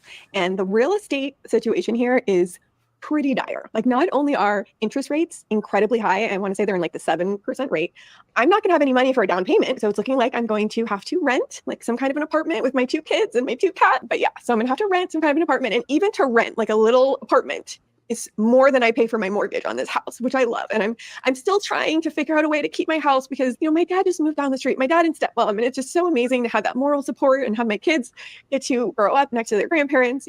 I don't want to give it up just yet, but it's looking like no matter what way I cut it, there's a lot of equity in this house. And that's what I need to pay him, this like huge amount. So as I mentioned, there are 2 options. Okay. So there's that option. Door number 2, that option is taking this to trial. So in trial, the idea there would be his side is presenting my YouTube channel is worth X dollars, lots of dollars. And I would say my YouTube channel is worth a lot less because, fun fact here, there's a website where you can buy and sell YouTube channels, blogs, Instagram. And you see, the problem is because she's in California, they're crazy out there. Gender roles don't exist. A man can be anything. A woman can be anything. So I feel like if he was doing this in Texas, and they were going to go to court, you're going to have some old conservative Christian type of people. They're not about to give that man nothing because they're going to have empathy for this woman. Like, what the heck? You want to take her house, take her money, take our kids, like in Texas, they're going to be more conservative, more traditional. But unfortunately, she's in California, the land of the cuckoo people. So it's 50-50. They can be like, oh yeah, he's a man. Why not? Because out there, gender roles don't matter. This doesn't matter. Biology don't matter. DNA don't matter. Right? So I'm like, I really feel bad for him. Like, because if you were living in Texas or you were living in Florida, most likely this man could not be doing this kind of, because he would be afraid to go to court. Because they're like, no, you're a man. Like, you cannot take this woman's money. Like, what the heck?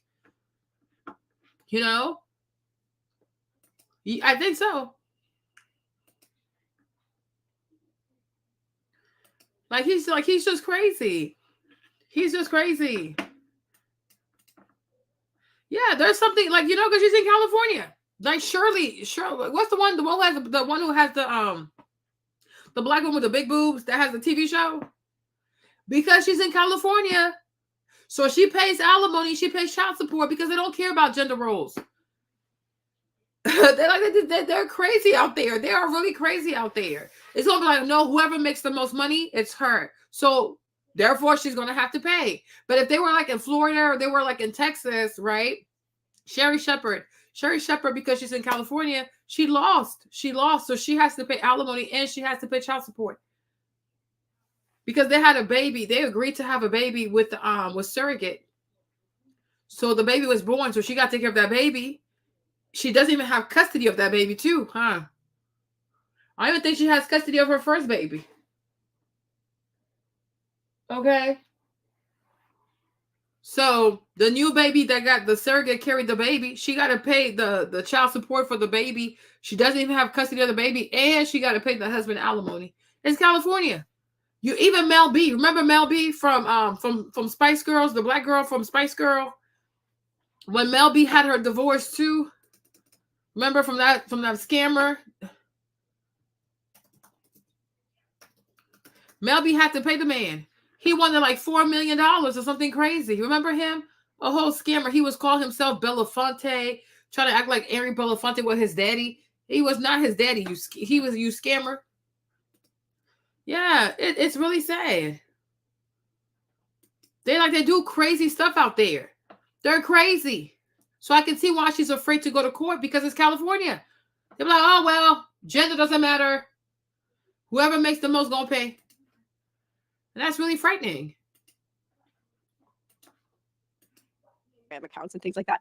There was recently a YouTube channel sold that was a home and lifestyle channel, not too dissimilar from mine, that had 7 million subscribers. And that channel sold for $60,000. Okay. Because again, like I said, these channels are not transferable. So it sounds like, great. Like what's the decision here? Like do that, because if you win, then you don't have to pay all of this money that I had to in option A. But here's the problem. Getting to trial, not only is it very arduous, it's a long process. So it's another 1 to 2 years of my life that I am dealing with this. This is all in limbo. Nothing has been decided. But more than that, what happens? The other side starts bombarding you. They make your life hell. They depose you. So I have to sit down for 8 hours. They ask me a bunch of questions, trying to make me look bad. They've already tried to subpoena my phone and my hard drive to go through and just try and find whatever they can to make me look bad. It is incredibly expensive from what I've told. I mean, I've already spent over 6 figures just to get to this point, just to get to this horrible decision that's in front of me. They've estimated to get to trial will be several hundred thousands of dollars. And wait, here's the kicker. In California, apparently, no matter what the outcome is, the higher earning spouse pays the other side's legal fees. He's not paying the bill. I'm paying the bill. Like, how is this fair? How is this law? So at this point, because you live in a crazy state, this would not be happening in Texas. Or like Florida, or even Louisiana. Like, no, sir. No, you are crazy. No. For that settlement conference, I fired my lawyer for a couple of reasons. So now I'm on the hunt for another lawyer, which in itself is literally like a full-time job. I talked to 2 earlier today. I have another one I'm talking to at 3:30. I don't even know what to say. Like, what would you do if those were your 2 options? I am leaning towards the trial route, because even if I have to spend all of my money, at least it will be some sort of like justice in this. I don't know. All of these options seem terrible. Like, what do you do when all of your options seem terrible? So I'm hoping that maybe there are other options I haven't considered, and I can find a really good lawyer. I just have to find the strength to start over and rebuilt. And it just sucks because I've worked so hard to get to this point, but I've made some bad choices along the way. And I just have to face the consequences of my own choices. But I mean, there's so much more to this. If you guys knew, and maybe one day you will know the full story and why this is all happening, it makes it that much more just completely incomprehensible that these are my choices. But I'm going to end this video on maybe a positive note. I'll show you one of the houses that I looked at. I did like it. It's still possibly on the table. I will take you guys through this whole process of starting over. So we are here to take over his team, my team.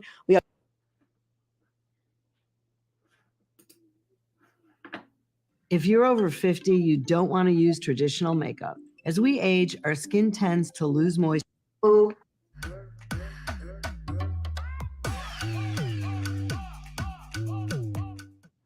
And what you're dealing with until you start. Hello, welcome back to my channel with another vlog style video. I had no video planned this week. I wasn't going to post because I have been a mess. Like, this has been one of the worst weeks, and surprisingly has nothing to do with the fact that it was Valentine's Day on Wednesday, my first Valentine's Day single in a very long time. I was not sad about that. It's more so to do with some other things that have transpired recently, and I will update you as much as I can, like at a high enough level that I don't get in trouble for anything. But I do want to update and share because I know, unfortunately, a lot of you out there are going through something similar. I have a bunch of random stuff to get done around the house today, so I figured we can chat and I can update you. Right now, I'm just styling my hair. I did cut it a bit shorter. If you follow me on Instagram stories, I cut it about 2 more inches and I got more layers. So you'll see that when it's fully styled. So I had assumed with divorce, the hardest part would be, you know, dealing with the situation leading up to the divorce, making that really difficult decision. And then progressively things would get easier, better. And in my case, that is not what's happening. It's actually getting worse because you really don't know who and what you're dealing with until you start to go through the process. I'm an emotional and sensitive person as it is, and there's only so much one person can take. And then I remember what I tell Carter is whatever you tell yourself is true. So I'm telling myself, you are strong enough. I am strong enough to get through this, and I will get through this. Okay, now I'm going to do a little at-home workout. I use the Tempo trainer machine I got during COVID that I haven't used in years, but now I'm using it again because it's so convenient. So the next update that is really upsetting, not ideal, is I had been optimistic, hoping that we could settle out of court, go to mediation, figure things out, sign it off, and then be done and move on with our lives. And so that is still scheduled for March 11th. However, based on recent correspondence, I don't believe that is going to happen, and it is very much most likely going to end up in court, which is not only incredibly expensive, it's going to take potentially years, like 1, 2, 3 years. And I want this to be done, but I'm also not going to roll over and pay him out a lot of money that he wants, specifically for my YouTube channel. And that's kind of the big issue at play here. He thinks he's entitled to a lot of money from my YouTube channel, and I just disagree. Like, he considers my YouTube channel a traditional business, and that's not the way my side sees it, nor does legal precedent, because even though my YouTube channel does generate income, it's not transferable. There's no value. It could not be sold to someone else because it's just me. It's all based on my individual goodwill. If I gave this channel to some random person who bought it for me, probably very much most likely would not continue to watch, but that all has to be proven in court, unfortunately. Next thing, doing my nails. I have been giving my nails a break for quite a while. I'm back to the press-ons just because they're so easy and fast, and I do the Glamnetic still. So let's try and chat while I do my nails, because this next update, this is the one that really has hurt me the most personally, emotionally, because it has to do with my kids. So he started dating like on all the apps and stuff immediately, like within a week. It's never something you want to see, where I'm like watching him go on dates and see this all go down. That in itself was hard. So on Saturday, I was out at a friend's birthday party. I get an email saying that he will be introducing the kids to his new girlfriend the next day. Not asking, not letting me know who this person is, and asking if I want to meet her first. So I wrote back, like, as composed as I can be, saying, I understand you have moved on and you are excited about your new girlfriend, but I just really do not think this is appropriate for the sake of the kids. I'm a child of divorce, and that was one of the hardest things for me. And these kids, they don't even understand fully what's going on. They understand, Carter understands a little now, but he's still living in the house. Like, how hard and how confusing for them, and just not necessary. It's a very new relationship. So he's living in the house, you guys. He's doing all this like misery to her, and he's in the house. He's upstairs. He's somewhere. He's in the house. Right? He's in the house. So that's why I said, like, you see, women fought for equality. So this is what it looks like. That's what, see, so you understand that, Kevin, where I feel like feminism is like why I attach feminism to their bad choices and the bad outcomes. You see this? It is getting real. It is getting very real. Because I'm like, 10 years ago, 20 years ago, a man trying to do this to a woman, child, he would have been shamed, okay? He'd have been shamed. Like, you're a man. Go get a job. But today, men are very comfortable receiving alimony, being at home, okay, having new girlfriends, and then the ex-wife direct deposit money every month on the account. They are very comfortable. They have no shame. They really have no shame. Kevin Hunter had no shame. This guy has no shame. Men today have no shame. They will take the money. They will take your money. They will drag you to court. They'll take your children. So many women now are losing custody because it's, a man can do it too. Oh, well, you make more than him, so you pay up. Shut up. Because it's like you want equality. That's what I'm saying. Like, this whole equality to men, be equal to men, treat me like a man. Now, here we are. And it's a lot for a woman because she's not a man. It's a lot.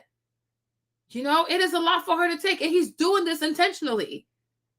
And you have this, she's so small. She's very tiny. And she has to go through all of this. I'm like, you feel so bad for her. But at the same time, women are asking for equality.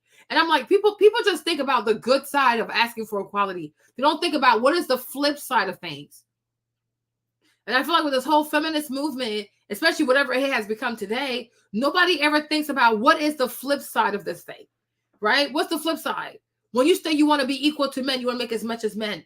Okay, now you're making as much as a man. But now if your husband makes less than you, he can sue you. Be like, well, she makes more than me, so she needs to pay me child support. She need to pay me alimony. Like, oh, well, hold on, wait a minute. Because the more you make, the more you get taxed. You say, oh, I want to have just as much sex as a man, be as promiscuous as a man. And now there's so much vagina in the marketplace that vagina has no worth anymore because there's nothing special about it. Right? Like today, you see a girl be like, oh, don't open the door for me. I can do it for myself. I don't need a man to open doors for me. So today, men don't open doors no more. They're like, oh, girl, you're on your own. You can even get, like, you could be on a train and get assaulted by a man. Most men will not intervene. Like, she got it. She good. She okay. You know, chivalry is dead. Men don't do what they used to do. Like, no, she got it. Like, she good. She straight. She got it. But it's like, is that really what you were, like, is that what you meant? Oh, we don't need men. We could do whatever we want. When the guys were fighting, these guys were fighting on the train in New York, in the subway, nobody intervened. Everybody was scared because I'm like, before you would have had another man whoop his ass. Like, man, I'm gonna whoop your ass. You better sit down. But today it's like, nah, men are also living the soft boy era. We are in the age of men doing drizzle. We are in the age of men talking about, oh, I'm living in my soft boy era. Men are doing facials. Men are getting manicures. Men are getting pedicures. They don't have time for this.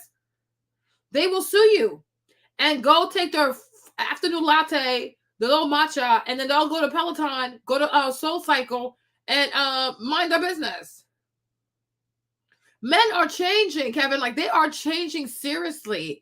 Because they're like, oh, you know what? Yeah, maybe a woman should pay for that too. Why not? Because all this equality, a lot of men now have no shame. They have no shame. They have no sense of purpose. Drizzle.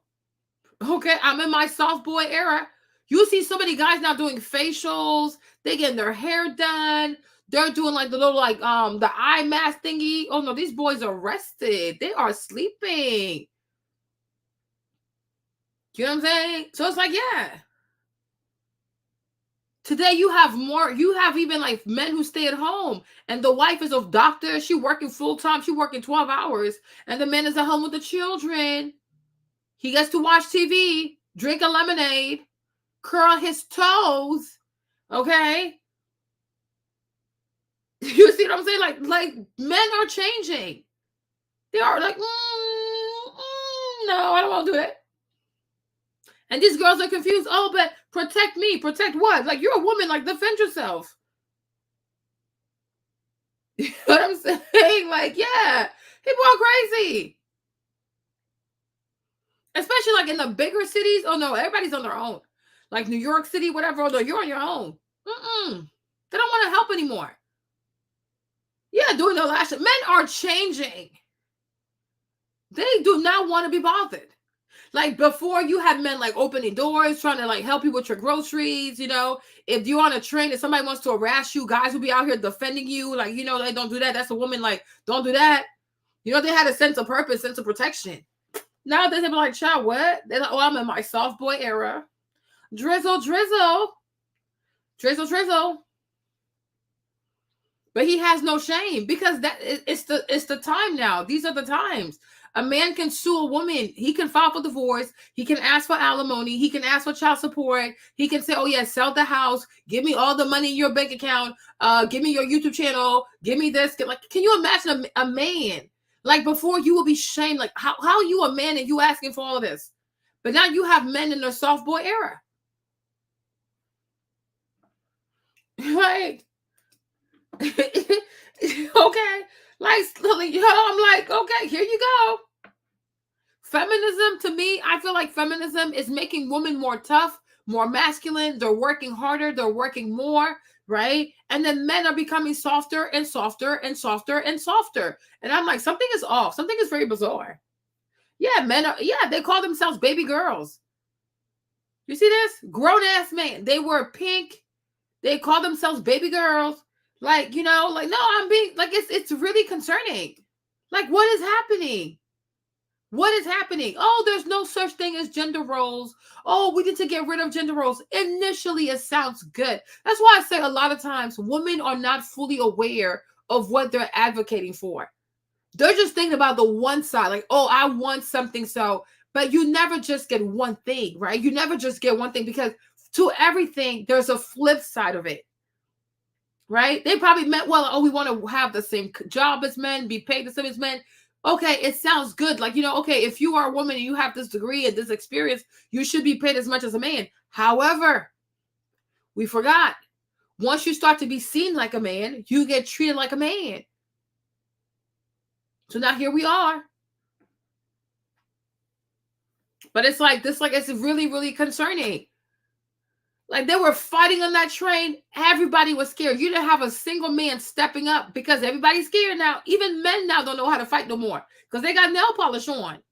So they're screaming too. Ah! Ah! The ladies are screaming. The guys are screaming because now, like, the people, they're gone. Like, the men are gone. They don't want to die. They have a facial tomorrow. They got to go take the little berries classes tomorrow. They're like, I don't want to die. You know what I'm saying? Like, it's really crazy. Like, they were all in there screaming. I was like, oh my gosh, this is just like, like, you have men who scream just like girls now. It's all high pitched and everything. And I'm like, what is going on? Because nobody could calm this guy. I'm like, if this was back in the day, a man would have gotten up and whooped his behind. Like, you better sit your ass down on this train.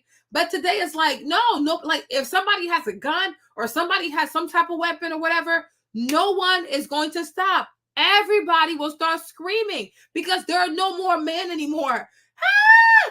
Ah! Ah! Ah! I was like, oh my God, we are in trouble.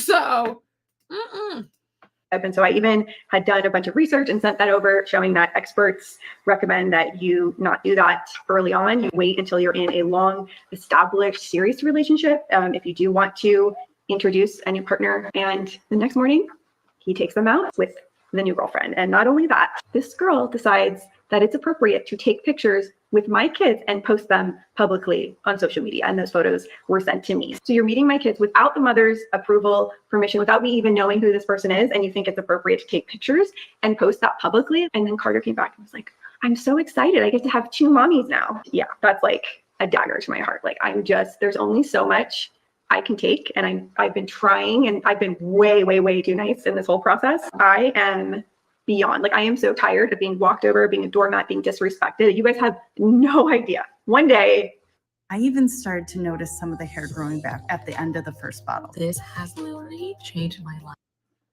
I'll share, but I'm done. Like, I will do anything in my power. I will spend every last dollar I have. Now all that's happened is I'm angry, and maybe I needed to be this angry to fight to the level that I need to. Yeah, and I'm not trying to victimize myself here or get anyone to feel sorry for me, because I will say this, like, I take full responsibility for everything that has happened, because there were red flags early on that I chose to ignore. And I have compassion for myself because at the time I was young and I did not fully understand the implication and how bad some of these things were and how it would play out. And I do have my kids, so I can't have any regrets. I can just really learn from the experience. So yeah, that update just happened a couple days ago, and that one has hit me pretty deep. Okay, here are the final nails. I cut them short, so they look a little weird, but I'm into the short nails right now. It's just so much easier having shorter nails. Kitty update. Look how big the girls are, you guys. They've like doubled. My mom gave me the best advice, and she was like, Brittany, you have to find a way to be happy through this. Like, you can't let this take years of your life being sad, down, miserable. So I am trying my very best. Like, it is my job. Every single day, I'm like, I have to find things to be happy about. I need to find small joys every day. My kids, my kitties. Another thing that makes me happy every day, reading, as you guys know. And I did actually finally start a book club. So if you want to read with me, I'm going to do a live stream at the end of the month, and we will discuss. The first book is Bride. It's free to join, so I will link it down below. I'm very excited about my book club, and the book is good so far. I'm really liking it. And then the other thing is I take my self-care very seriously. So I'm going to do a little self-care right now. I try and do 3 baths a week, which I know might sound excessive, but it really is so relaxing. If you've ever done a facial mask and you're kind of like, kind of a letdown, this one, when I tell you, my skin feels so soft after doing this. You guys know how I love the glitter eye mask. Like, how fun are these? And they're so hydrating and plumping and cooling. So I've been using these for years. Now this one is something Shea Whitney. I know you guys, so it's good to do that before applying your deodorant because it's the bacteria that leads to body odor and the glycolic. Yeah, so she's been out here.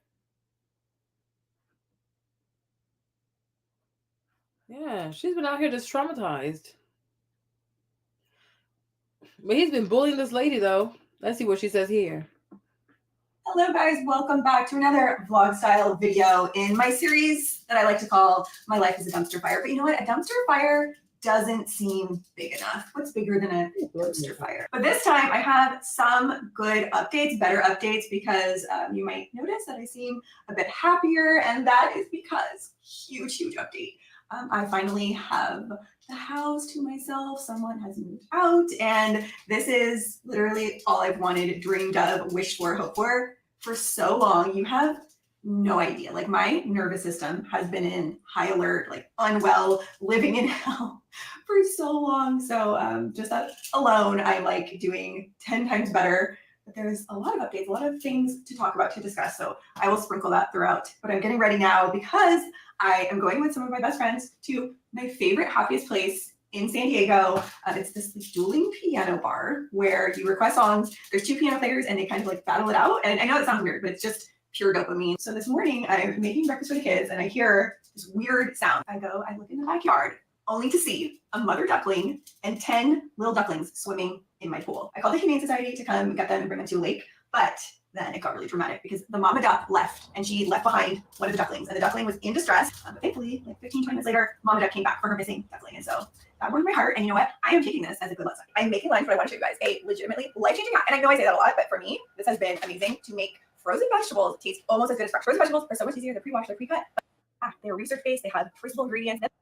They're dealing with stress, try these. And I have a code for 25% off. You will know within one bottle if it makes as big of an impact for you as it does for me. Like this, again, could not have come at a better time for the supplement. So definitely recommend trying this out. I will have the link down below. And again, you can save 25 cents. She's racing out there. Kind of cute because she normally doesn't meow at all. She's meowing desperately into the night. Winnie, my girl right here, is my little purring. And then Ember's more playful and curious. So I want to sit down for a second and have a little chat because I've just been feeling. Let's say I'm working on a research paper about the future of renewable energy, and I come across a study with findings I want. That I have not been handling this divorce well. And it's just been tricky for me as someone who's been online for over 10 years. And I have shared a lot of my life with you all, the ups, the downs, things that have gone on in my life for so many years. I've been trying to find that balance of like sharing this major, huge, pivotal thing that is going on in my life and that's affecting me greatly without saying too much. And that has been a very hard line to determine. So from my perspective, I wasn't even initially going to share I was getting divorced right away. I wanted to take time to process, let my kids kind of understand what was going on. And that information got leaked before I even had a chance to share it. So I made a video because I would rather you all hear that coming from me. And then after that point, I largely said absolutely nothing for many, many months, like 6, 7 months. I was sharing here and there that I'm not doing well and that it's been hard, but I didn't say anything really beyond that. And what you didn't see and might not understand is that in that time period from filing for divorce until recently, things were so bad, significantly worse, I would say, than even leading up to the divorce, which I was not anticipating. I was not anticipating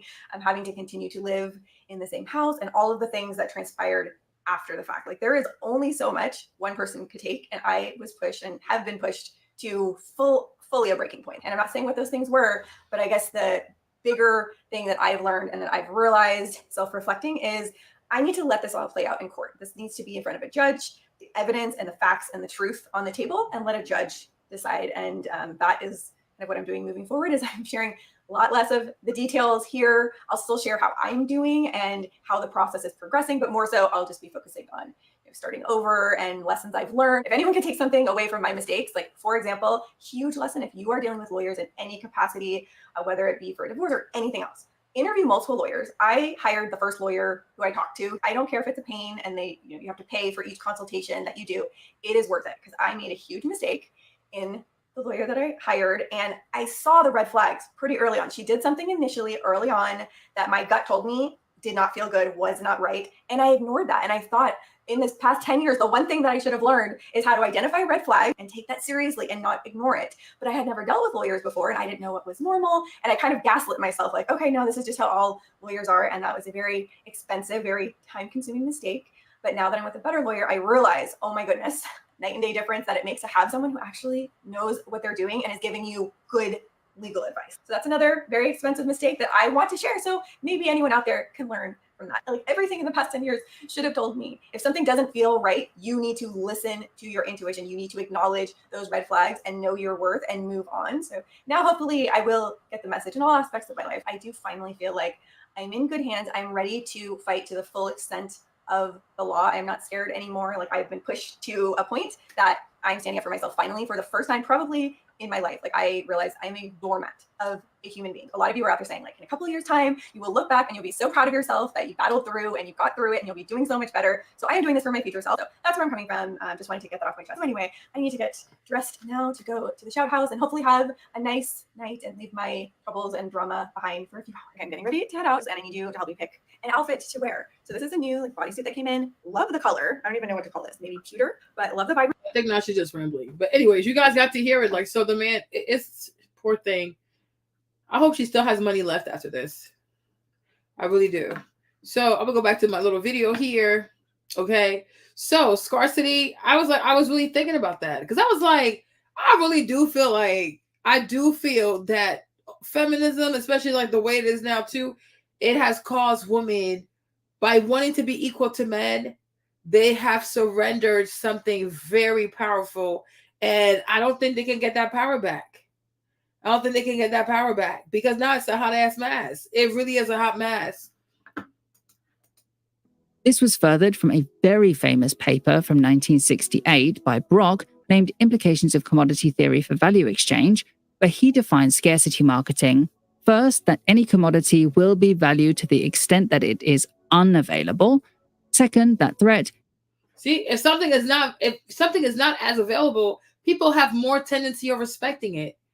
There's too much free vagina. Like there really is. Increases commodity seeking behavior and the tendency to withhold commodities from others. Both of these are obviously quite wordy, but in short, by giving her audience as little information as humanly possible, she created interest. See? And today, I feel like women have given too much to like people. There's too much vagina out there. There's too much vagina out there. The market is saturated with vaginas. Too much information. So now people have no interest in it. They don't see the value in it. She held her cards close to her chest and made the public want to see those cards even more. This effectively set in motion the entire launch strategy, which will continue to reveal so little information being drip-fed to audiences that literally whole articles detailing each piece of information known about the launch in chronological order have been released on Glamour, Teen Vogue, and the Zoe Report. Teen Vogue talked about there being a free gift for people that signed up early, its connection to the number 222, and the connection between her brand launch and this image of her holding a fragrance, which we will come back to.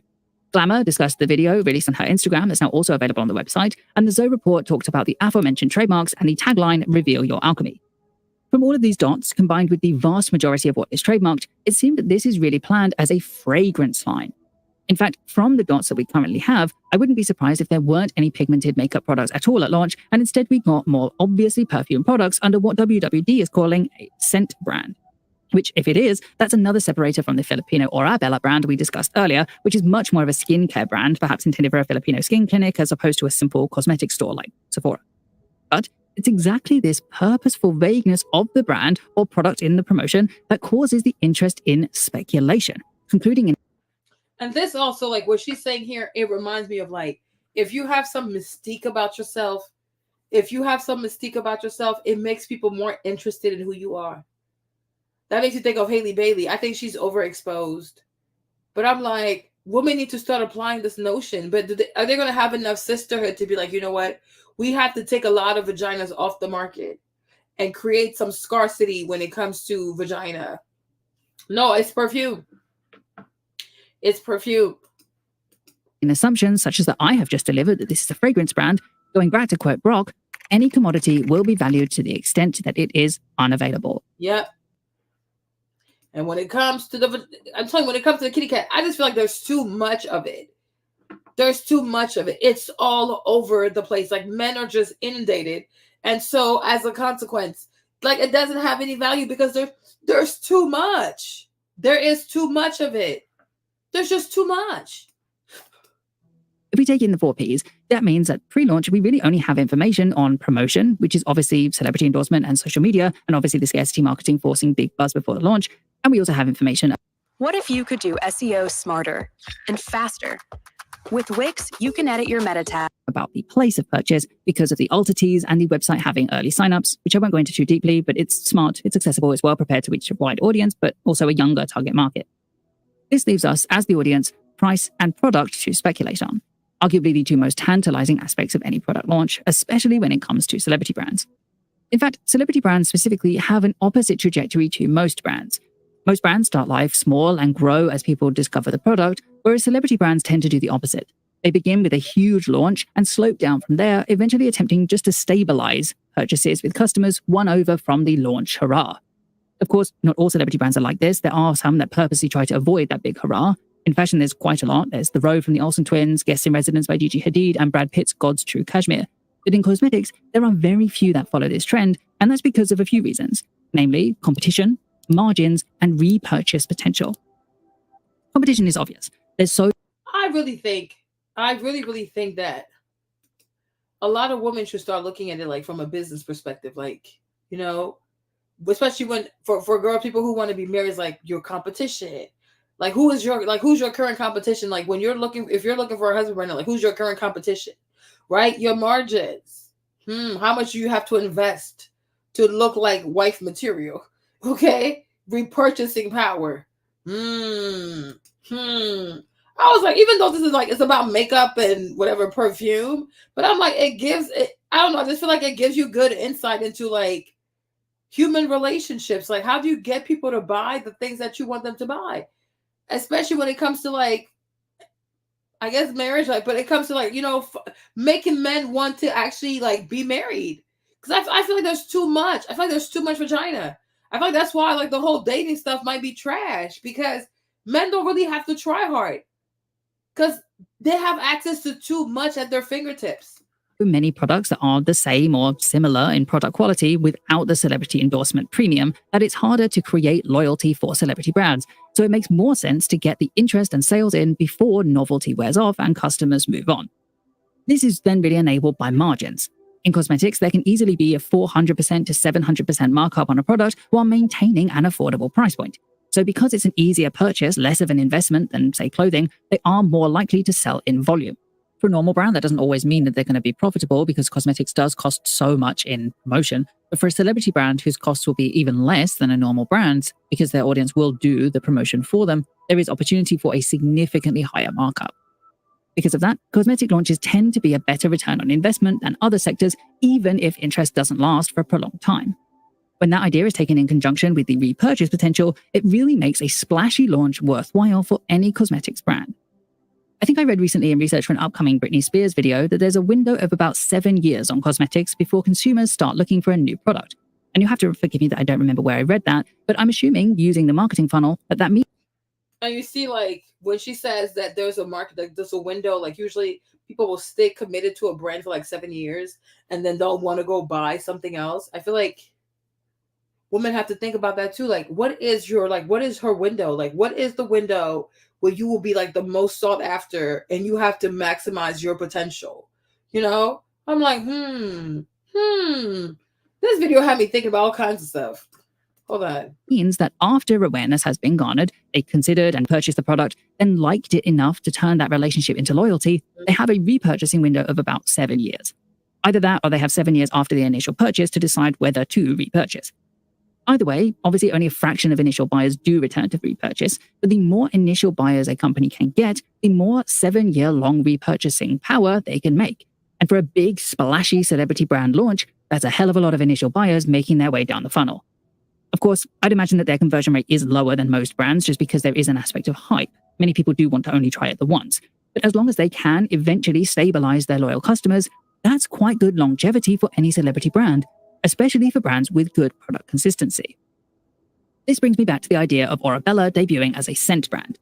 This was really first noted by Teen Vogue after she teased the created by Pasha Oasis of Love fragrance on her stories, and was then furthered by Cosmopolitan after they noted an off-screen fragrance spray on TikTok captioned, "What do you think I'm bringing to you?"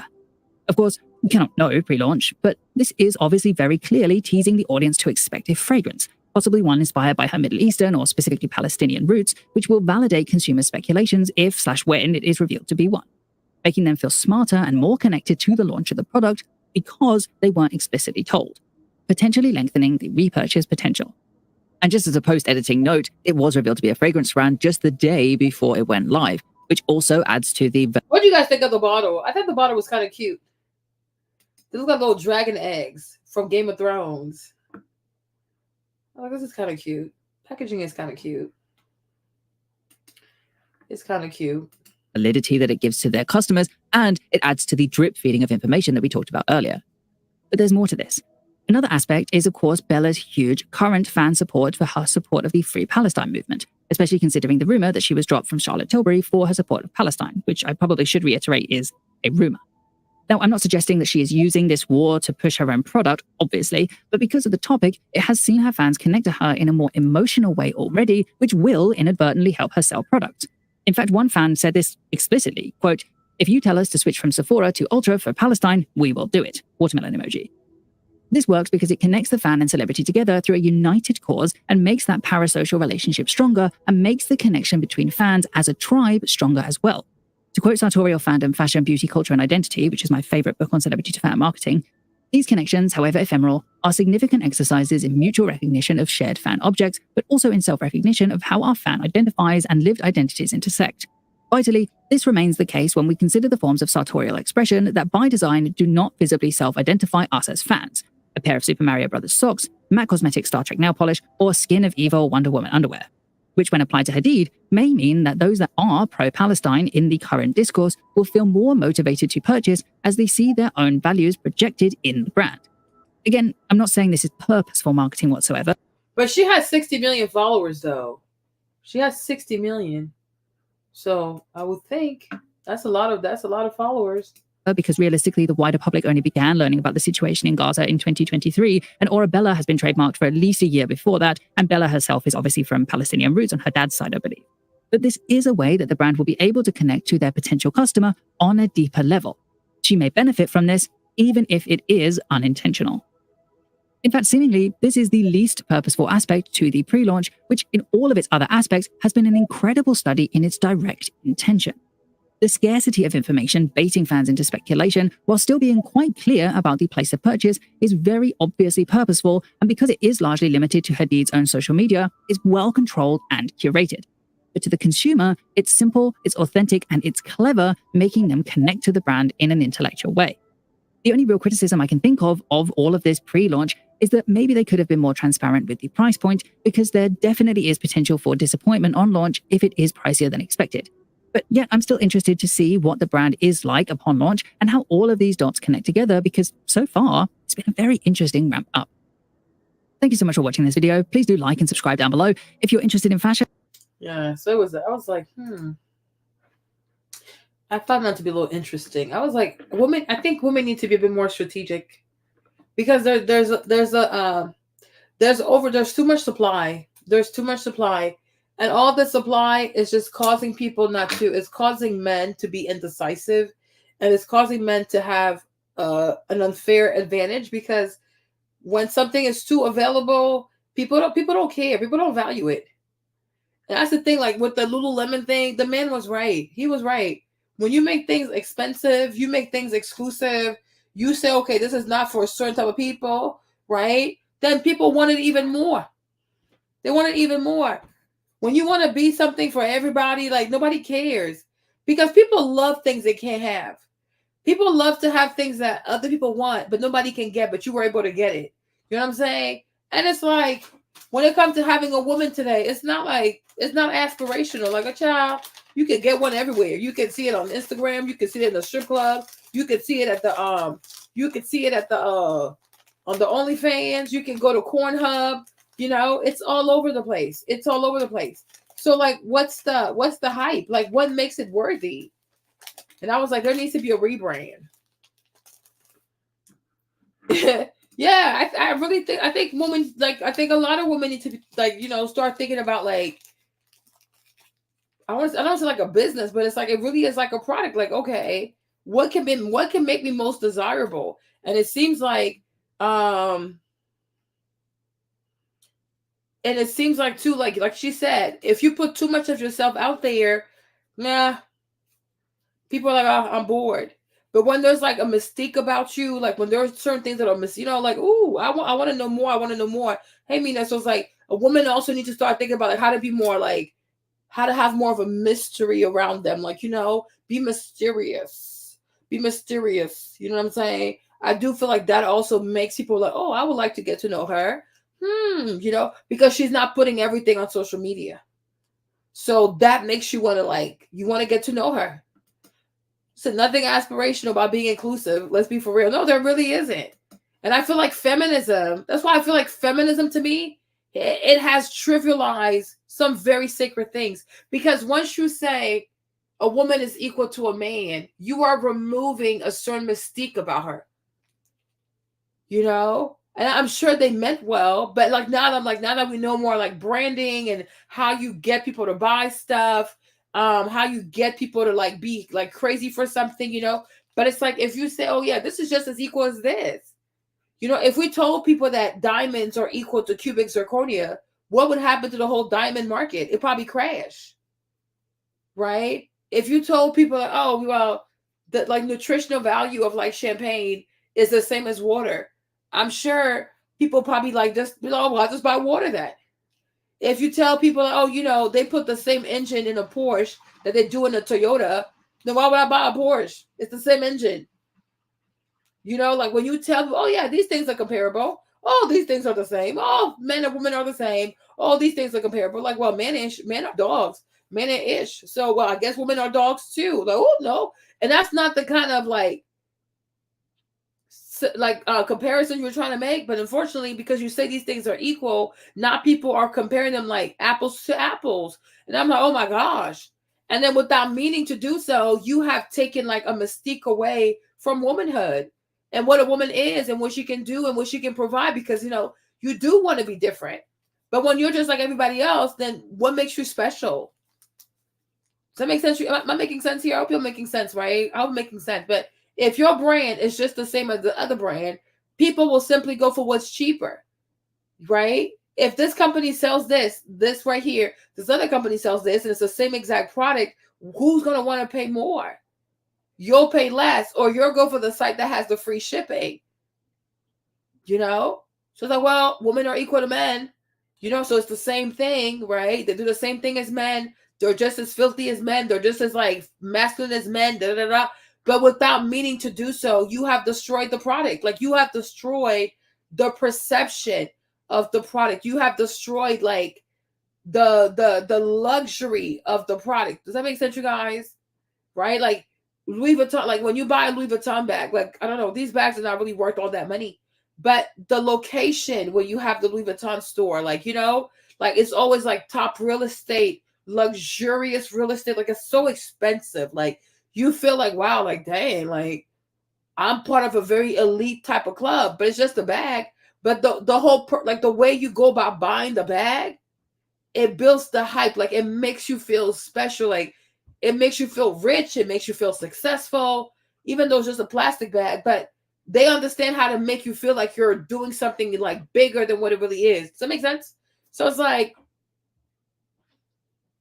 but today it's like, okay, you can find a woman anywhere. You can have access to sex anywhere. You can pay. Like, it's always at your fingertips, like nonstop. It's always at your fingertips. It's always there. It's always, the experience of it all, right? And it's like today, it's like there's no experience, like before you had to court, you had to court the person. You had to take her out. There was like a level of romance, like getting to know each other. Like you want to see her again, like, and things like that. But today's like, oh, you can just sit in your bed and go like this, go like this, go like this. And I'm like, even that too, I feel like it's dehumanizing. That makes sense. I do feel like it's dehumanizing. I think like a man being in his bed, in his drawers, scratching his balls, and he can just be like, oh, well, yeah, no, oh, yes, no, shy, ooh, okay. Okay, she got nice ass. Okay. Oh no. Ooh. I'm like, what the heck? Like, how can you treat a woman like this? You know what I'm saying? But that's what, like, when you're on a dating app, that's what you're reduced to. Swipe left, swipe right off the most trivial. Somebody can just swipe left based on like the most superficial things without even getting like to give you a chance and stuff. I'm like, what the heck? What the heck? What the heck is happening? You know? And like, I think a lot of women are not realizing. So that's why I'm like, I think a lot of women need to withdraw themselves from these dating apps. You have to force these guys to court. Like you have to force them to come outside. They have to court you. Like they have to have social skills to know how to walk up to you and talk to you. Like they really do. But he's just in bed. And like it's so convenient. Like he's ordering Uber, like DoorDash. Like, oh yeah. Yes, no, maybe. Okay, I'll try again tomorrow. So when he's outside, like if he goes outside during the day, right? If he's like commuting to work, even if he sees a pretty woman, he's like, I'm not gonna bother because I can just do it on my app. Why would you like you see this pretty girl, you're gonna let her go because you feel like, well, I have an app for that. Why would I put myself out there? And I'm like, this is just becoming weird. This is really becoming weird. And I think the ladies have to start thinking about this before it gets really, really bad. Before it gets really, really bad. Because, you know, I can only imagine like if you're by yourself and like you have to take care of all the bills and all of this by yourself like that, like that's crazy. So when I was watching that, I thought about it. I was like, you know, it really is like a brand. You know, like you really have, I mean, it sounds weird to say like that, but I don't know, but it's like you really have to sell marriage to men because I feel like now they really don't care. Like they're completely disillusioned. Like, oh, I don't need it. Oh, I don't want it. No, you know. But like people who have brands, like all these companies who are making billions of dollars selling luxury, they understand human psychology. They really do. And part of building like $1 billion brand is you cannot include everybody. I don't care what nobody says. It might not be nice to say it out loud, but if you want to build a big brand, some people need to feel left out. You know what I'm saying? If you want to make a whole lot of money, if you want to have prestige, if you want to have like class, if you want to have the best of the best, if you want to create like that very elite type of like customer base, yeah, you got to exclude people. You can't let everybody in. Because once you let everybody in, it loses its value. And I'm like, you see, the man from Lululemon, he was right. He was right. It sounds people who get excluded, of course, they're hurt because it's like, why you excluded me? But it's like somebody got to be excluded, so better you than me. But it's like this is how you make people want. Like this is how you make people want to. You make people want something bad enough, because otherwise, they're like, oh, I'll buy it tomorrow. Well, I'll wait for a sale. Maybe next week. I don't know. I'll see how I feel. Don't keep delaying it because there's no urgency. Am I making sense, y'all? Like there really is no urgency. So I was thinking about that today. Because I'm like, people need to, like a lot of women have to think about that. And they have to change their behavior. But when you say, oh, I don't mind if this girl's a sex worker. I don't mind if this girl is selling corn. I don't mind how this girl makes a living. But it's like, yo, like she's affecting all of us. She's affecting all of us. Because once somebody starts to sell it, and the thing about selling stuff too, because some people are not good at marketing, right? Like when it comes to like selling box, for example, some people are not good at marketing. So they're going to sell it for very cheap. Because imagine like if we had a world where like the women who actually sell box were selling also at a very expensive price, like, well, then now you're stuck because, okay, if I want to have access to this, it's like $5,000, $6,000. Like it's very expensive, right? So you're like, okay, do I want to pay $5,000 each time or do I prefer to get married? Well, in the long term, being married is more affordable than paying $5,000 every time you want to have intercourse, right? But the problem is, once you start saying, okay, some people are going to sell it, you start having the lazy people who don't know how to do marketing come into the business. And then they say, well, I don't have to charge $5,000. I'll just do $1,000.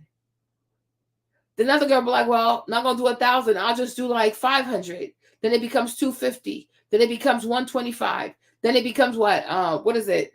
I guess, what's $125 by 2? Like 62.5.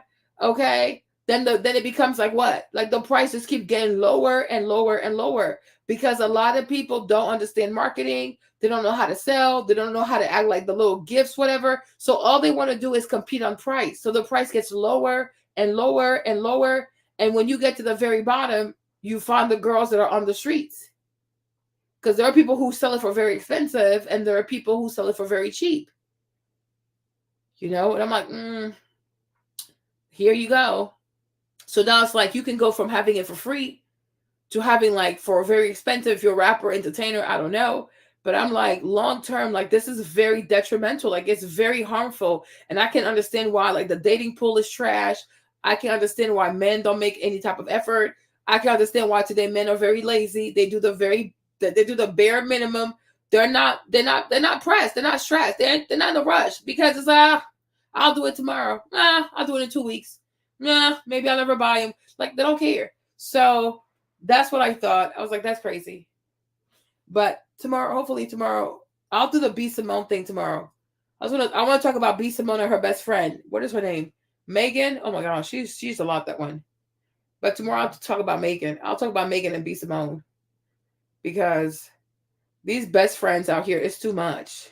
Some people treat their best friends like she's supposed to be your wife. I'm like, girl, that is excessive. That's excessive. Like, be reasonable. She has her life too. So that's it, you guys. I have to retire now because my back hurts. I am tired. But tune in tomorrow. We'll do B. Simone and her best friend tomorrow. We'll talk about that because she went on the Dear Wifey podcast. Let me see. The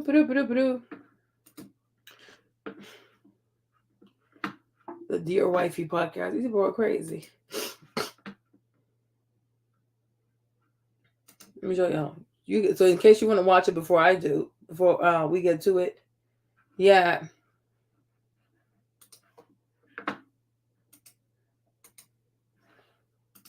So Megan went on the podcast, okay, to talk about her relationship with B. Simone.